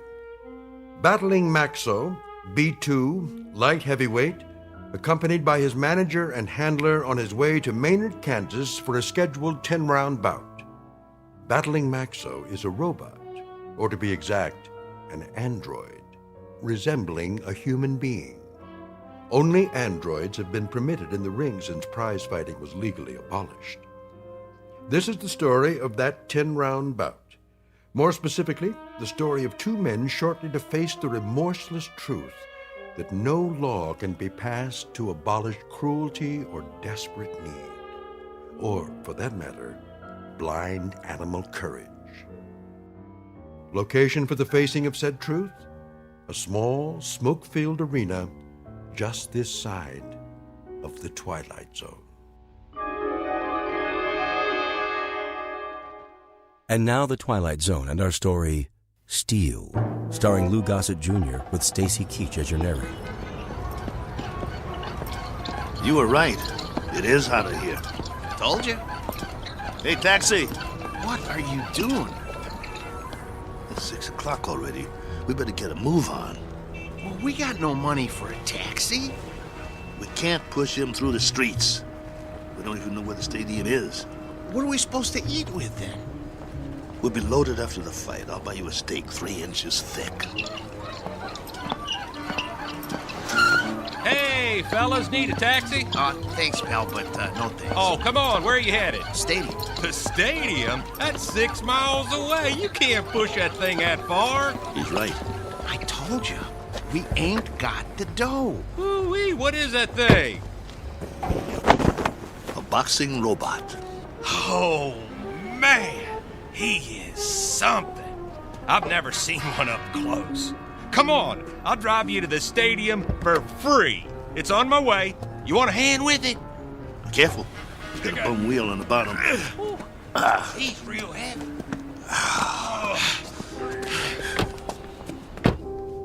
Oh boy, this is a real honor taking a fighter to the stadium. Well, thanks. Hey, which robot is that? This is Battling Maxo from Philly.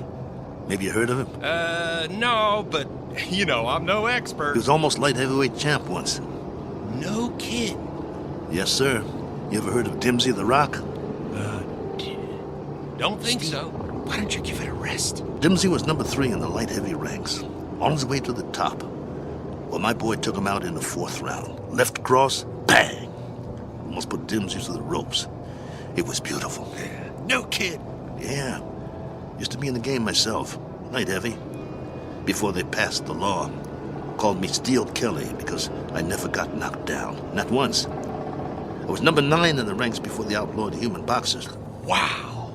That's something. Anyway, tonight is going to be a good fight. Driver, have you ever seen a fighter from here called The Flash? Oh, yeah, you bet. Man, that is one good fighter. Won 7 straight. He's riding a bullet to the top of the rankings. You just wait. Matter of fact, he's fighting tonight, too. They're bringing in some heat from back east to fight. Flash is gonna slaughter him. Oh, where'd you guys say you were from? Philly. Oh, man, you're not. We are. Oh, look, I didn't mean nothing. I didn't know. Skip it. Forget it, pal. Doesn't matter. You're right. Why don't you shut your trap for once? Look, fellas, I'm sorry. Well, You guys need anything else? Anything? Do you know where we can get some silicone Teflonic joint lubricant? Oh, do they still make that stuff? No, they don't. Just trying to be funny. They haven't made it in years. Hey, look! They got the fight card posted for tonight. You guys are the third fight out of 7. Woo! Your fighter must be pretty good. Oh, the Maynard Flash, B7 versus Battling Maxo, B2. You got a B2? Yeah. Well, at least you're not at the bottom of the card. We do have that going for us. Drop it, Paul. You'll see. You'll all see. It's nothing personal, Kelly. It's just the way it is. Well, it'd be a miracle if he wins. Hey, if he does, can I have his autograph? Sure thing. Thanks for the lift. Good luck, fellas. You're gonna need it. Steele, you know, Maxo's not programmed to sign autographs, right? I know. Let's roll him inside.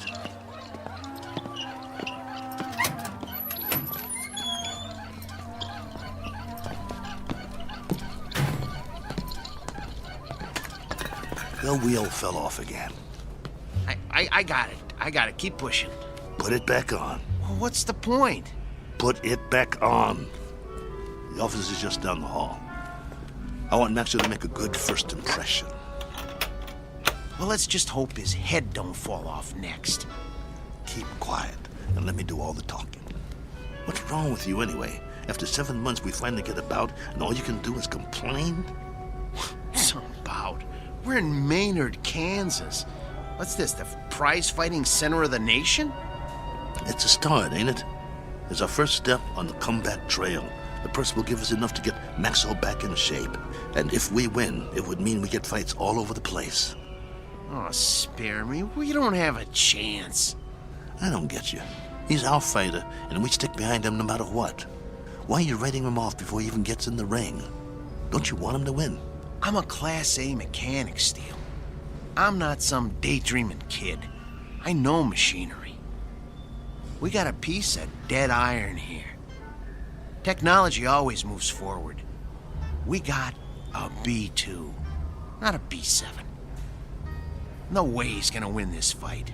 Shh, keep your voice down. It's simple engineering, that's all. Maxo will be lucky to get out of the ring with his head on. Bull! It's an experimental B7. It's probably full of bugs, full of them. They always are. That's why they take a first fight in the middle of nowhere. We got a chance. Yeah, sure we do. Remember, keep your mouth shut. Yeah. Mr. Nolan? Nah, I'm Oscar. Mr. Nolan will be back in a couple of minutes. I'm Steele Kelly, battling Maxo's owner. Oh, yeah, I heard of you. You were one of the last human fighters. This is Paul, Maxo's mechanic. Hi. It was getting late. We were wondering if you'd make it. Never missed a fight. Yeah, pull up a chair. I got some paperwork to do. Thanks. What was that? It was this folding chair. Okay. Sign on all the X's. You heard of my fighter, Mr. Oscar? What's his name? Battling Maxo. You must have heard about him. Can't say as I have. He knocked out Dimsey the Rock, a ranked fighter in his prime. Uh-huh. Sign here, too. It was all in the East Coast papers. New York, Boston, Philly. Got quite a spread. Biggest upset of the year. Good. Initial here. And here. And a couple more here. Right here. And over there. He's the B2, you know. That's the second model Malling put out. The B2 is one of the best fighters they ever built. The best in my opinion. Maxo is still going strong. I don't go for these new ones, you know. The ones made out of steel, aluminum with all the doodads. Too flimsy. Nothing solid. Nah, Malling don't make them like Maxo anymore. Oscar, who are these guys? Mr. Nolan, I'm Steele Kelly, and this is... Is that your fighter? Yes, sir. Battling Maxo. Fighter in shape? You bet. Prime condition. Paul, my mechanic here, is a Class A mechanic, and he took Maxo apart and put him back together just before we left Philly. Oscar, cigar me. Yes, sir. Ain't you forgetting something? Huh? Light me. Yes, sir.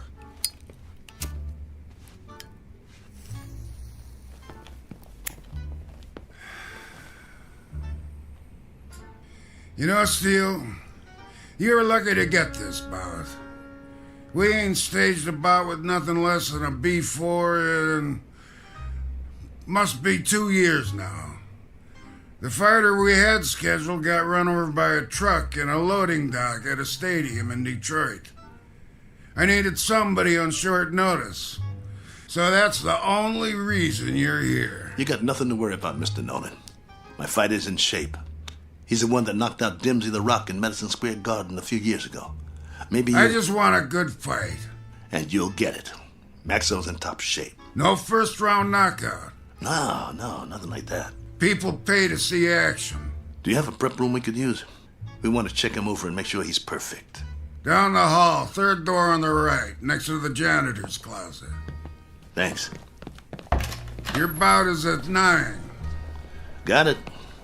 You won't be sorry, Mr. Nolan. I don't like guys that are late. Understood. Poe, let's get Maxo to his prep room. Mr. Nolan, I was wondering... I know what you're wondering. You get your money after you deliver a good fight, not before. No problem. We'll get him ready. And Steele. Yeah? Don't slam the door. I hate loud noises. Come on. I'm coming. Oh, my stomach hurts. Don't be scared. It'll be okay. Oh, I ain't scared. I'm hungry. I haven't eaten all day. How could you think of food at a time like this? This one counts. It's our chance for a comeback. We've got to get him in that room, and we've got to check him out real good. What time is it? I'm busy pushing. Come on, check your own watch. I don't have a watch anymore. I had to pawn it. The one your wife gave you? Ex-wife. Hey, look, we got 2 hours before the bout begins. Have we got time for a sandwich? I want you to check him out real good. His arm, his gyro, everything. What for? Did you hear me? Yeah, but I work better on a full stomach. You get to work. I'll get you a sandwich. Maxwell's gonna take that B7, but good.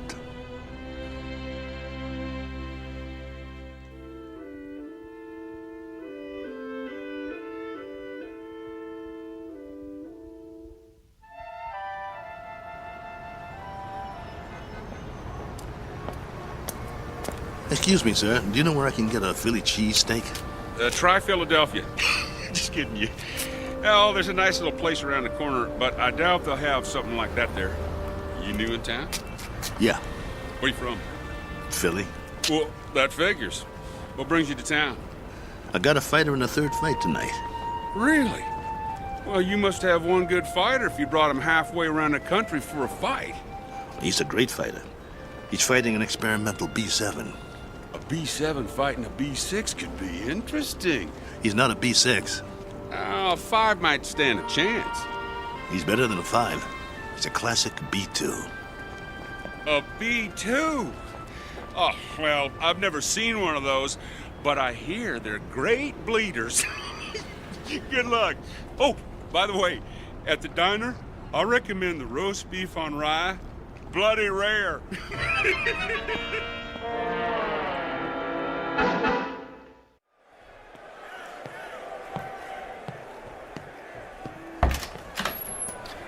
We got a big crowd out there tonight. What took you so long, Steele? I'm starving. Here's your sandwich. How's Maxo? What kind of sandwich did you get me? Roast beef on rye. Well done with silicone Teflonic joint lubricant on the side. What? It's mayo. How's Maxo? Did you get me a pickle? How's Maxo? I love dill pickles. Oh, here it is. Okay, well, the answer to your question is Maxo is still big as life and twice as ugly. I cleaned him up a little, though. The B2's always looked real. Look at him. You'd swear he was real, wouldn't you? He's got that natural-looking flesh, great muscle tone. He could have been a male model if he wasn't a fighter. Come on, get to it. Well, outwardly, he hasn't aged a bit. His hair's still curly. Just like mine. Yeah, but he's got a little bit more than you do. Hey, when I had him made, they gave him my good looks. That's a matter of opinion. Quit stalling. What's the good news? Well, that was the good news. And, well, I also turned his power source on, and that's still good. So I ran a diagnostic check. And? And everything that was bad when we left Philly is still bad. There's got to be something we can do. Open him up again. You got a thing for bad news, don't you? Come on, Paul. Earn your keep. That's what you're here for. I'm not a miracle worker. I'm just a mechanic. Well, what do you want to do? Retire? Oh, fat chance of that. Then quit stalling and open the control box. All right. Let me power him up first, so we can walk over to the table. He's too heavy. Okay, come on. Atta boy. There you go. All right. Okay. Here, help me get him up on the table.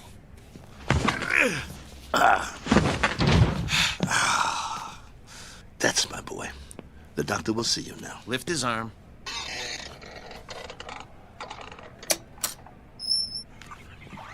What's all that corrosion around the access panel? Dried sweat. All the B2s sweat like bulls. It's nothing to worry about, though. You hear that, Maxo? Nothing to worry about. We'll get you cleaned up. Hand me that probe.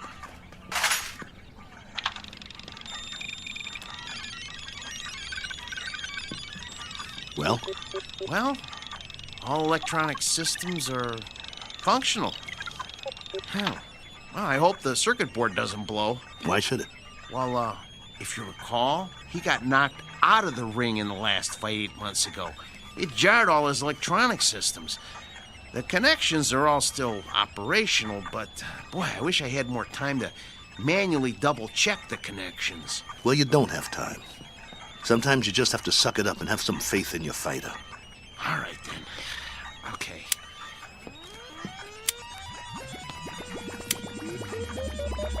Well, I activated all his systems. Keep your fingers crossed and just hope nothing blows.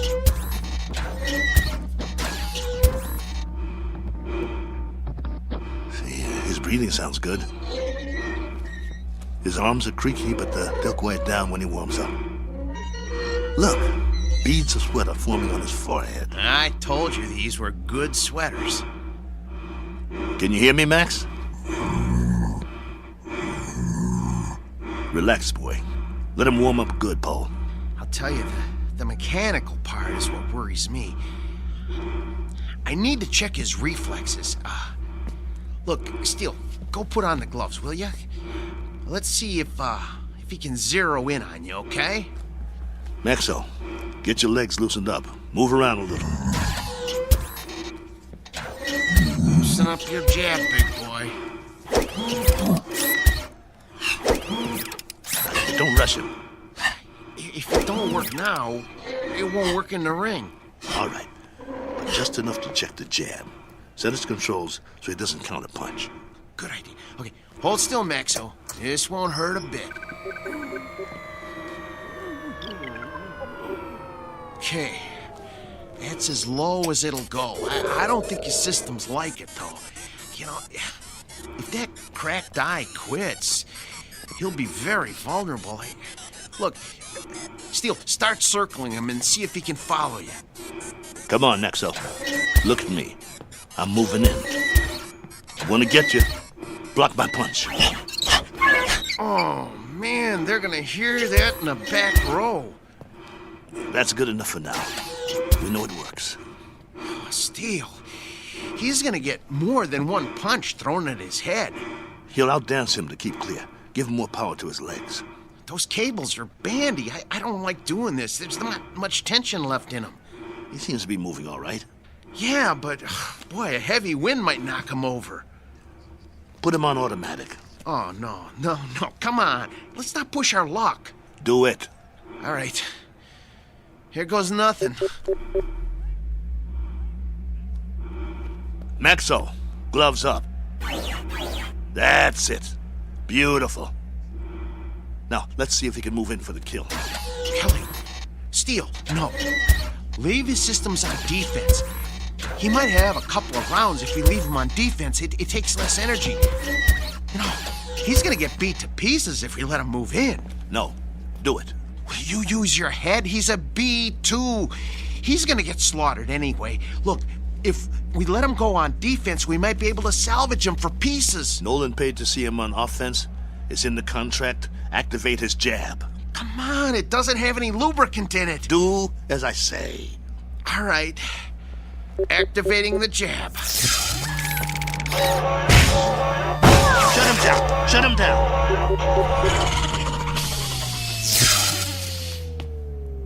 What did you do? What did I do? I told you to take it easy. It was on the lowest setting. I told you to check the arm. What's the matter with you? So help me if you broke that arm. If I broke it? Yeah, you.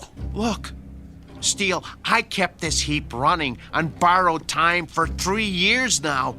Before we left Philly, I told you we needed to fix things and replace parts. We couldn't let this chance go.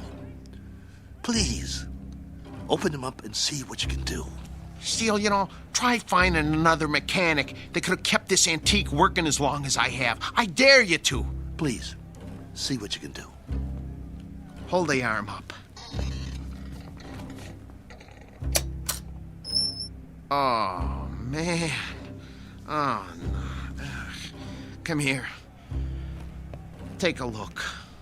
You see that? The trigger spring came right off. Can you reattach it? I can try, but, you know, it's just gonna pop off again. That's what happens when a joint doesn't get enough lubricant. Well, I'll try to stretch it.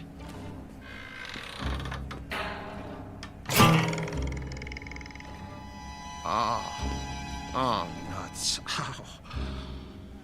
Oh. Well, that's that. No. One jab too many. We gotta do something. What? Fix it. I can't. You just can't fix a spring. Once it can't spring, it ain't a spring no more. I told you it was getting ready to break, and to get a new one last year. He's got to be fixed if he's going out there, and he has to go out there. They fronted me the monorail fare. Steele, he needs a new spring.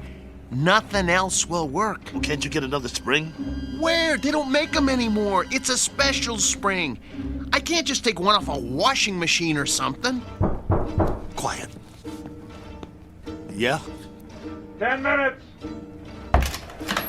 Something wrong? Oscar, can you make out about the one after the next one?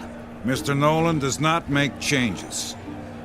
We just need a little bit more time to make some last-minute adjustments. Sorry, pal, no can do. We want him tip-top, don't you? Nolan's got you on next. What's the difference? Third? Second? It's all the same, right? Second's the semi-main. That ain't for a B2. Maybe some B2s, but this one... They want to see a fight, not an execution. But I'm telling you... 10 minutes or you're out of here. Be a shame after coming all this way. Right, boys? Right. Well then, I guess that means... We'll have to hurry. You heard the man? I heard him, but it's over. We're finished. No, we're not. There must be a way. What? Sell them for scrap and get a couple of monorail tickets? We hung in there as long as we could, but this is it. I have to hand it to you, Steele. You wouldn't give up. Quiet. I'm thinking. There is one way. It just might work. What might work? If they don't watch the fights. Who? Nolan and Oscar. Maybe they don't even come out of their office. What are you talking about? Oh, no. Oh, no. Oh, no, no, no, no, no, no, no. No, you can't do this. Get the trunks and robe off Maxwell. I'll change my clothes. Steele, you are out of your mind. You can't go into a ring against a B7. I used to be pretty good. I can get through a couple of rounds. Just bob and weave, throw a punch every once in a while. You'll get killed. You heard that, Tub. We deliver a fight or we don't get paid. Steel, come on. You're never gonna get away with this. They won't let you. Who's gonna stop me? You can't make them think you're... Steel, for God's sake. I can if you help me. Nobody here knows what Maxo looks like. If Nolan and the other guys don't watch the bout, we'll be all right. Steel.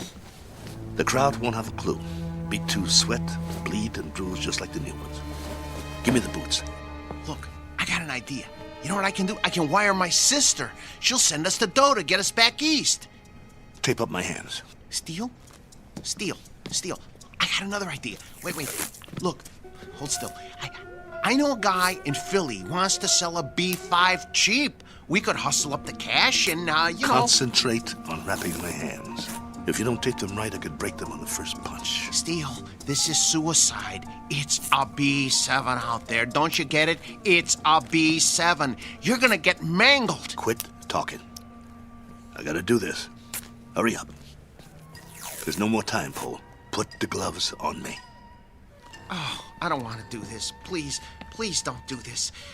Look, let me go into the office and let me talk to them. Maybe they'll understand. No, they won't understand. So you're not going anywhere. You're gonna stay right here and lace up my gloves. Ow! You'll help me or I'll beat your brains out on this wall. But you're gonna get killed, Steel. Then I'll get killed. Better me than you, right? I got us in this mess. I'll get us out of it. Get the heap out of there! You heard the boss. Lace my gloves up tight. We gotta fight.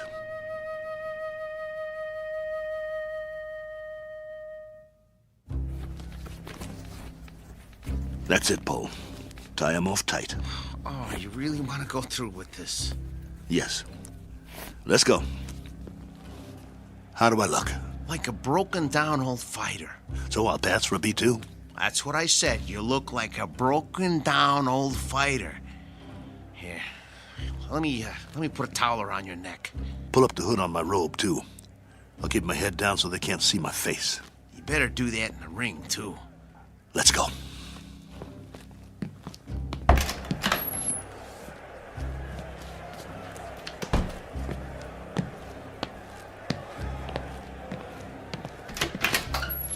You're late. Just gamesmanship, Mr. Nolan. Making a late entrance, trying to get Maxo the edge. Just like the old days, huh? Maybe I underestimated you guys. Nice robe. It's old school, you know? Genuine satin. No more stalling. I got a full house out there. Right. Come on, Maxo. Let's show him what you can do. Hey! What? Where's that... What's his name? The owner. Oh, you mean Steel? He's already out there. One step ahead of you. I didn't see him pass my door. Well, he went a few minutes ago. He likes to check out the crowd. You boys better put on a good show. Yes, sir. Let me know when we get to the stairs. I got sweat in my eyes. I should have told him. If you had, I'd killed you. Okay, first step. Careful, Steel. Grab my waist. Wipe my eyes. Can't see my feet. Gee, Steel. You're already sweating like a pig. You'll have to towel me off between rounds, just like a real B2. Between what rounds? You won't last long. Whose side are you on? Steel, you're not up against some punch-drunk fighter. You're up against a machine. I said shut up. You're not gonna get away with it, though. They ain't seen a B2 in years. Nolan said so. Steel, you're never gonna pull this off. This is your last chance. Just get me to the ring.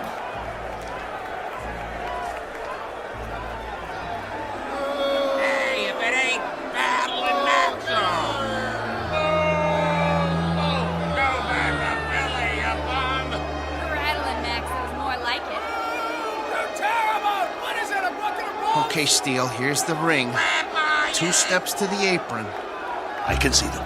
Okay, I'm gonna pull the ropes apart. Hey, send him back to the junkyard! Ladies and gentlemen, the next contest of the evening, a 10-round light heavyweight bout featuring out of Philadelphia, the B2 Battling Maxo.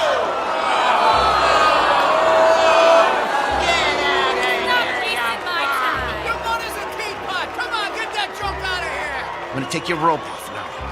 Keep looking at your shoes. Try not to blink.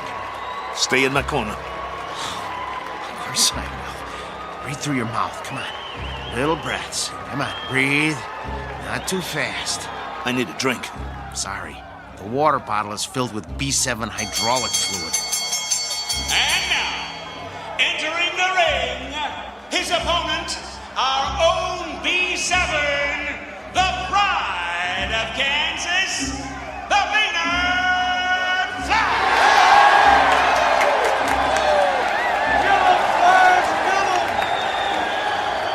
What's he doing? He's jumping up and down on his toes. I never saw a robot do that before. Must be a new gimmick. Big deal. Well, this ain't kickboxing, so he's not scaring me. You should be scared, Steele. Come on. Get out of the ring now while you still can. You get out, pal. See you at the end of the round. Steele, stay away from him. And there's the bell. The fighters come out of their corners quickly. They size each other up.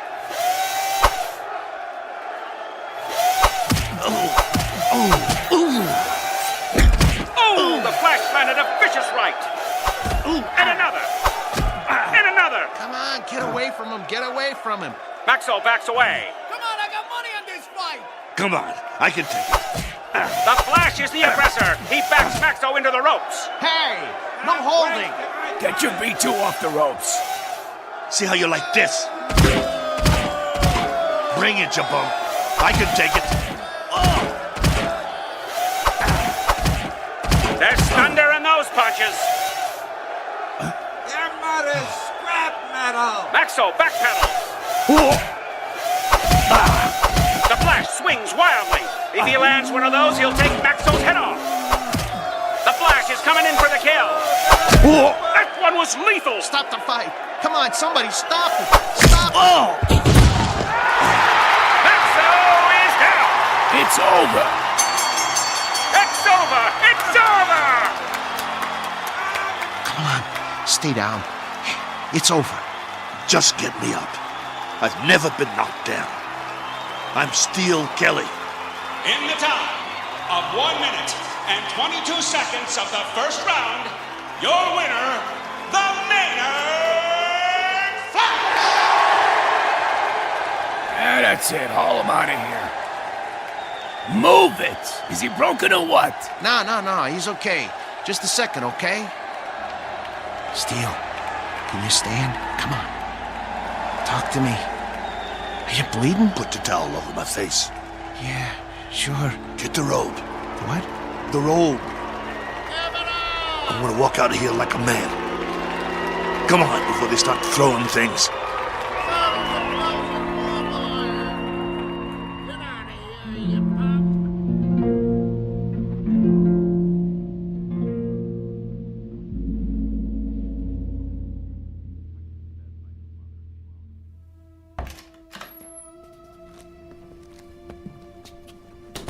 Come on.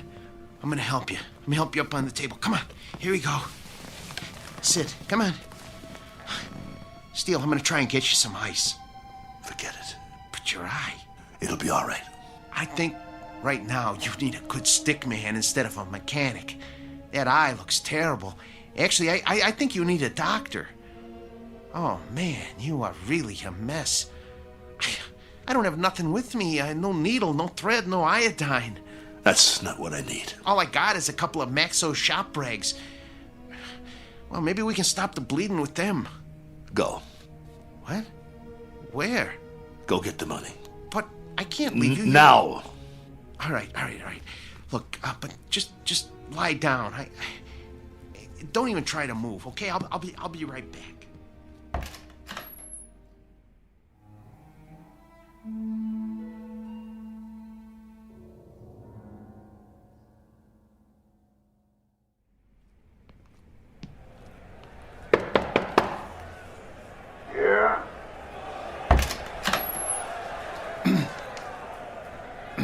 Mr. Nolan? Over that quick, huh? Yeah, I guess. Maxo did the best he could, though, Mr. Nolan. Your strategy didn't work. Did you really think arriving in the ring late would upset a robot? Well, you never know. But that B7, it must have been tweaked or something. I never saw anything like that. Me neither, and I hope I never do again. Get your boy and clear out. Yeah, we will. Only first... You heard the boss. Well, you see, my boss Hiding out, huh? Don't even want to show his face. Something like that.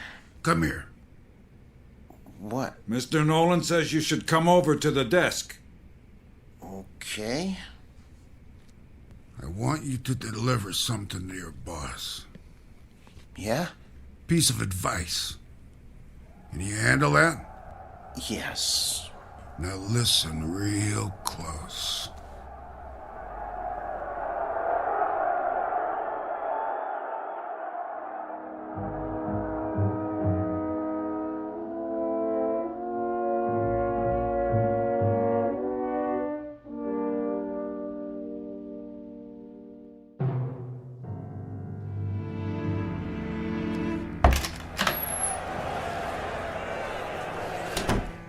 You get it?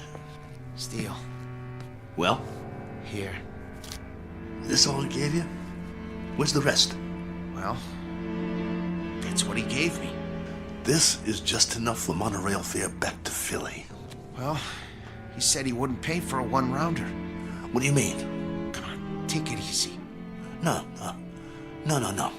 Here, let me see your hand. Oh, man. Did you break your wrist? He can't do that. Steele, that's it. He's got a bunch of thugs in that room now. I'll go in there. You can't. If he sees you, he'll know what you done. But the contract says... I'm supposed to deliver a message to you, too. He said to tell you. You're lucky he doesn't run us out of town on a monorail. And if you ever show your face in town again, he said you won't be so lucky the next time. Help me up. Just stay seated. I'll get you a drink of water. I don't need water. That's all there is. Look, we gotta get that wrist set. I can make you sling. For now, just try not to move it. We'll go back by bus. By bus? Come on, you're not listening to me. Look, just hold still. If we go by bus, we'll save money.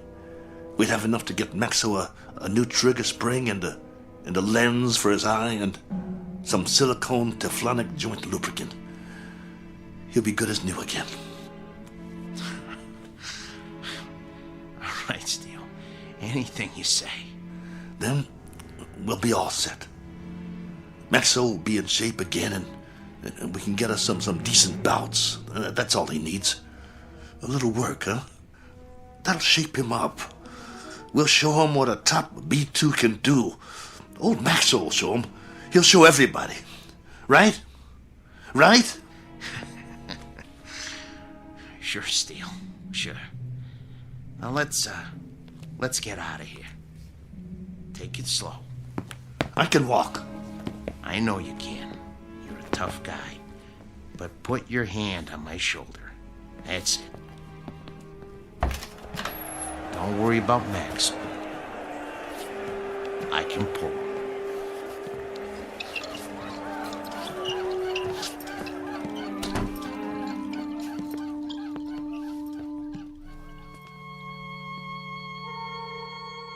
Portrait of the Losing Side. Proof positive that you can't outpunch machinery. Proof also of something else. That no matter what the future brings, man's capacity to rise to the occasion will remain unaltered. His potential for tenacity and optimism continues, as always, to outfight, outpoint, and outlive any and all changes made by his society. For which 3 cheers and a unanimous decision rendered in the Twilight Zone.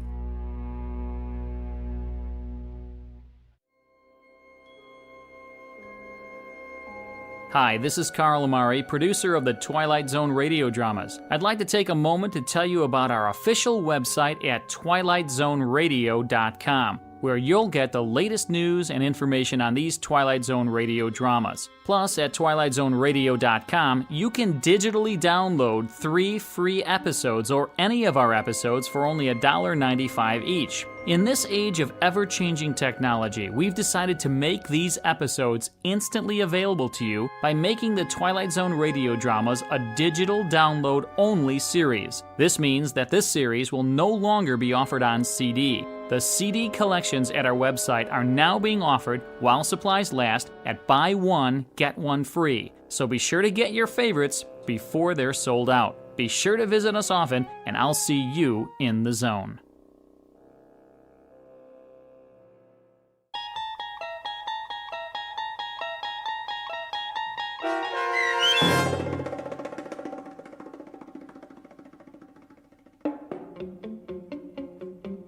Steel, starring Lou Gossett Jr. with Stacy Keach as your narrator, was adapted for radio by Dennis Etchison and Joby Cerny, and written for The Twilight Zone by Richard Matheson. Heard in the cast were Joby Cerny, Danny Goldring, Rich Komenich, Sam Darrence, Pat Fraley, Tim DiDavo, and Jennifer Joy. This copyrighted radio series is produced and directed by Carl Amari and Joby Cerny for Falcon Picture Group. Custom Foley effects, sound design, and mixing are done in the Cerny American Sound of Picture Theater by Cerny American creatives Bob Benson, Matt Sorrow, Tim Cerny, and Todd Beyer. To learn more about the Twilight Zone radio dramas and to contact us, visit our official website at twilightzoneradio.com. Doug James speaking.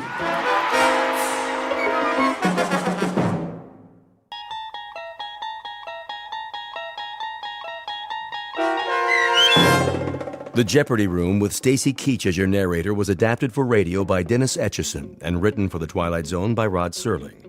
Heard in the cast were Yasin Piyankov, Jamie Vann, Terry Berner, Katrina Lenk, Ned Noyes, Anna Sverutza, and Lisa Dotson. To learn more about the Twilight Zone radio dramas and to obtain audio cassettes and CDs of these programs, visit our website at twilightzoneradio.com. The producers of The Twilight Zone wish to thank CBS Enterprises, Carol Serling, Dennis Etchison, Dick Brescia Associates, Claire Simon Casting, Terry Jennings, XM Satellite Radio, Sirius Satellite Radio, our sponsors, and our radio affiliates for helping make this series possible. This copyrighted radio series is produced and directed by Carl Amari and Roger Wolski for Falcon Picture Group. Doug James speaking.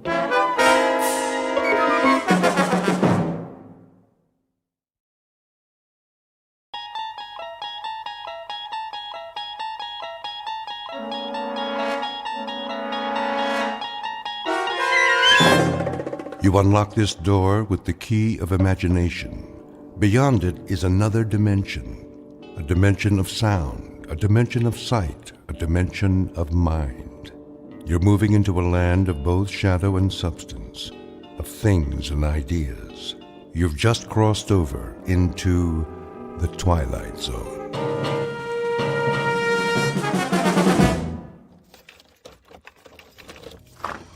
Here is your room, gentlemen. Thank you. I'll turn on the lamp. Leave it off for now. As you wish. I am sorry it's so small, sir. It suits our purposes. Where is the bath? Down the hall. The hall? I can give you one with a private bath if you prefer. No. I said this will do. I'm afraid the dining room is closed at this hour, but you may take a meal at the cafe down the street. We're not hungry, my friend and I. Then I bid you good evening. Good night. Check the window, Boris. You chose the right room. Of course. There is Kuchenko, in his room, across the alley. Binoculars? Right here, Commissar. Yes. See? The Major lies on his bed, but he does not sleep. He will sleep very soon. Give me one shot with this rifle. Not yet, Boris. That would be too easy. Easy? A clean kill. I have something more challenging in mind. Something along the lines of a game, perhaps. I don't like games. Not even a game of cat and mouse? What for? To make him squirm a bit before the hammer falls? We waste time, Commissar. Patience, my friend. Hand me the phone. Who are you calling? Hickory Dickory Dock. Front desk. Yes. Excuse me, but do you have a Mr. Kuchenko in your hotel? One moment.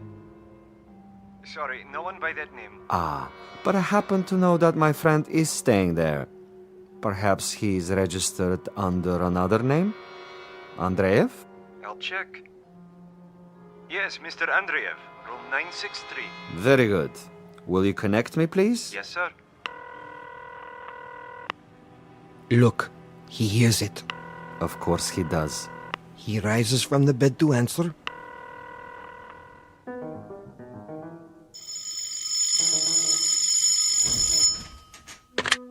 Yes?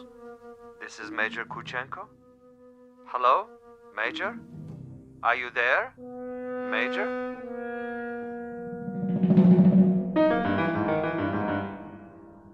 The cast of characters in our drama: a cat, a cat's assistant, and a mouse.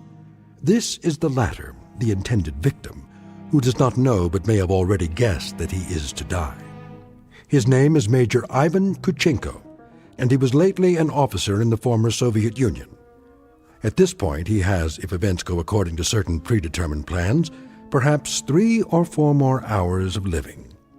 But an ignorance shared by both Major Kuchenko and his executioner is the fact that both have taken rooms at adjacent hotels in a section of the city located beyond the checkpoints of the Twilight Zone.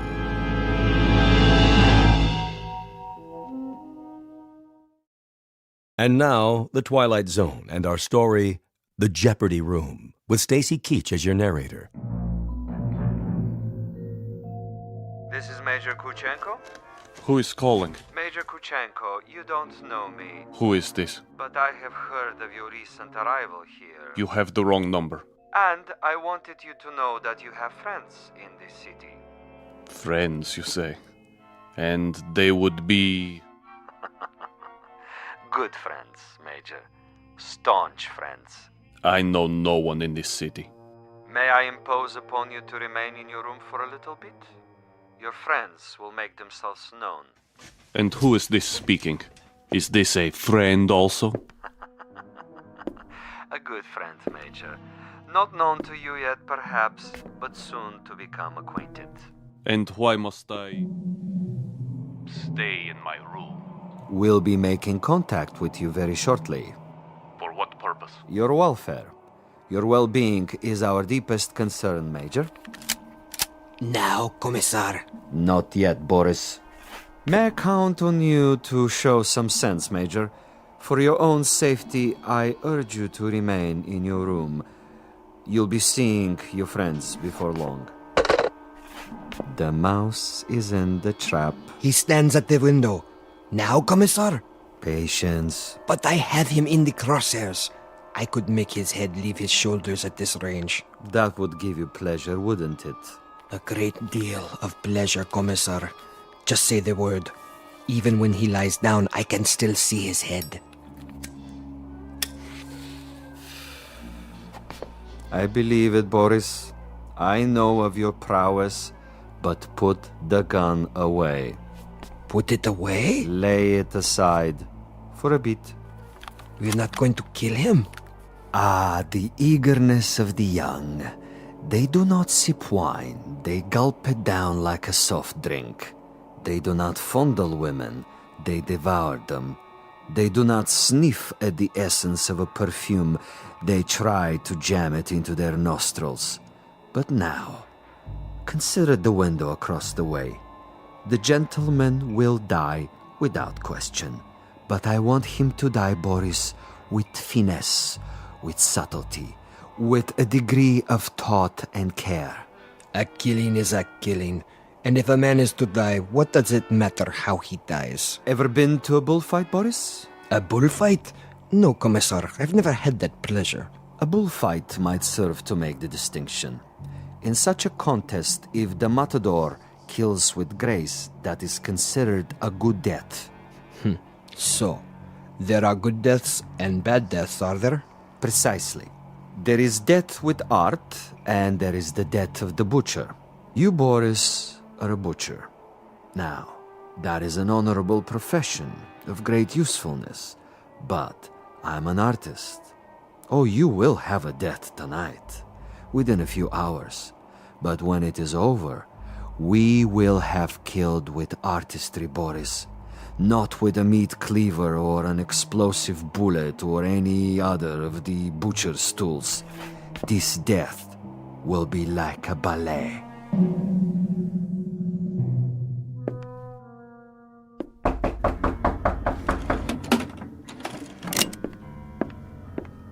Yes? Major Kuchenko? Who is it? A friend, Major. If you prefer, you can turn off the lights and find a hiding place. I'll come in with my hands up, palms open. Major Kuchenko? And you are? I am a friend. May I? For a moment. I would prefer that you put the gun away. Not a chance. Were you the one on the telephone? We had a brief chat earlier. Quite a place you have here. Who occupied it before you? A rat? I have no luxury of choices. Indeed not. In this respect, you are a very poor man of late. However, you have a bed, you have some pictures on the wall, and the floor without so much as a throw rug. An adequate accommodation, and a view of a brick building alongside. I suppose there are worse places to spend an evening, Major? I know. I've been to many of them. Indeed. Indeed you have. Siberia is cold this time of year, is it not, Major? I'm told it's a most uncomfortable climate. You've been told quite correctly. It's a freezing jungle. A freezing jungle. Marvelous. Lovely imagery. Siberia is a freezing jungle. It was. When it was part of the Union. You make reference, of course, to the people who inhabited it. I make reference to some people. Those who were in charge of that private resort. It must have been unpleasant for you? At least sufficiently unpleasant to motivate you to renounce your native land and try to seek asylum elsewhere? For a time. Asylum is no longer necessary under the new regime. But of course the old ways die hard. Some of the same people remain in charge, and they might be concerned about their public perception in this new world. To the victors go the spoils, and that includes access to certain, let us say, sensitive information? I don't know what you're talking about. Really? But I think you do. You were a political prisoner. You served a term of 12 years. You escaped and you moved quickly when the borders were opened. To bring us up to date, you have made your way to a neutral country, somehow avoiding an official debriefing. You have made contact with certain foreign agencies, and now you're desperately trying to get on an airplane that will take you to a Western nation. But for some reason, you feel that you're still under surveillance? Oh, it's more than a feeling. I know I'm under surveillance. Do you know by whom? I know very well. Can you tell me who they are? Look in the mirror. Commissar Vasilov. Very discerning, Major.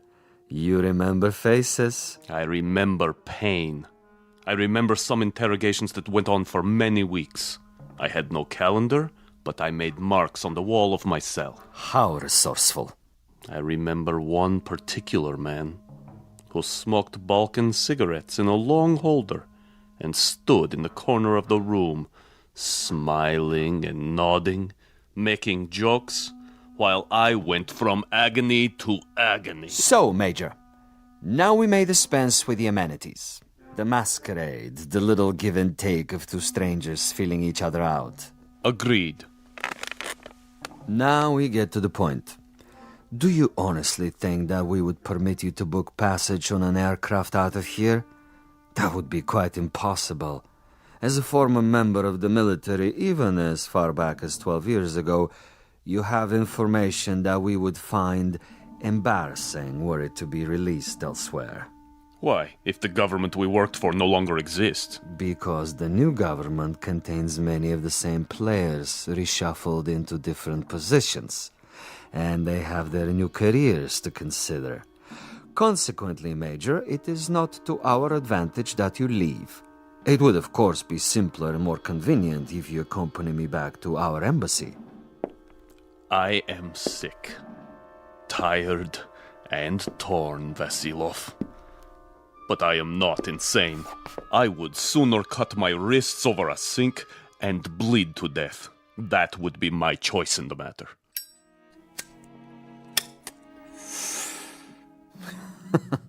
You surely can't be serious, Major. I'm rather a connoisseur of the several hundred ways for a man to depart the earth. And you can believe me when I tell you the cutting of the wrist is not a particularly felicitous modus operandi. Quite apart from the pain, which of course must be attendant, is the fact that one dies slowly, and because of this, he has to be an eyewitness to his own demise. No, my dear friend, I'm afraid we are of two minds about that kind of death. But enough. I have brought you a small gift. Consider it a peace offering. Careful. Gently, Major. Gently. This happens to be a bottle of Amontillado. Quite rare and most pleasing to the palate. I have to repeat what I told you before, Commissar. I'm not insane. I'm quite aware of what would happen to me if I drank any of that. Why, Major? I'm disappointed in you. With your kind indulgence, allow me to use your own water glasses. If you assume this is to be cyanide or some other poison, you're quite wrong. Am I?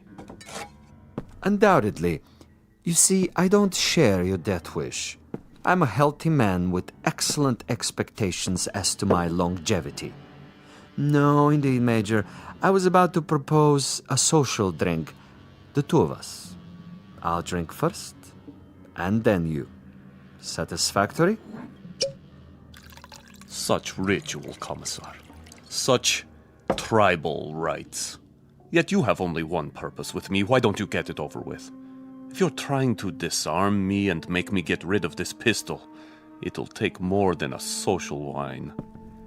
Indeed, Major.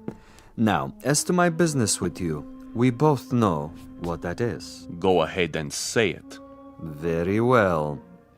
I'm to see that you're dead by tomorrow morning. Is that plain enough? Quite plain. And you shall be, Major. With a degree of immodesty, I can say that I've killed 800 times you. But I've done it, Major, with subtlety, with originality, with ingenuity. I'm the last of the imaginative assassins, an artist of the profession, as it were. Excellent. Flavor. Bouquet, just the proper dryness. Really quite an exceptional wine. Join me, Major? And now? And now I will tell you something else. I will tell you something about you and me. Please. You, Major, are a malcontent, a genuine curiosity, a rebel with no cause to speak of. You have to go to prison camps, to interrogation centers, or hide in filthy little rooms. You can never accept that which is ordained. And you? I, on the other hand, am a survivor. I adapt to my situation. I haven't a large salary, and my job, at least the way it's laid out, is a rather dull one. Finding defectors and traitors and subversives and doing away with them. Now, I could do that with a high-powered rifle. I could do it with a homemade bomb. But I choose to exercise imagination and taste. In your case... In my case? In your case, I choose to prolong the game. And in the process of this prolongation, I've come up with what I think is a most bizarre and novel method of execution. One designed especially to challenge your talents. For we are worthy adversaries, you and I. I feel weak. I feel... Tell me what you feel, Major. Exactly. I want to know. Why, you monster. You drugged me after all. Indeed I have. And that poses an interesting question, doesn't it? How is it that we both can drink of the same wine, and yet I'm unaffected? Isn't that an interesting question, Major? Major?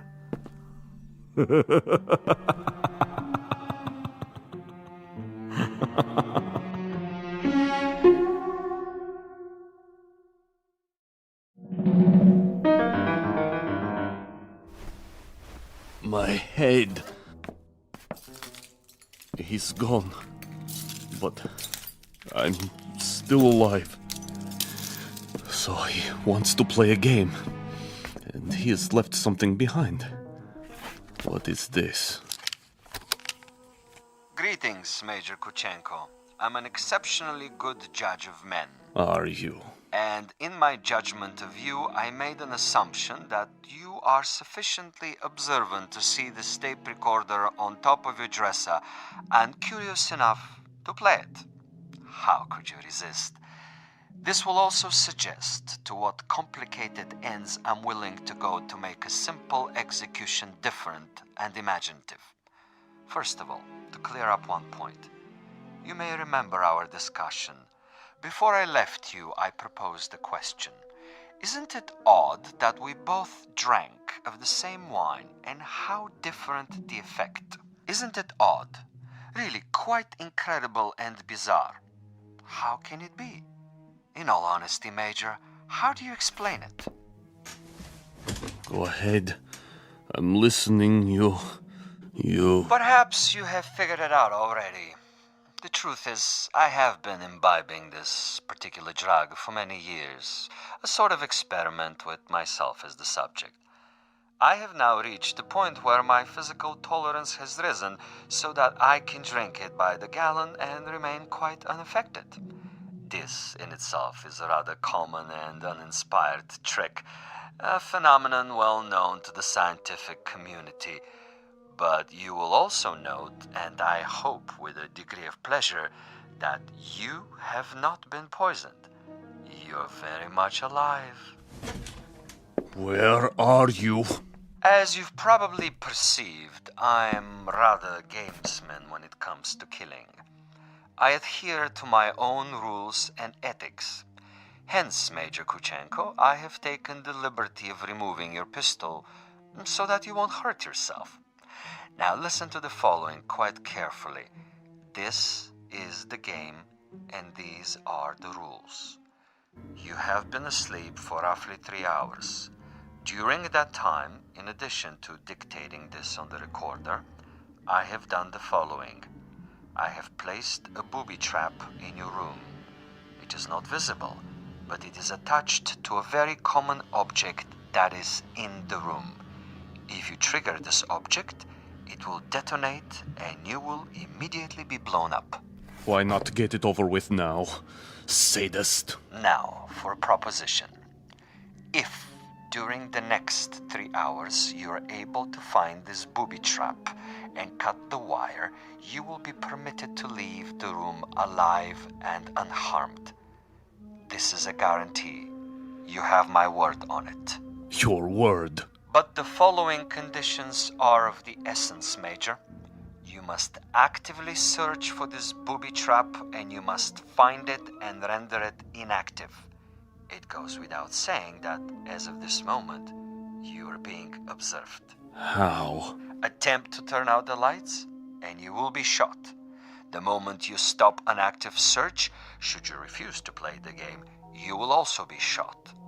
If you are unable to find the trap within 3 hours, or attempt to leave the room at any point during that time, I am afraid the same conditions apply. You will receive a bullet in the head. So there you have it, Major. Find the booby trap, cut its wires, and you're free. Fail to find it, or fail to look for it, you're dead. Look for it, find it, but fail to recognize it, you're also dead. Needless to say, Major Kuchenko, it is this latter occurrence that I rather expect and look forward to. As a fellow expert in tricks and deception, I think you will admit this situation has its own special imaginative quality.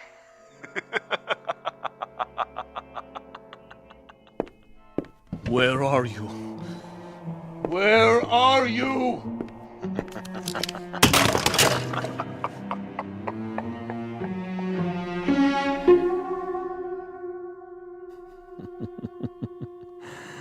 Over here, Major. Just across the way. So near and yet so far. Can't you see me? Doesn't the light reflect in my binoculars? Look, Major. Please look. Try, I implore you. Where have you been, Boris? I brought food from the cafe. Food is of no consequence. Quickly, he's awake. Don't worry, Commissar. I have a clear shot anywhere in the room. Hold your fire until I tell you. But why? Such an easy target. Too easy. That is the difference between us, Boris. You are a marksman, but I am a gamesman. And the game is afoot. The picture frame? No. Too obvious. The ceiling. The light fixture. Possibility.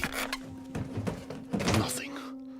Oh, you think you are so clever, Commissar. So clever. The bed, then. Under the mattress. The bed springs? It might be. Not the chair, though. Still possible. Where? That would be telling. Go ahead and eat, Boris, before it gets cold. He's busy with the hunt for now.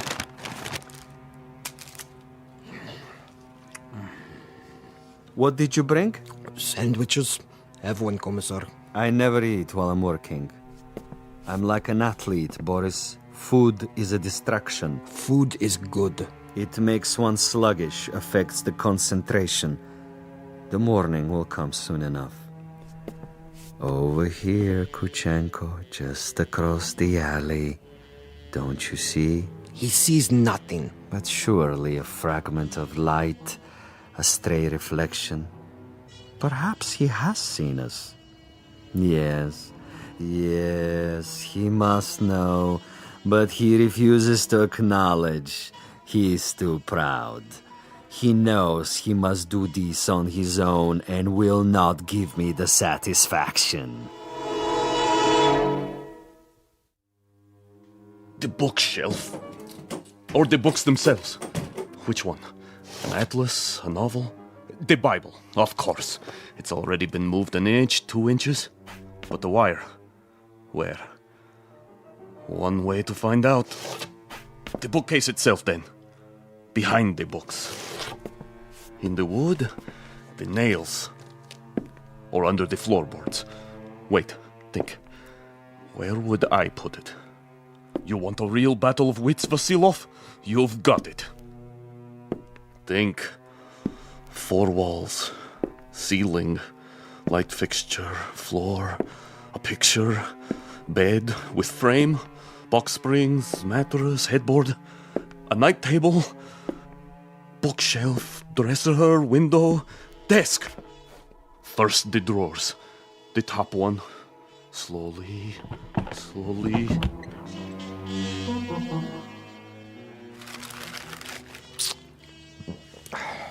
What is he doing now?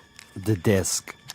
He's down on his hands and knees removing the 2 bottom drawers so he can see what's under the top one. Bravo, Major. Good thinking. Is that where you put it? The possibility exists. Look at him, glistening like a mackerel. He stops to wipe the sweat from his eyes. And? And now he looks under the top drawer, crawling on his back. Yes! I think he's got it. Let me kill him. Don't be a fool. There are rules. Now he sees a length of wire. He grasps it between his fingertips very, very carefully, and he has removed it. Something is wrong with the bomb? I doubt it. Then it was not in the drawer? Oh, there is a piece of coat hanger I placed there. A decoy. A drawer would be common, uninspired. And I'm not, you'll forgive the modesty, a common executioner. Where is it, Commissar? In a most ingenious place.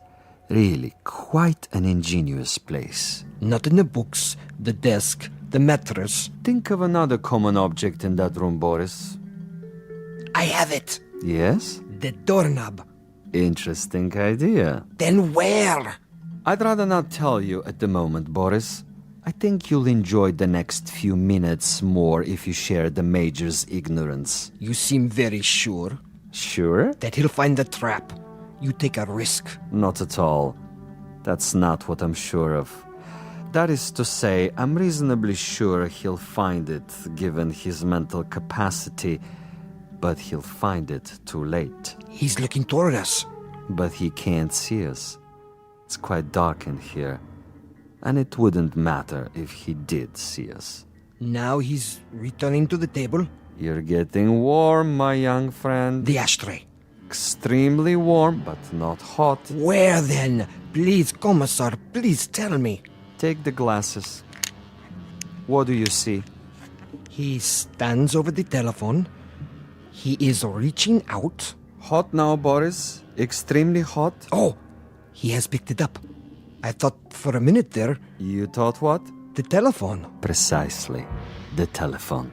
But he just lifted the receiver. Indeed. He lifted the receiver to call out. If, on the other hand, the Major's telephone were to ring, and he were to answer it... That's it, isn't it? If he picks up the phone after it rings...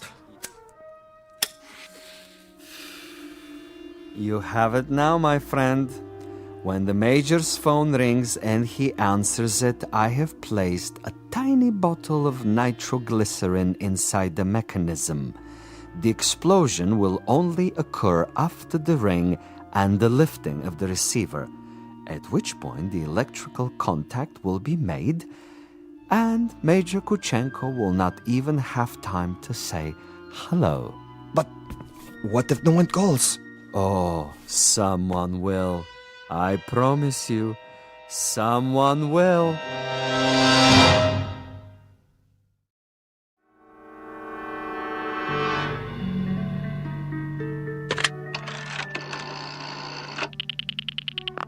Front desk. This is the party in 963. I was wondering... Yes, sir? I was wondering if you might have the number of another hotel. Another hotel? The one next door, across the alley. That would be the Grand. You can find it in the directory, in the table by your bed. Dial 9 first, then the number. I see. Thank you. Vasilov? I know you're there, Vasilov. The game is not over yet. Do you have the time, Boris? What? The time. 10 minutes to 5. Almost done, Commissar. He's tried almost everything. He has 10 more minutes. Hadn't I best go over there now and finish it? No, my young friend. That would be impetuous. It would also be a bit embarrassing if someone were to see you. At this hour, the streets are empty. Quite apart from the fact that I wanted this to be imaginative, I also wanted subtlety. I should like our quarry to die in his room without our being there. Opportunity is running out. Then I do believe that it's time to, shall we say, accelerate the process?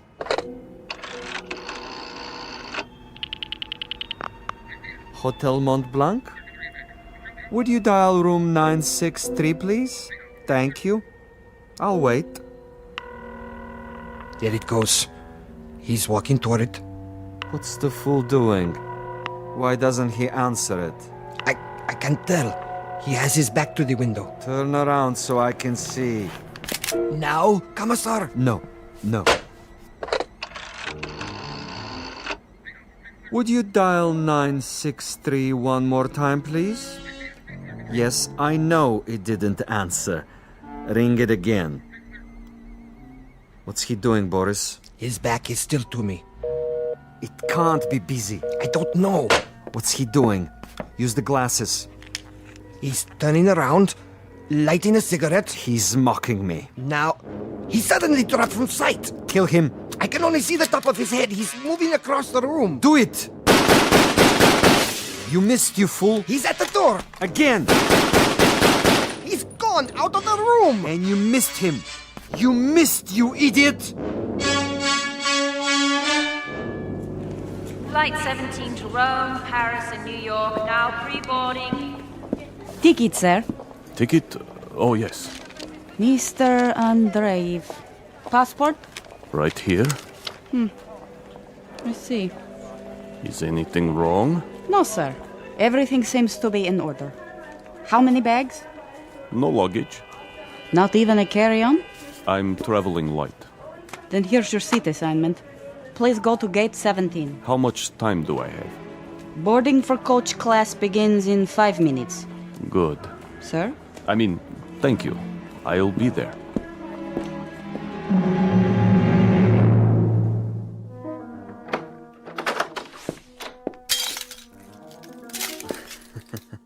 What a mess he left behind. Like a pigsty. He tore the bed apart. And the furniture. Oh, just look. Oh, even my poor little tape recorder. Commissar? Yes, Boris? It would have been better, wouldn't it?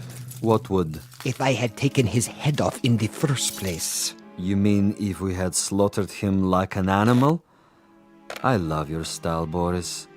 You should have been a pig farmer. Our man would have been dead by now. He would have been dead if we had beaten him to death with mallets too. But anyone can die that way. And any stupid, insensitive fool can kill that way. No, this is a man of quality, with a resourceful mind, similar, you might say, to his executioner. He deserves a better ending, as do I. But that's all right. I have time. I'll get him in the next city, now that I know my adversary. We will be able to track him? Most certainly. The old network still functions, though in a much different way. I have the same contacts, no matter what they now call themselves. Importers, exporters, businessmen of various stripes, here and abroad.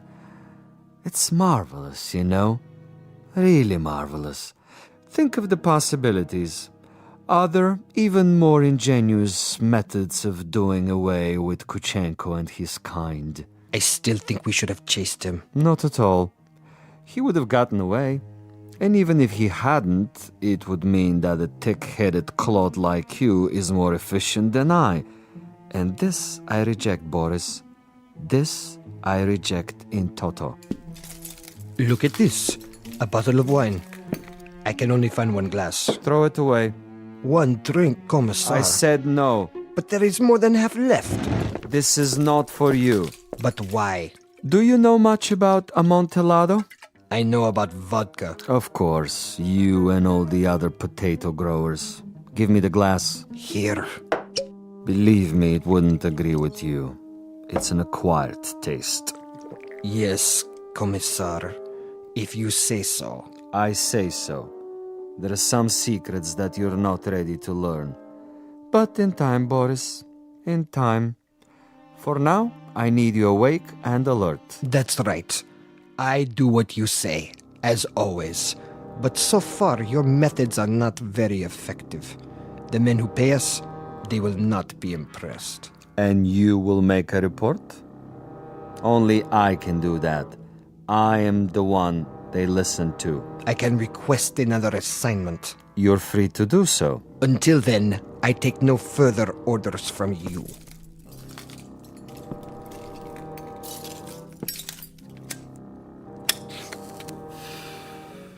As you wish. You might want to reconsider, though. The resort in Siberia may be closed, but there are others. We have allies. All it would take is a single phone call. Comrade Boris, uncooperative, recalcitrant, unwilling to follow instructions. In this new order, there are not many positions for the uneducated, the blockheads with families. Yes? Well, You want to say something? I withdraw my complaint. What's that? I didn't hear you. I am tired, Commissar. I say many things when I am tired. You wish to apologize? Yes. Very well. I will take it under advisement.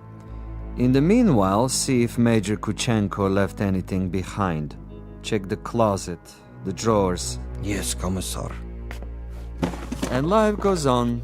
The sun comes up and we arise to meet another day, to prevail by our wits and our wits alone. I'll get it, Commissar. No, Boris! I don't want... You fool, no! I'm sorry, sir. Your party doesn't answer. No? It doesn't ring at all now. You're sure? Mont Blanc Hotel, room 963. Strange. The line is suddenly dead. Thank you, operator. That means my message got through. Flight 17 Transocean Airways now departing for New York City via Belgrade, Paris, Rome, London, final call.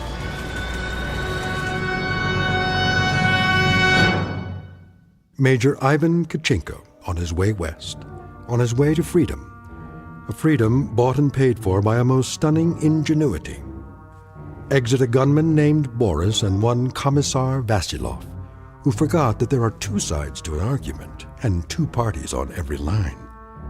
This has been a collect call, placed direct to you from a phone booth located somewhere in the Twilight Zone. More from the Twilight Zone after this. You are about to enter another dimension, a dimension not only of sight and sound, but of mind, a journey into a wondrous land of imagination. Next stop, the Twilight Zone. Hi, this is Stacy Keach. I'd like to take a moment to tell you about our Twilight Zone website at twilightzoneradio.com. At twilightzoneradio.com, you'll find the latest information on these Twilight Zone radio dramas, including behind-the-scenes photographs, plus the newest product releases, trivia contests, ways to contact us, other Twilight Zone-related info and merchandise, plus links to other fascinating websites. So make your next stop twilightzoneradio.com. Visit twilightzoneradio.com to purchase these Twilight Zone radio dramas on cassette and CD, or call toll-free 1-866-989-ZONE. That's 1-866-989-9663.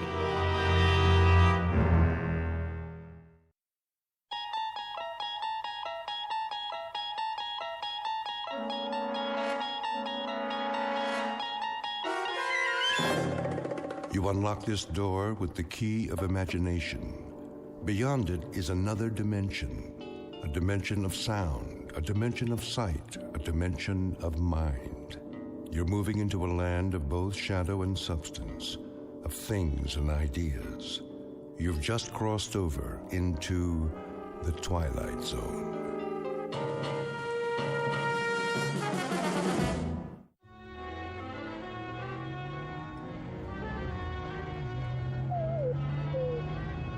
Hold on, Rowdy. We'll make it. There's a fork in the road up ahead. Oh, haven't they heard of signs around here? No, I didn't think so. Well, Rowdy, I've kept it from you long enough. The fact is, we're lost. And you know what else? Take a look at the fuel gauge. Almost empty. Don't whine at me. It isn't my fault. This map is useless. So much for shortcuts. Which way do you think it is, right or left? Okay, left. Hope you know what you're doing. Well, what do you know? I do believe that's a town up ahead. Peaceful Valley, population 981. At least it's got a gas station. Rowdy, you just earned yourself a steak.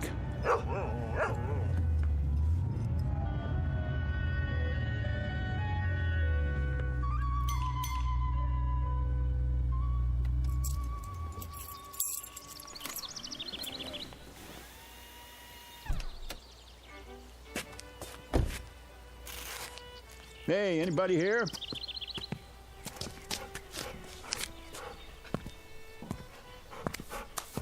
How do? Hi, can you fill it up? Don't see why not. Convertible, huh? One of those new foreign jobs? The gas cap's under the license plate. Oh.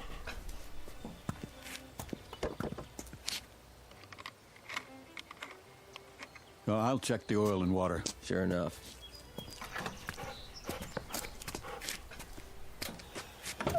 Rowdy, stay.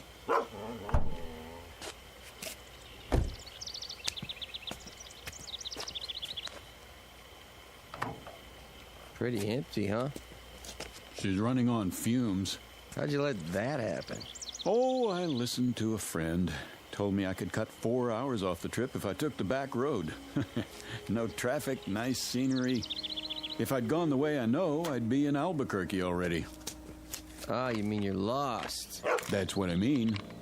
Think you could point me toward a highway? A great big highway with signs? Just go back to the fork and take the other road to Braden. That's about 80 miles. When you get there, ask somebody for a map. I'm fresh out. Shouldn't have any trouble, though. I shouldn't, but I always do. Here, take it out of this. Sure thing. Nice little town you've got here. What's it called? Peaceful Valley. Well, it isn't exactly a valley, but it looks peaceful enough. Where's the nearest restaurant? Down the street. It's closed, though. You'd be better off in Braden. Yeah, but I'm hungry, and so's my dog. I promised him a steak. Sorry, we don't have many visitors here. I can see why. I'll get your change.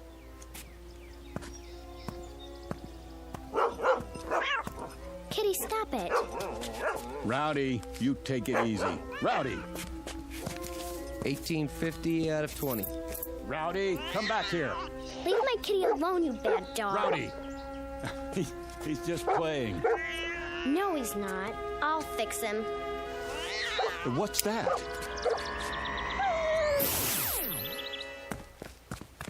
Rowdy? Hey, where is he? What did you do to my dog?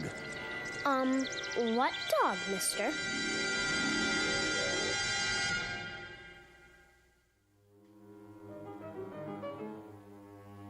You've seen them. Little towns in the middle of nowhere, off the main roads and highways. You've seen them, and chances are you kept on driving. But have you ever wondered about them? Who lives in these towns? Who are they? What do they do, and why do they stay? Philip Redfield never bothered to ask such questions, and until now he had no reason to stop and find out. If not for his dog, an errant cat, and a little girl with a peculiar electronic device, he might have driven through Peaceful Valley and continued on his way without a second thought. But he can't do that now, because, whether he knows it or not, this particular shortcut has led him off the beaten path and into the capital of the Twilight Zone. And now, the Twilight Zone and our story, Valley of the Shadow, starring Chelsea Ross, with Stacy Keach as your narrator.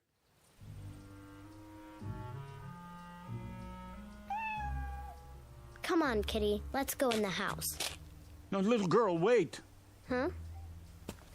What did you do to my dog? Nothing. Oh, yes, you did. Look, I was standing right over there. I saw you. You leave me alone. Not until you tell me what you did to my dog. What in the... Rowdy, here! Here, boy! Rowdy, where are you? Hey, fella, you scared my little girl. That makes us even. Your little girl scared me. What do you mean by that? Just what I said. I don't know how she did it, but she made my dog disappear. What?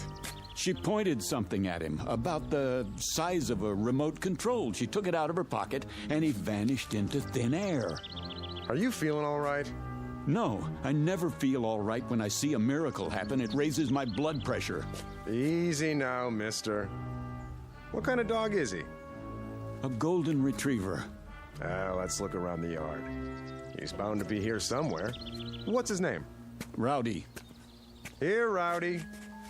Here, dog. Look, this isn't doing us any good. I told you.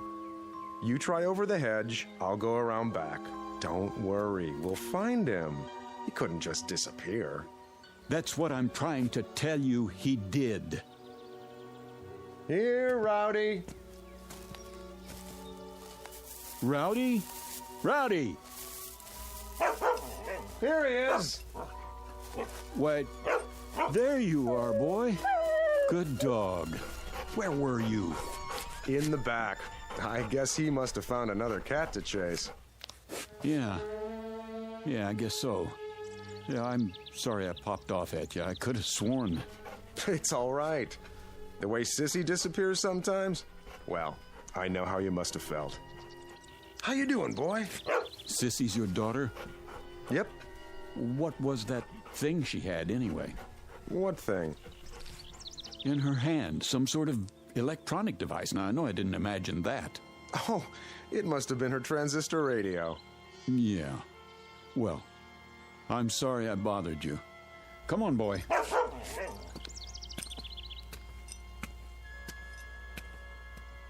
I'm sorry, Dad. I didn't know anyone would see me. It's all right, Sissy. It'll be taken care of.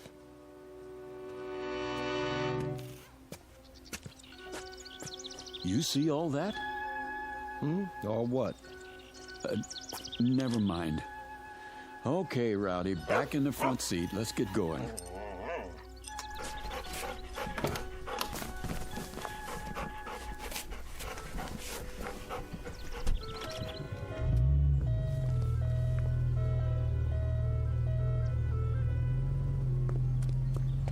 Hey, Braden's the other way. I know, you told me.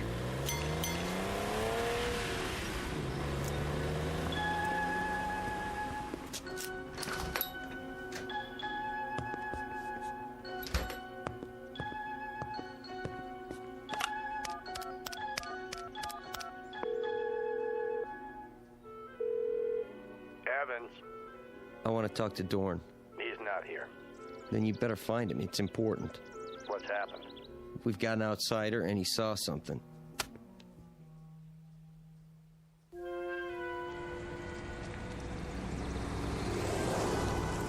There's the restaurant. The sign in the window says, closed, all right. Great. Well, don't worry, Rowdy. I said I'd find you a steak, and I will, somewhere.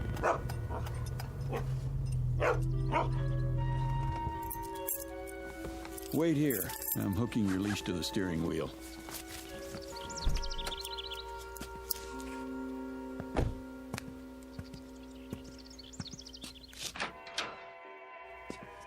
Hello? Anybody here? Hello?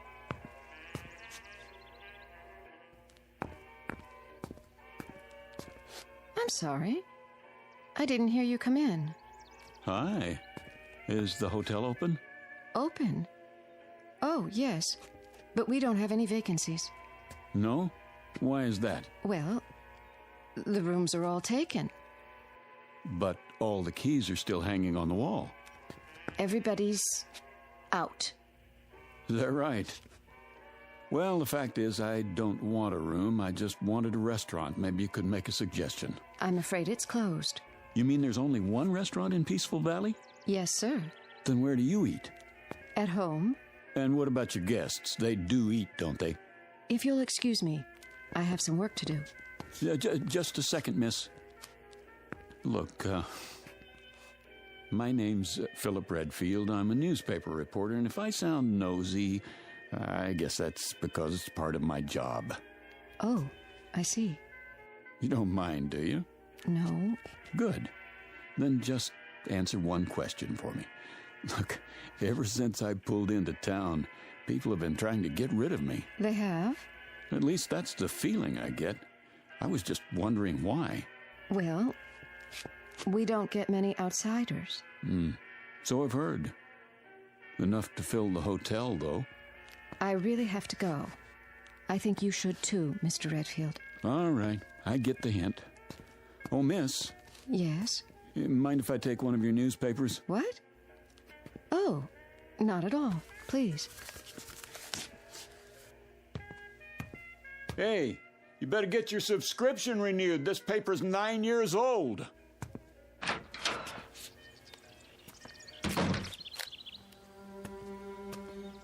Come on, Rowdy, let's get out of here.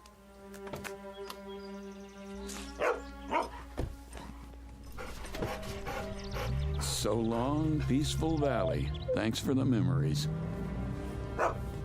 You tell him, boy, nothing here for us. Just let me turn around. A few minutes from now, we'll be back in the real world. Oh, it's a good thing they don't fix this road. Might make people want to come here. There's the fork. Don't see any stop sign. Do you, Rowdy? Nope, me neither. Well, let's punch it.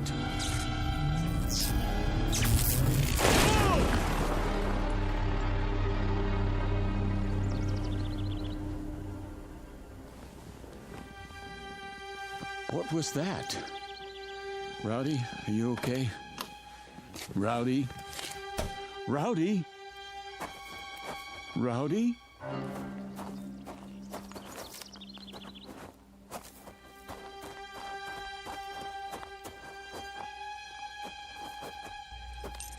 Rowdy? Oh, no. No. It's all my fault, boy. I shouldn't have been going so fast. Breathe. Breathe, please. Oh, Rowdy.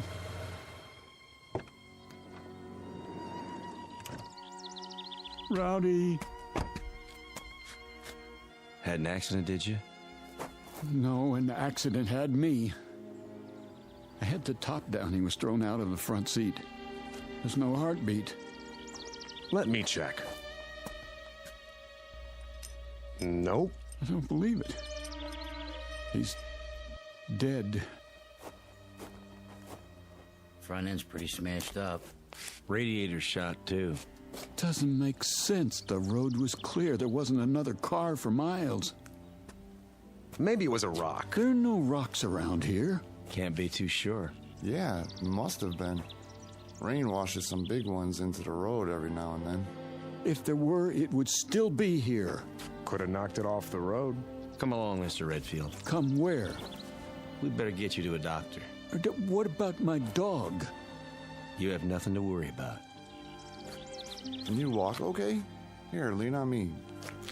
Wait a minute. I don't think I want to go back into town. Not your town, anyway. You need to be examined. I'm all right, I tell you. You don't know that. Could be internal injuries. If anything's wrong with you, it'll be on our conscience forever. Take it slow.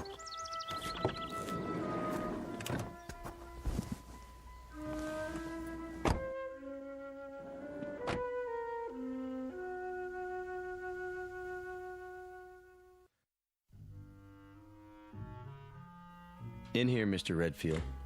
This is a doctor's office? In a way. Thank you, gentlemen. You can leave now. If you're not a doctor, what are you? My name's Dorn. You might say I am the mayor. And these are my associates. Mr. Evans on my right and Mr. Connolly. Hello. How do you do? And how do you feel, Mr. Redfield? Terrible. Oh, I'm sorry to hear that. Would it help you to learn that your dog is well? He's dead.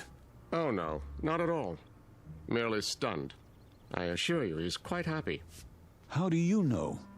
Mr. Swanson called in. That's the man who helped your dog. He thought you'd be pleased. I am, if that's true. You have a suspicious nature, don't you? I thought I was supposed to see a doctor. Oh, of course. But you don't really need one, do you? If you did, we'd have one here in no time, believe me. Then why am I here? Just to bring us all up to speed, in a manner of speaking. Please, sit down. We'll try not to detain you too long. After all, you can't go anywhere in a wrecked car now, can you? You've got that right. We'd like to ask you a few questions, if we may. Don't worry, only a few. Mr. Evans, perhaps you'd care to begin. Mr. Redfield, it's been reported that you saw something, a miracle, I believe you called it, across from the gasoline station. Would you please tell us about this miracle? Sure. My dog ran after a cat. What were the details? That's it. You're quite certain? Nothing more? Yes, I'm certain. Mr. Connolly, your question. I was simply wondering, Mr. Redfield, why you told the girl at the hotel that people were trying to get rid of you. What is this, a quiz show? Look, I've got a wrecked car, and I'm already a day late for work. I assure you, it's being taken care of. Just a few more questions, if you please. I think you mentioned that you're a newspaper reporter. So? A noble calling, but limited. I suppose you have a novel in the planning stages? Who told you that? No one. It's a fact, though, that most reporters aspire to be novelists. I wouldn't know. Are you married? No. Engaged? No. Listen. So you came to Peaceful Valley by mistake? No one knows you're here? Oh, they will. A lot of people are going to know I was here, Mr. Dorn. Oh, dear. What's the story on this place, anyway? Rowdy didn't just run after a cat, and I didn't crash into a rock that wasn't there. What did happen? Come back in an hour, Mr. Redfield. Perhaps then you'll have the answers you seek. I'd like to speak with my associates first. Where can I find a phone? There's one at the hotel. 1 hour, then, Mr. Dorn.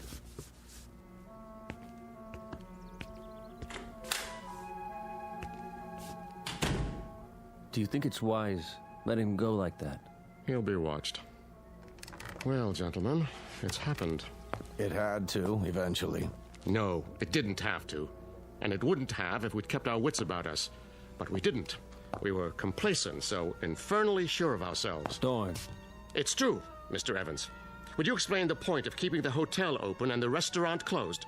Doesn't it seem likely that there would be more inquiries for food than for rooms? There haven't been either in over 16 years. You see? Complacency. And I'm as much to blame as anyone. If only the Johnson girl hadn't been so careless. If only Fredericks hadn't behaved suspiciously.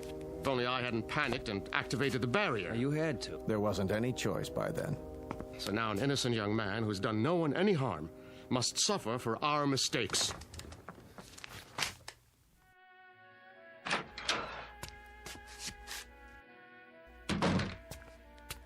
Mr. Redfield. I was told there's a telephone here. Well, yes, but... Where is it? I keep it under the counter. Uh-huh. A real antique, huh? Figures. How do you get the long-distance operator? Just ask for her, but... Hello? Hello? Yes, I'd like to call Albuquerque. Chapel 77205, station to station. That's quite a mayor you've got there. Makes a person feel really welcome. You've spoken with Dorn. Yeah? All right. Keep trying. My name's Redfield. Well, I see they haven't come back. Pardon? Your guests? All the keys are still here. Oh. Because there aren't any guests, isn't that right? You should have left when you had the chance, Mr. Redfield. I tried to, believe me. But I smashed my car up on a rock that's invisible. Now, how could that be, do you suppose? I don't know. Do you have a name, or is that a secret, too? It's Ellen. Ellen Marshall. All right now, Ellen. I want you to let me know when my call comes in. It's very important. Will you do that? Yes. Where will you be? Well, I'm going to check on my car, and then I'll be in the mayor's office. Still starving to death, probably.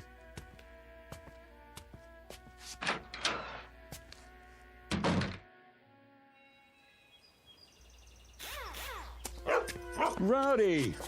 How you feeling, boy? I counted you out, you know that? I gave him some water.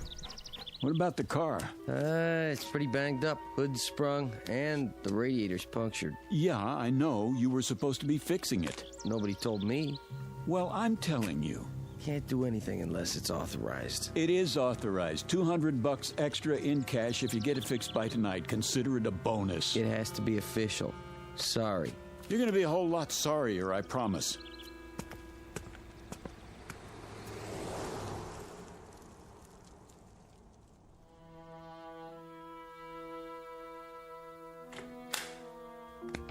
Mr. Redfield, come in.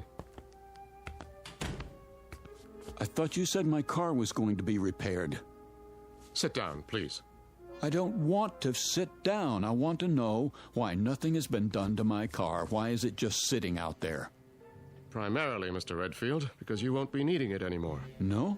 And why not? Because you are never going to leave Peaceful Valley.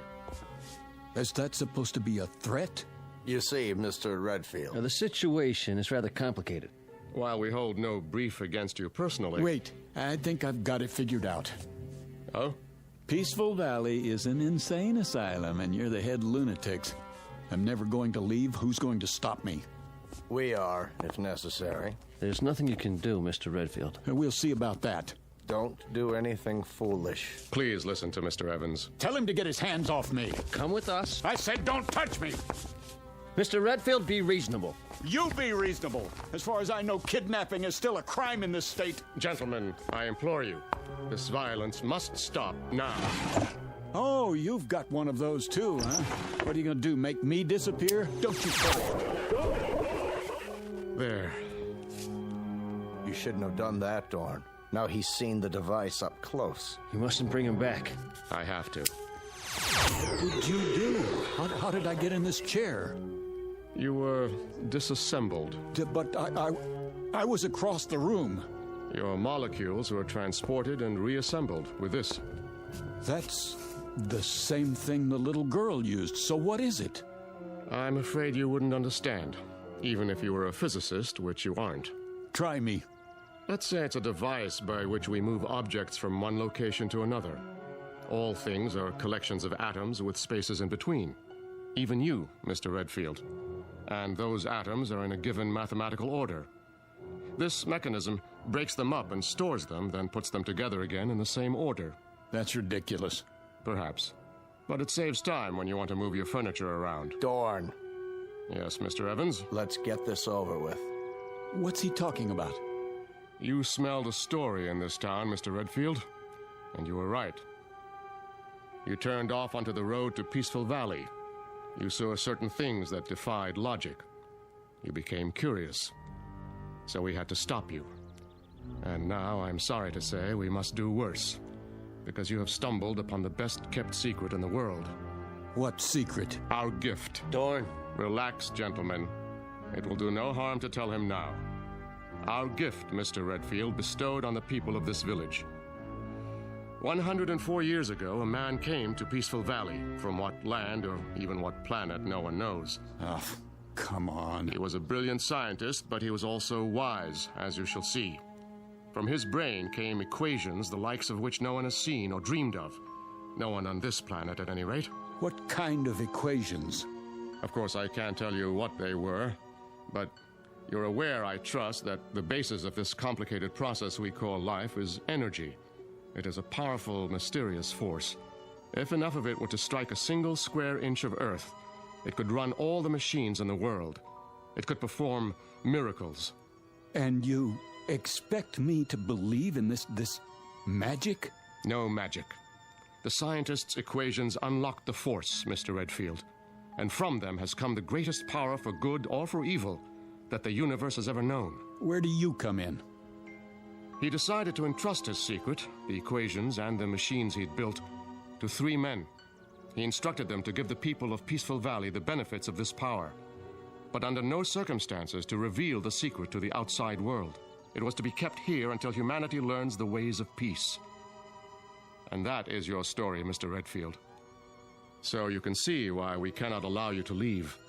Our law is very clear. It says, let him who discovers the secret be eliminated. There is more at stake here than your life, much more. And now it's time to finish it. What are you doing? Come with us. Get away from me! Don't make it hard on yourself. Come, Mr. Redfield, we can't do it here. I promise you it won't hurt a bit. No! Wait! Wait!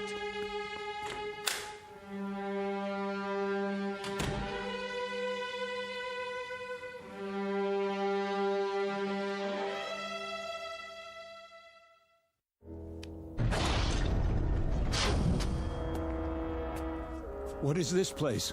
A laboratory, built by our benefactor. There's the original of the dissimulator, somewhat larger than the one we used on you upstairs. And this is a second-generation model. The same principle, with one important difference. It works in what we call the time dimension. No end of uses for it. For example, please step over here, Mr. Redfield. And don't be afraid. Mr. Connolly? Yes? Hand me that letter opener on the desk. Now, let's say that your automobile accident had been more serious. If you had been injured, if some metal had penetrated your flesh, like this. You stabbed me. Precisely. But don't worry. As soon as I direct the time ray at your wound, you will be restored to a moment before the letter opener entered your chest.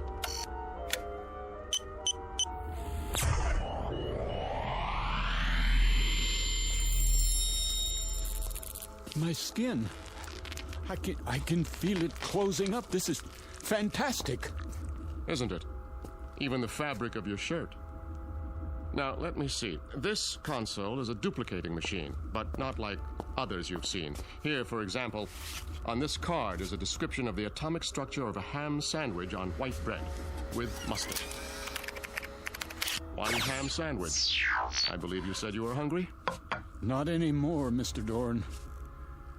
Out there on the road, what did I run into? In the car. I'm sorry about that, but we had to stop you. It was an energy field, a wall of loosely packed atoms, so to speak. Purely an emergency measure. Now, behind this wall panel with the cards is a folder containing the sacred papers, the original equations from which everything you see came about. In case you still doubt that they exist. Do you know what you've got here? I believe so. And you mean to say you don't intend to share it with the world? Oh, good heavens, no. I've already explained why. The world isn't ready. But Peaceful Valley is? We have no wars here, no crime, no violence, no greed. Unlike your world, ours is a place of peace. We use the power for good, not evil. And what makes you so sure the rest of us wouldn't do the same? Come now, Mr. Redfield. The history of civilization is written in blood. Because people wanted things. With this power... With this power, they would destroy the universe. They are children. But that one machine, it could stop sickness and suffering. It could cure disease. And you let people... Haven't you any conscience? Yes. That is why we cannot release the equations. The same power to heal the sick could be used to kill the innocent. It could mean the end of the world. I don't believe that. Think, Mr. Redfield. What did you do with Professor Einstein's primitive equation E = mc squared? It could have been used to make the waters flow in the deserts to feed the starving millions, was it? No. It was used to destroy countless lives with a bomb. So you're just going to sit on your secrets, use them for making ham sandwiches? Ham sandwiches are a bit better than total destruction, wouldn't you say? Let's get on with it. He knows too much. We have to eliminate him. You hypocrites. You talk about us, but when you want someone out of the way, what do? You eliminate him. Be quiet. No, he has a point, Mr. Evans. That is what I've been pondering. If we kill this man, then in what way do we differ from the outsiders? It's the only solution. Thank you, Adolf Hitler. Oh dear. We didn't anticipate this, did we, gentlemen? It is the law. Not necessarily. The law says, let him who discovers the secret be eliminated. It doesn't say killed. You can be eliminated one of two ways, Mr. Redfield. Through death or through assimilation. The choice is yours. Will you die or will you join us? You mean live here the rest of my life? Exactly. Become one of us. It won't be unpleasant, you know. We'll give you a nice house, built to your specifications. Time to write that novel. Nothing or everything, huh? Well, which shall it be? What do you think? In that case, welcome to Peaceful Valley. I've equipped it with bookshelves, a desk, reference materials, paper. I'm sorry about the old-fashioned typewriter. We couldn't find a card for anything newer. But Dorn has promised me... Miss Marshall. Yes? Why are you going to all this trouble? Because Dorn asked me to. Is that the only reason? I suppose I'd like you to know that I'm not really unfriendly. I'm not. In fact, I think we could be very good friends. Mr. Redfield. Yes? May I ask you a question? I wish you would. Do you play chess?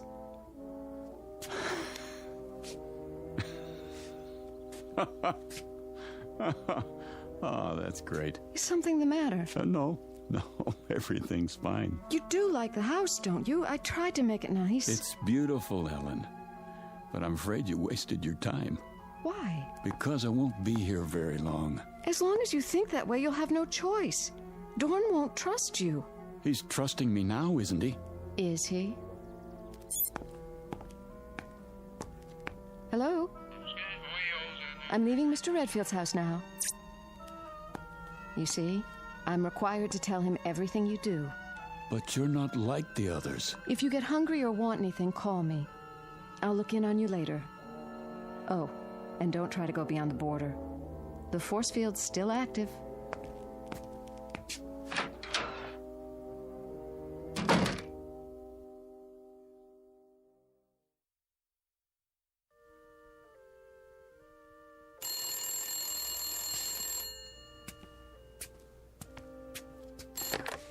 Yes? Mr. Redfield, on your call to Albuquerque, The circuits are still busy. Easy, Rowdy. Hello? I brought you a new typewriter ribbon and some erasers for now. Dorn's still looking for the atomic structure of a word processor. Thanks. Have you started the novel yet? Not really. I find it hard to concentrate in prison. I don't understand. You ought to. You've got the same problem. I can leave anytime I want to. Then why don't you? Why should I? What could the outside world offer that we don't have? That isn't the point. It's what you could offer the outside world. Right now, at this very moment, millions of people are starving. You could feed them. They're suffering. You could make them well. But you don't care. Let them starve. Let the children die because their mothers can't give them enough milk as long as you're happy.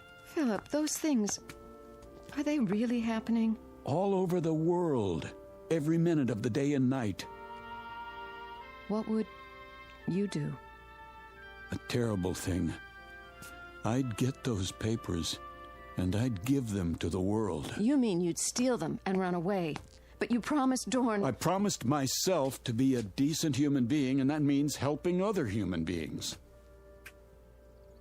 And what's the use?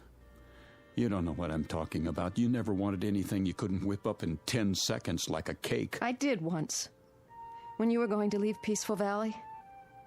I've thought about you since then, Philip. Even asleep, I've thought about you, and it hurts.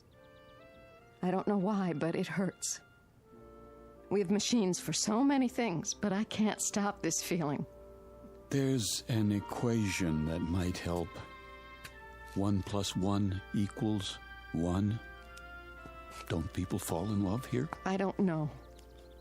But now, Philip, I want us to be together.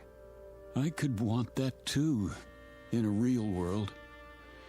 But as long as I'm in Peaceful Valley, I'm going to want just one thing. Out. All I know is I want to be with you. Then help me.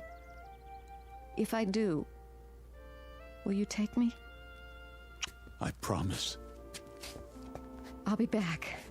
Wait for me outside.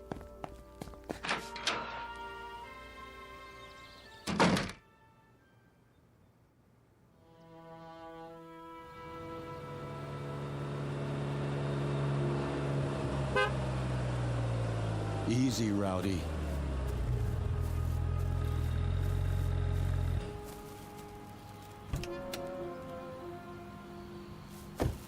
my car. You got it fixed. Dorn always keeps his word. What about the force field? I had him take it down temporarily so I could check the road outside of town.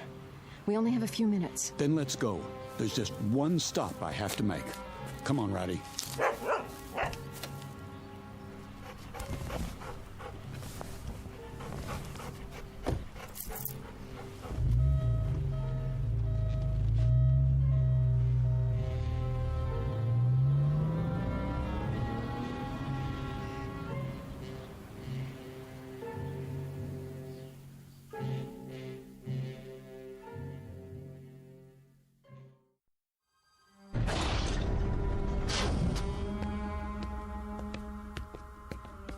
There. The equations. And what else? What do I need? Maybe, atomic structure of gold. Guitar. Gun. 38 police special. That'll do. Put the equations back, Mr. Redfield. Get out of my way. Do as I say. No, you don't. Not this time. Dorn! He's bleeding. Use the time ray, quickly. Keep your hand off that machine.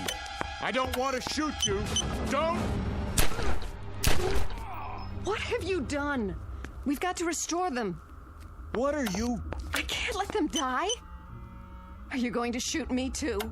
No, of course not, but... Have you looked at the equations? Right here. Wait a minute. The first one's blank. The second one? They're all blank.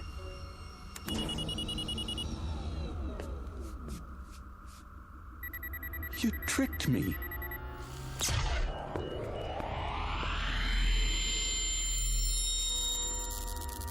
Thank you, Miss Marshall. So now you see what would happen if our secret were to get out? The first thing you do is make a weapon. The second, you kill with it. It was all a setup, and you were part of it. Everything you said was a lie. Not everything, Philip. She thought you would prove your good intentions, as I did. But you are like the others. You believe that if the end is just, then so are the means. A pity. You have lost paradise, Mr. Redfield, and you don't even know why. Gentlemen, the machine. Yes, sir. So now you're going to do the same thing. Not quite. You're going to be rendered harmless, but it will not be an execution. I've been studying our law, and I believe I have found a way with the second-generation machine. Try to appreciate our position. Imagine a state which has carried the death penalty on its books for 100 years, but has never had to invoke it. That was the case here. You were our first prisoner, so to speak, and you forced us to re-examine our law. Adjust the time ray, Mr. Evans. Goodbye, Mr. Redfield. I was becoming fond of you.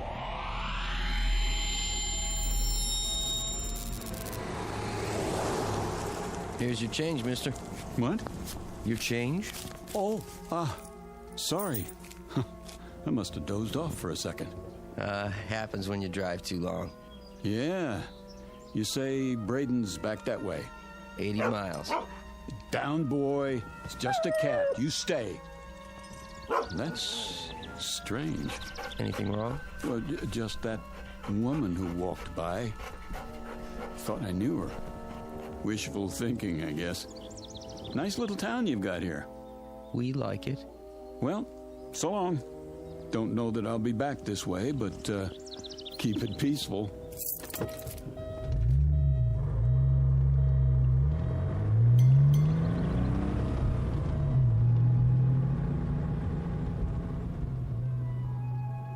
You've seen them. Little towns in the middle of nowhere, tucked safely away from the main road. Ever really thought about them?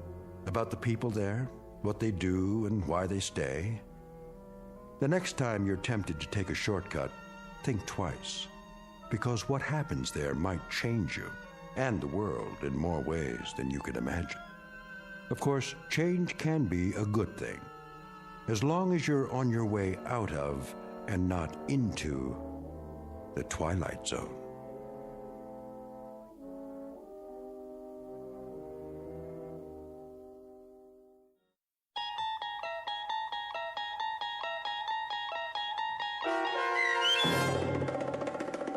Valley of the Shadow, starring Chelsea Ross with Stacy Keach as your narrator, was adapted for radio by Dennis Etchison and written for The Twilight Zone by Charles Beaumont. Heard in the cast were David Darlow, Frenette Lebo, Christian Stolte, Amanda Amari, Doug James, Steve Key, Kurt Nabig, Richard Shavzin, Carl Amari, and Roger Wolski. To learn more about the Twilight Zone radio dramas and to obtain audio cassettes and CDs of these programs, visit our website at twilightzoneradio.com. The producers of The Twilight Zone wish to thank CBS Enterprises, Carol Serling, Dennis Etchison, Claire Simon Casting, Terry Jennings, XM Satellite Radio, Sirius Satellite Radio, our sponsors, and our radio affiliates for helping make this series possible.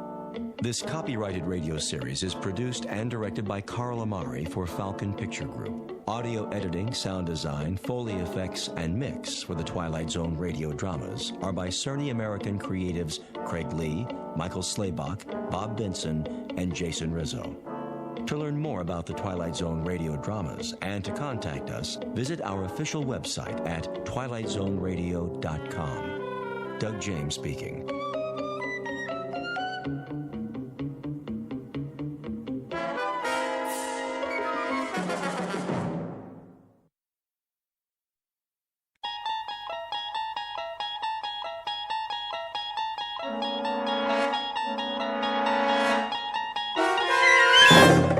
You're traveling through another dimension. A dimension not only of sight and sound, but of mind. A journey into a wondrous land whose boundaries are that of imagination. Your next stop, the Twilight Zone.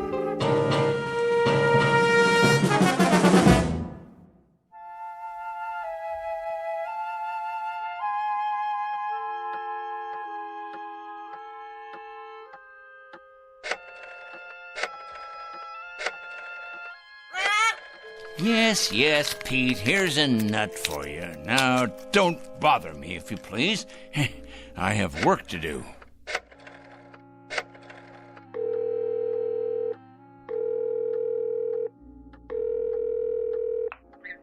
I'd like to speak to Mr. O'Connor, please. That's right. I'd rather not say. It's rather personal. That's it, Pete. Stay on your perch like a good bird. It's a boy. Is this Mr. O'Connor? Mr. O'Connor, I'll get right to the point.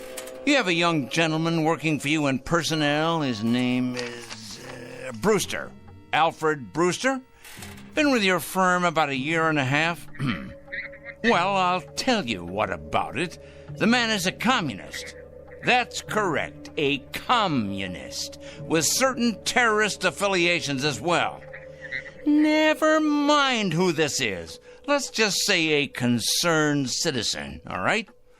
What is of the essence is the character of one of your employees. I happen to know that this man, Brewster, is a subversive and a menace to our society. What am I suggesting? Why, I think it's obvious. I'm suggesting he should be discharged immediately, given his walking papers and shown the door. Never mind how I know. I know, that's all. That's all. Now I'm going to check back in a few days, and if he hasn't been discharged, I'll be forced to take this matter to a higher authority. That's right, to the corporate office. Correct? Goodbye, Mr. O'Connor.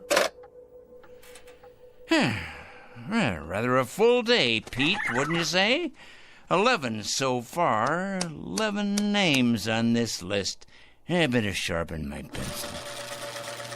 And scratch off one more. Of course, it's questionable what concrete results we can expect, but at least the seeds have been planted. Oh, yes. The opening guns fired. The first salvo, so to speak.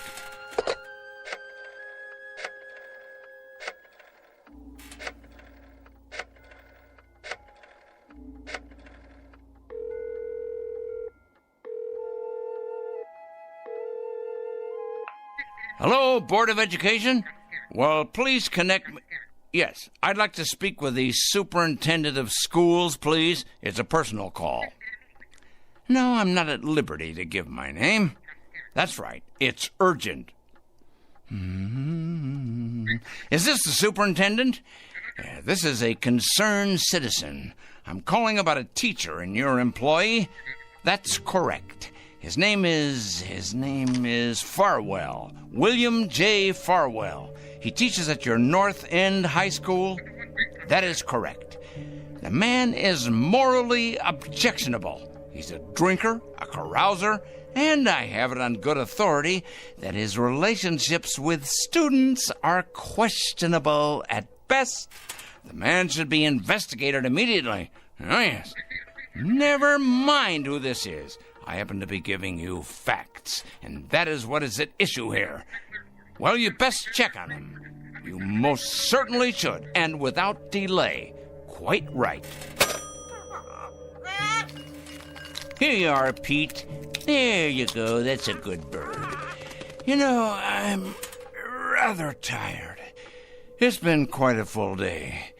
You don't realize just how tired you can get during a campaign. But a dedicated man isn't concerned with physical discomfort or fatigue or anything else for that matter. No, a truly dedicated person is interested only in victory, in the conquest of morality over the forces of immorality.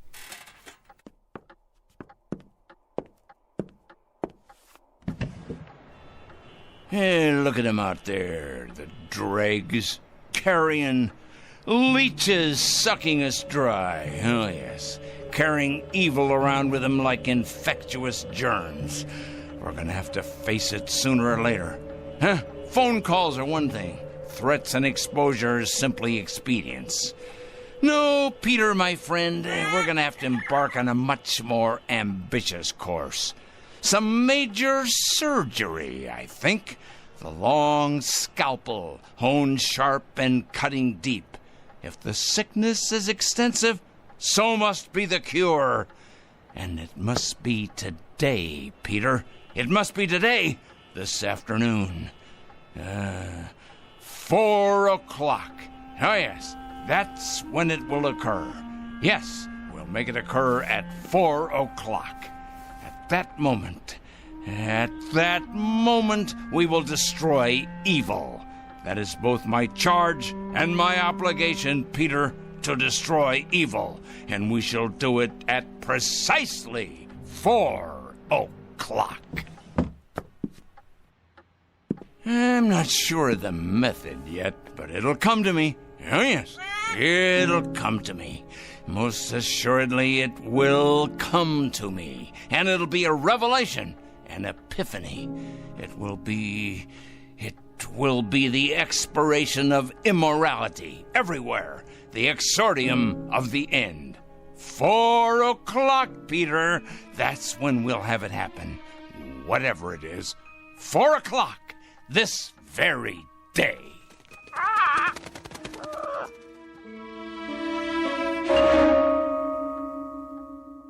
This is Mr. Oliver Krangle, a dealer in petulance and poison, a self-appointed, self-designated, self-ordained vigilante whose jaundiced eyes peer out at an unholy world and find it undeserving of anything but judgment and punishment.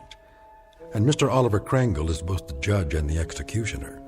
He has rather arbitrarily chosen 4 p.m. as his personal Gotterdammerung. We are about to watch the metamorphosis of a twisted little fanatic poisoned by the gangrene of prejudice to the status of an avenging angel, upright and omniscient, dedicated and fearsome. Whatever your clocks say, it's almost 4 o'clock. And wherever you may think you are, at this moment you happen to be in the Twilight Zone. And now, The Twilight Zone and our story, 4 o'clock, starring Stan Freberg with Stacy Keach as your narrator.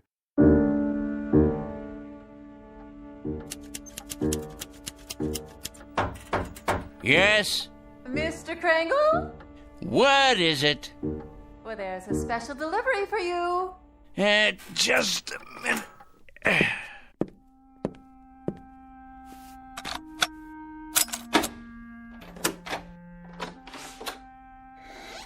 Here you go.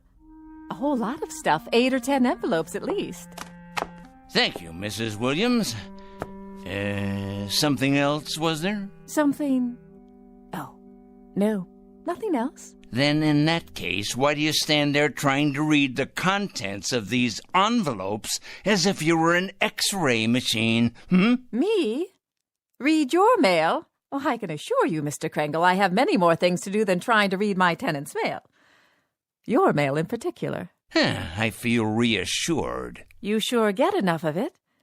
Somebody'd think you were running some sort of mail order business or something. Just look at that desk of yours. So much mail and papers and I don't know what all. What is your business, Mr. Kringle?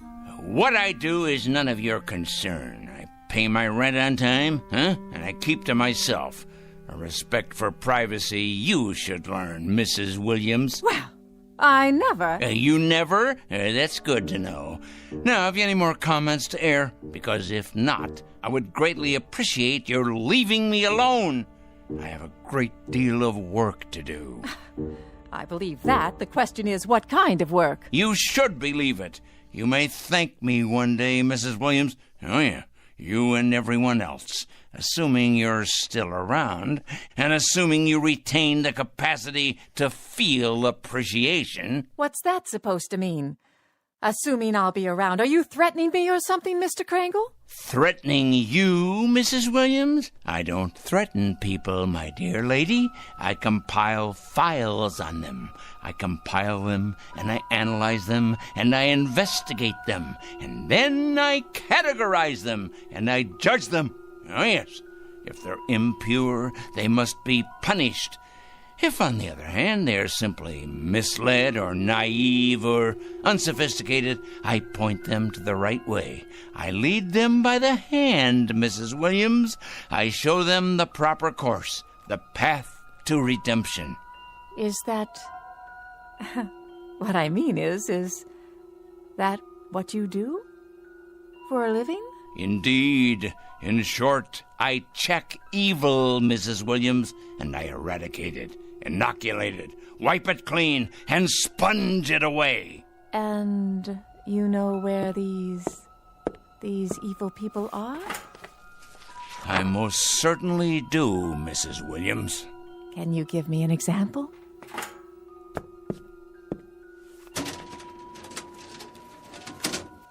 How about this one?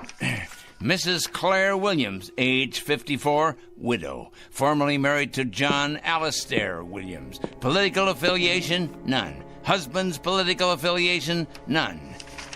Evidence of subversion? None. Negative personality traits? Curiosity and ignorance. Of course, that's just a preliminary report, Mrs. Williams.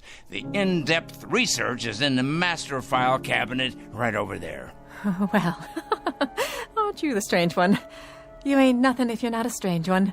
I'll be going now, Mr. Kringle. Had your nap, Pete? All rested up, are we? Well, that's a good young parrot. It's going to be an exciting afternoon, Pete. Big things are going to happen at 4 o'clock. Yes, they are indeed. 4 o'clock? What's going to happen at 4 o'clock? Interesting question, Mrs. Williams. A very interesting question. Very much to the point. What's going to happen indeed? At 4 o'clock, we're going to expose evil, strip it bare, push it out into the light, dissect it, pinpoint it, and eliminate it. You are? Exorcise it, denude it, confute it, destroy it. Oh, now, careful, Mr. Kringle. You gone and broken your lamp. What? Oh, the lamp. I see. Sorry. Well, no matter. Would you like me to clean that up for you? No, I'm quite capable of cleaning up after myself, madam. That's one thing I'm very good at, cleaning. Something else, was there, Mrs. Williams? No, I don't believe so. If it's all the same to you, I'll be on my way.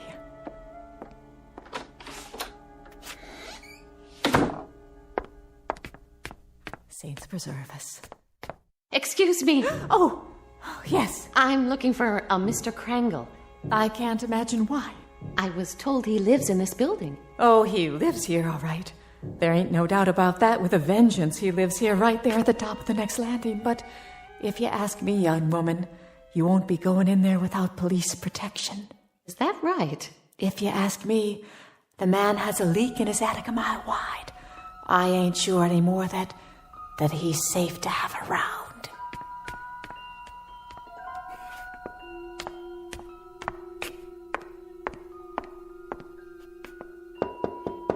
Mr. Krangle?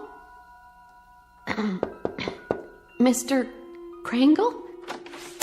Well? My name's... Who else is with you? Why, no one. Are you sure? Yes, quite sure. My name is Lucas. I wonder if I could speak with you for a moment. Lucas. Ah, yes, Lucas. Kurt J., age 27, intern, East Side Hospital. That's my husband. Is he indeed? Well now. Your husband, you say. Come in, please. Come.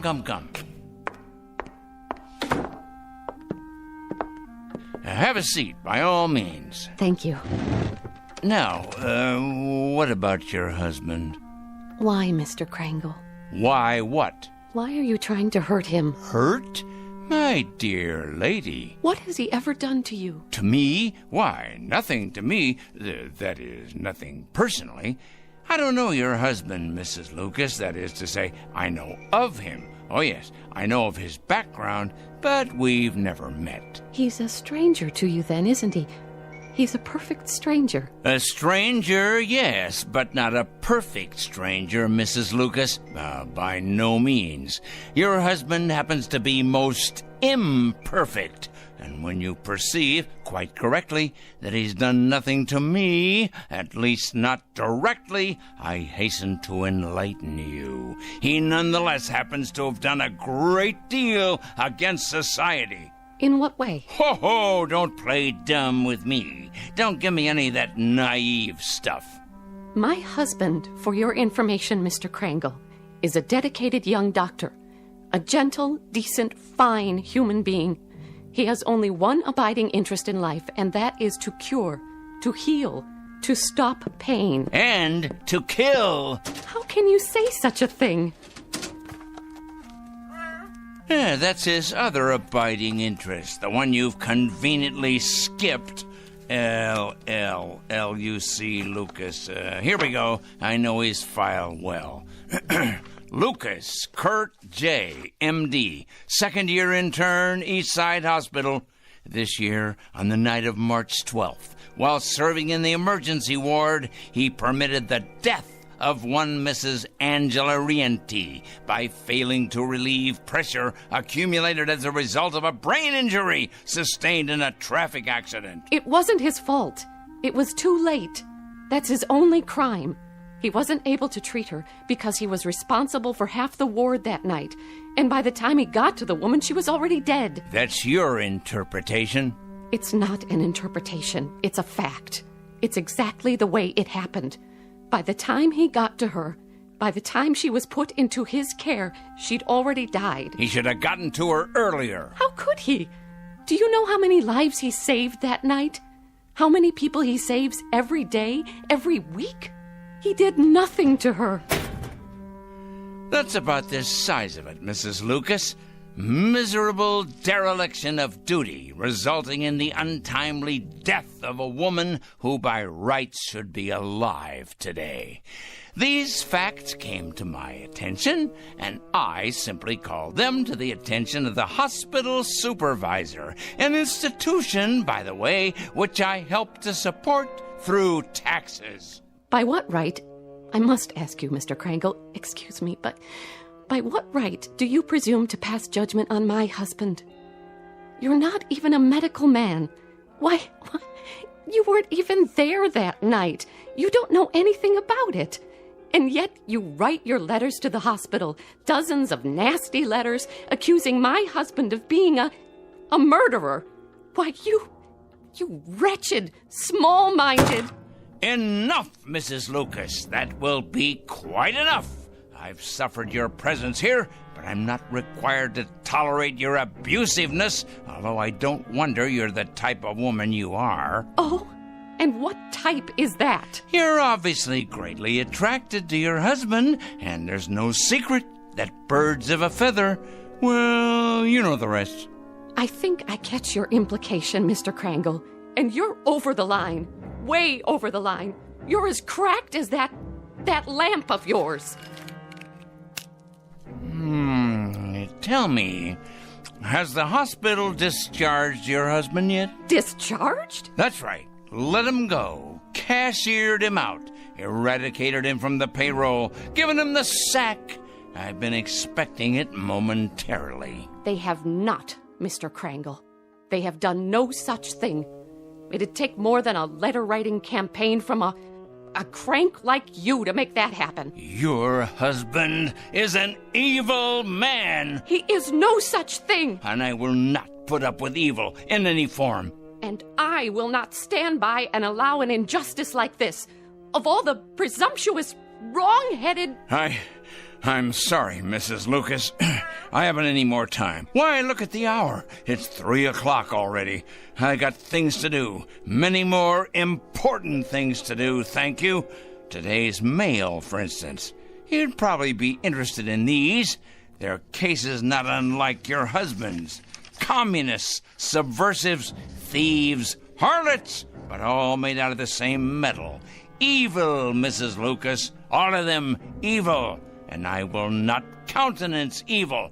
I am absolutely incapable of countenancing it. You're probably unaware of it, Mr. Krangle, but my husband is a very sensitive man. Oh, please, spare me. Your letters have had an effect on him, if on no one else so far. The people at the hospital tell him to ignore the letters, forget about them, but they're tearing him up inside. They're killing him. His confidence in himself, his ability to concentrate and work. You see, he's like a lot of doctors, Mr. Krangle. He cares. He cares very deeply. So, you see, you really have been quite successful after all. I imagine you've been equally successful with other people, too. Mm-hmm. There's too much sanity still left out there for you to have succeeded in having them all fired. Mm-hmm. But you must be hurting them. Those men and women, hurting them desperately, as you've hurt my husband. So you've really accomplished a great deal. Yep.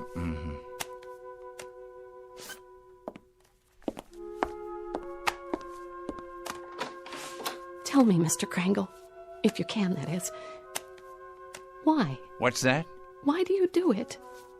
I really need to understand. Why? You ask me why?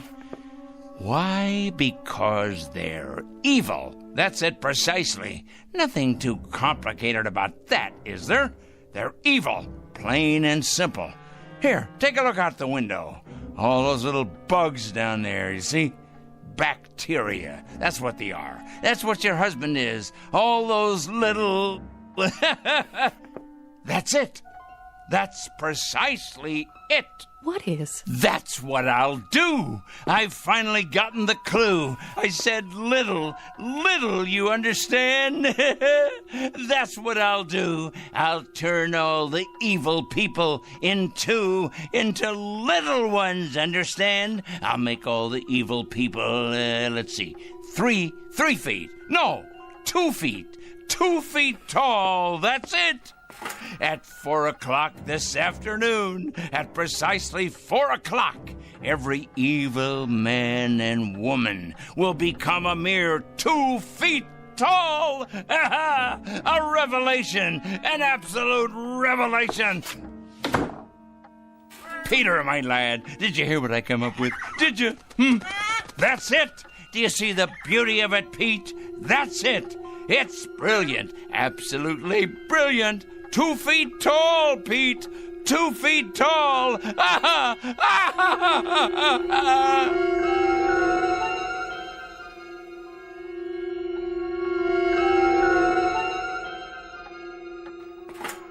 At 4 o'clock this afternoon, I'm going to turn all the evil people, the wicked, morally stunted troublemakers everywhere, into tiny little freaks for all the world to see. I'll make them all 2 feet tall. 2 feet tall, I say. Yes, it'll be better than if they wore badges on their clothing. Impossible for them to hide the purest form of poetic justice. Evil will be made an object of universal scorn, laughter, humiliation. Yes, you're nut. You're hungry. Aren't you, Pete? Here you go, boy. I won myself. We must be strong, the two of us. Strong for what's about to happen.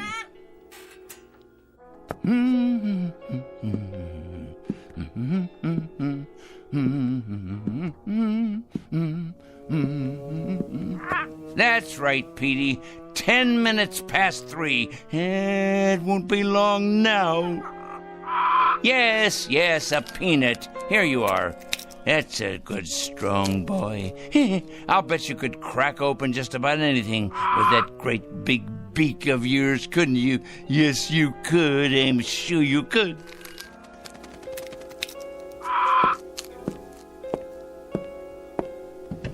Look at them down there, all those wicked little people. They don't know just how little yet. No, of course not. But they will. They will. It's their day of judgment. Oh, yes. Time to finish our preparations, Pete. There's much to do. Less than 50 minutes left now. Must be sure all our pencils are sharp. We have a great many names to cross off the list. Cross off the list. Soon now. Very soon. Yes. Oliver Kringle? Come in. Yes, I'm Oliver Kringle. I'm the one who called. Yes, sir. Agent Luther Hall, Mr. Kringle, Federal Bureau of Investigation. Our office received a call. Indeed, yes. I placed the call and asked you to come. I felt it was my civic duty. Can I get you a cup of coffee or something? No, thank you. Now, Mr. Kringle, you told the office that you had some sort of list, proof of criminal activity, and that today would be a day of reckoning. What exactly did you mean by it? Sit down, please. Yes, there's plenty of time.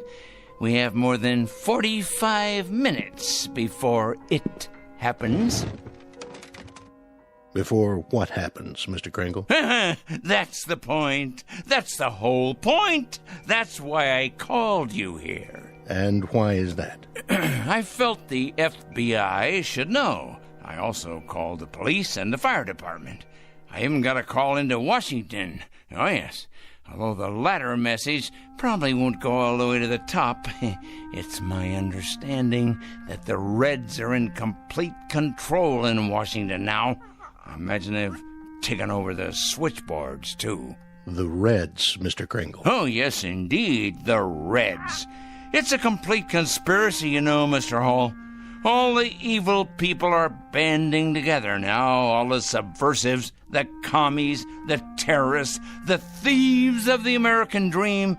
It's a total, absolute, worldwide conspiracy. You said on the phone that you had a plan of some sort. Oh, my, yes. It all takes place at 4 o'clock. I thought you people ought to know because, well, you'll have your hands full. Our hands? Picking up all the guilty parties. Oh, yes. You see, Agent Hall, I've spent a good many years doing this kind of work. Just look at all those file cabinets there. Years of dedication to the cause. I've made a study of evil. Oh, yes, indeed. A complete study of it. I cut out newspaper clippings. I listen to the radio and watch television. I follow every major court case that's going on. I compile a completely airtight list of charges against all of them, the evil people. What do you do with them, Mr. Kringle? Do with them? I follow through, of course. I follow them through to their conclusion. I write letters to employers. I make phone calls late at night. Oh, they hate that. Oh, yes. It's one of the most effective methods, as you probably know. Calling those terrible people late at night. The later, the better. Getting them up constantly, waking them, enumerating my charges, speaking out, and then hanging up. They hate it. Very frustrating for them. I'll bet. Oh, yes, indeed. They go out of their minds with fury. They don't like to be awakened late at night, I can assure you. Who does? Yeah, but with these people, it's absolutely necessary. The evil people, you understand. The destabilizers, the enemies of order. But to get to the point, Mr. Hall, the point... And what is the point? The clock on the shelf there tells the story. The entire and complete story. It's 3:20 now. In exactly 40 minutes, all the evil people in the world will be reduced to half. No, a third of their present size. Oh, it'll be glorious. All the unpunished murderers and the tyrants, the proud and the sinful, the schoolyard bullies, the cruel teachers and faithless friends, the wrongdoers, blackmailers, and the nicotine fiends, too, and the thieves, and the harlots, and the transgressors, all of them, every one.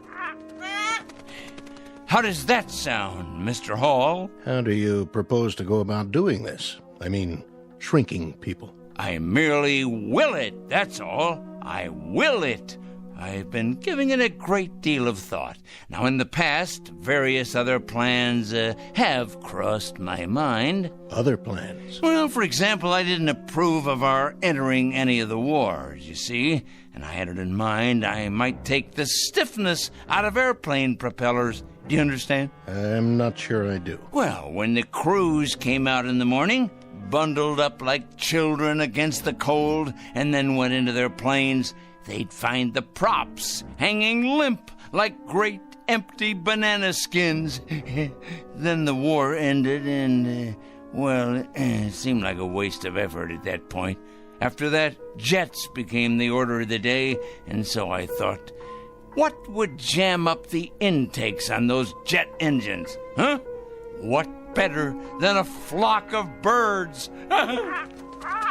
Oh, not you, Petey. Not the beautiful, brave, loyal parrots of the world. Oh, no. Just your low-class country cousins. You read about it from time to time. Seagulls that get sucked into jets, cause them to fail. So, naturally, I thought, chickens. Chickens. Ignorant. Can't speak. An army of them bred to sacrifice themselves for the greater good. Release them on runways just at the moment of takeoff. That would ground those bombers and cargo planes, but fast. Of course, there'd still be trucks and overland supply routes. And then I read in the paper a year or so ago about an accident, a bad traffic accident. 3 people were killed. So I decided I would change all the wheels in the world from round to square, or maybe even triangular, so they'd stub in the asphalt and stop in their tracks. You mean sabotage interstate commerce? I devised another method later on. Terribly interesting, I thought. Mark all the evil people on the forehead, or better yet, turn them all one color. Say, purple. But then it came to me that they'd simply be able to recognize each other more readily and band together in their collective wickedness. I see. Well, Mr. Hall, this is hard to believe, but I hit upon this latest idea about the change in size just this afternoon. Some benighted woman was in here, and she quite inadvertently gave me the clue I needed. Make them all 2 feet tall. Now, what could be simpler? Think of it, Mr. Hall. Think how ineffectual this will render them. They can't handle delicate scientific instruments or typewriters, or computers, or telephones because they can't reach them. They won't even be able to open a window or turn a doorknob to escape once we know where they are. Why, pretty soon they'll be as extinct as dinosaurs. Here's a peanut for you, Petey. I think, Mr. Hall, that the most interesting place will be, let's say, a murder trial, where nobody knows whether the accused is guilty or not. And then at 4 o'clock, if he's guilty, or watching the drunkards in a saloon, or, oh, there's so many places to be. Mr. Kringle? Yes? I'd like to ask you a question, sir, and I hope you don't take offense at it. Go on. Have you ever had any psychiatric help, sir? What? Psychiatric help. I don't think you're rational. I think you've developed some kind of obsession here, and I think you need some help. Help? Me? I need help? Why should I need help? I'm not evil. You obviously don't understand any of this, do you? I'm not the evil one. It's them. It's all of them out there on the street. Just take a look out the window. See? They're the evil ones. They're the ones who are going to be 2 feet tall in just 30 minutes. That's when it's going to happen. In just 30 minutes. Well, I'm sorry, Mr. Kringle, but there doesn't seem to be very much we can do about all this. What do you mean? Why, the law enforcement agencies are going to have round-the-clock schedules from now on. Do you realize how many evil people you're going to be able to find? Why, they'll be all over the sidewalks, all over the streets. You'll have to build more jails. You have to build more electric chairs, gas chambers, gallows, penitentiaries. Well, what about it? What are you going to do? Nothing, Mr. Kringle. Not a thing. And if you'll forgive a suggestion, that's what I think you should do, too. Nothing. These letters you write, these phone calls, there happens to be something in this country that precludes all that, makes it unnecessary. And what's that? Law, Mr. Kringle. There happens to be law. We like support from citizens. Support, help, cooperation. But interference is quite another thing. Oh, I get it now. I understand. At last I understand. You're part of the conspiracy. That's it. You're one of them. Why, of course. I'm an idiot not to have realized it. Of course you people have gotten into the FBI. It stands to reason you would. You've infiltrated every other place. Well, I'm going to tell you something, Mr. Hall. Good day, sir. You'd better enjoy yourself for the next 20 or 30 minutes. You hear me? You'd better enjoy yourself to the utmost, because you're going to be 24 inches tall. You and everybody like you.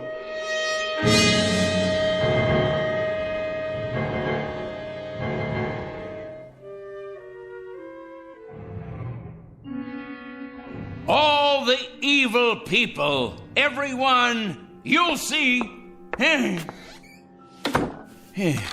Good riddance to bad rubbish, eh, Pete? To all their kind, the righteous will rise up, and the weak will fall before their terrible wrath. It's as right as rain. In a minute, Pete. It won't be long now.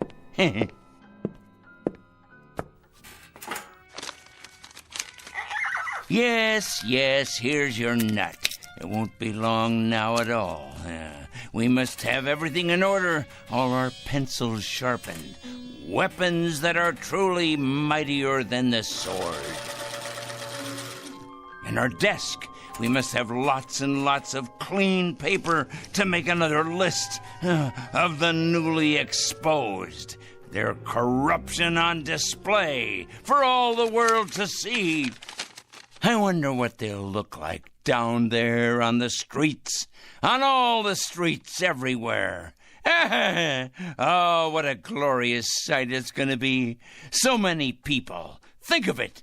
Fat ones, thin ones, the young and the old, suddenly grown too small for their clothing, which of course will no longer fit them. It simply won't fit them at all. Like the toads and the cretins they are. Someone should follow along behind and collect it in trucks, huh? Boil it in hot water, decontaminate it, and then redistribute it to the rest of us. Think of that, Pete.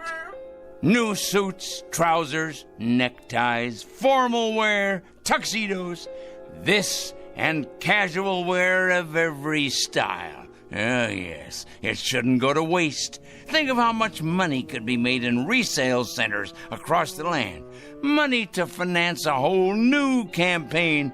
Why, Pete, we could open a chain of clothing stores. Aha! All we need is a fleet of trucks to gather it up. Ours for the taking. But alas, it's too late to organize any of that now. Oh, if only I'd planned ahead. Well, the least I can do is alert the media. Yes, that's a responsible thing to do. I wonder if they have any idea at all about what's to take place. And at this hour, the Dow Jones is down 14 points.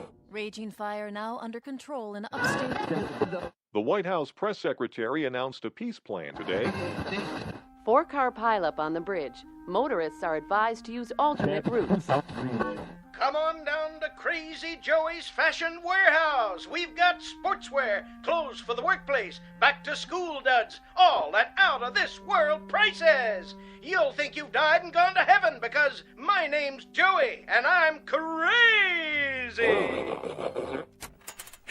Another lost opportunity, Pete. But that man doesn't know how soon he'll be out of business.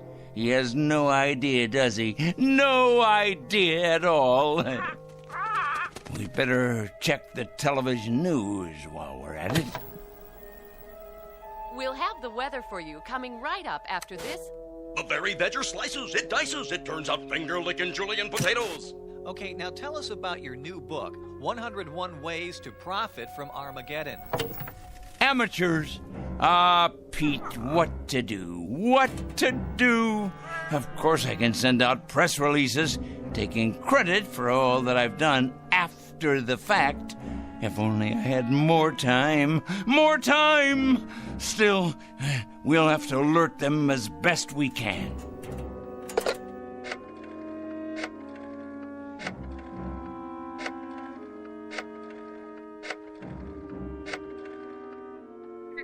Yes, put me through to the news department, please. Never mind who this is. Wait. This is Oliver Krangle speaking. Crangle. Yes, that's right.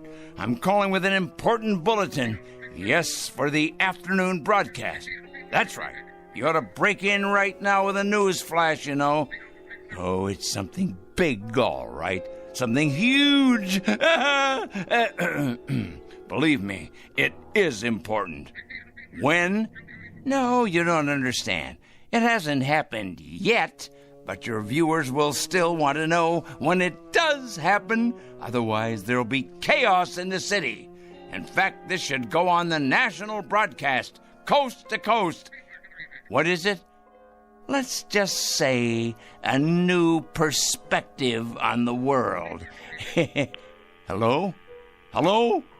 Hello? Petey, obviously they've infiltrated the local news channel as well. Of course they have. I should have known. They're everywhere, like insects, like vermin.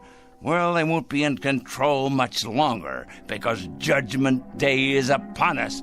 The strong will rise up to take what is theirs, while the subhumans are exterminated. It's the law of nature. But for now, there's precious little left to do, except make sure the clock is wound and to prepare ourselves for the occasion. Just try to be patient, Pete. Just a few minutes longer. Wait with me, and you'll see that it's all been worth it. I promise. But first, I must look my absolute best. Yes, top-notch, befitting a man of my stature. The reporters will swarm up the stairs here, wanting interviews. And there'll be photographers, of course, with their news cameras. Let's see here. What do you think, Petey? Perhaps a clean shirt and tie? My best shoes. I have to pass muster here. Meanwhile, you preen your feathers, my boy, and get ready to meet the press.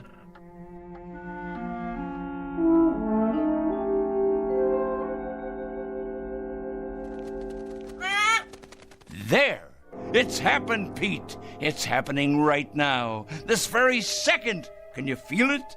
Something in the air. The next phase of evolution for the human race. Oh, nothing will be the same after this. Nothing! The new order has come at last.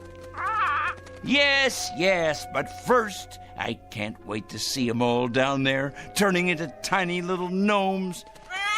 Just 1 second, Pete, as soon as I take a look out the window. Certainly, Peter. You may have a nut, as many as you like. You must be hungry. I'll have something, too. We'll make it a celebration. This is our day. Of course, but you must be patient. I can't wait to look outside. I can't wait. But for some reason, I can't see over the windowsill. How can that be? I can't even reach the bowl of peanuts. I know you're hungry, but somehow it's just out of my reach. What? Unless someone has moved it, put it in a very high place, but that would have to be someone very tall. Someone very, very tall.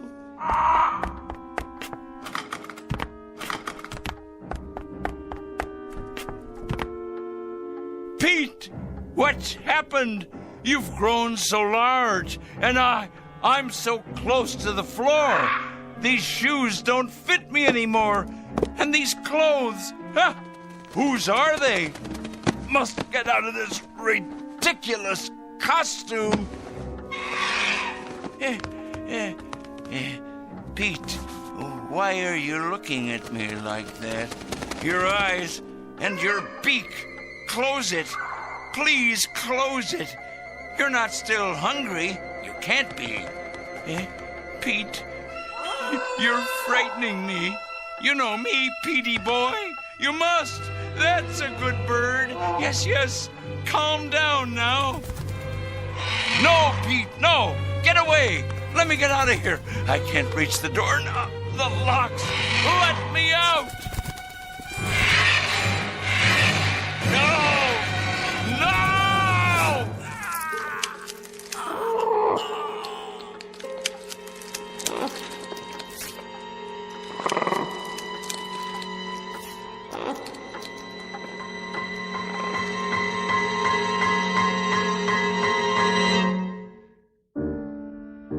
At 4 o'clock, an evil man made his bed and lay in it. A pot called a kettle black, and a stone thrower broke the windows of its glass house. Not a pretty picture, perhaps, but for this poor, misguided fellow, quite unavoidable. A simple matter of supply and demand.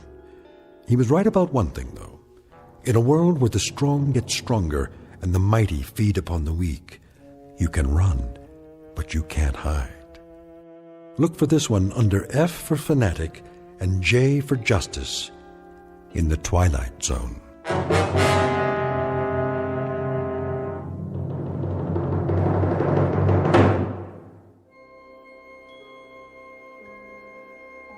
Hi, this is Carl Amari, producer of the Twilight Zone radio dramas. I'd like to take a moment to tell you about our official website at twilightzoneradio.com, where you'll get the latest news and information on these Twilight Zone radio dramas. Plus, at twilightzoneradio.com, you can digitally download 3 free episodes or any of our episodes for only $1.95 each. In this age of ever-changing technology, we've decided to make these episodes instantly available to you by making the Twilight Zone radio dramas a digital download-only series. This means that this series will no longer be offered on CD. The CD collections at our website are now being offered while supplies last at buy one, get one free. So be sure to get your favorites before they're sold out. Be sure to visit us often, and I'll see you in the zone.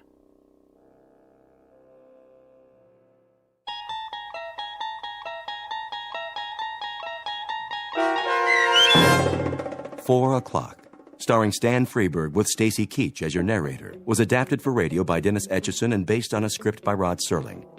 Heard in the cast were Taylor Miller, Maggie Carney, Rick Peoples, Doug James, Paul Patch, and Carl Amari. To learn more about the Twilight Zone radio dramas and to obtain audio cassettes and CDs of these programs, visit our website at twilightzoneradio.com.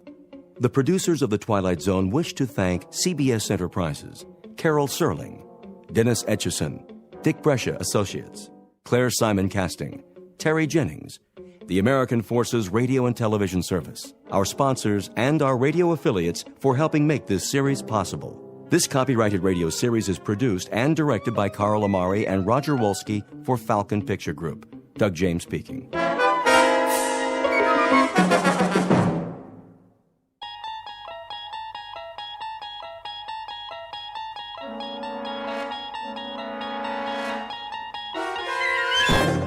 You're traveling through another dimension.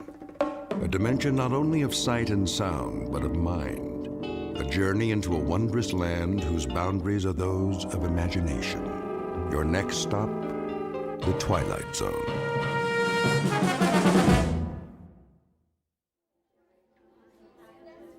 Attention, Grocery King shoppers. Today's special is Bubbling Brook Pure Spring Water, on sale in the beverage department.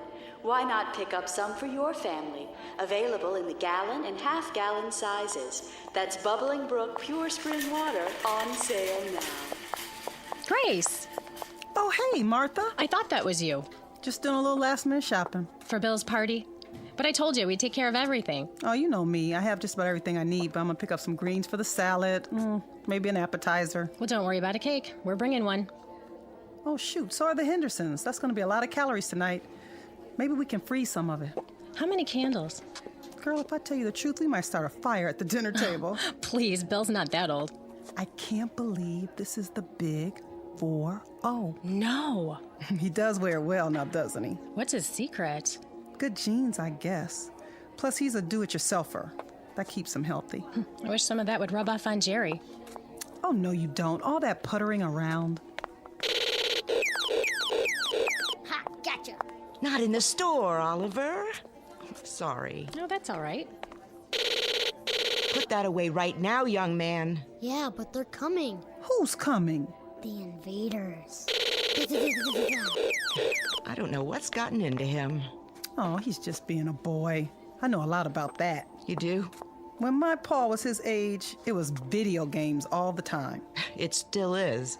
But they're so much more violent now. All about war and killing and... My husband says it's a natural instinct. What is? To protect and defend. Well, if he has to serve his country, that's one thing. But there's no war here now. Thank God. They do grow up fast. Too fast, if you ask me. I know. But really, what can we do? We can't keep them locked in their rooms. They're going to find out what the world's like sooner or later. I think it's a male rite of passage thing, like horror movies and wrestling. That's easy for you to say. You had girls. Hey, Mom, look. Captain Chris. No more breakfast cereal. But there's vitamins in everything. It's nothing but sugar. Oh, Mom. Oliver, stay with me. Oliver! Ooh, she has her hands full. Reminds me so much of my pa. Too much sugar. Oh, Bill says that's a myth. Food coloring, then. I doubt it. It's the way the world is now. All the war news on television. I wish we could just turn it off for a while and let him grow up. Amen to that. Oh, shoot, what time is it? Almost 3. Oh, girl, I gotta get out of here. I gotta go get my hair done. I gotta stop at the cleaners. When do you want us at the house? Well, Bill won't be there before 7. You know, he has patients till 6. He doesn't know, does he? He better not. It won't be much of a surprise if he does. Last chance for Bubbling Brook Spring Water at the sale price. Get some now in the beverage department. Which aisle is that?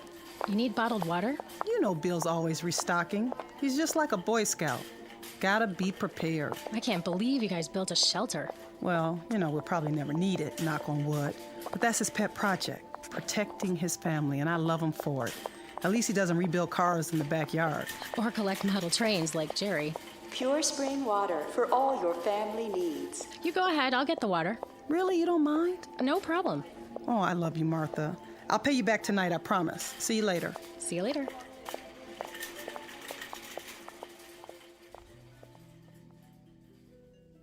Welcome to Friday afternoon in suburbia. Time for last-minute errands before the weekend begins. In this case, a surprise birthday party. Only there's a twist. What's in store for this particular evening is nothing less than a nightmare. Your attention is directed to the following fable. Once upon a time, families built bomb shelters in their basements in anticipation of a war they prayed would never come. The world lived on the brink of annihilation as men hoped for the best and prepared for the worst. Then the Cold War ended and shelters were forgotten until terrorism again made fear the order of the day. Please note that our story is not meant to be prophetic. It is the fervent prayer of all men of goodwill that such an attack will never come. It need not happen here. But in this place, in this time, the nightmare is about to become a reality because this place is called the Twilight Zone. And now, The Shelter, starring Ernie Hudson, with Stacy Keach as your narrator.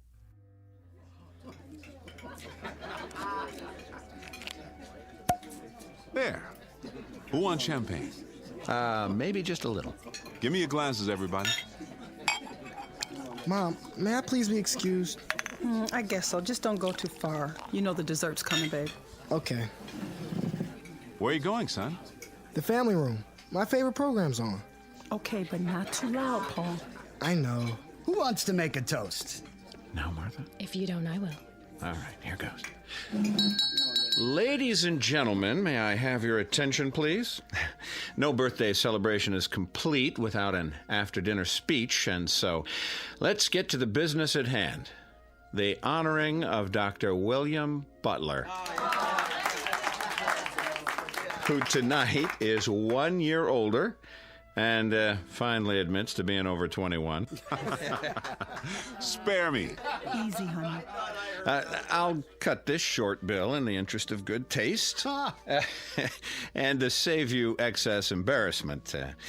We got this little surprise party together as a very small reminder to you that on this street in this town, you're a very beloved guy. Yeah, sure. His wife loves him. There isn't one of us in this living room who hasn't put in a frantic phone call to you at some hour in the middle of the night. You're not kidding. This kid's sick, or that kid's got a fever or some crisis or other, and you'd come out with that antique medical bag of yours, half asleep without even a moment's hesitation to ease a little pain and make a parent's heart beat normally again. And there also isn't one of us in this room who hasn't owed you a whopping bill for a whole lot of months afterwards. Try years. Some of us still owe you. Let's not forget about the chainsaw. Yeah, don't forget that. Another thing we owe him for. Oh, yes, the good doctor's penchant for construction, his genuine old-fashioned bomb shelter. I resent that. It's not old-fashioned. Yeah, well, with all due respect, Bill, it is circa 1950s. Didn't I see one in an old issue of Life magazine, along with ads for hula hoops and the new Edsel? At any rate, I think we might as well go ahead and forgive him for such a quaint little hobby, despite the fact that what he thinks of as farsightedness on his part is a real pain in the neck to the whole neighborhood. Can't take a little noise. A little? Do I have to mention the cement trucks and the nocturnal hammering and sawing and all the rest of it? I mean, don't get me started. Anyway, when Grace mentioned that it was your birthday, we took it upon ourselves to handle the proceedings, and if the truth be told, we didn't mind it one bit. Speak for yourself. So just as a little personal aside, let me conclude this way. I've lived in this town for 30 years. As you'll recall, Bill, you and I went to the same school, joined the Army together. I became a broker, and a broken-down accountant. You became a doctor. But we raised our kids on the same block, confided in each other about our personal problems, gave each other a few helping hands along the way, and I'm glad to say our wives became fast friends. Well, anyway, in this goofy world we live in today, where the human race still seems unable to function without nuclear bombs and biological warfare, and when it appears that this may be the legacy we're leaving our kids, well, it's a comforting thought that qualities like decency and kindness and friendship still hold sway. And these are the qualities that that you have, Bill, in spades. Here, here! These are what you love for. You and Grace. So before I start honking into a handkerchief, let me wind it up this way. Happy birthday, Dr. William Butler, from the gang on the block, and may you have many, many more. Oh, thank you so much, Jerry and Martha, Marty and Ellie, and of course, Bob and Betty. We love you too. You are the best neighbors anyone could have. Bill, honey, don't you want to say something? You dirty dogs, you. First, a surprise party, which I abhor, and then a sloppy, sentimental speech. Boy, I thought it would go on forever. You want me to continue? No. You'll spoil everybody's digestion. All I can say is, bless you all. There's no gift that means as much as good friends. But I might add about civil defense. Here we go. I may not be as crazy as you think. Do I have to mention the 3 little pigs? One built his house of straw, the next one of twigs, but the third one, the third little pig, ran squealing all the way home. Did he just call us swine? All right, but you get my point. Believe me, I sincerely hope I'm wrong. I'm not much of a gambler, as you know. In this case, I'm betting that I'm right, but I'm hoping that you win. That's some bet, all right. Now, everybody relax. That's it for the speeches. Who wants some more champagne? Maybe just a wee bit. Hold on, everybody. There's one more surprise. Betty, I need you and Grace in the kitchen. You didn't get a cake. Hush now. I'm sure that son of yours will want some. Girl, watch out or he'll eat the whole thing. Come with me. Paulie? Yeah, Pop. Help your mother clear the plates. Okay, but... But what? What is it? The television. It just went out. Gods, a crisis. Marty, you're an engineer. What do you know about TVs that go on the fritz? That there are times when such malfunctions are a boon to peace. What happened, Paul? Picture just went out? Yeah. You still getting sound? No, first the picture went off. Then there was some kind of announcement about an emergency. Here it comes, everybody. We couldn't get all the candles to stay lit. Hold it for a second. What did you say, Paul? The announcer said to turn on the emergency station or something on the radio. The emergency broadcast network? You must have heard it wrong, Paul. I didn't hear it wrong, Pop. That's what he said. Tune to the emergency frequency. Then everything went blank. He's right. It's a blank screen. There's a radio in the living room. Hey, what about the cake? Not now, Grace.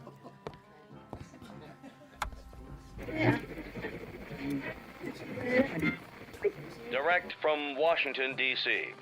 To repeat, 4 minutes ago, the President of the United States made the following announcement. I quote, "At 8:04 Eastern Standard Time, our radar stations in Alaska reported a large number of unidentified flying objects moving southeast across our borders at a high rate of speed." What is this, some kind of joke? I don't think so. Quiet. As of this moment, we have been unable to determine the origin of these objects. But in the interest of national security, I am declaring a temporary emergency. Until further notice, we are in a condition of yellow alert. So said the President. Federal authorities request that all civilian defense personnel report to their assigned posts immediately. A temporary state of emergency is now in effect. No commercial traffic of any kind will be permitted on streets or highways in the northeast sector of the country. Repeat, no commercial vehicles of any kind will be permitted on streets or highways. You are asked to remain calm and proceed in an orderly fashion to your local shelter centers. Repeat, go to your nearest designated shelters. What about Jeannie? She'll be at the university. It's in the middle of the semester. Bob, we've got to call her. My sister, she's upstate. Did he say they're attacking upstate New York? Does the phone still work? I don't know. The line's down. The circuits are overloaded. Everyone's trying to call. The children. Call the babysitter. Did you hear what he said? We can't get through. Stay calm, please.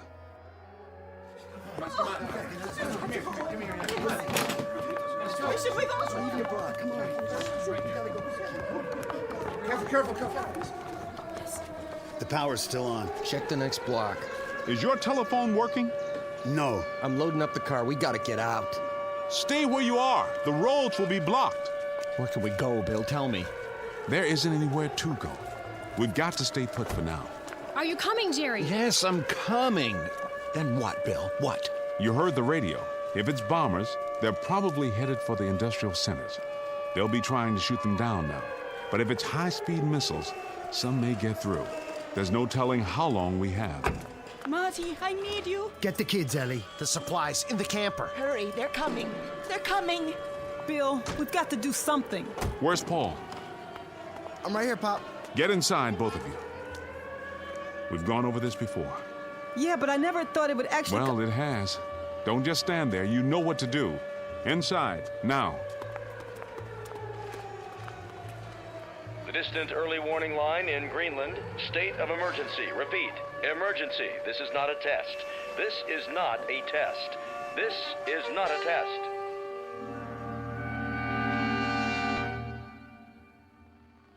This is the Emergency Broadcast Network.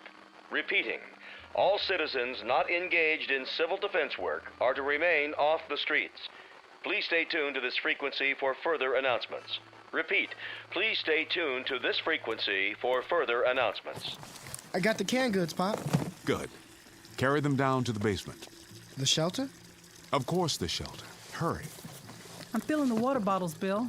Do the best you can. Fill all the empties. I'm going to check the generator in case the power goes off. There's hardly any water coming through the tap now. It's the pressure. Everybody and his brother's doing the same thing we are. Keep it on full force until it stops completely. I'm trying. Easy, honey. Make believe it costs $100 an ounce. In an hour, it'll be worth more than that. Okay, what else, Pop? All the canned goods down? Everything I could find. How about the jars in the fruit cellar? I got those too. Get my bag from the bedroom. What about books and stuff? Your father told you to get his bag. I'm going. There's still time, Grace. Paul's right. We will need books and other things besides food and water. God knows how long we'll have to stay down there. Light bulbs.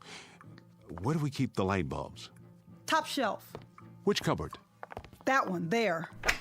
Oh, but we don't have any. I ran out yesterday. I was going to buy some at the store. There was a sale on them, but I guess so. Grace? I'm sorry. I'm talking like an idiot now. Go ahead. Mouth all the idiocies you want. You can also dance a jig or go up and take a cold shower, just as long as you don't panic, Grace. That's the important thing now. Not to panic. How much time do we have? Seems to me I remember reading somewhere that from the first alarm we might have, I think it was 15 minutes to a half hour. 15 minutes? I'm winging it, Grace. I don't know for sure. I don't think anyone does. The best we can do is to continue doing what we're doing. Keep pouring the water. I'll see to the boy. All right. Paul? Yeah? You got my bag? And some other stuff. Books and magazines, too. Let me give you a hand. Here, I'll be right back. Wait. Where are you going? Outside, but just for a minute. Are you out of your mind? Get down to the shelter as fast as you can. But my bike's out there. You won't need it. I said go down to the basement. Why? What? Why should we even bother? If they drop a bomb or something, it will burn everything up. I saw it on TV. If it's an atom bomb, there won't be anything left. Nothing. It'll just be... Don't even think that. Don't let yourself think it. But it's true, isn't it? We don't know. Nobody knows. We may be out of the danger zone. We might be 200 or 300 miles from where it hits. Out here, we may not even know when it happens. Dad, we're 40 miles from New York. We'll get it, too. If we do, we do, that's all. But for the time being, our job is to stay alive. And you're not going to do that by running around in the night trying to find a bicycle. Now, give me some help here. And don't say anything like that in front of your mother. She's frightened enough as it is. Yes, sir. Bill, there's no more water. I think we've got enough. I filled every container we could find. Bring a full one with you. Paul and I'll get the rest in a minute. We're going down now? That's right. Down to the shelter.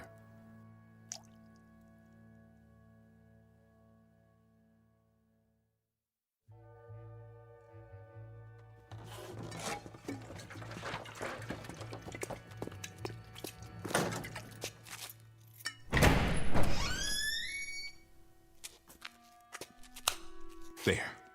The lights work. Go inside. Bill, I don't think I'm ready. I'm afraid we don't have much choice. Wait, there's a 5-gallon can of gasoline in the garage. Paul, you run up and get it. We may need it for the generator. Okay. Oh, Bill, I'm so tired. Here, sit on the cot. I just want to lay down. I want to go to sleep. Grace, listen to me. I am listening. I just explained to Paul, if there's a bomb, there's no assurance it'll land near us. And if it doesn't... But if it does, if it hits New York, we'll get it too. All of it. The poison, the radiation, the whole thing, the firestorm, nothing will be able to put it out. And we'll be in a shelter. With any luck at all, we'll survive. I've built this room very, very carefully to government standards. We've got food and water to last a long time if we use it wisely. And then what? Then what, Bill? We crawl out of here and tiptoe through all the rubble up above, the rubble and the ruins and the bodies of our friends? Why is it so necessary to survive anyway? What's the point? Bill, admit it. Wouldn't it be better? Wouldn't it be quicker and easier if we just... I got the gas can. Is that all you need from up here? Do you hear that? Whose voice is that, Grace? That's why we have to survive. He's 12 years old. It's too early, much too early to think about a boy dying when he's done so little living. For him, Grace. Paul? Yeah. Set it there, next to the generator. I'll go up and get the rest of the water.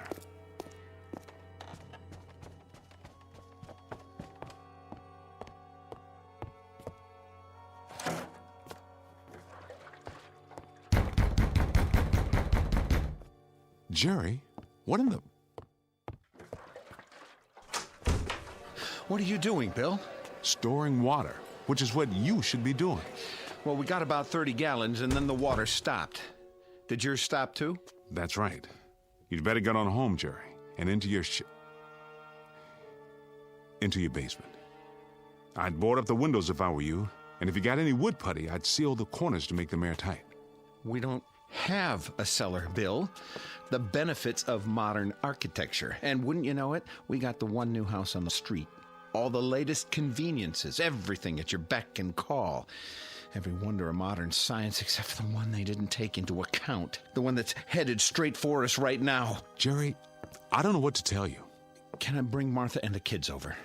Can I at least do that? Here? There's sitting ducks in our house. Sitting ducks. We don't have any protection at all.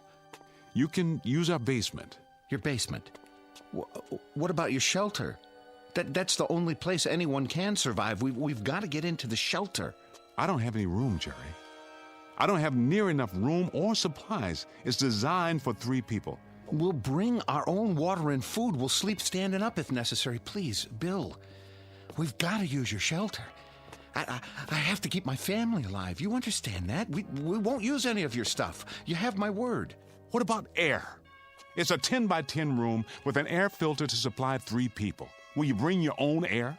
24 hours, Bill, and then we'll get out, I swear, just so we can have a chance. No. When that door gets closed and locked, it stays closed and locked. I'm not breaking the seal. There'll be radiation and heaven knows what else. I'm sorry, Jerry. As God is my witness, I'm sorry, but I built it for my family. And what about my family? Don't they matter? Of course they do. I'll have to ask you to get out of my way. What do we do? Just rock on the front porch until we get burned to cinders? That's not my concern. At this given moment, it's my family I have to worry about. I am not going to sit by and watch my wife and children die in agony. I am not going to do that. Do you understand me? I am not going to... Let go of me.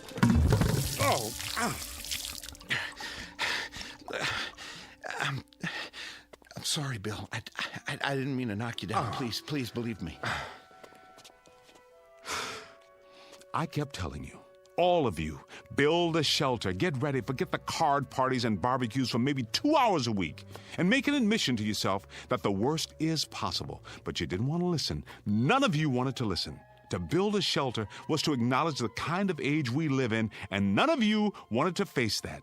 So now, Jerry, you got to face something far worse. Reality. May God protect you. It's out of my hands. It's simply out of my hands.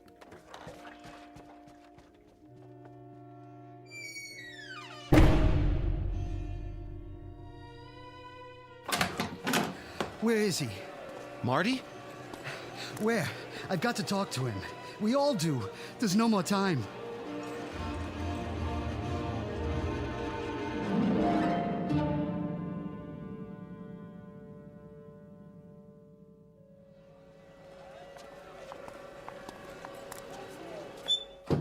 I tell you, there's no more time. Bill, I have to talk to you. I want to go home. Just a minute, honey. They're already down in the shelter. I told you they'd be there. They locked themselves in. Your wife's right, Marty. It's no use. He slammed the door in my face. He's got to let us in. We have windows in half our basement. I don't have anything to board them up with. At least you have a basement. Let's go, Marty. The baby's getting a chill.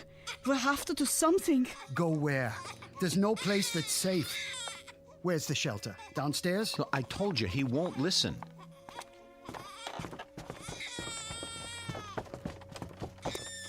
Bill, it's Marty. We've got the kids with us. Bill, can you hear me? Bill, please. Mommy, the lights. It's going to be all right. Shh, shh, shh. Marty, where are you? The lights are out. Bill, I know you can hear me. Please let us in. Please, Bill. Just let us in. No one else. Oh my God. What's happening, Bill?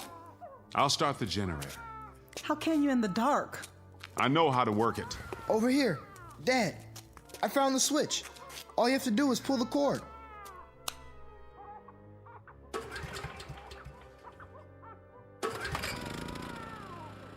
There's a ceiling light. At least we can see. Bill, we don't have any lights out here. My wife and son are scared to death and my baby's crying. Just open the door. Marty, I would if I could. Do you understand? If it didn't mean endangering the lives of my own flesh and blood, I would. I swear to you, I would. Please, you've got to. Don't keep asking me, Marty, because I can't. I can't and I won't. I feel sorry for you then. I really do. You probably will survive, but you're gonna have blood on your hands. You hear me, Bill? You'll have blood on your hands. Dad, maybe No! I've already made my decision. But Bill... I can't help it, Grace. Either it's us or it's them. All my life, I tell you, all my life, I've only had one function. That was to end suffering, to relieve pain, to cure and do no harm. But the rules are different now, don't you see? Now there's only one purpose, and that's to survive. Nothing else means anything. We can't afford to let it mean anything. Marty, get out! Do you hear me? Just get out!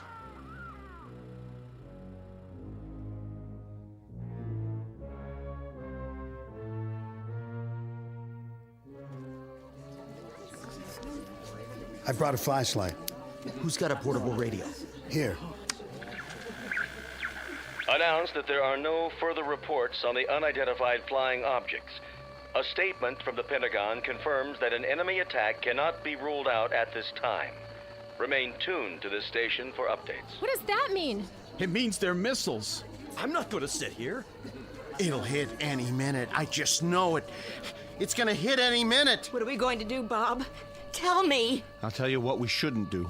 We shouldn't just moon around here like sheep. Maybe we ought to pick out a basement and go to work on it. Pool all our stuff, food, water, everything. It isn't fair. He's down there completely safe, and our kids have to wait around for a bomb to drop. Why don't we just go down in his basement and break open the door? We couldn't all fit in there. It would be crazy to try. Then draw lots. Pick out one family. What difference would it make? He won't let us in. We can all march down there and tell him he's got the whole street against him. And what good would that do?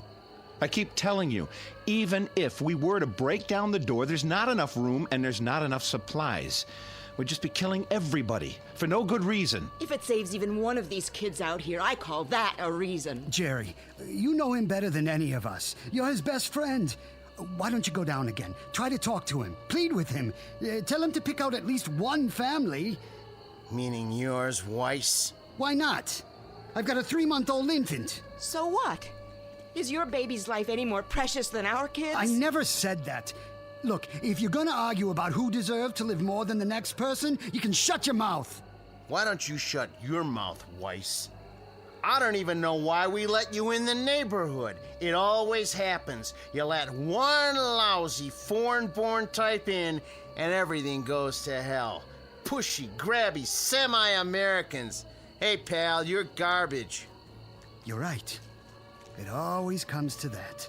There's always one person, one rotten, unthinking fool like you, who suddenly becomes the big straw boss and decides who's acceptable. I mean it, Weiss. If we've got to start hunting around for people to disqualify, you and yours are at the top of the list. Well, you stupid son of a... Keep it up, both of you. We won't need a bomb. We can slaughter each other with our bare hands. Marty, go down to Bill's shelter again. Ask him. What's that? The 2-minute warning? That means they're almost here. Look at the sky. What are those lights? Searchlights. It's gotta be close. Anything new on the radio? No. I'm going down there, and I'm gonna get him to open that door. I don't care what the rest of you think. That's the only thing left. He's right. Come on, let's do it.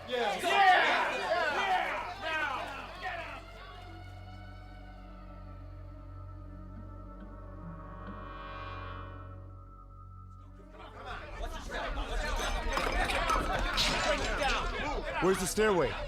Over here.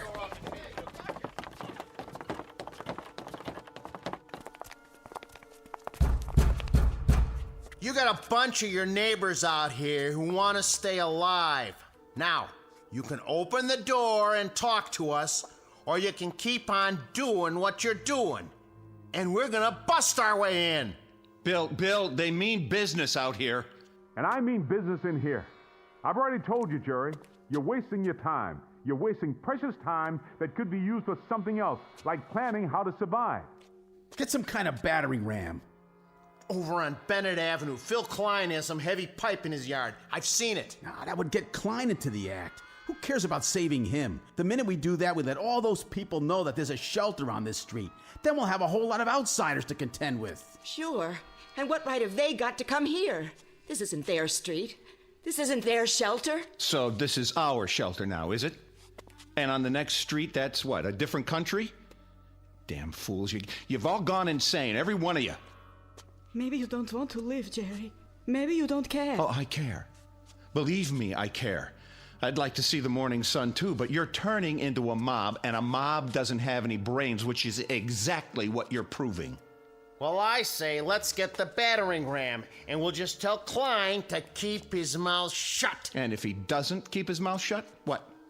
Will you shut it for him? I agree with Jerry. Let's get hold of ourselves. Stop and think for a minute. Hey, nobody cares what you think, you or your kind. I thought I made that clear.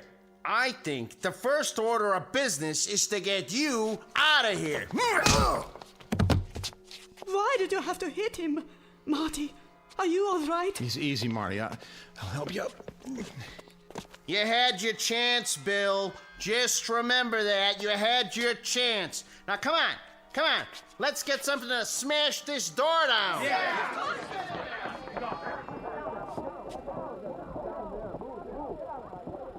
Bill, who were those people? Those people? Those are our neighbors, Grace. Our friends. The people we've lived next door to for 20 years. Come on, Paul. What do you want me to do, Pop? Help me brace the door. Stack everything we have against it. Maybe it'll hold for a while.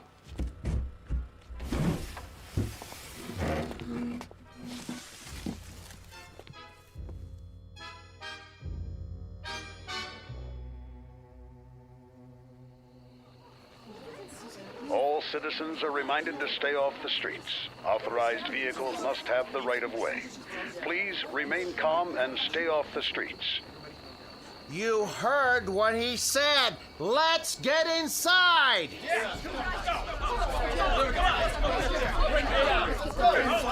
This way. Come on now.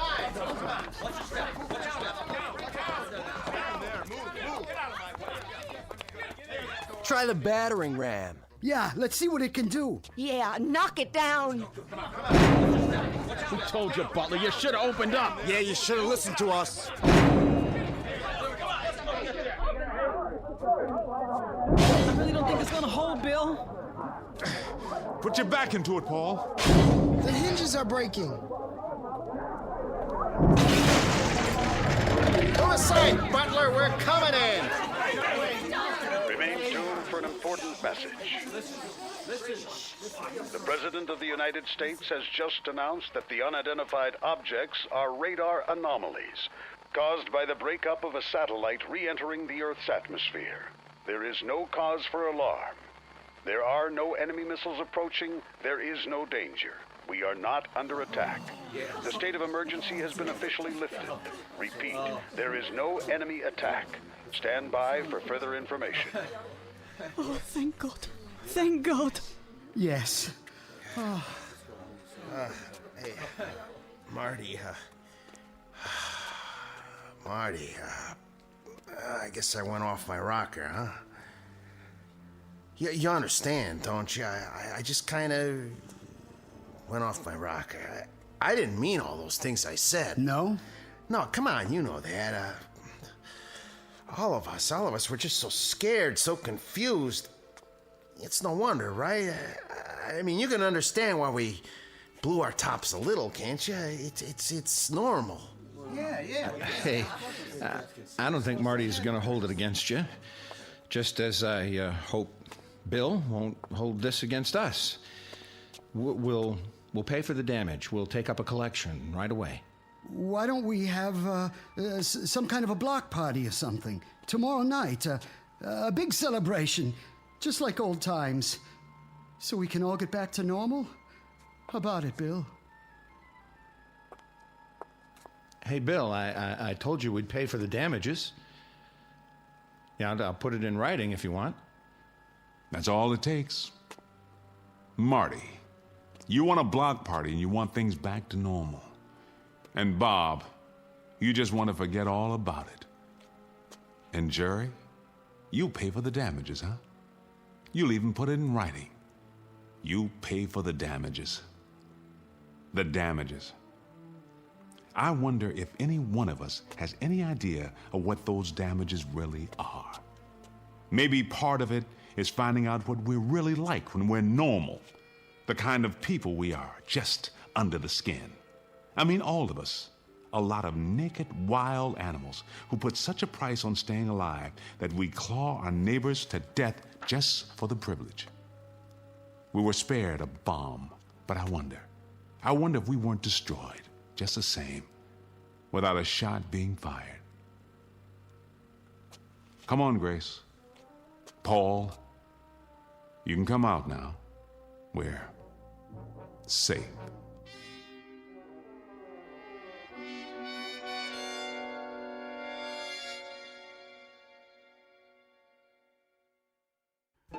No moral, no message, no prophetic tract. Just a simple statement of fact. For civilization to survive, the human race has to remain civilized. One very small exercise in logic from the Twilight Zone.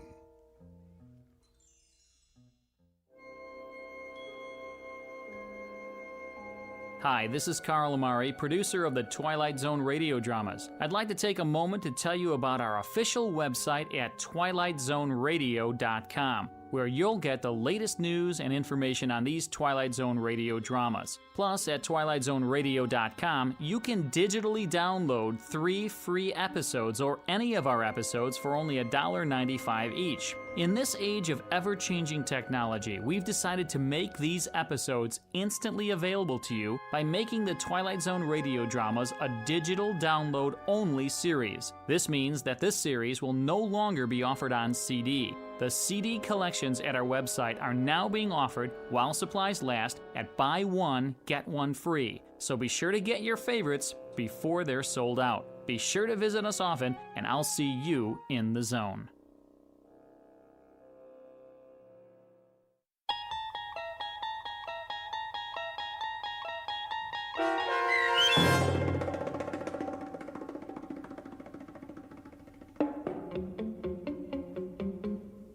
The Shelter, starring Ernie Hudson with Stacy Keach as your narrator, was adapted for radio by Dennis Etchison and written for The Twilight Zone by Rod Serling. Heard in the cast were April Williams, Damon Williams, Tom McElroy, Renee Domenz, Jamie Barron, Anna Sferza, Joby Cerny, Linda Ryder, C.J. Amari, Norm Waddell, Kurt Nabig, Doug James, Rick Vargas, and Jeff Lupetin. This copyrighted radio series is produced and directed by Carl Amari for Falcon Picture Group and Westwood One. Sound design and custom Foley effects for The Twilight Zone by Cerny American creatives Bob Benson, Craig Lee, Matt Sorrow, Tim Cerny, and Todd Beyer.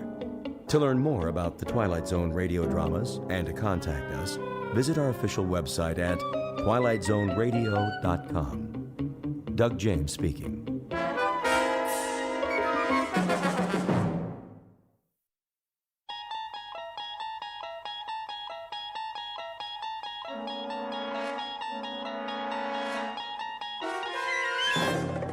You unlock this door with the key of imagination.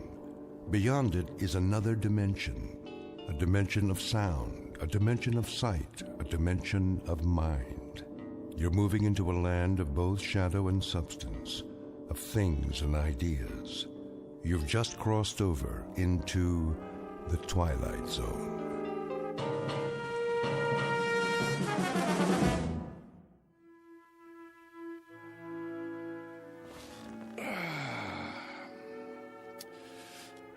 Now then, to begin. Recording. Act 2, Scene 1. We open on a wide valley, the Alps in the background, as a ragtag army of men in brass helmets descend, followed by a bunch of elephants. In the foreground is their leader, Hannibal. Make that a herd of elephants. No, strike that. A thundering herd of elephants. Next shot. I need a drink. I say, I need... Oh. Yes? Greg? You have reached the home of Gregory West. At the tone, Cut it please out, leave... West. I know you're there. For one thing, you don't have an answering machine. For another, I can hear you sweating. Hello, Sammy. You know what day it is? It's Monday. You were supposed to have the script on my desk this afternoon. Oh, that, yes. My typist is running a little behind schedule. Your typist? Well, you know I don't use a typewriter. So get a word processor or a laptop. Never. Dictation is the only way. Helps me get the dialogue right. What's her number? Who? Your typist. I'll send a messenger. Not until I have a chance to look it over. Make any last-minute corrections. The network wants pages, Greg. They don't have to be perfect. Just give me a couple of more days. I can't stall them much longer. They want to shoot Hannibal's animals in the spring. They doubt me? They doubt their own grandmother if they had her under contract. They've got a lot riding on this. Well, you tell them I'm not some Hollywood hack. I'm a legitimate writer. They're lucky to have my services. And you're lucky to have a six-figure deal. This isn't Broadway, it's TV. And you've got a mortgage to pay off. I'm aware of that, Sammy. Oh, I shouldn't have answered the phone. One time I do. Is it Harold Prince? Is it the Theatre Guild? No, it's my agent with dialogue out of a Bud Schulberg novel. Bud who? Look, the script will be ready when it's ready. Do they want it fast or do they want it good? Ask them that, would you please? They want it tomorrow. That's what they want. I'm telling Bye, you. Sammy. We'll talk in the morning. Oh, my. Now I do need that drink. Mary? Did you hear what I said? Yes, darling? Ah, there you are. I was wondering Scotch and water? How did you guess? I think I know you by now. Relax, Gregory. You deserve a break. How right you are. Sit on the couch. I'll massage your temples before you go back to work. Ah, what a fine idea. Is the drink all right? Perfect. As always. There. Now close your eyes. Doesn't that feel better? I swear, Mary, you have, magic fingertips. The least I can do for such a talented man. That brain of yours must get overheated, working hour after hour, morning till night. I couldn't have said it better myself. Oh, yes, you could. You're a genius with words. I know. Oh, Mary, Mary. Yes, Gregory? Hold me. It would be an honor.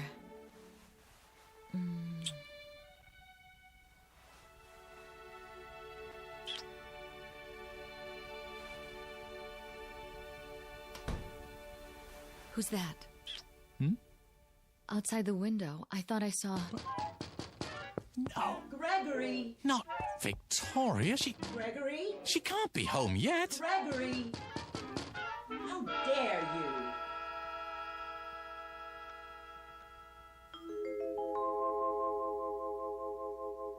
The home office of Mr. Gregory West, noted playwright, and now a resident of the Hollywood Hills. A quiet, thoughtful man, even a bit shy, and at the moment, very happy, despite the fact that he is over deadline. His latest project? A script assignment taken to ensure that his household remains secure, despite the occasional fickleness of drama critics. The other ingredients of that household? There's Mary, warm, affectionate, devoted, the ideal companion for someone who values peace of mind. And the final ingredient, Mrs. Gregory West.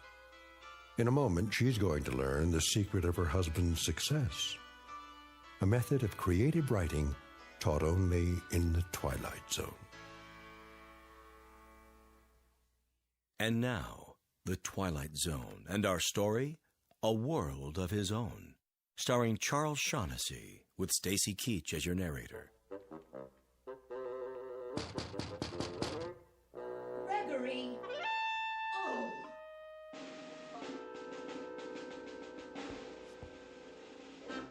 Is she gone? Yeah, for the moment.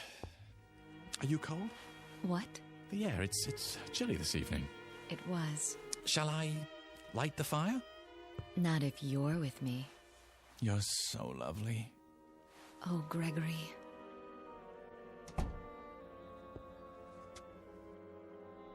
Don't worry just yet. Oh, Mary. Gregory! Unlock this door immediately. I'm sorry. Greg, not again. I have to, Mary. But why? You don't know what she's capable of. I know you have a woman in there. Open up. No, Greg. What else can I do? I warn you, Gregory. Oh, my. Are you so frightened of her? She can make my life miserable if she chooses. All right, then. If you must. Do you hear me, Gregory? Are you deaf? Be right there. Don't think you can hide her from me. What's that, dear? Don't think you can let her out the window either. Gregory!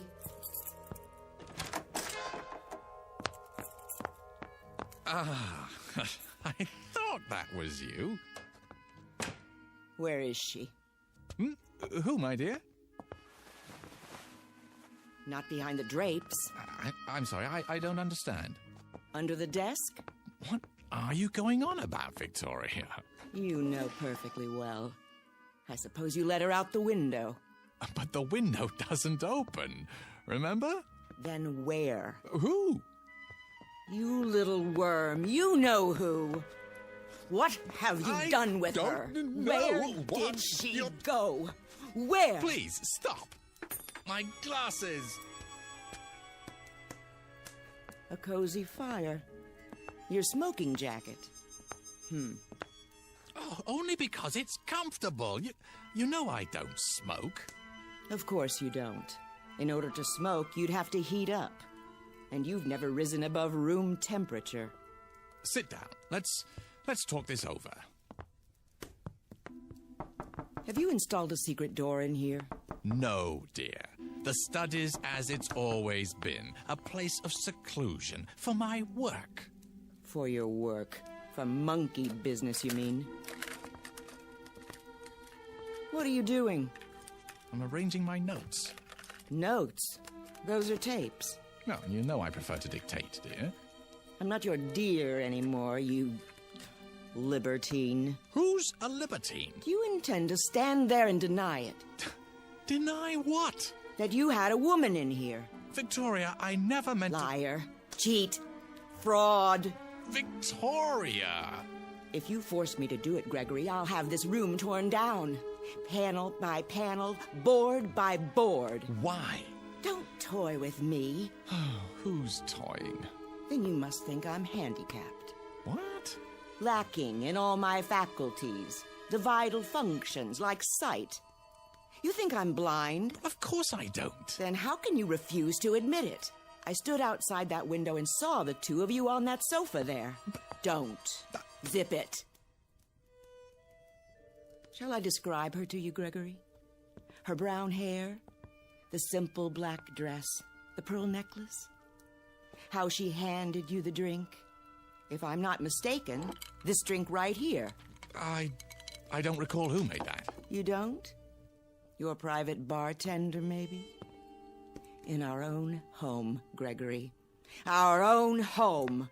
That drab, ugly little creature. She's not. Aha! How was your day, dear? You, went to a movie, didn't you? Was it a good one? Apparently not. Oh, well, they can't all be works of art. Didn't expect me home so soon, did you? Thought I'd go out to dinner afterwards. I didn't say that. I've had my eye on you for some time now. Oh, how flattering. You thought you fooled me, didn't you? Why, no. You know you can't lie to me. You thought I'd never suspect the real reason you kept sending me away from the house. Have to be alone to work.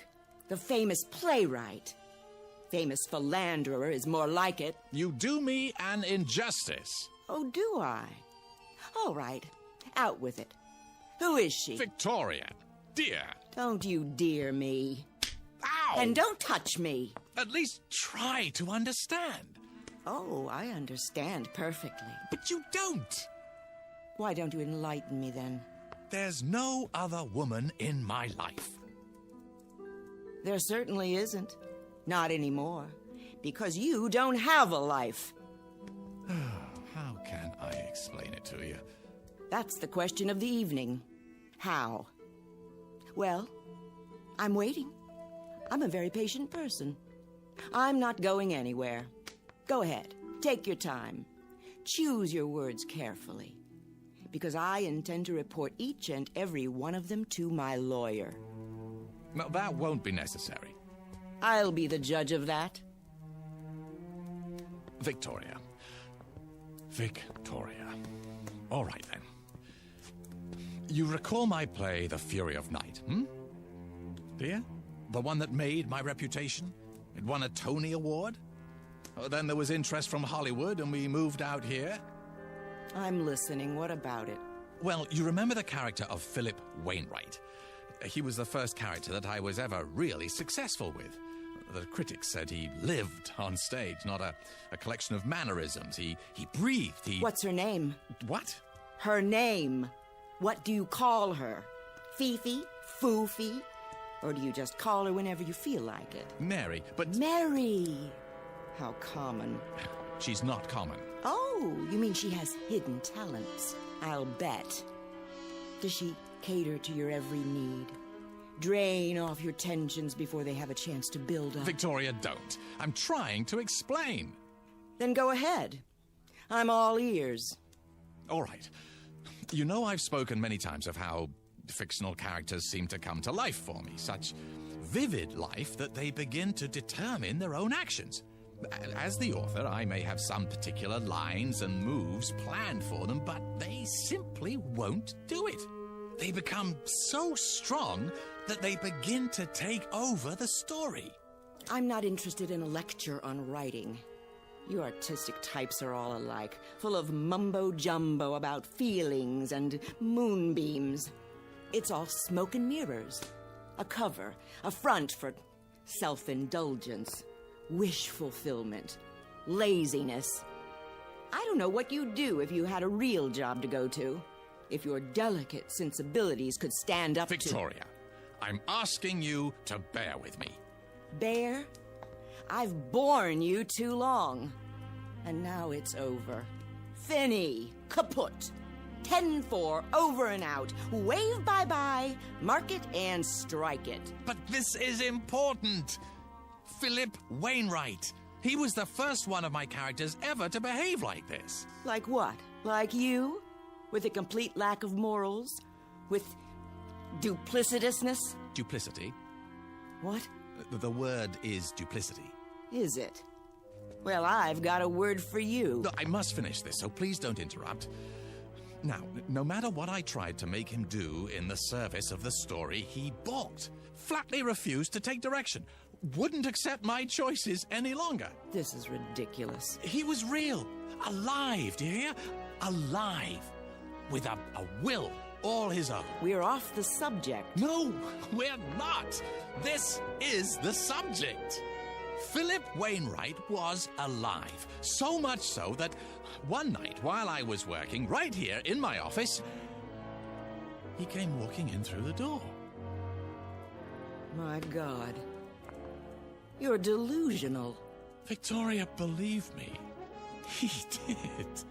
He walked right in and took a chair in front of the fireplace. A real flesh and blood man. Not just words anymore. And I had created him. What are you doing? I think psychiatry is next on the agenda. No, put the phone down. I'm telling you the truth, Victoria. Characters from my plays began to come to life. I saw them. I talked with them. I shook their hands. And made love to them? Yes! I mean no! You want me to put the phone down? How's this? Right on your fingers. Ow! Get out of my way. Look, hear me out.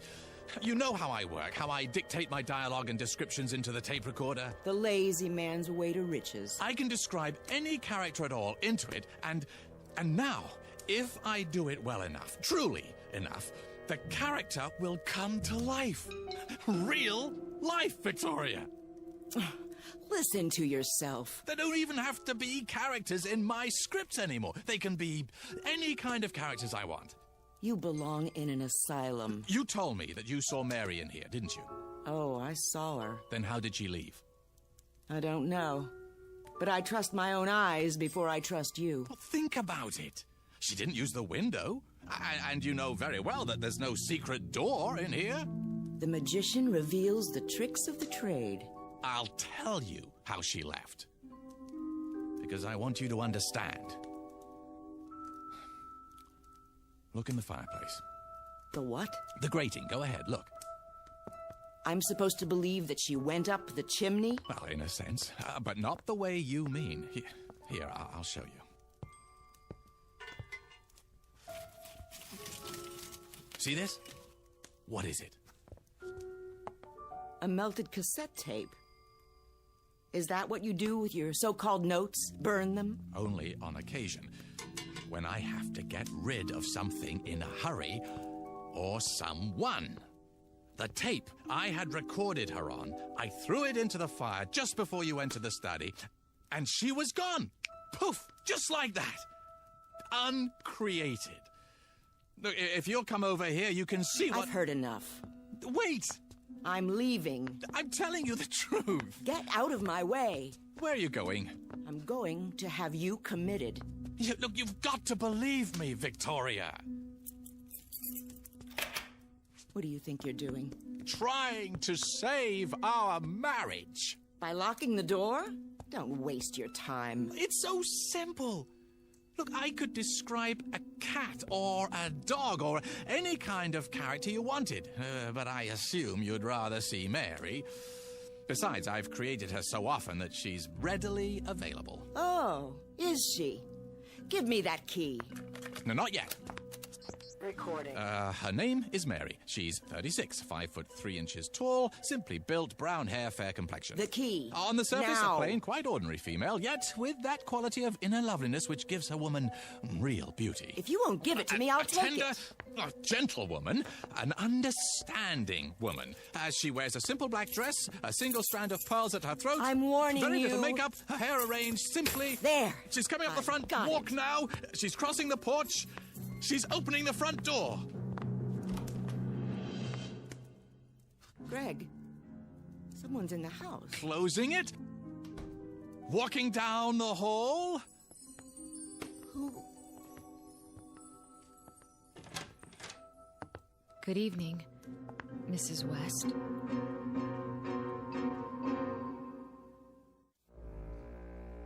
Well? She's real. How did you do that? Do what? Bring her here. On cue. Don't you understand? I described her on the tape. You heard me. But why, Greg? Why do you bring me here now? Because... it's a bit tricky to explain. Try. Come in, Mary. Thank you. I'd love to. She asked you a question. I'm trying to think of the best way to put it. Give me a moment, Mary. You do know each other. Oh, yes. Your husband's a wonderful man. What do you want here? There's nothing to be afraid of, Mrs. West. I'm here because it's Gregory's wish. It's not mine to doubt him. Doubt him? You mean you don't? I'm sure he has his reasons. There. See? Well, Victoria? Do you believe me now? This is some kind of plot. You did let her out of here through a secret door somewhere. Behind the bookcase? I'll find it. Then you tell me some fool story about characters who come to life and walk around as big as you please. It's not a plot, I assure you. Not a very clever one, that's obvious. You lock the door and pretend to make her real. And she slips around from the backyard and comes in through the front door and tries to make me think she's... Oh, no. That's not what happened. Not at all. I swear. You're trying to drive me insane. You want to have me committed.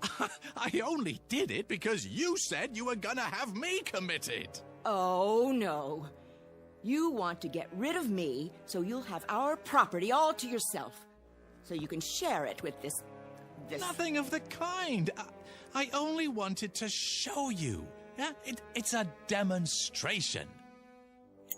Greg? What is it? Is that why you brought me here? Not because you wanted to see me, but only to show her? Mary, try to understand. I am trying. Only... Victoria's my wife. Not anymore. Not after this diabolic conspiracy. Oh, come on, Victoria. Can't I do anything right? That's something I've been wondering for years. You haven't answered me, Greg. Answered what? Is that all I am to you? A parlor trick? Something to show off? Go ahead. Lie some more. Victoria, do you honestly believe that? Yes. And that's the only thing I believe. I hope you two are very happy together. Here we go again. Don't leave because of me. I wouldn't think of it. I'm leaving because of me. Victoria, please. Let go of me, monster. Very well. I'll claim false imprisonment. In your own house? What are you going to do now? Oh, you'll see. I'll scream. I will. What for? No need. Is that my tape? It is. And you're going to? There's no way around it. Craig, why do you do this to me? I'm sorry, Mary, but what else can I do? But again? I just got here. I have no choice. That's all you ever say. Don't you think I'm nice enough? Oh, that isn't it at all. Not loyal? Not interested in your work? Not sensitive to your needs? Not giving enough? No, quite the contrary. If you're going to be cruel to her, don't do it because of me. No, of course not. Wouldn't believe me. Oh, no. Had to make me prove it. Make me force poor Mary to... Oh, Victoria. Sometimes I wonder. A man has feelings. Feelings that get turned into thoughts, and then into words. And those words go onto paper, and eventually they live, and breathe, and walk, and talk, and strut upon the stage in their petty pace for a paying audience. But you wouldn't know anything about that, would you? Not even after living with me for so many years. I really don't want to do this. If you do, don't bring me back again, Greg. Mary. Just don't. I can't stand it any longer. You're a part of me. You know that, don't you? I'm not speaking figuratively. I give you my word when I say, this hurts me more than it hurts you.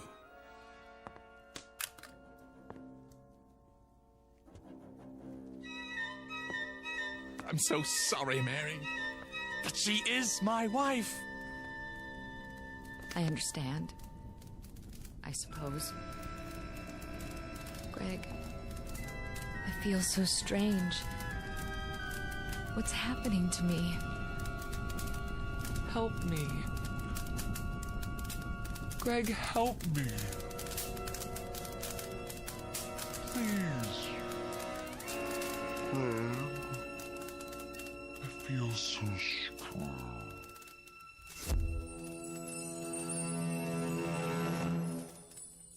What happened to her? She's burning brightly. Where is she? I've told you. But where? Oh, don't you believe me yet, Victoria? Where did she go? I uncreated her. No. That poor woman. Come here. It's all right, dear. But Shush. Hold on to me if you like. what have you done? It won't happen anymore, I promise you. I'll never do it again. I never would have done it in the first place if I hadn't been so lonely.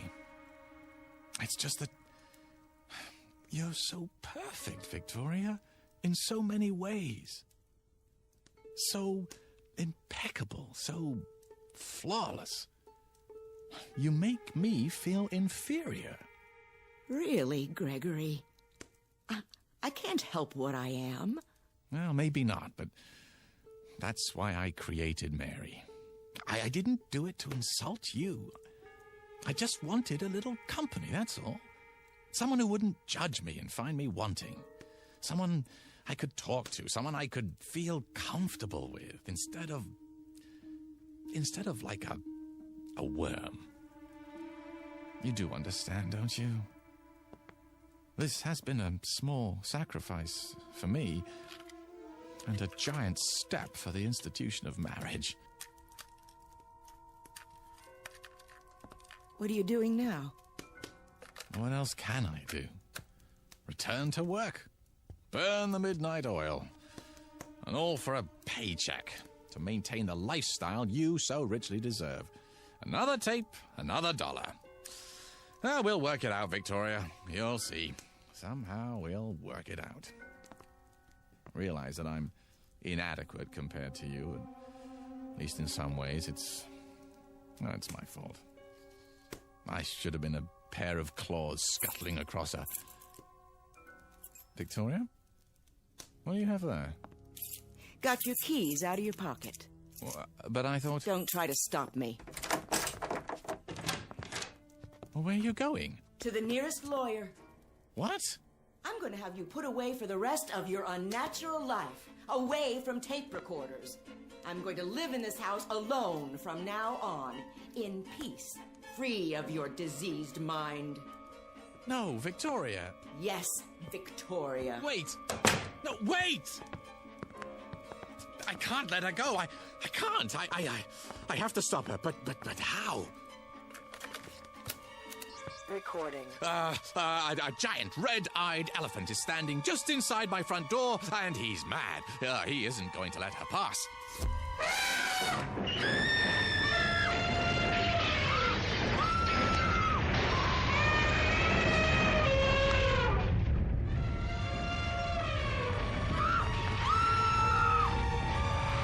Something the matter, dear? Get that elephant out of my home! Will you stay? Yes. What did you say? Yes. I can't hear you. Yes. Yes. Yes. Very well. Hurry. Just a moment. Gregory. Yes.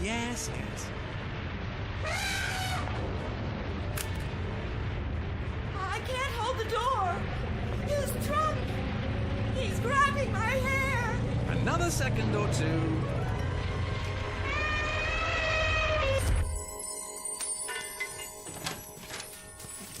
There. You're mad. You shouldn't have said those things, Victoria. What things? You'll stay now? You think you can keep me here? You don't want me to do it again, do you? How about a herd this time? No. It's just a simple matter of recording on another tape. Well, I have plenty. I said no. I'll stay for now, Gregory. Good. But I can't promise for how long. No? You think I can live with a madman? I don't know, can you? Oh, Gregory. Doesn't have to be this way. Oh, you're so right. When we met, you were a struggling playwright. Then you had a play off Broadway. I was so proud. It moved to off-Broadway, then to the Great White Way, and the reviews.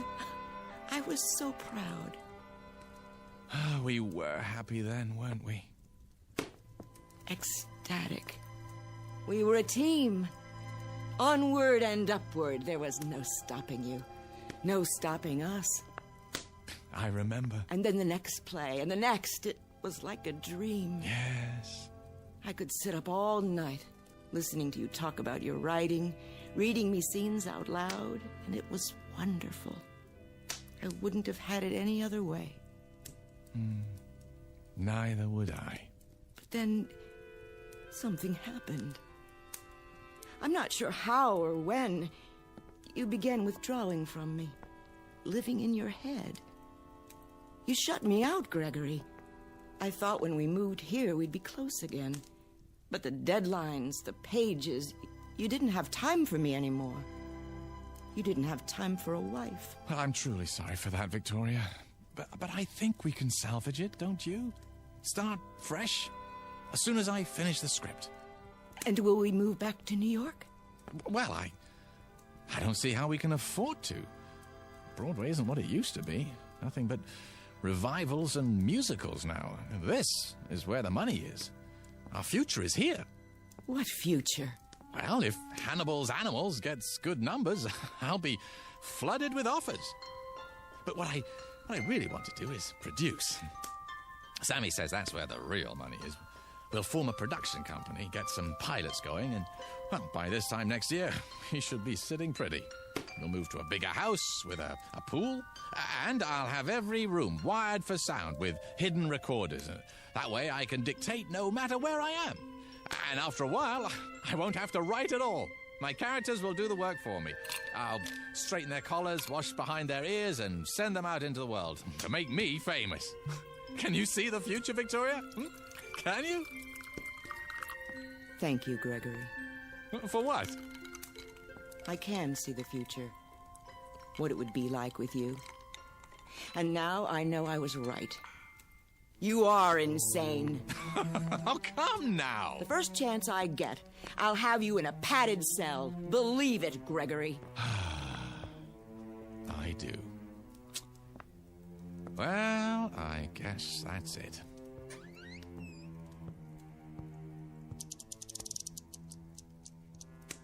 How long have you had a safe in the wall? This one? Well, only since we moved here. Before that, I had a safe deposit box. From the time we were married. What's in the envelope? Oh, see for yourself. It has my name written on it. Victoria West. That's right. What's this supposed to mean? I'll show you. A cassette tape. Your tape. What do you mean, my tape? Shall I put it back for safekeeping, Victoria? Or shall I burn it? Which will it be? You wouldn't. The choice is yours. You want me to believe... Oh, I'm telling you, Victoria. As if I had to. Well, look at yourself, Regal, beautiful. You could have had any man you wanted. Haven't you ever wondered how you got stuck with me? That's absurd. I know who I am. I have a lifetime of memories. Oh, I know you do. I gave them to you myself. It's all here on the tape. Didn't I just tell you you're impeccable? Flawless? Exactly the sort of wife that I used to think I wanted more than anything else in the world. This is another of your tricks. Why do you suppose I was so upset when you came back before, No, not because of Mary, but because it was the first time you'd ever come back against my will. The first time... Do you think you're frightening me? No. No, I guess not. You're beyond that, aren't you? I made you too strong. I forgot to give you human frailty. Well, I guess I deserve it. It's what I asked for. I'll put it back in the safe. Give me that. Oh, you want to be careful, Victoria. Very, very careful. You tedious little bore. How could I ever have believed I loved you? Here's what I think of your childish trick. Victoria! Do you know what you've done? I feel strange. Well, I'm sure you do. It's too late. I can't pull it out of the fire.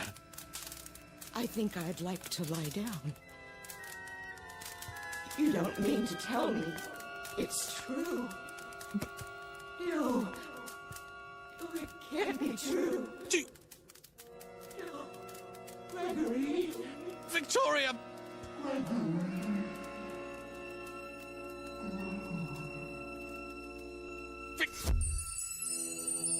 Oh.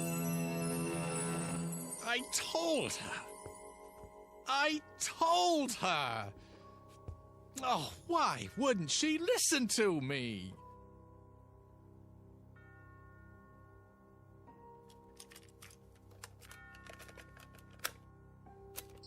Recording. Her name is Victoria West. She...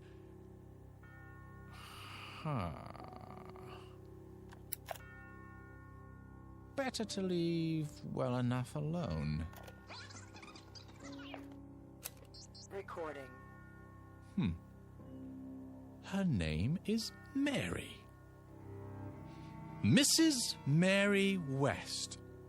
She's 36, 5 foot 3 inches tall, slimly built, brown hair, fair complexion.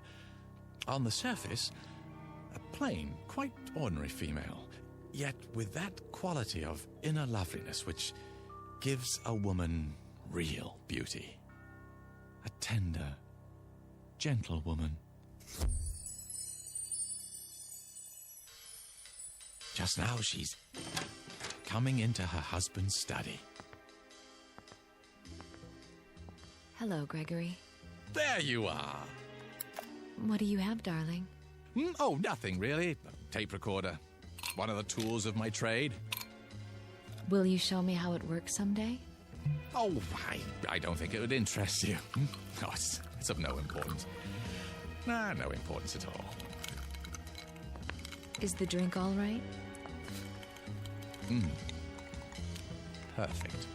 As always. Oh, Gregory. Mr. Gregory West, still shy, quiet, very happy, and apparently in complete control of the Twilight Zone.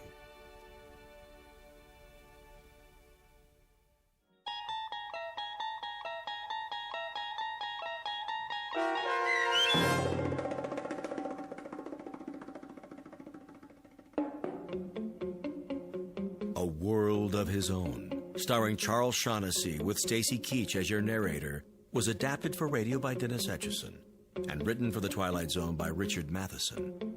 Heard in the cast were Linda Ryder, Alyssa Fraden, and Doug James. The producers of The Twilight Zone wish to thank CBS Enterprises and the Rod Serling estate for making this series possible. This copyrighted radio series is produced and directed by Carl Amari for Falcon Picture Group. Sound design and custom Foley effects for The Twilight Zone by Cerny American creatives Bob Benson, Craig Lee, Michael Slaybach, and Matt Sorrow.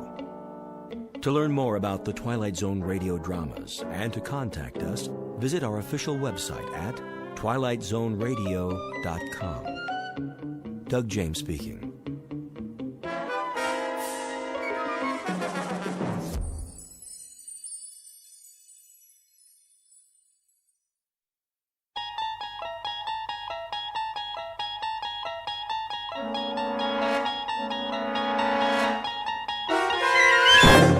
You're traveling through another dimension. A dimension not only of sight and sound, but of mind. A journey into a wondrous land whose boundaries are those of imagination. Your next stop, the Twilight Zone.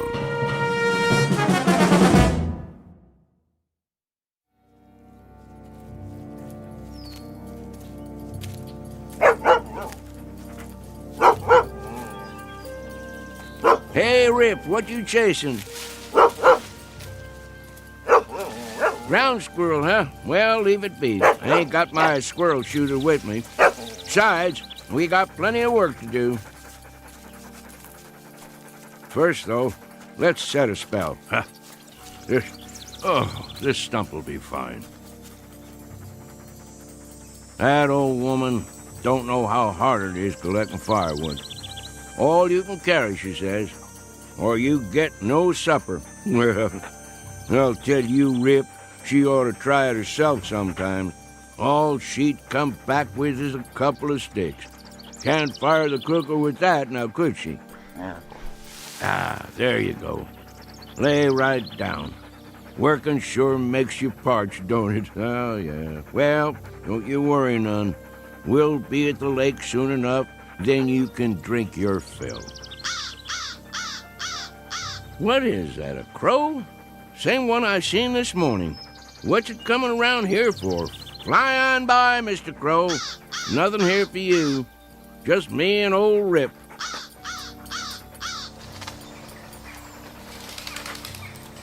Hold on, dog, while I roll a smoke.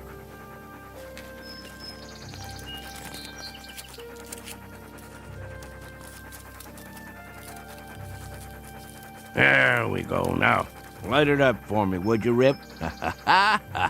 Sure wish you could do that. Make life easier for this old boy.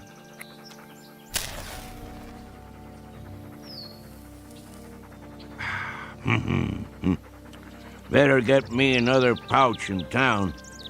See if Earl has his rig hitched up. Of course, that old nag of his might not make it. And then we'll just walk the trail, won't we, boy? You and me, same as always. Come on, we better get on home before it's dark. Maybe we'll do us some coon hunting tonight. Would you like that? Sure you would. Well, let's go back to work. Where's that firewood, Rip? Go find us some now. Gotta get me a good armload. Easy, boy. What is it? What you got there?